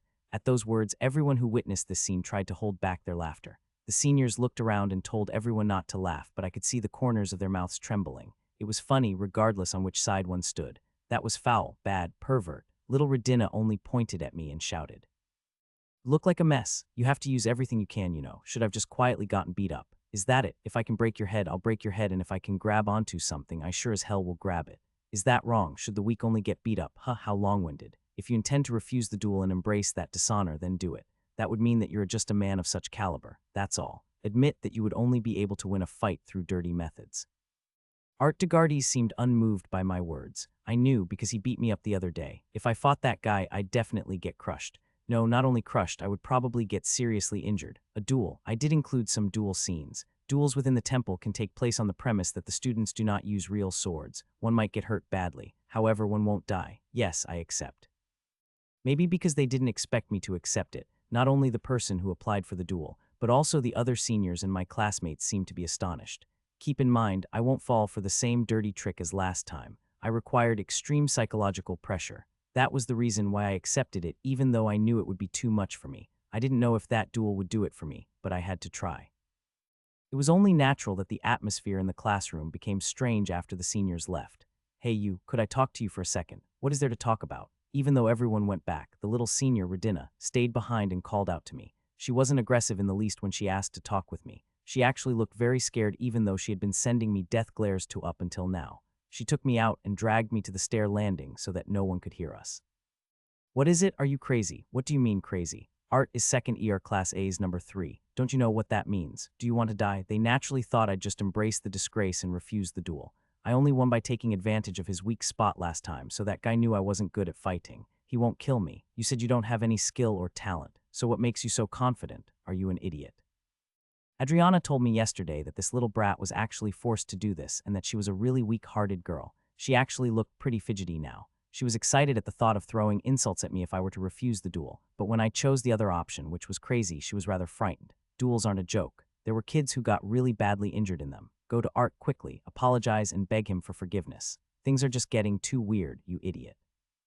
Art would have let you go if you sincerely apologized. She also told me how embarrassed he was. Knowing that I wasn't good at fighting, he applied for a duel and tried to get an apology out of me if I didn't agree to it. After Adriana told me that she was a good kid yesterday, I was wondering what kind of person she actually was, but she really seemed like a nice girl. What is life? I shrugged. If I get beaten to death, then that's what's gonna happen, I guess. Redina seemed totally dumbfounded by my nonchalant response. The duel was decided to take place 2 weeks later in the first-year Class A's dormitory. During that week, what kind of miraculous talent could I get that would help me win against a second-year student of the royal class in a duel? I just hoped that this was psychologically pressuring enough. I really hoped that I didn't have to prepare a situation similar to when I was escaping from the Demon King's castle and almost died. I hoped with all my heart that this would be enough. It was true that I was scared because I was sure to get beaten up badly, but I couldn't keep doing this with my ability locked. Event quest, duel with Art de Gardes. Description: Art asked for a duel for defaming him. The probability of you winning is very low. Goal: go through with the duel. Completion reward: 600 points. Consolation reward, 200 points. An event quest appeared as if it was natural, and in this case, even losing would pay off. I would be rewarded just for having the duel. The probability of me winning this duel was so low, there probably was a way to avoid it. So even if I wouldn't be able to make my talent awaken through this psychologically pressuring situation, I would get rewarded. Why was it giving me pity prizes now? Even though I did this to myself, I still felt a bit depressed. Duels were allowed within temple, but a teacher must watch over them. Otherwise, they might actually kill someone in that duel. Mr. Eppenhauser was staring at me silently. Since Mr. Eppenhauser had previously stated that he would be the observer if a duel were to ever occur, so I reported this matter to him. If the duel has been agreed upon by both parties, there is no problem. Write down the location, date, and time. The teacher didn't ask me if I was crazy. He was a good and interesting guy in that he worried rarely or wouldn't meddle unnecessarily. 11 Reinhardt would duel with a sophomore. Naturally, that rumor was coursing through Class A and then spread to Class B. To be precise, it was during the PE lesson, which was joint. Reinhardt, what the hell happened? A duel with a second grader? Ludwig asked me after the short break between running exercises and strength training. I guess he became worried because he heard about this all of a sudden. This and that happened. I'm too lazy to explain all that. Wouldn't it be better if we could end this all with an apology? Won't you get seriously hurt? Ludwig was stubborn and insisted on what if I were to get hurt, and how it would be better if I just ended this all with an apology. Although the classes were divided into A and B, maybe because we were still in the same grade, the Class B kids were also looking at me worriedly, and the kids who seemed to have heard the details were shocked. But for some reason, Charlotte was just staring at me. Her gaze somehow felt different from the other children. I was definitely not mistaken about that. Shortly after PE, Charlotte called out to me from behind as I was exhaustedly walking towards the changing room. You said you were Reinhardt, right? Yes, so. Charlotte walked over to me slowly and put something into my hand. Check it. After leaving those cold, commanding words behind, Charlotte walked her way towards her classroom. Stay in the classroom after class. There was only one sentence written on the slip of paper. What? I was told by Bertus to keep an eye on Charlotte, but it seemed like Charlotte also had some business with me. The common classes ended with the PE class. Mr. Eppenhauser gave a closing speech, and then the students all exited the classroom. After our life-threatening escape and coming to temple, Charlotte and I had never spoken with each other. Did she notice who I was? If that was the case, I had to immediately leave temple. No, if she actually did, how did she know? After all the students left, I was the only one left in the classroom. Kachak. Then the door opened and Charlotte entered Class A's classroom. This personality and the personality she showed me in that critical situation were bound to be different. Her being completely aware that her life was in danger, and Charlotte crying while hugging the body of her presumed mother in that dark prison cell. This Charlotte de Gardias, who gave off a cold impression, was like a completely different person. Was this Charlotte's original personality? What's the matter? Charlotte approached me while looking at me, then she sat obliquely in front of the desk next to me. I usually don't want to converse with people like you. What was she doing all of a sudden? I heard you were all over the place. You like to stand out, you have a bad temper, and even got asked to duel by a senior today. Charlotte had a very bad impression of me, probably because she heard the rumors about me. There certainly wasn't anything good about my actions, so it couldn't be helped if Charlotte viewed me in a negative light. Still, I felt a bit heartbroken. Is it because you are from a humble background that you treat people more strongly so you won't be ignored? Charlotte's blunt words somewhat hit the nail on the head. I didn't want to seem like a pushover, so I acted like a dog. As she continued to talk, it didn't seem that she noticed who I was. So what is that she wanted? I heard you're a beggar. I did some research. If I'm a beggar, then I'm just a beggar. Why did she do research? It must have been on Saturday that this rumor reached her ears, but she had been researching me. I know who you are. She did. Where you're from, what kind of members your gang has, and what kind of organization stands behind them. I had goosebumps all over my body. Charlotte didn't seem like she knew I was a demon, but she found out about something else. She knew about the Rotary Gang and that it was supported by the Thieves Guild. Keep in mind that it is uncommon for me to deal with pests like you. She was saying that she didn't only dislike me because of the kind of person I was. She didn't like me because she thought I was associated with a criminal organization. Although Bertus' power was enormous, it seemed clear that Charlotte, who returned to the Emperor's side, could also wield formidable forces. How else could she find out all these facts in that short amount of time? She found out about the Rotary Gang just by finding out where I came from, and even gathered clues about the Thieves Guild who supported them. They were tightly entangled after all. Wait, I don't know what you're talking about. I don't know. What is this about? Do you really think I'm naive enough to believe that excuse that they sent you here simply to get educated at Temple? Charlotte leaned against the desk in exasperation, then came up to me and looked down at me with sad eyes. She started looking at me deeply. Stop acting like that. If you keep pretending you don't know, I'm going to mobilize the city guards right this instant to clean up those dirty sewers. There was no point in denying my link to them. Like Burtis, Charlotte wasn't someone I could control. This was even more serious than that time with Burtis, though. Burtis didn't seem to have made a background check on me, but Charlotte could even connect me and lawyer at this moment. Normally, she wouldn't have dealt with someone like me, but right now it wasn't a normal situation. In the end, Charlotte said that she had some business with me. Denial would only put the Rotary gang at risk. What do you want? Admitting it in the end, I waited for her answer. Charlotte took something out of her arms. A portrait was on the paper Charlotte gave me. This kid. Of course I knew who that was. It was me who tried to use camouflage magic to hide my horns. Find this kid. If he's alive, tell me where he is. If he died, tell me where and why he died. And also who killed him. You must find him. She stared at me coldly as if she would destroy everything before her if I couldn't find him. Wait, what should I do if I can't? Are you asking me to find a kid whose name even you don't know? Rather, isn't your side more? Charlotte frowned when I said something like, what can I even do? I just belong to a beggars organization, and there must be a lot of other people available. You don't need to know that. It's important that you have to find his whereabouts faster than Burtis. I killed the Knights of Duke Salerian. I didn't know what happened to Dyrus, but it was clear that both me and Dyrus were targeted by Duke Salerian. Just as Charlotte was looking for me, Burtis was as well. Charlotte seemed to be looking for me with all the manpower she could mobilize. That was why she was trying to even mobilize this kind of organization. She usually wouldn't even spare a single look. I could end up handing him over to Burtis, though. Perhaps. To begin with, I was in Class A, which meant a lot closer to Burtis. However, Charlotte's eyes then lit up in cold anger. However, if that were to happen, I will surely kill you with my own hands as well as that organization of yours. Damn it. I never thought Charlotte would be looking for me so desperately, because the man she wanted me to find was right in front of her. I just wanted her to forget about me, but it seemed like she couldn't. She thought that I'd get killed if Burtis found me first. Hey, that kid, why is he so important? You don't need to know. You have someone to find, so that's all you have to do. Charlotte didn't seem to want to provide an explanation for me. She just pressed the portrait against my chest. Report to me regularly about the status of the investigation. It's not like your grades in Temple are your top priority. Right, my life and the lives of the gang members relied on this. Boy who saved her but then suddenly disappeared. Charlotte seemed to think that he became a beggar. That was why she asked me who also was a beggar to find the boy, because a beggar would know a beggar best. A student from a beggar organization that entered Temple. To Charlotte, I seemed to be the best option to look for that boy for her. But while Charlotte seemed rational, she wasn't. The emotions that flashed in her eyes when she told me to find him showed that Charlotte wasn't calm at all. She looked like she was about to lose her reason. Charlotte, who threatened me and insisted on me finding myself somehow, seemed unable to control her emotions. Charlotte carried out a meticulous background check on me in mere days. However, she seemed unable to think rationally. I thought she'd obviously think I was suspicious while listening to Dyrus recount, but she didn't seem like that at all right at that moment. She only felt desperate to find someone who was very dear to her. In some cases, there were people who never doubted anyone. Charlotte didn't seem to think that I was suspicious at all. Maybe she thought that I simply ran away or was kidnapped and killed. That was what I believed went through her mind. If she had even the slightest inkling that I was a demon in disguise, Charlotte should have doubted me. If she checked my origin as a beggar, the date my ID was issued, and interrogated the beggars personally, Charlotte would have noticed that I just appeared out of nowhere one day.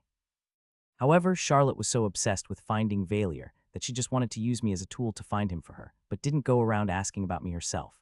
I felt a little good, but on the other hand, I didn't. I was now in a position where I had to deceive this kid who was looking for me so desperately. I had been given this bizarre order of finding and bringing myself to Charlotte. Appearing in front of her with the appearance of Valier would solve everything, but she wouldn't let me go. She'd somehow try to keep me by her side.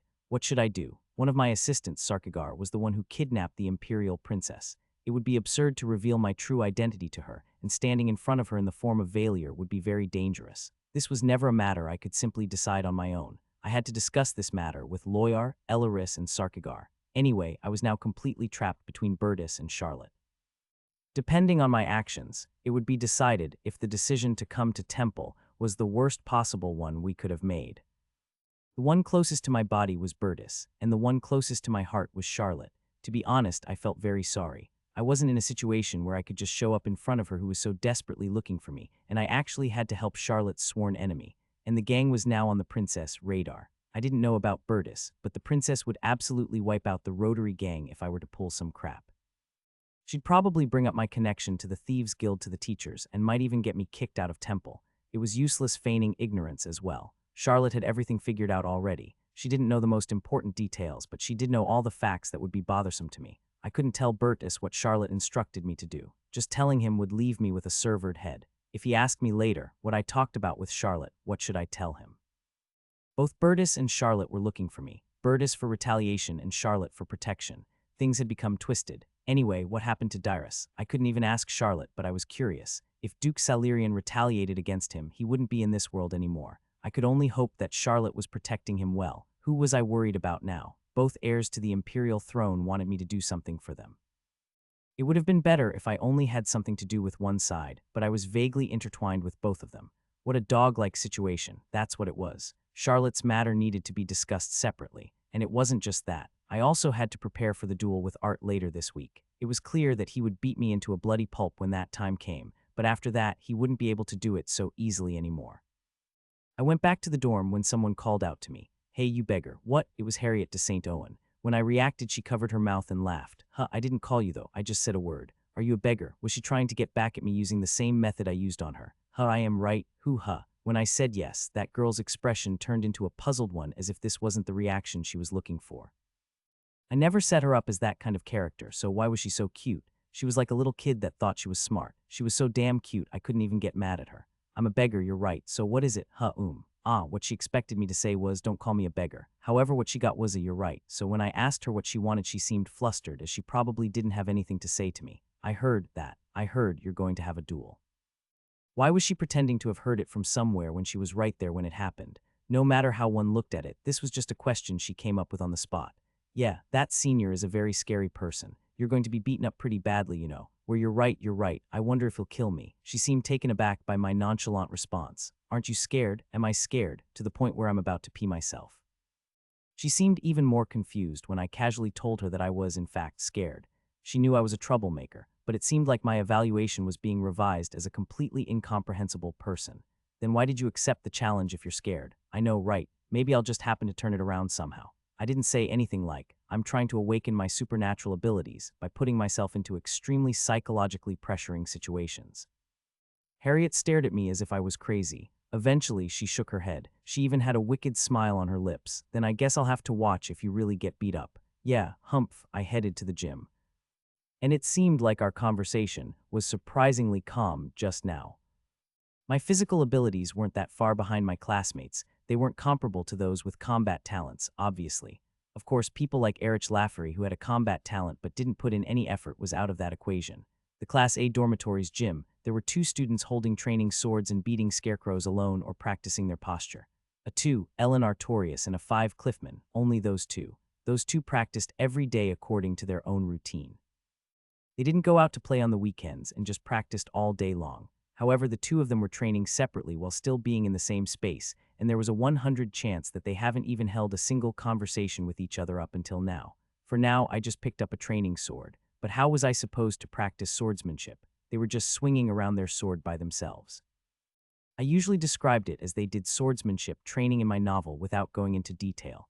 Leveling up was roughly the same. I'd just say they ranked up or leveled up. Or it would just be as blunt as saying, they've gotten better at this or that. I asked neither of them to teach me, so they didn't. I just started swinging my sword. Of course, it wasn't all random. I tried recalling the swordsmanship moves I learned last week and traced it while replaying that memory in my mind. I trained techniques and swordsmanship moves while looking at the provided manual. There was just too much work to be done to condense it in just a single word. I realized that the strength of my wrist and forearm muscles had to be supported. The footwork was important as well. I couldn't believe those 2 were doing this on their own every day. The 2 silently wielding their swords started to look incredible to me again. Huff huff. After dinner, Ellen continued to wield her sword, and even after Cliffman returned to the dormitory, she continued to train alone. Of course, she didn't just swing her sword, she seemed to be doing other things like going somewhere and coming back after. Eventually, after some time passed, I was the only one left training and wielding the sword. Would this even make a difference? I only did this for one day, but I already felt exhausted and tired. I had to get used to training in itself, not just because of the duel next week. I can't believe in my mad dog act forever. That's what I realized. The 3rd graders didn't come even after it grew dark. In the end, as I expected, they didn't want to touch the prince directly, and those guys forced the 2nd graders to do such a thing for them. The 3rd graders didn't come. However, an unexpected person entered the gym. Junior, I heard you were here. It was Adriana, the 2nd-year senior, with a calm demeanor. She furrowed her brows as she looked at me sprawled out with the training sword beside me, sweating profusely. What are you doing here? Redina requested me to come. That kid, what did she ask her that for? Yes, Art seems to be looking forward to this a lot, so he might beat you half to death. She tried to stop him. She was such a good girl, to the point that I felt really sorry for being so harsh to her. Adriana sighed when she saw how exhausted I was. But looking at you now, it seems that you're trying to do something at least. Well, more or less. Just because you do this for around 2 weeks doesn't mean you'll be able to beat Art. You know that much, right? Adriana didn't seem to understand what I was doing. Why the hell are you accepting a duel that you're obviously going to lose and wield your sword in the training hall until the point of nearly killing yourself? There's no chance of winning. That's what she was trying to tell me. I have to do something. You will lose, miserably at that. I know, just apologize now before you have to suffer through greater humiliation. You certainly realize that you're going a bit too far. Art isn't as bad a kid as you think. I don't think he's a bad guy. I could fully understand why he threw the glove after being subjected to something like that. He was humiliated by his junior. Adriana slightly bit her lip. You know you will lose, and you also don't think that Art is a bad person, so why do you want to go on with this duel and not apologize? Just because I got up again with my training sword and started practicing my posture. I have to get hit. What? That's it. It's not that I want to get hit just to get hit. Whoosh, swish. I had to get hit to overcome this difficult situation. Adriana stared at me for a long time, then sighed. Junior, yes. Adriana slowly approached me as if she wanted to stop me and took the sword from my hand. Then she lightly performed the moves I had been trying to do up until now. Looking in the mirror, it was not comparable to the clumsy moves I displayed. They were nearly perfect moves, like a sword dance. Why are you showing me things I can't even imitate? Adriana sighed as if she herself couldn't understand what she was doing and returned the training sword to me. Try. I then tried to demonstrate the exact same movements Adriana just showed me using the scarecrow. We both looked at each other silently. She approached me, grabbed my arm, and shook it around. It was definitely limp because I felt rather exhausted at the moment. It won't do you any good if you try to do this while you're all out of energy. You'll just hurt your wrist. Adriana looked at me with pity and then suddenly closed her eyes. A bunch of white lights appeared from her hands and began to tickle my body. Thigh, this is, you don't know. Then Adriana opened her eyes again. I want to be a paladin. She seemed to have talents in both divine power and swordsmanship. Second year, a 2, Adriana. If she was Class A's number 2, I was assuming that she had even more talents. She certainly was incredible, as she was able to use divine spells at her age. She restored my vitality with a divine spell just now. All my muscle aches and fatigue certainly had been completely relieved. Now, try again. My strength should have been restored. While carrying gratitude in my heart, I tried to trace Adriana's movements again. Nothing had changed. The Demon Prince goes to the academy. Your basic fitness level is too low. Junior, you should do physical training, not holding a sword. Adriana let out a deep sigh when she said that. Why do I even care about this kid? Wake up 2 hours earlier than the standard wake-up time and wait in the main lobby. Whether she was concerned or just plain annoyed, Adriana didn't seem like she could leave me alone. I wondered why she was helping a rowdy junior who was about to duel with her classmate. The next day, I was in the lobby at 6 o'clock, well before the standard wake-up time, wearing a tracksuit. As it was 6 o'clock, it was still dark out, but there were still some people here. This was because the students who wanted to train their physical strength in the morning gradually came out. Ludwig and Ellen were also there. Reinhardt, what's going on? So you want to exercise? Yeah, well, that's good. So you want to do it together then. It was good that he was so energetic, but I didn't think I could keep up with him. No, I think my heart would burst if I were to try to follow you. Is it that bad? Yes, I'm pretty sure it is. Go alone. Running beside him would mean committing suicide. Even Ellen couldn't keep up with that. That's what it meant to have a plus-rank stamina. Ellen, do you want to run with me today? No. Ellen answered curtly and went out of the dormitory lobby. Ludwig looked at Ellen, who gave him the cold shoulder like always, and smiled at me. Does Ellen hate me? I don't think so. She just doesn't care about any of us. After sending him off for his morning workout, Adriana, with her shoulder-length bob tied in a ponytail, came down from the second floor after a while. This senior of mine was very calm and had a modern-style beauty to her. She looked like a modern high school girl. I bowed my head slightly, and Adriana nodded her head towards me to answer my greeting. Adriana was probably the most polite person I had dealt with up until now. Wouldn't this make you look bad in front of your classmates? What? Helping me with physical training? Well, you need to be a little more physically fit if you want to have a duel. She started warming up by stretching. That way, rumors about Art bullying a weak freshman kid because of his own stubbornness won't circulate. She seemed to be good at swordsmanship and aimed to become a paladin, and seeing her waking up at this time, she really was sincere and calm. What the hell? Was she the perfect human being? Was she really a high schooler? It made me feel even shabbier for swearing at younger kids. Let's go, Junior. Yes. Adriana ran ahead and I followed behind her.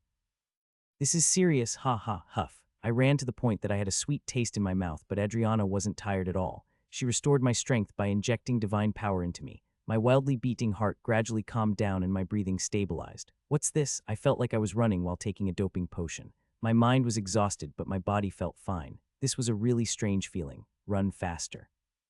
I'm also training myself, so it's hard for me to also look after you, Junior. Ah, okay. My body and mind were driven to the extreme, but due to Adriana's divine power, my body would always be restored to its original state.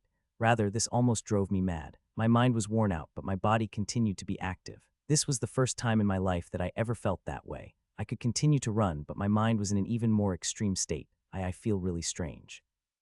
I mean, technically this is against the rules, but it would actually be stranger to not feel strange, you know. I shouted while running and Adriana answered me. Normally, I shouldn't be able to run anymore, but I kept running, so it was natural for me to feel strange. Huff, huff. If paladin candidates were to huff, run a marathon, huff, I'm sure they'll all win huff. If this method was actually allowed, then yes. And you'll run out of breath if you keep talking while running. Adriana ran easily, even finding the time to rebuke me. There were quite a few people in Temple who trained themselves in the morning. The first-year junior called Ludwig. He was the one sprinting around Temple, right? That's how he was originally. There's no such thing, Junior. He can do it because he worked hard. Don't just work hard today, keep doing this in the future. The Orbis class kids do this every morning as a group. Our royal class, lazy kids, could learn a thing or two from them. Adriana was talking about one of Temple's two pillars, the Orbis class. It seemed like they would get up early in the morning and train together as a group, regardless of major. Were they part of the army? Hey, you told me not to talk. Huff, why do you keep talking to me? Yes, sorry. I ran. I almost lost my mind every time she healed me. It wasn't just running I had to do. Adriana headed to the gym and let me do strength training.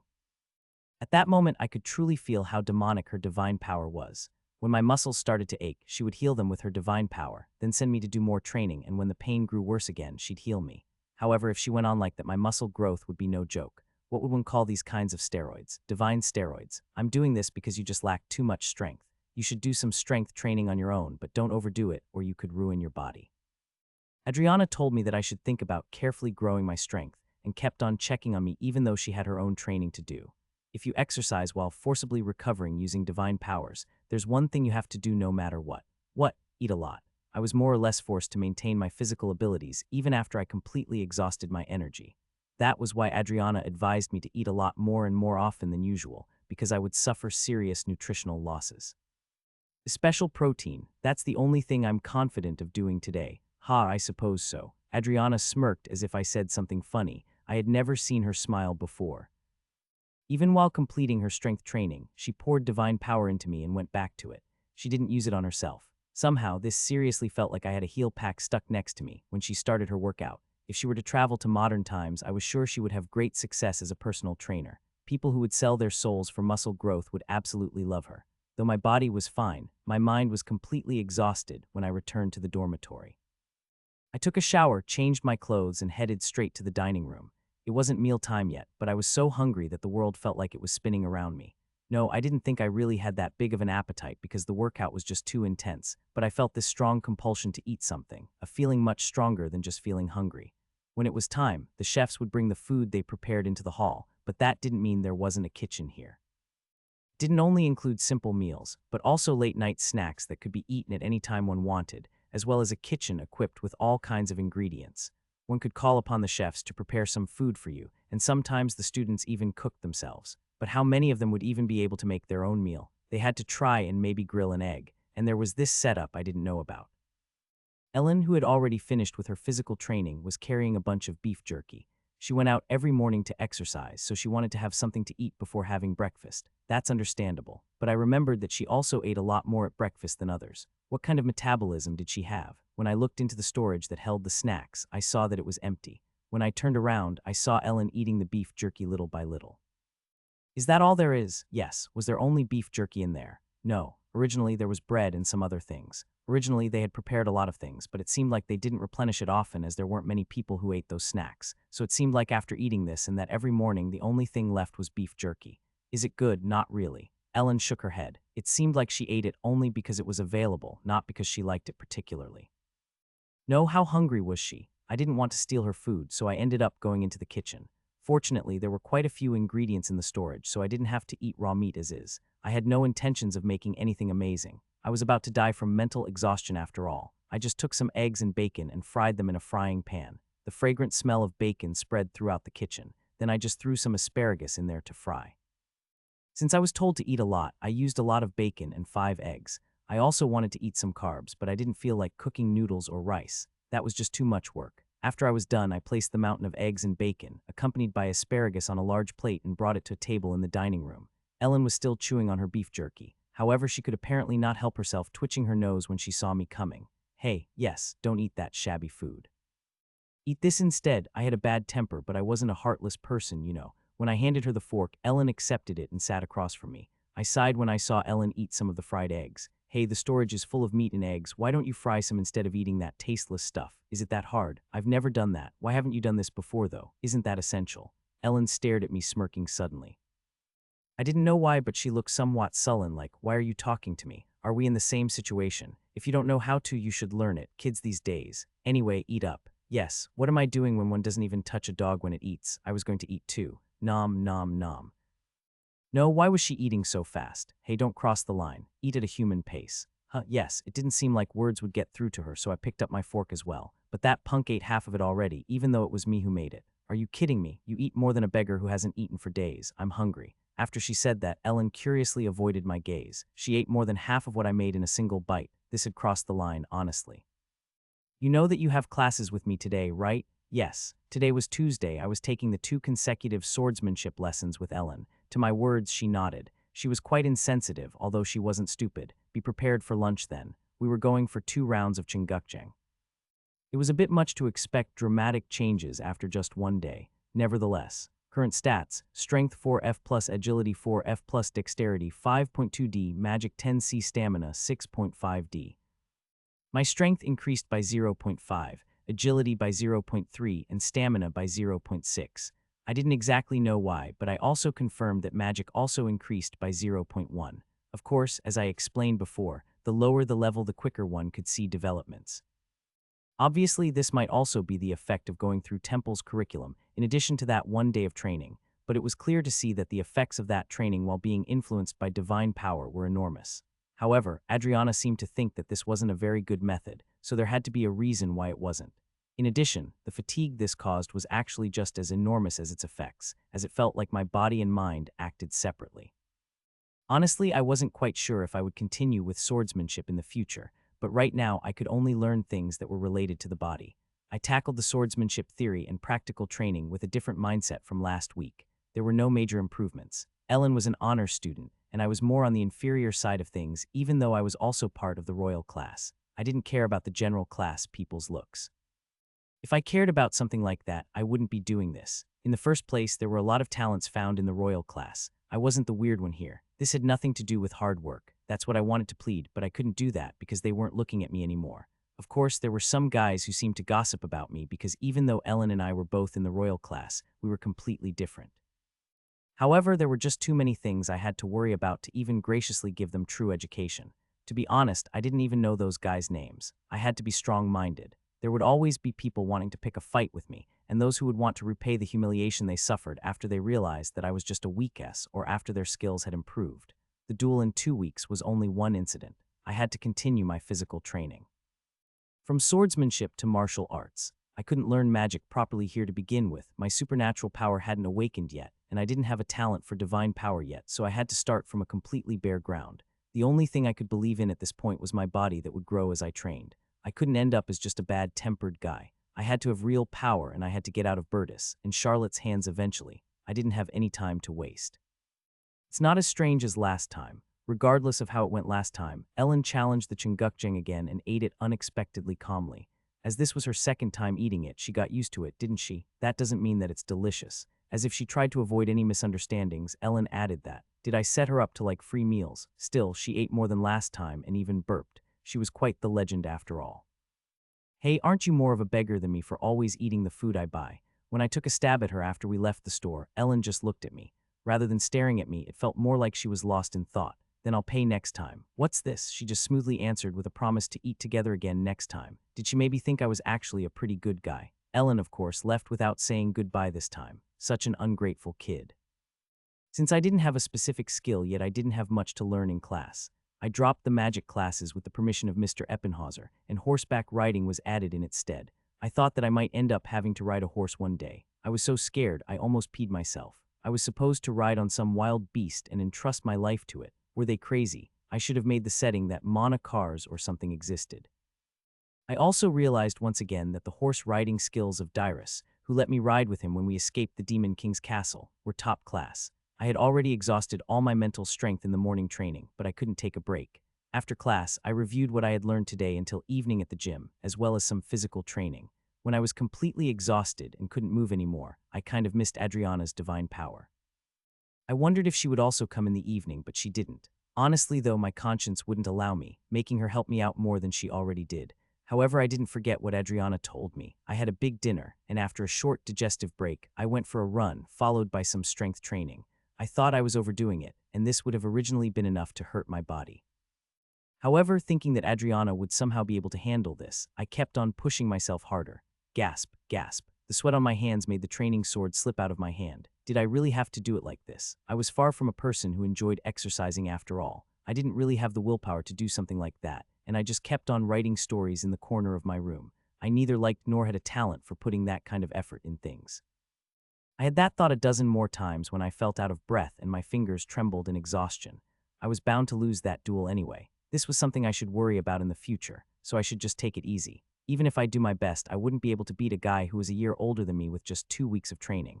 Whenever such complacent thoughts entered my mind, I forced myself to hold my sword tightly. I was sure that I would lose that duel in 2 weeks. However, I shouldn't be complacent just because I knew I would lose. I wasn't doing this shit to beat a senior 1 year older than me. Hup, pock, pock, pock. Because of my carelessly scribbled developments, gates would soon open, leading many people to die. I might die as well. I did this so I wouldn't die later. I might work myself to death now and it's still far in the future, but I'd regret it later if I didn't do something now. I felt regret enough over the development of this novel. I didn't deserve to be complacent or lazy. Right now I was just some nasty bastard. I might even look like dirty, cruel bastard to some. Hup, pock, there weren't any manhwa-like developments like that scarecrow getting smashed to pieces by my swings. Ha, pock, however, I added countless scratches to it. In some dating simulations, there would be sequences in which you could decide where you would like to spend your free time. If the setting was a school, then there were places like the music room, the gym, the science room, the rooftop, etc. In the case of such games, one would find a specific character in each location. Girls who liked to play instruments would be in the music room, ones who liked working out were in the gym, and those who were really smart were in the science room. So, those are passable. I felt like I knew all the locations one could encounter Ellen Artorias. She was sitting alone in the dining room eating sausages. She would be in the lobby early in the morning before she started her training. After that, she would go to the dining room, then go to the gym after school was over, and she would be at the dining room again, late at night. I came here to supplement my diet in advance because I would feel super dead after training with Adriana tomorrow, but Ellen was already here. She probably came here to eat after training like this every day. I opened the cabinet meant for snacks and saw that it still wasn't refilled. What? Then what was she eating? Are you eating that as is? She had a tray full of sausages, munching away on them. At my incredulous attitude, Ellen pointed to the sausages she was eating. You can eat the sausages just like that. Yeah, maybe because they were smoked. But why do you just eat cold sausages? She ran out of snacks, so she rummaged through the food storage and found those sausages. They were already pre-cooked, so she probably just ate them as is. Couldn't you have just turned on the stove, put them in a frying pan, and rolled them around in there for a bit before eating them? Is that so difficult to do? Use some cookware, for Pete's sake. I didn't put some kitchen disaster or ditz attribute on you. I mean, you were supposed to be smart. Why was this intelligent person acting like a bum? Ellen shook her head at my words. Too annoying. You don't know how, do you? I haven't tried. You were telling me that you were too lazy to find out how to use them. She had such an annoying attribute. This scene made me angry just by looking at it. Give them here. Ellen looked at me quietly when I took the plate of sausages. What? Were you telling me to give them back to you? If you really were a gluttonous character, that's what you do, huh? However, she didn't tell me to put the plate back down, she just looked at me. Either way, I took out some more sausages, put them in a frying pan, and heated them enough to consume at least. Why was she eating raw food that was of even higher quality than regular sausages made with the finest ingredients? When I took the sausages from the stove, Ellen was still staring at me. I could see now why she stayed still. Did she think I would make things for her in the future as well? I felt like she knew for certain that I would fry the sausages. That was why she stayed silent. As I said, I may be an ill-tempered person, but I wasn't completely cold-hearted. So even though I had that kind of temperament, I would still share this meal with this cold person. We started to eat the sausages with a fork. How good is this, huh? The juice is practically bursting out of it, and here you were trying to eat it raw like a dog on the street. Ellen continued to eat, ignoring my nagging. It didn't matter what I said, she wouldn't particularly care. I'll eat it anyway, woof. Was that it? I ate some sausages for a while before I put down my fork. Ellen did the same, salty. Yes, Ellen nodded at my words. Since we only had sausages, it tasted really salty with nothing added to it. Usually it would make sense to have rice as a side dish or maybe even a loaf of bread. I wanted to eat more as I only had water and sausages, but I was too tired to make more. Ellen didn't seem like she wanted to leave. I didn't either. There were still 15 more sausages left. Phew. I thought I was about to die because I felt so tired all over. It would be a waste to just throw these away. That said, we should make something with the leftovers, but seeing that she has only ever made me work, I felt kind of annoyed. Hey, you do exactly what I tell you to do from now on. I was done volunteering. She had to do something for her food now. Like this, yes, you're doing good. Seeing the onions finely chopped, I nodded my head. I didn't really know how different handling a sword was from handling a cooking knife, but Ellen was able to do exactly as I ordered. I guess it wasn't a matter of being able to handle swords well, but a matter of having high levels of dexterity. Do you really not know how to cook? No, this is my first time. It seemed like today was the first time that she touched a kitchen knife ever. But seeing the level of her skill, even as a chef she'd do well. Of course, she was too talented in combat to actually become one. Next are the carrots, same thing, kakakakaka. Watching the carrots getting chopped up in an instant, I proceeded telling her the next step.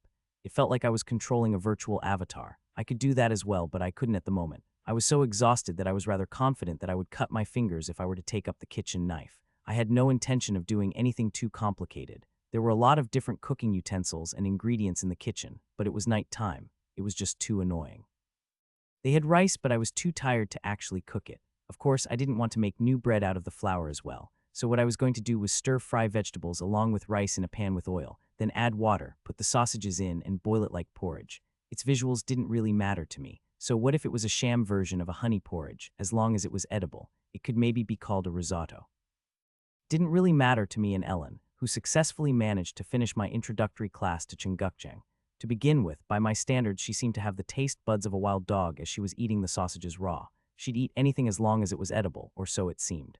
Ellen began to stir, adding in the vegetables and rice, including minced garlic, just as I ordered. She seemed to be the type of person who would do what they were asked to do in the right circumstances. She deserved to be called my best midnight snack cooking student. Remember it, and from now on, cook for yourself. You come here before me after all. Annoying. She didn't want to do it, but it's not like she can keep on getting fed by others. It was interesting, though, that she did something she thought was annoying when someone ordered her to do it. Of course, it was probably because the sausages tasted just too salty on their own. I put in the sausages and water at the right timing, and soon they began to boil in the pan. I put in some herbs. The sausages were already salty enough, so I didn't season them separately. After the random sausage porridge was completed, we brought it back into the dining room. Ellen scooped some of it up with her ladle as if there was nothing more to care about. Then she opened her eyes wide. Of course, it wasn't because it was particularly delicious. Did you think it wouldn't be hot, shoving it into your mouth right out of the pan like that? When I gave her a glass of water, she gulped it right down. She was obviously smart and she had a good physique. Was she the type that would get stupid because of her own hunger? Would she turn into an idiot faced with food? How is it? Much better, right? Huh? Isn't it delicious? As I looked at her who kept eating after it cooled down, she stared back at me. I made it. What? You just moved your arms. It was me who actually taught you how to make this. But it was me who actually made it. What? Was she arguing with me right now? Was she picking a fight? I'm 100% sure that she would overpower me in a one-on-one. Should I continue this? Ellen scooped up a spoonful and blowed on it this time, then she said, we made it together. Somehow I felt like some petty bastard, so I didn't say much after that. No, I wasn't just like a petty bastard. I actually weigh one. When I returned to my room after having a midnight snack with Ellen, I found that someone was in my room. I thought it was an employee, since the dormitory employees cleaned the rooms of the royal class students, but they would usually clean up the room in the morning when I had classes. It was a little unexpected for them to be here at night like this. I had nothing in my room that shouldn't be seen. I organized and remembered the student list and then destroyed it. The worker in maid clothes seemed to roam around my room, but didn't seem to pay any close attention to me. However, when I entered, the employee came over and closed the door on my behalf. What? That was weird. The employee looked at me and spoke briefly. Your Highness, I'm Sarkagar. I couldn't even imagine how they planned on delivering messages to me, but it seemed like they'd actually just bring them to me personally. Just like I was able to casually enter Temple, Sarkagar would be able to do the same, even though Temple had many security measures. But coming to my room as a maid in the middle of the night. Come to think of it, Count Argon Pontius, Sarkagar's cover, was a man. What was Sarkagar's actual gender? Were they a species who didn't have something like that? How did you get into my room? It wasn't that hard to do. Sarkagar had the master key all maids had. Well, there should have been several ways for him to get that thing. I also had to talk to Sarkagar because there were many events complicating my situation. In the future, instead of you coming to see me, I will come directly to you. Sarkagar was good at transforming himself, so it would be possible for him to contact me without being caught. Perhaps because of the time and place, Sarkagar didn't lengthen his words with useless rhetorics. First, about the princess' supernatural ability. Yes, did you find out? Sarkagar shook his head at my words. I'm here to report what I found first, although I could directly find it out if I take on some big risks. Although he did not find out what her ability was, he decided that he needed to report to me what he found in the process first. First of all, even within the imperial family, the talks about the princess' supernatural power are divided. In particular, those who belong to Prince Bertus' faction seem to be skeptical. They think the reason for the information about the princess' supernatural ability not getting revealed is because it was fake to begin with, meaning that even Bertus doesn't know what ability the princess has. Yes, Your Highness, the prince didn't know what abilities she had. That could mean that Charlotte isn't really a supernatural power user. In the end, that just increased the possibility that her taking the supernatural power classes itself was just to cover up her lie to belong to the royal class. That means the Emperor is the only one who knows for certain about the princess' abilities. It was possible that the supernatural power teacher who took Charlotte to a separate room knew, but even then there is a chance that she actually doesn't do anything in there. Even Bertus couldn't figure it out with his authority. Then there were only two other people beside the Emperor who knew about it. The Class B homeroom teacher, Mr. Mustang, and the teacher in charge of Charlotte during the supernatural power classes. I guess so. The authenticity of the princess' supernatural power was highly confidential, so neither of them would go anywhere running their mouths about it. Both of them were great people who couldn't be easily touched. They were teachers at Temple, and they were a teacher in charge of the supernatural power lectures who had to control students with dangerous abilities and a royal class homeroom teacher. Neither of them were ordinary people. So, what did you mean by taking big risks? If there were people who shared the secret, I could disguise myself as one of them. However, it's difficult to find out a secret that only a few select people know. Mr. Mustang and the supernatural power teacher both resided in Temple, and they both weren't people that could be led on so easily. They held important positions among the Temple teachers after all. This certainly is a strange situation, not knowing whether her powers are real or fake. Did she lie that she had supernatural powers as to not fall behind Bertus? If so, how long could that lie even last? That being said, the Emperor approved of her using a fake supernatural power to get in. Was that why only a small number of teachers, including the first-year Class B homeroom teacher, Mr. Mustang, were aware of the imperial family's lie to keep them in check? What if it was actually real? Why would they hide her ability if it was real, though? I didn't really have to think much to get the reason behind that. If she really has a supernatural ability, then it's something that can't be revealed to others easily. It had to be a very problematic ability. My thoughts exactly. Imperial honor or imperial prestige. It was an ability that could probably damage either of these, so what the hell kind of ability did she have? Okay, if it's too dangerous, let's just bury this. The truth will come out one way or another. Yes, Your Highness. That is a wise decision. Sarkagar answered as such. We should forget about the princess' ability for now. I have something to tell you. Was there an accident? I was going to have a duel next week, but I didn't think that was something I should tell that guy. He would probably just get angry, asserting his uselessly over-the-top loyalty. It's about the princess again. Yes, the princess is looking for me. Sarkagar didn't seem to understand what I was talking about for a moment. Hearing my story, Sarkagar's expression turned grave. It was true that this was a serious issue that couldn't even be compared to that duel. If we did one wrong move, not only I but the foundation of our activity, the Rotary Gang, could be blown to smithereens. When I told him that even Bertus started paying attention to me, Sarkagar's expression became even more serious. Temple is a much too dangerous place for Your Highness. You should avoid this place. Even if I get to live, the gang would definitely get blown up. If I were to disappear, Charlotte would wipe out the Rotary Gang. Money was very important for us. This kind of just happened by chance, but now the Rotary Gang had become our most important source of money. In my case, I didn't necessarily need that money anymore, but Sarkagar needed it a lot. What a funny thing, for the princess to become a problem like that, even though she should be in your debt. That was something that shouldn't come out of your mouth, Mr. Kidnapper. If it weren't for you, I might have been able to actually reveal my identity. Well, what happened happened. Now I ended up having to do something as absurd as looking for myself, but I have no idea how to go about this. Should I just tell her that I died somewhere and fabricate some evidence? That answer might satisfy the princess. It would be the best course of action, but we don't know how the princess will react afterwards. That's true. Suppose I would tell Charlotte that Valier was dead and show her some fabricated evidence, assuming they would just take that manipulated evidence at face value. Wouldn't there be the possibility that they would just get rid of me and the gang after having exceeded our usefulness? It certainly would seem like a bad connection to have after all. If I bring them results, they might just get rid of me, and if I don't, they'll just get rid of me for being useless. I felt like I was in one hell of a dilemma. Whether I did it or didn't, there would be problems popping up, but when I thought about it a little differently, my head suddenly felt clear. All right, let's just do it little by little. Little by little. Yeah, she won't touch us if we show that we are making some progress at least. Damn it, I didn't want to have Charlotte as my enemy. Just to cover up for a small lie that got bigger and bigger over time, I would end up making up much bigger lies.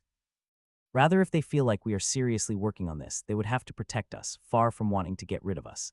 Burtis would continue to show interest in me as long as he thought I was useful. He was no different from Charlotte in that regard. I had to make some progress in finding Valier. In the meantime, she would just continue to resent me, but wouldn't touch me, no matter what I did. Rather, she would try to help me if I or the gang was in danger.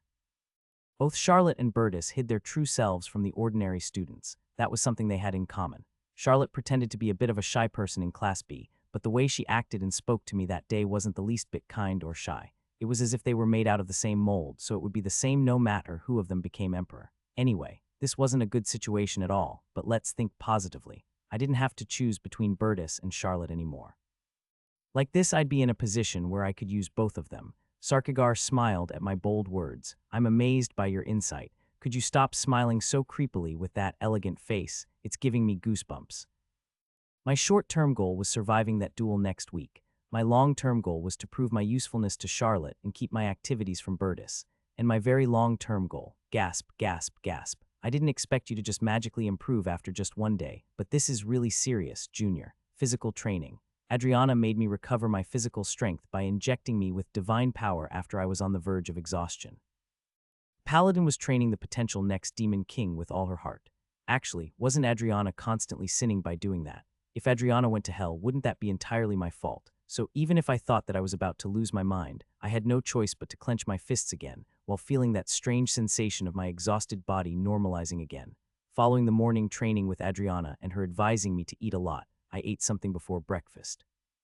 Most of the time, I ate together with Ellen, who was a regular in the dining room. Since she requested for simple snacks, the storage soon got refilled with simple food that could be eaten quickly.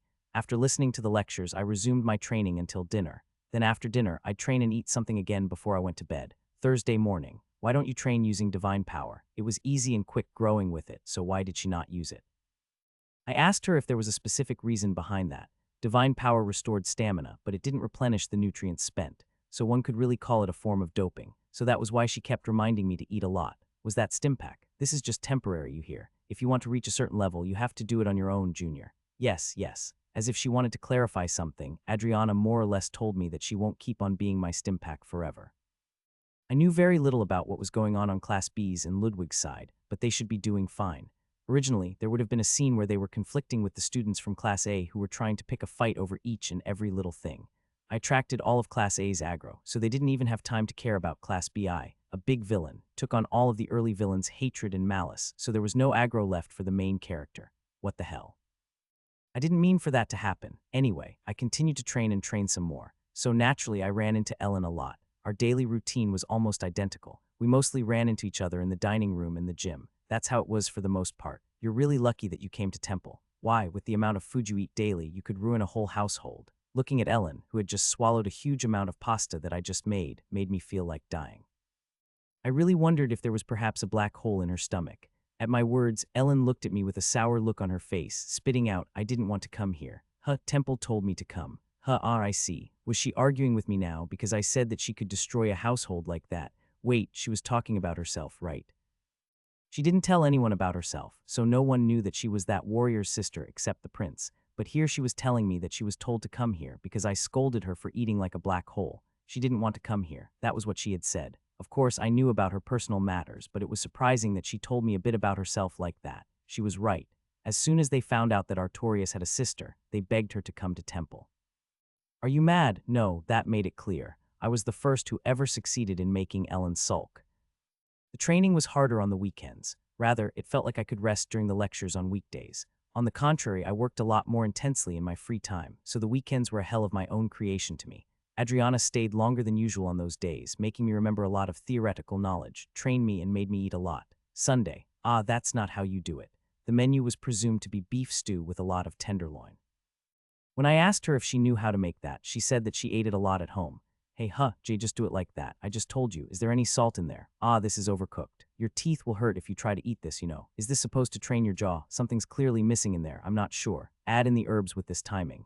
Ellen looked at me quietly as I continued to give her instructions. I don't think you should look at people like that while holding a cleaver.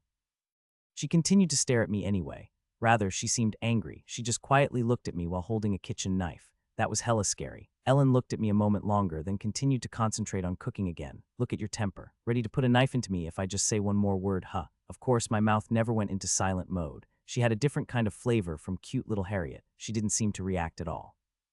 Honestly, I felt like I had to admit defeat because I was the one who got pissed instead. Ellen finished cooking regardless of my extreme critique. She then took the enormous amount of stew and set it down on a table. No matter what you tell me, I thought she really wanted to make me angry. I scooped up a bowl of the finished stew and we each took a spoonful. I stared at Ellen. I was half joking, but the result was the same as last time. Salty, yes. She did say that she ate it often at home, not that she cooked it. Eventually, she went back to cooking according to my instruction, managing to make a decent stew. What do you think? Is it edible now? Yes, of course it is. Who do you think I am? As I poked at her until the very end, I finally saw furrows appearing between Ellen's brows. I felt thrilled finally having made that stone Buddha angry. Ah, I was quite the sadist, wasn't I? And then Monday evening. That's not how you do it. Watching me wield my sword in the gym, Ellen spoke to me casually. What? You don't do it like that. Ellen began to take revenge for my extreme criticism and rudeness she received from me.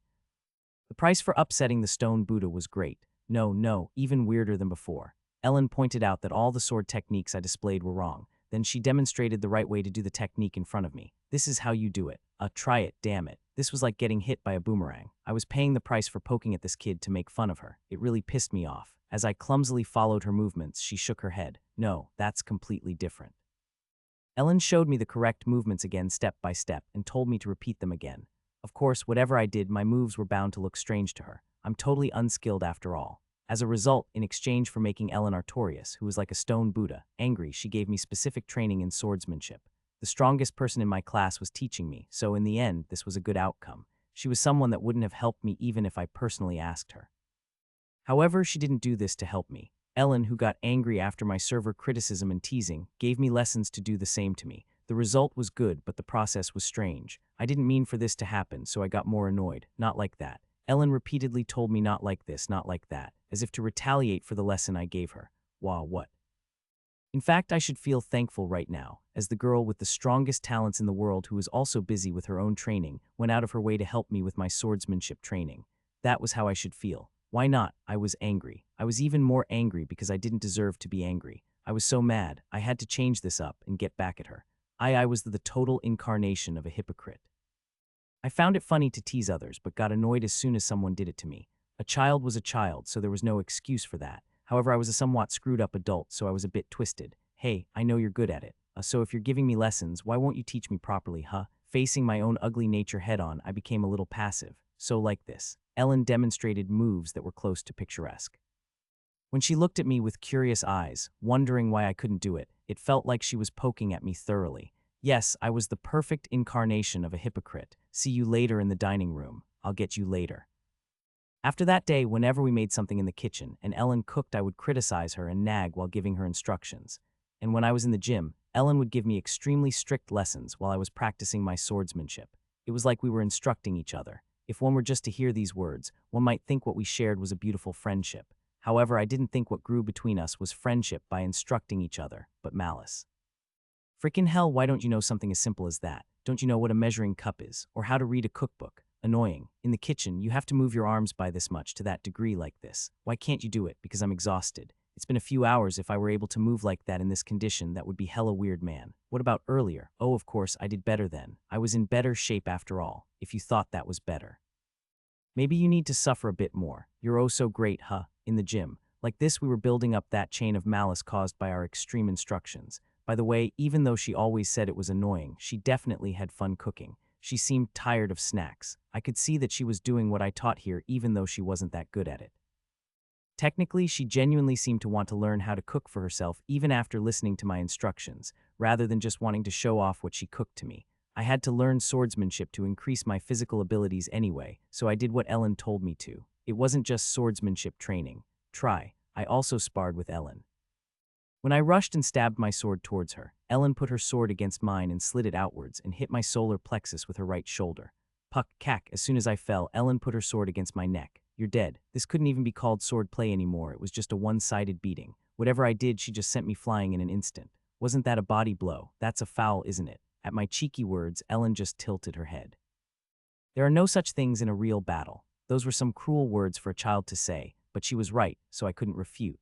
After that, Ellen taught me various forms of swordsmanship, offensive and submission techniques while practicing like that. Ellen knew a lot of things we hadn't learned yet from the swordsmanship theory lecture. It was true that it was more beneficial to train with a living partner than just stubbornly training swordsmanship techniques on your own. I looked up her physical data out of curiosity. There weren't any details, and a lot of her talents were redacted, but it did get announced in the classroom. It was like a simplified form of the status screen, so to speak. This was also used in the original. Royal Class, Year 1, a 2 Ellen. Strength 16.5B, Agility 18.3B plus Dexterity 20.2, a Magic 23, a Stamina 15.3B. Talents. Weapon Mastery, Magic Control. It was very simplistic compared to my status that the system displayed to me. Information that the physical scanner wouldn't be able to grasp would not be displayed on it. For example, the rank of one's swordsmanship or the skills one had. Ellen had a lot of talent, but the list got reduced a lot by temple, only leaving weapon mastery and magic control. Although she already had the comprehensive talent, weapon mastery, magic control was another one. It included the talents magic manipulation, magic sensitivity, and magic growth. Just by having these two talents, she was already far ahead of Bertus, and yet they dared to call her number 2. She wouldn't even need a talent to be better. Even when considering her physical abilities, Ellen far exceeded mine, which were mostly ranked as F or D in the combat rank classifications. There is little change in the rank, even if one's numbers increased and one reached a higher rank. In that classification system, Ellen was already at a ridiculously high level. Having a status of S rank and higher was at the level of a superhuman. In the first place, that rank could only be reached by someone of master level or higher. I didn't know what her combat rank would be, but it would probably be above a rank. None of her classmates, or anyone from the royal class for that matter, possessed that level of physical ability. Huck, Kirk, you work. Didn't it seem like that bastard was just using this as an excuse to beat me up? However, I also realized a lot of things through that. In the end, swordsmanship wasn't just about using the sword, but the whole body, including one's fists and feet. There were even techniques that implemented characteristics of grappling that included performing feints with the sword to grab the opponent's collar. That was how I came to the realization that the arm that didn't hold the sword was also very important, whether holding the sword with both hands, to deflect the enemy's sword, to subdue the enemy empty-handed, or to catch the enemy's blade. There were so many applications that I couldn't memorize all of them. Thud. At the time she flicked away my sword, she almost crushed me, not forgetting that strange action of pointing her sword at my neck. You're dead. Telling me that I was dead after subduing me. You're heavy, man. Even if it was part of swordsmanship, don't ride on me like that. During our spars, Ellen showed me many different ways how one could get beat up with a sword. This time she showed me something dumbfounding. Are you making fun of me right now? What? Are you now holding your sword upside down to beat me up? She was holding her sword blade and hit me on the head with the cross guard. When I saw that, I felt it was so ridiculous I almost froze. Was she insulting me? Ellen shook her head. It's actually a way to use it, against heavily armed enemies. Is there really such a strange technique in swordsmanship? What if one ended up cutting their hand? It won't cut that easily. Ellen said that it wasn't only possible because this was a training sword, but I didn't trust her 100 on that. Anyway, as I already knew from first-hand experience, Ellen wasn't on the level of having to learn swordsmanship like my other classmates. Ellen tried teaching me her swordsmanship, including how to subdue an enemy, and told me to try it as well. In other words, she beat me up so much that my losses couldn't be counted anymore, so in the end, she had no other choice but to explain it to me slowly. She taught me how to deflect a sword, how to use my left arm without holding the sword, and finally something similar to toppling techniques to make your opponent fall, which seemed like they came straight up out of a martial arts game. Still, I was starting to wonder if I could ever do these kinds of things. You're too slow and your motions are clumsy. Even while I was getting crushed under her, Ellen shook her head as if this wasn't it either. No, well, if I were a real adolescent boy, I would be really excited to be in this kind of situation right now. This is really crossing the line. Couldn't she see that number 5 Cliffman, who was standing beside us at the moment, clinging to his sword, was spying on us, wondering what we were doing? Couldn't she see him swallowing hard? Wait, why was she? Hey, she was looking at me as if I was just a little brat. Do it again. Not only me, but Ellen was also covered in sweat as she was sparring with me for a long time now. I thought that now was the right timing, My opponent was extremely arrogant and saw me as just a child. As a result, kang, kakang, my arm will rip out. It won't. We were both focused on swordsmanship practice and the lessons. The date of the duel was just after lunchtime on Sunday, and since Friday, Ellen was making me practice quit the strange things. Hold it tight. Bang, clink. She slammed against the side of the sword I was holding while aiming forward. The training sword, which escaped from my grasp, clattered on the gym floor. Every technique in the world is useless if you lose your sword. If you lose something that essential, you would end up dead. Your grip is too weak. My grip was so weak that I would lose my sword with just a single hit like that. Ellen tried to test my grip strength on Friday, so she slammed away my sword rather than just suppressing me, demanding that I held onto it tightly. Not only did my hands feel tingly, the more we continued to train, the weaker my grip became. And Katchin, how long have we been doing that? When Ellen hit the side of my sword once again, the sword shattered. Wow, what? As the sword got broken, my hand didn't hurt, but did she really hit so hard that she was able to destroy a sword? Ellen looked at the broken training sword and picked up the remaining pieces. Training swords aren't durable usually. They break easily. It looked like she already broke a few of them before. That's what Temple uses though. It would be a problem if the training swords had too high a quality. Training swords had no edge at all. It would be a big problem if one were to ever get hurt by using these. And it seemed like they purposefully used poor materials, because if it turned out too durable, nothing good would come from that. Even if it didn't have an edge, it could become a blunt weapon if one used enough strength. Don't let go of your sword. It's not as easy as it sounds, okay? After the sword broke, I plopped down on the floor. I couldn't do anything anymore as my hands felt like they were about to break. Grip strength was important. As such, Adriana kept on focusing on grip strength during her physical training. She continued training her grip, saying that a strong grip was essential in fighting with a sword. Today, Ellen kept on testing if I would drop my sword or not by hitting it in different angles. Cliffman also went back to rest, so it was just the two of us in the gym. Of course, there weren't always just us three here. Bertus and Erich also came by sometimes to train. Bertus had a strange smile on his face when he saw me train with Ellen. He didn't say much about my planned duel, although he seemed subtly proud seeing what I was trying here. He kind of gave the impression of watching his great subordinate number one doing well even if left alone. In addition, there was little friction between me and the other children, as I was completely focused on training for the duel. Well, some of my hindrances had already been cleared up, so the other children probably didn't dare to touch me. Still, all of the kids were looking forward to Sunday. It was the day when Reinhardt, the psycho bastard, would receive some true education. All those who hated my guts would come to see the duel. You will lose, Ellen suddenly told me. This girl hadn't said anything up until now about my duel. It would be weird for her not to know why I was focusing on training like that all of a sudden. I know everyone told me that I was going to lose, and I knew that. Ellen also knew I wasn't particularly confident about this either, so why was she talking about that so suddenly? Do you want to win? She even asked me things like that. I didn't know what her intentions were, but seeing Ellen ask these kinds of things, did that mean that we grew a bit closer at least? Do I want to win? Naturally. It would be nice if I were able to win regardless whether it's possible or not. I would get 3 times the points as my reward after all, my friend. Ellen didn't even look at me up to that moment, but then suddenly she turned her gaze directly at me. Her calm, dark blue eyes stared at me. She really was picturesque. I know a method for you to win. What? What did she mean? No matter how much I thought about it, there was practically no way for me to defeat a guy with a high-level swordsmanship talent as well as a sophomore. I had no idea what it was, but Ellen seemed to know at least one method for me to win this duel. What is it? Think carefully what a duel is. That was all Ellen said. Wait, what are you talking about? I grumbled besides her, asking what the hell she meant, but she kept her mouth shut as if she didn't want to tell me anymore. The day before the duel, on Saturday, I did my strength training with Adriana in the morning as usual. She continued her training while aiding me with her divine power. Even after breakfast, Adriana called me back and gave me more training. I definitely felt that my stamina improved by a lot in that short amount of time. That rapid growth and this feeling across my whole body gave me some joy, even while I was in extreme physical and mental pain. Junior, don't do anything anymore tomorrow morning. Stay in good shape. Yes, Adriana could restore my strength, but if she did that and I did more, it would have adverse effects on tomorrow's duel. I knew that much, so I was only going to train up to that point. I didn't really know what difference it would make if I maintained my best condition for this duel that I was going to lose anyway. Adriana trained me in the morning as well as in the afternoon and sat with me on a park bench in front of the dormitory. She handed me a canteen. It was more than usual. Due to the intense training, I couldn't help but gulp down a ton of water. Phew. Seeing me exhausted, Adriana looked at me with a strange smile on her lips. Junior, you are really weird. What? I believe you have enough patience and perseverance in you, to the point that you could follow my lead very well so far. Why are you so rude to others? She seemed to have noticed that I wasn't such an impatient, short-tempered guy during this week of training.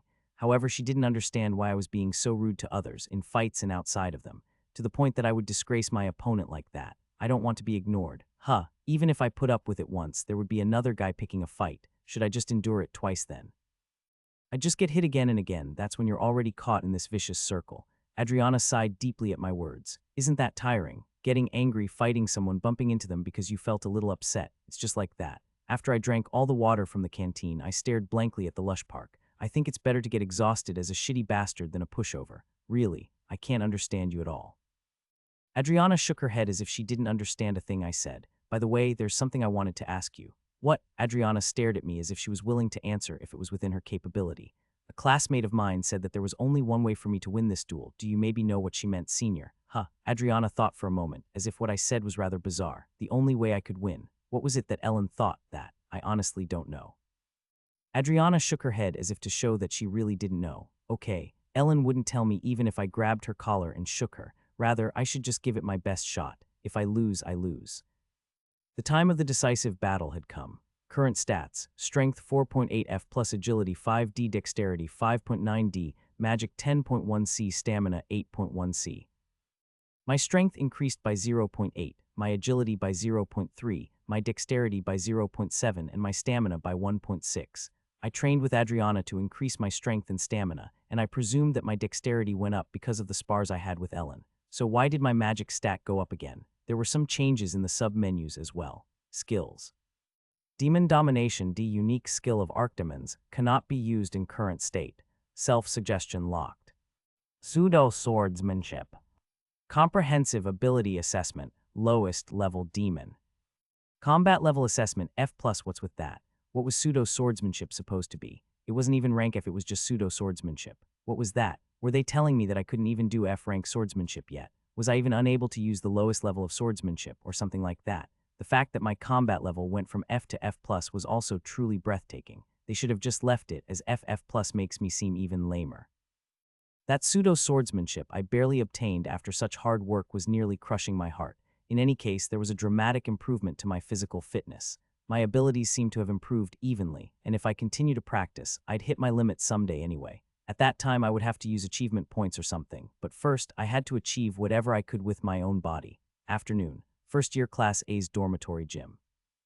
There were quite a few people now in this place where Ellen and I clashed swords repeatedly. A lot of people came just to watch me lose. Burtis was absent. It was the weekend, so it seemed likely that he returned to the Imperial Palace and wasn't particularly curious about my duel's results. Everyone of Class A, except no one Burtis and number 3 Liana de Grants, were present. It was rather surprising that Ellen came to watch my duel. All the classmates that were present when I messed with the senior were here. There were also some of Class B present. Reinhardt, cheer up. Ah, yes, it didn't seem like I would ever have anything to do with them in the future. Pretty funny that I didn't have any connection to the kids I wrote about the most. And she was a bit far from the others, but she also came to watch. Charlotte was watching silently from afar. That was weird. I was sure she didn't come to cheer me on. Rather, it seemed more like an investigation. Maybe she was curious as to how I would act in a duel, or she wanted to ask me about the progress in Valier's search. It somehow seemed like she was trying to confirm my usefulness. There were other people I didn't expect to see here, for example, B3 Scarlet. Her red eyes and hair made her stand out. I didn't have any connection to her either, so why did she come to look? I wouldn't be very interested in something that had nothing to do with me. Strictly speaking, if I were her, I wouldn't want to go near Class A even more. Why did that cursed idiot come here? How unlucky. Scarlet came to watch my duel, even though she had no reason to. Erich, who seemed desperate to bully her, was also here after all. Although I stood far away from Erich, she definitely stared at me. What was this? Since this event never happened in the original, there should have been some motive behind her actions that couldn't be found in the original. My classmates were made up of these kinds of people, and most of them would love to see me get horribly trampled. Ludwig excluded. I had no idea what Ellen was thinking. She was just squatting at some corner, looking at me. You're going to be in big trouble today, you beggar. Be prepared. Harriet smirked behind her hands. Oh, have fun watching. Have fun. Wow, what really? Harriet looked dazed again when I told her to have fun while watching me get beat up. Preconceptions seemed to be very important. At first, I snapped at her a bit because I got annoyed, but when I thought it over again, I couldn't see her as anything but a cute little kid, so no matter what she did, it seemed kind of endearing. In other words, when I saw this girl, who I obviously set up as a villain, act like this, I couldn't help but find it cute, and she might have unexpectedly become my favorite character, because she didn't seem to understand what was going on. On the senior side, it seemed like the entire second-year Class A came. seeing as there were more than 10 people there. Did some from Class B come as well? Did they want to see the face of the guy who dared to defy one of the seniors? Was it something like that? The faces I could recognize were the duelist I was going to face, Art DeGardes, Adriana, and the little brat named Redina who looked between me and Art with a teary expression. I should really go buy her something later. I couldn't believe I said something like that to such a nice girl. My neck was going numb from just thinking about that. She was such a good and kind girl. Yeah, I deserved to be hit. And then there was the observer, Mr. Eppenhauser. I think we're ready, so let's go ahead with this. Actual duels were actually held with one's life at stake. However, duels between students shouldn't be death matches. Therefore, duels were only conducted under the supervision of a teacher who was able to restrain the students at any time.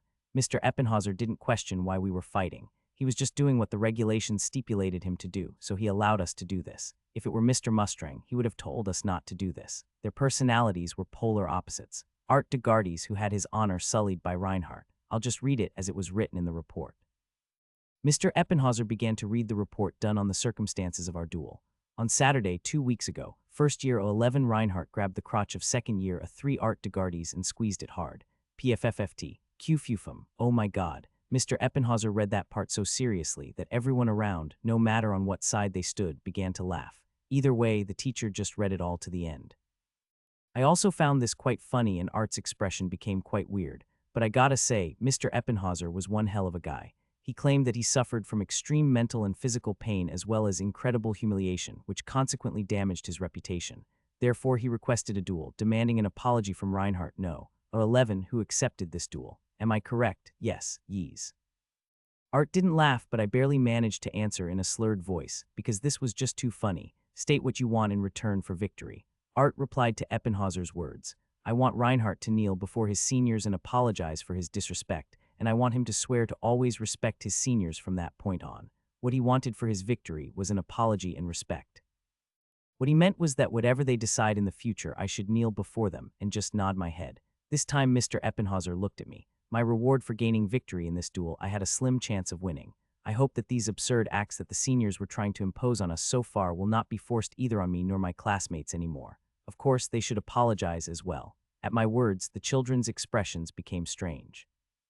Even if it was obvious that I was going to lose, they didn't expect me to say that I wanted them to stop bullying my classmates in return for victory. What were they looking at me like that for? It was a reward I wouldn't even be able to receive anyway. Good. Ars, the god of war, shall take the side of the righteous. Dueling was, after all, a barbaric act. It was clear that God would only stand on the side of the righteous, so the one who won was always in the right.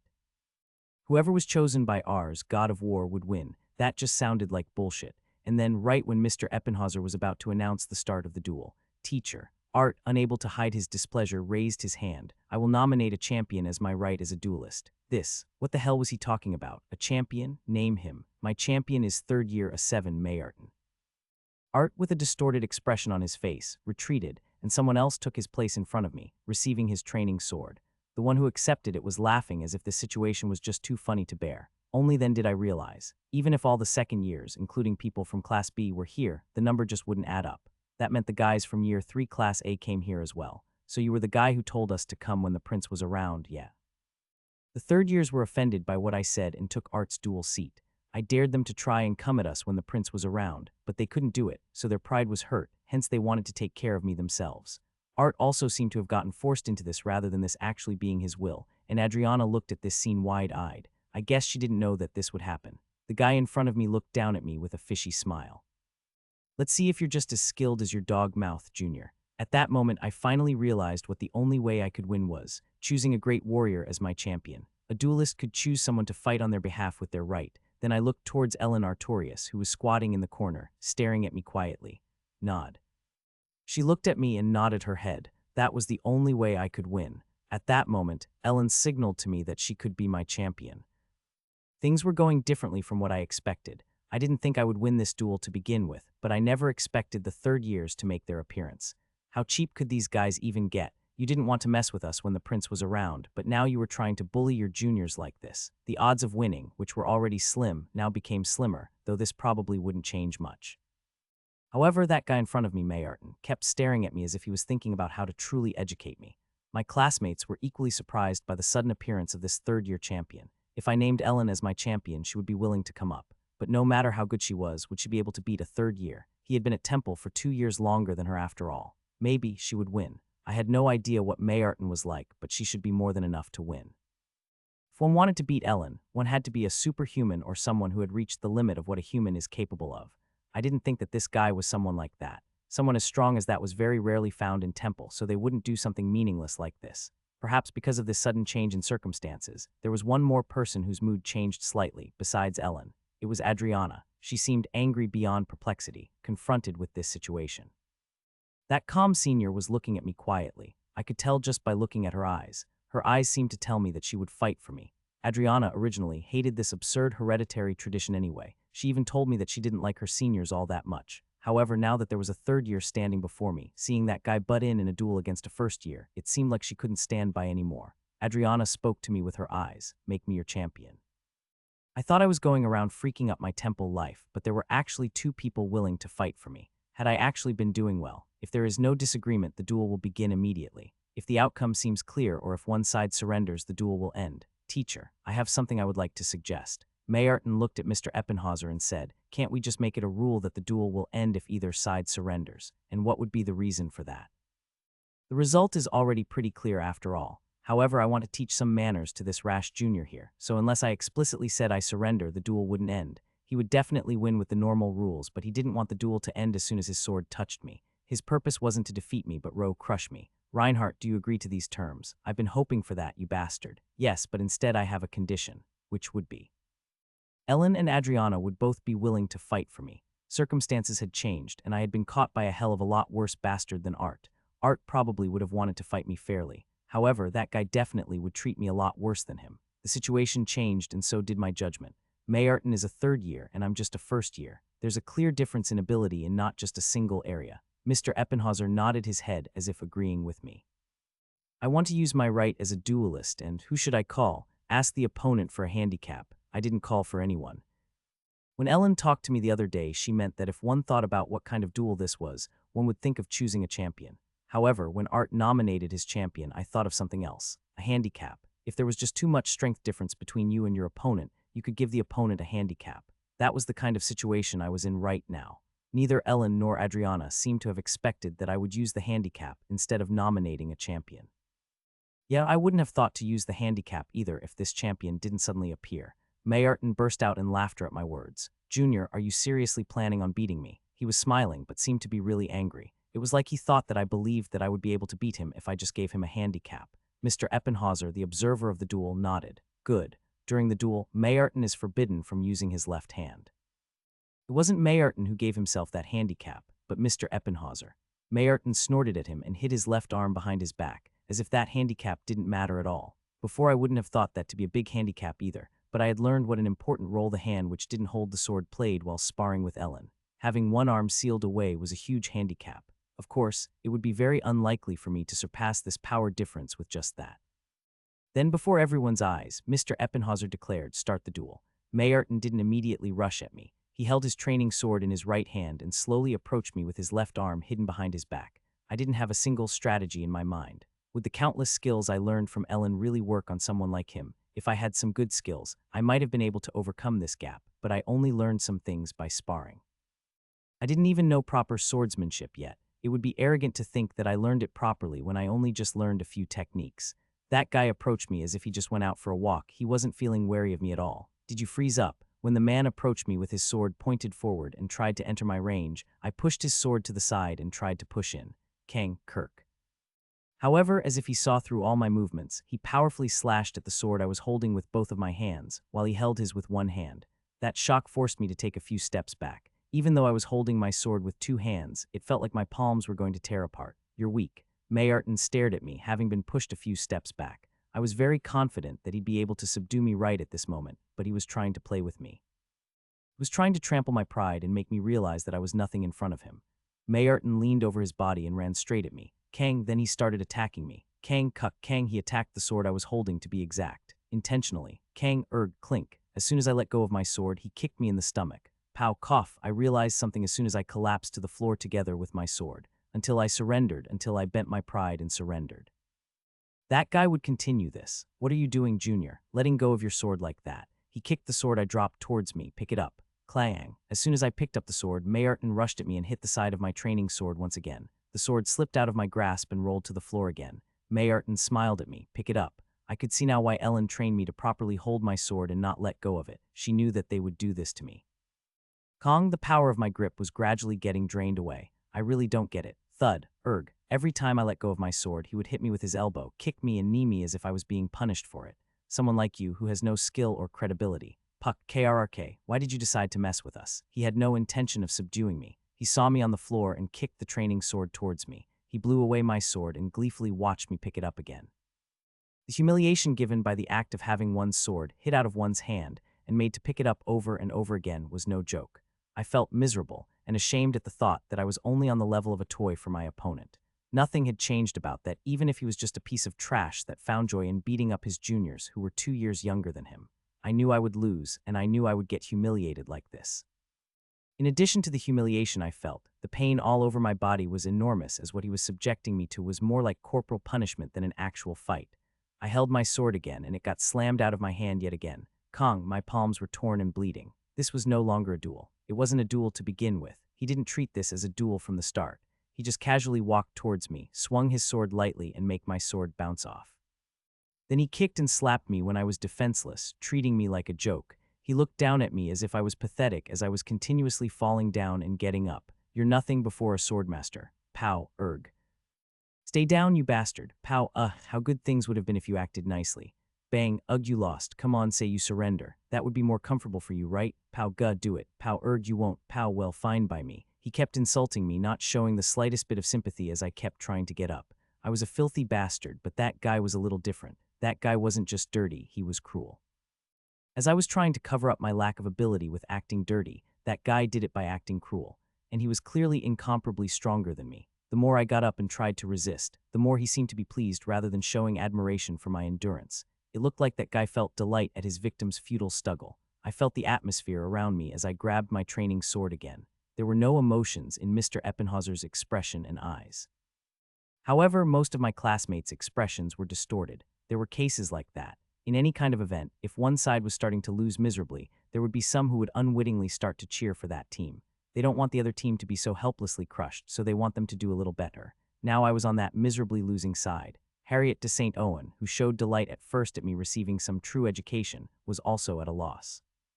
Her complexion was completely white. She looked between me and Mr. Eppenhauser. It was as if she was asking with her eyes why he didn't stop this fight even though it was clear who the winner was. She had been imagining it, but she didn't think it would be like this. I didn't know I would end up this miserable either. Some were calm. Ellen was still looking at me, and so was Charlotte.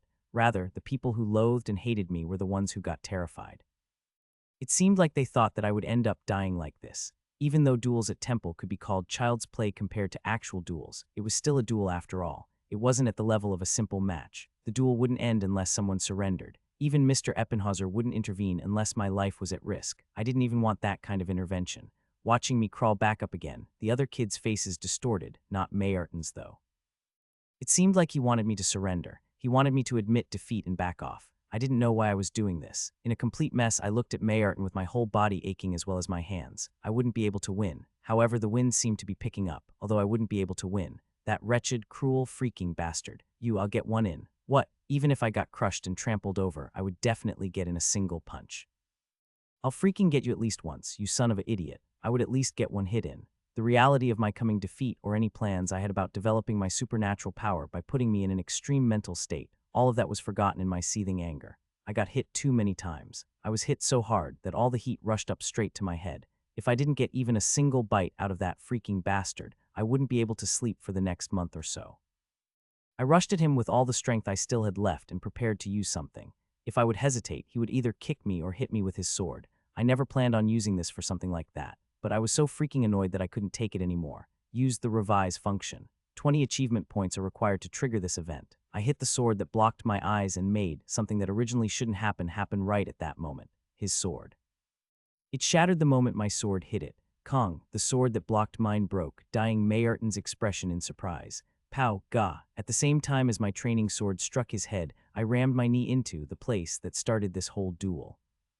Training swords weren't made out of durable material. I remembered Ellen telling me that, and the constant use of this particular one made this event possible. The less probable an event, the more achievement points it would require. Conversely, if it was highly probable, it would require relatively few points. The event of a training sword breaking after constant collisions wasn't that improbable, so I was able to trigger this event using a very small amount of points. It was definitely more probable than making someone highly trained in close combat suddenly fall over or surrender. In the end, I was able to land a blow using the methods available to me. Knowing this pain, Art put his legs together, and the man in front of me grabbed his thing and stepped back with a painful expression on his face. You this dog-like bastard. Unfortunately, he didn't fall down even though he was sweating profusely. If he recovered from his stunned state, there would be more severe consequences for me. His sword was broken, so Mr. Eppenhauser took out a new one and threw it to him. I couldn't give him time to pick it up. If he recovered from his damage, I would be dead. I rushed in while that man, who was shivering after being kicked in the crotch, clumsily tried to pick up the training sword. Thud. I didn't swing my sword, I hit him with my body. As I looked at Mayarton, who was still in pain, I held my training sword upside down. Pow. Then, as Ellen showed me the other day, I slapped him in the head using the cross guard. She told me that it was used against heavily armed enemies, but now I was using this to stun that guy. Bang. Arg. Why, you son of an idiot. If I were able to use my full power, this would have ended in his head splitting open, but because I lost a lot of my strength, it only made him feel some pain. I hoped he would at least faint. Thud, pow, pock, bam. While he still hadn't recovered yet from the pain, I kicked him, trampled on him, and slapped him in the face. However, his body, which had been trained to the limit, didn't receive any meaningful damage. He squatted and endured all my powerless attacks. It was the same for him. The fight wouldn't end if he didn't surrender. He would just wait it out until he recovered. Thud, arg, and that moment came pretty fast. As he pushed me away, he took a step back and got up. I had no time to relax. This senior's face was flushed red, probably because he got humiliated by a first-year junior. What kind of duel was this? It was just a dogfight. This was just a quarrel between children with no pride, honor, or respect. His eyes gleamed with life. The expressions of the onlookers started to get weird. I was helpless, but because I unexpectedly counterattacked, did they start to cheer for me? Did they honestly think I could win this even remotely? Yes, don't ever surrender. Please, that wasn't gonna happen. The senior was still waiting to recover, or he was ready to stop me if I came anywhere close him. Right now, he was just watching. I could surrender now. I paid him back after all. I could give up now. It would be my win in a sense if I surrendered now. Something like, I'm surrendering now to save your face. That would be the best way to make him angry. That would be the case. Surrender. Yeah, it won't happen. I have no intentions of doing that, you bastard. I wanted to win. What? I'll win this. After I gave him a kick to his damn jewels, seeing his face distorted like that, I tasted how sweet revenge was. You just managed to get in one cowardly surprise attack and you think you're gonna win. Yeah, I wanted to win. I wanted to defeat this guy and grant him some behavioral training. I wanted to make that bastard kneel in front of me and apologize, so I wanted to win. If I were to lose, I would have to kneel before that guy and Art and apologize. Getting beat up was shameful, but having to say that I was wrong when I didn't even think that what I did was wrong was a lot worse. I didn't like that at all. I didn't need some grand reason or convincing probabilities. I just didn't want to lose. I mean, no one would want that. I had to get beat up by this jerk in this unfair fight and then kneel to him and apologize right after that. I wanted to see that. I wanted to see what that guy, so convinced of his victory, who taunted me, stomped on and kicked me, looked like after he lay defeated in front of me. I wondered what kind of miserable expression he would show me, denying his defeat and showing me an even uglier appearance. I wanted to make this person who made me like this even worse off. Hence, I wanted to win. I desperately wanted to win. The guy came up to me. This raging attack won't just blow away my sword, it would break everything in my body. If I allowed the next attack to hit, there would be no getting back up from that. There was also a limit to holding out through sheer tenacity. Breaking another training sword would be unlikely, so it would cost more points. Maybe it was impossible even. There would be no way for me to win if I wouldn't be able to withstand that next blow. How the hell do you plan on beating me, huh? Why don't you show me? I didn't have anything like that. Still, I wanted to win anyway. Just because there was no way for me to win, that didn't mean I was forbidden from wanting to. I couldn't win, but I still could have the desire to win. I needed to see him lying under my feet no matter what. That was when I realized. I thought that I shouldn't have come because I would lose anyway. I knew I would lose, but I had to fight in the hopes of winning. No, this wasn't even what I wanted. It wasn't even close to the thing I wanted. There was no way to win, and yet I wanted to win even in this situation where I had no other choice but to lose. I wanted to grasp victory, and I wanted to be certain of my victory. I now vividly remembered what I had to do. I caught my breath as I watched that guy approaching. How the hell are you going to win? He was slowly approaching with a sly smile hanging on his lips. How? Don't know. What? The answer had been decided long ago. I looked at the guy holding his sword. I'll win anyway. I was being stubborn in this situation. I didn't know how I would win, but I knew that I'd win anyway. This was just a farce. You're out of your mind. Mayarton seemed to think that I had gone crazy because I was pushed to my limits. That was what the others' faces also told me. No, that wasn't it. I realized this by rationally thinking about it, not because I was driven into some extreme state. I just realized how my powers worked. The name of my power was self-suggestion, so I had to apply it to myself. I had to believe in it myself. It's not just about wanting to win. It wasn't even just a prediction of my own victory. Even with no chance of winning, I had to constantly think that I was going to win. I had to really believe it. That was how it was supposed to be used. That was the power I had. It wasn't about what one wanted, desired, or longed for. There was no reason, cause, or basis for it, but you had to blindly believe that it would happen. Whining like a child, insisting like an idiot. Only if I completely and wholeheartedly believed that it was going to happen would my power awaken. If you believed in it well enough, it would happen regardless of the cause or reason. The ability would grant myself power like that. Look, the most powerful supernatural ability that would eventually evolve into word magic. I'll beat you anyway. Awakened self-suggestion. That was my power. Boom. After getting closer, as if he couldn't stand looking at me anymore, he lowered his upper body and rushed towards me. Bang, work. I reacted to those movements that I shouldn't be able to react to and smacked him in the face with my sword. Thud, Mayarton fell to the same part of the floor where he had started his rush. He was down on the ground. I couldn't feel the pain and wounds all over my body. I was in an extreme state of exhilaration as I grabbed this shivering bastard's hair. Ka-erg. He didn't seem to get what happened just now. The reactions around us were the same. It would be unbelievable to see the guy who was barely able to move his body properly until just a while ago to suddenly display such power. I grabbed his hair and slammed his head back down on the floor. Bam, erg, bam, gaark, boom, kurg. Mayarton's body trembled after I hit his head 3 times against the floor of the gym. Just as Mr. Eppenhauser didn't interfere when I was getting beat up, he didn't intervene when I was smashing Mayarton's head against the gym floor. He was just watching. That was some scary level of composure. No one knew what was going on. Surrender. Ha ha ho how you'll lose anyway if you faint. Do you want me to smash in your head until you faint? Fine by me. Bang, kurg, bang, bang, bang. Amidst this complete reversal, without rhyme or reason, I grabbed Mayarton's messed up hair again and made him stare straight at me. I told you. Ooh, erg, I was going to beat you anyway. A reality forced to happen. Self-suggestion was that kind of ability. The greater my absurd belief, the stronger my power grew. My vague belief in my own victory seemed to be just enough to win against Mayarton. The moment I realized how to use it, I managed to believe in this scenario. Anyway, I was sure I could win. Neither madness, nor cruelty, nor malice, nor joy could be found in his eyes. Those eyes were only filled with fear and incomprehension at this situation. Good, it was good to be an object of fear. It was even better as the one who feared me was the guy who had been holding me down and beating me up until now. Now, tell me, senior, you've been going to temple 2 years more than me. You have better physical abilities, and your swordsmanship is much better than mine. I couldn't help laughing and shouting. Now how about you try telling the first-year students that you're a freaking third year, huh? I could feel the people around me get frightened by my maddened roar. Don't want to? Then how about I'll make you wake up to the infirmary ceiling then? I lifted his head up high to slam him down against the floor again. I lost. I was finally able to crush his pride and get him to surrender. Mr. Eppenhauser bluntly announced the result. I declare Reinhardt as the victor. Event quest complete, duel with art. You have earned 600 achievement points as reward for your victory. Then, with the announcement of my victory, everything went dark before me. Damn it, I told that guy I would make him see the infirmary ceiling, but in the end it was me who woke up to it. It was after Mr. Eppenhauser declared my victory, so the results couldn't have been overturned. This was the infirmary, right? The curtains were drawn so I couldn't tell if someone was around. Soon, someone opened the curtains and appeared before me. You woke up. Ah, senior. It was Adriana. She approached me, put her hand on my forehead, and nodded slowly. Did she judge that my condition was okay? What happened? You won the duel, Junior, but then you suddenly collapsed. This is the dormitory's recovery room. Recovery room. Was there such a thing? Was Mayarton also here? As I looked around, Adriana shook her head as if she knew what I was looking for. That senior is in another recovery room. I wouldn't let both of you use the same room. I did hit his head quite a lot, so he would be in need of recuperation. Adriana sat down on the bed next to me and sighed. Junior, you knew what I wanted to do, right? Maybe she was talking about the look she gave me before. Yeah, well, I could have fought for you. She was asking me why I still insisted on doing such a reckless thing instead of choosing her. Were you expecting such nonsense as suddenly awakening your supernatural power at just the right time? Don't you understand things unless you get beat up? Adriana seemed angry.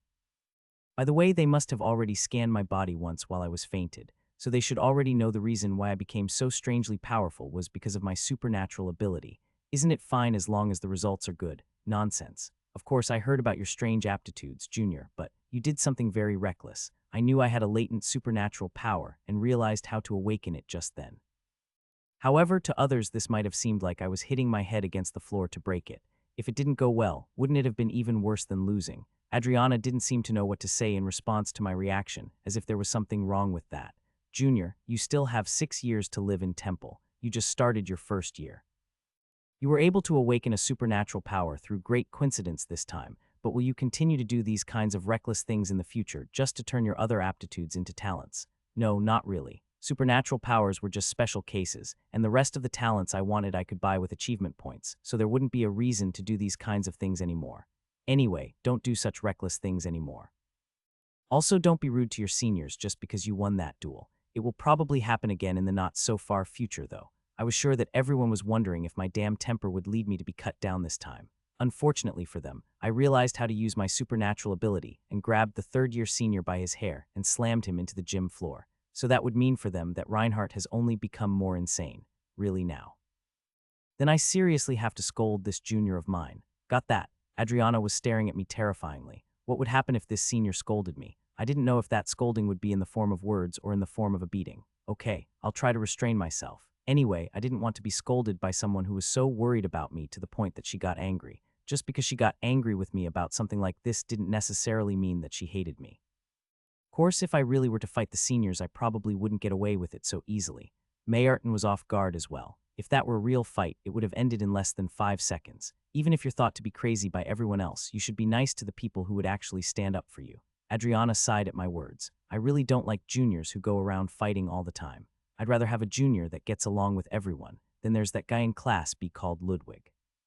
You know you're supposed to be that kind of person, so do you really have to say that? I guess I got born into the wrong life then. Oh, is that so? Hits. Ouch. In the end, the angry Adriana hit my head. I feel like I could make anyone mad with ease. I think that was my real talent here. I was treated by the teacher designated to be the nurse in the recovery room. It was only natural that I ended up fainting. I forcibly raised my own strength, far exceeding what my original body could handle, so it had reached its limits. Of course, I was able to leave the recovery room pretty quickly, as there was no further need for me to recuperate there. Then, to my dismay, I had a consultation with Mr. Eppenhauser. Self-suggestion. Mr. Eppenhauser seemed worried about my supernatural powers awakening during the duel. It's interesting, number 11. You did say that there had to be an aptitude for supernatural powers among your countless ones, so it should be possible to awaken one. It seems to me that you accepted your senior's challenge out of necessity. It's rather ridiculous, but you turned out to be right. Actually, I did this because I wanted something else to happen, but it somehow turned out like this. Luck is also a talent, just as the other talented students hadn't necessarily acquired their power through hard work. I do not know if it was mere luck, but you are not allowed to use your ability to attack someone anymore, unless it's in special circumstances like a duel. However, your ability isn't an obvious one. The downside to this is that it is hard to recognize and judge. Of course, it might be advantageous for you though. Depending on the degree I use my ability at, one might not be able to tell if I strengthen my body or not. It was extremely advantageous for the one who used it, but it was pretty disadvantageous for the teacher who had to make a judgment on it. I won't do anything stupid. Yes, although you seem to be quite violent, I don't believe you to be an idiot. Mr. Eppenhauser was still staring at me with his unflinching gaze.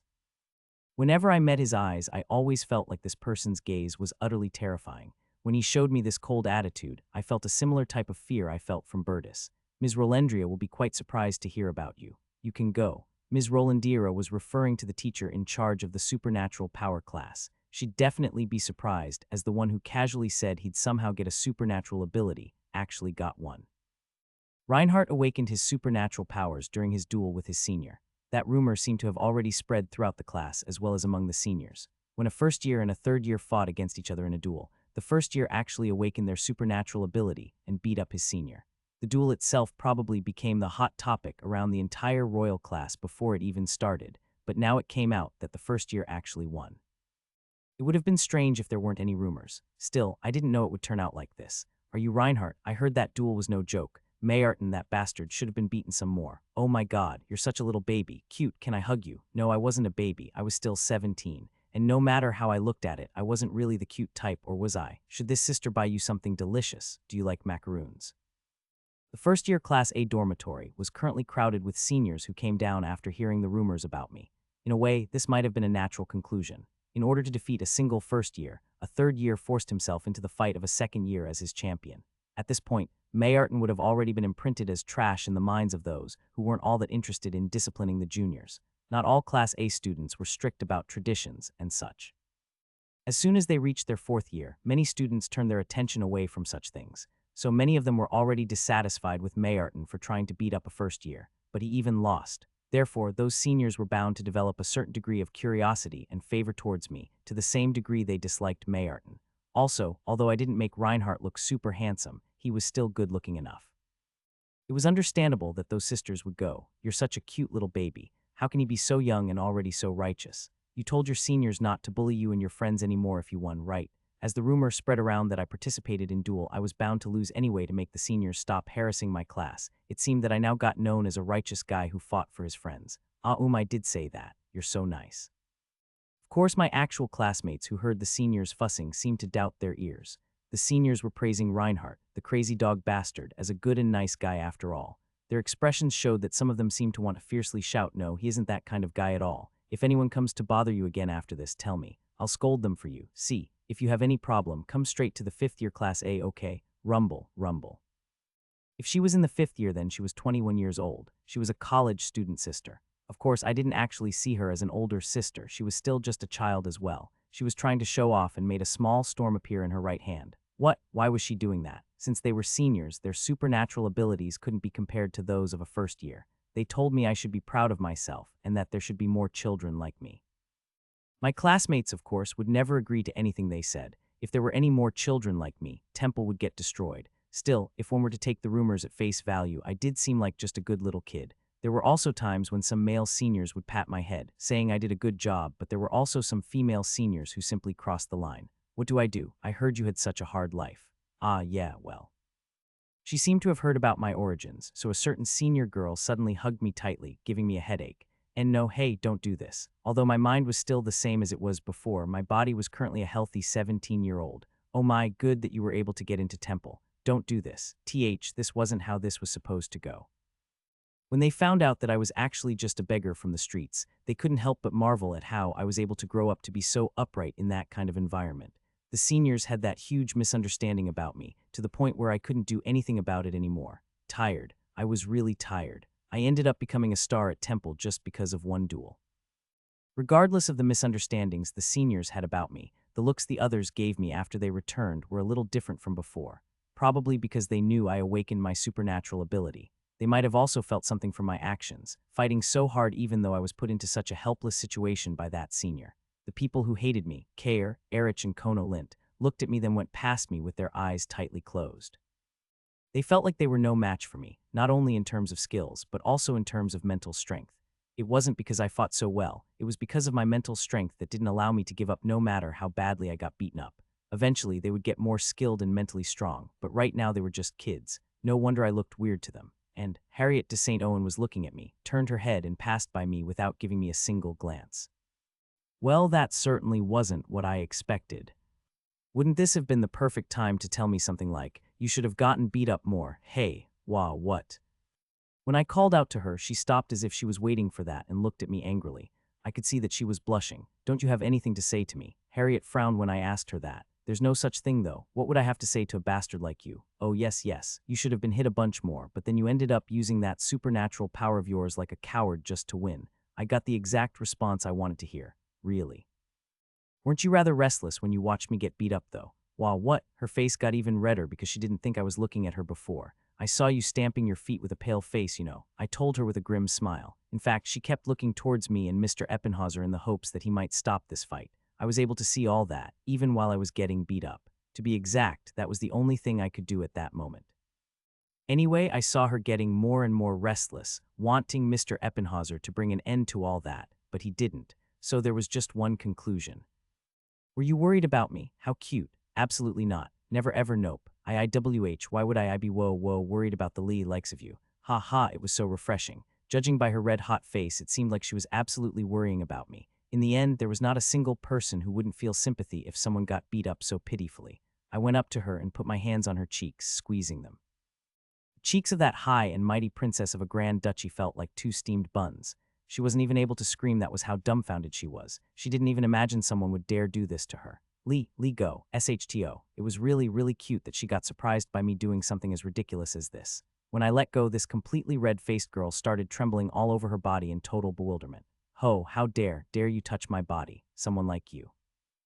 How absurd, how could a beggar? How she was so angry and embarrassed that she wasn't even able to scream properly. Her pupils were shaking very strongly. One might think they were affected by an earthquake or something. This time she didn't seem that angry, she was more dumbfounded and surprised. Not only did I dare touch her precious face, but I even squeezed her cheeks and laughed at her. She was the cutest when she was like this. It seemed like she was trying to deny reality. She probably was thinking something like, this can't be happening to me or something. Who, HNNK sob sniff KNNRK. However, contrary to my expectations, she started to cry. Cool. That wasn't it. Why are you doing this to me? You bastard, why are you picking on me? Why do you bully me like this? Stop it. Stop teasing me. Wow, what do I do?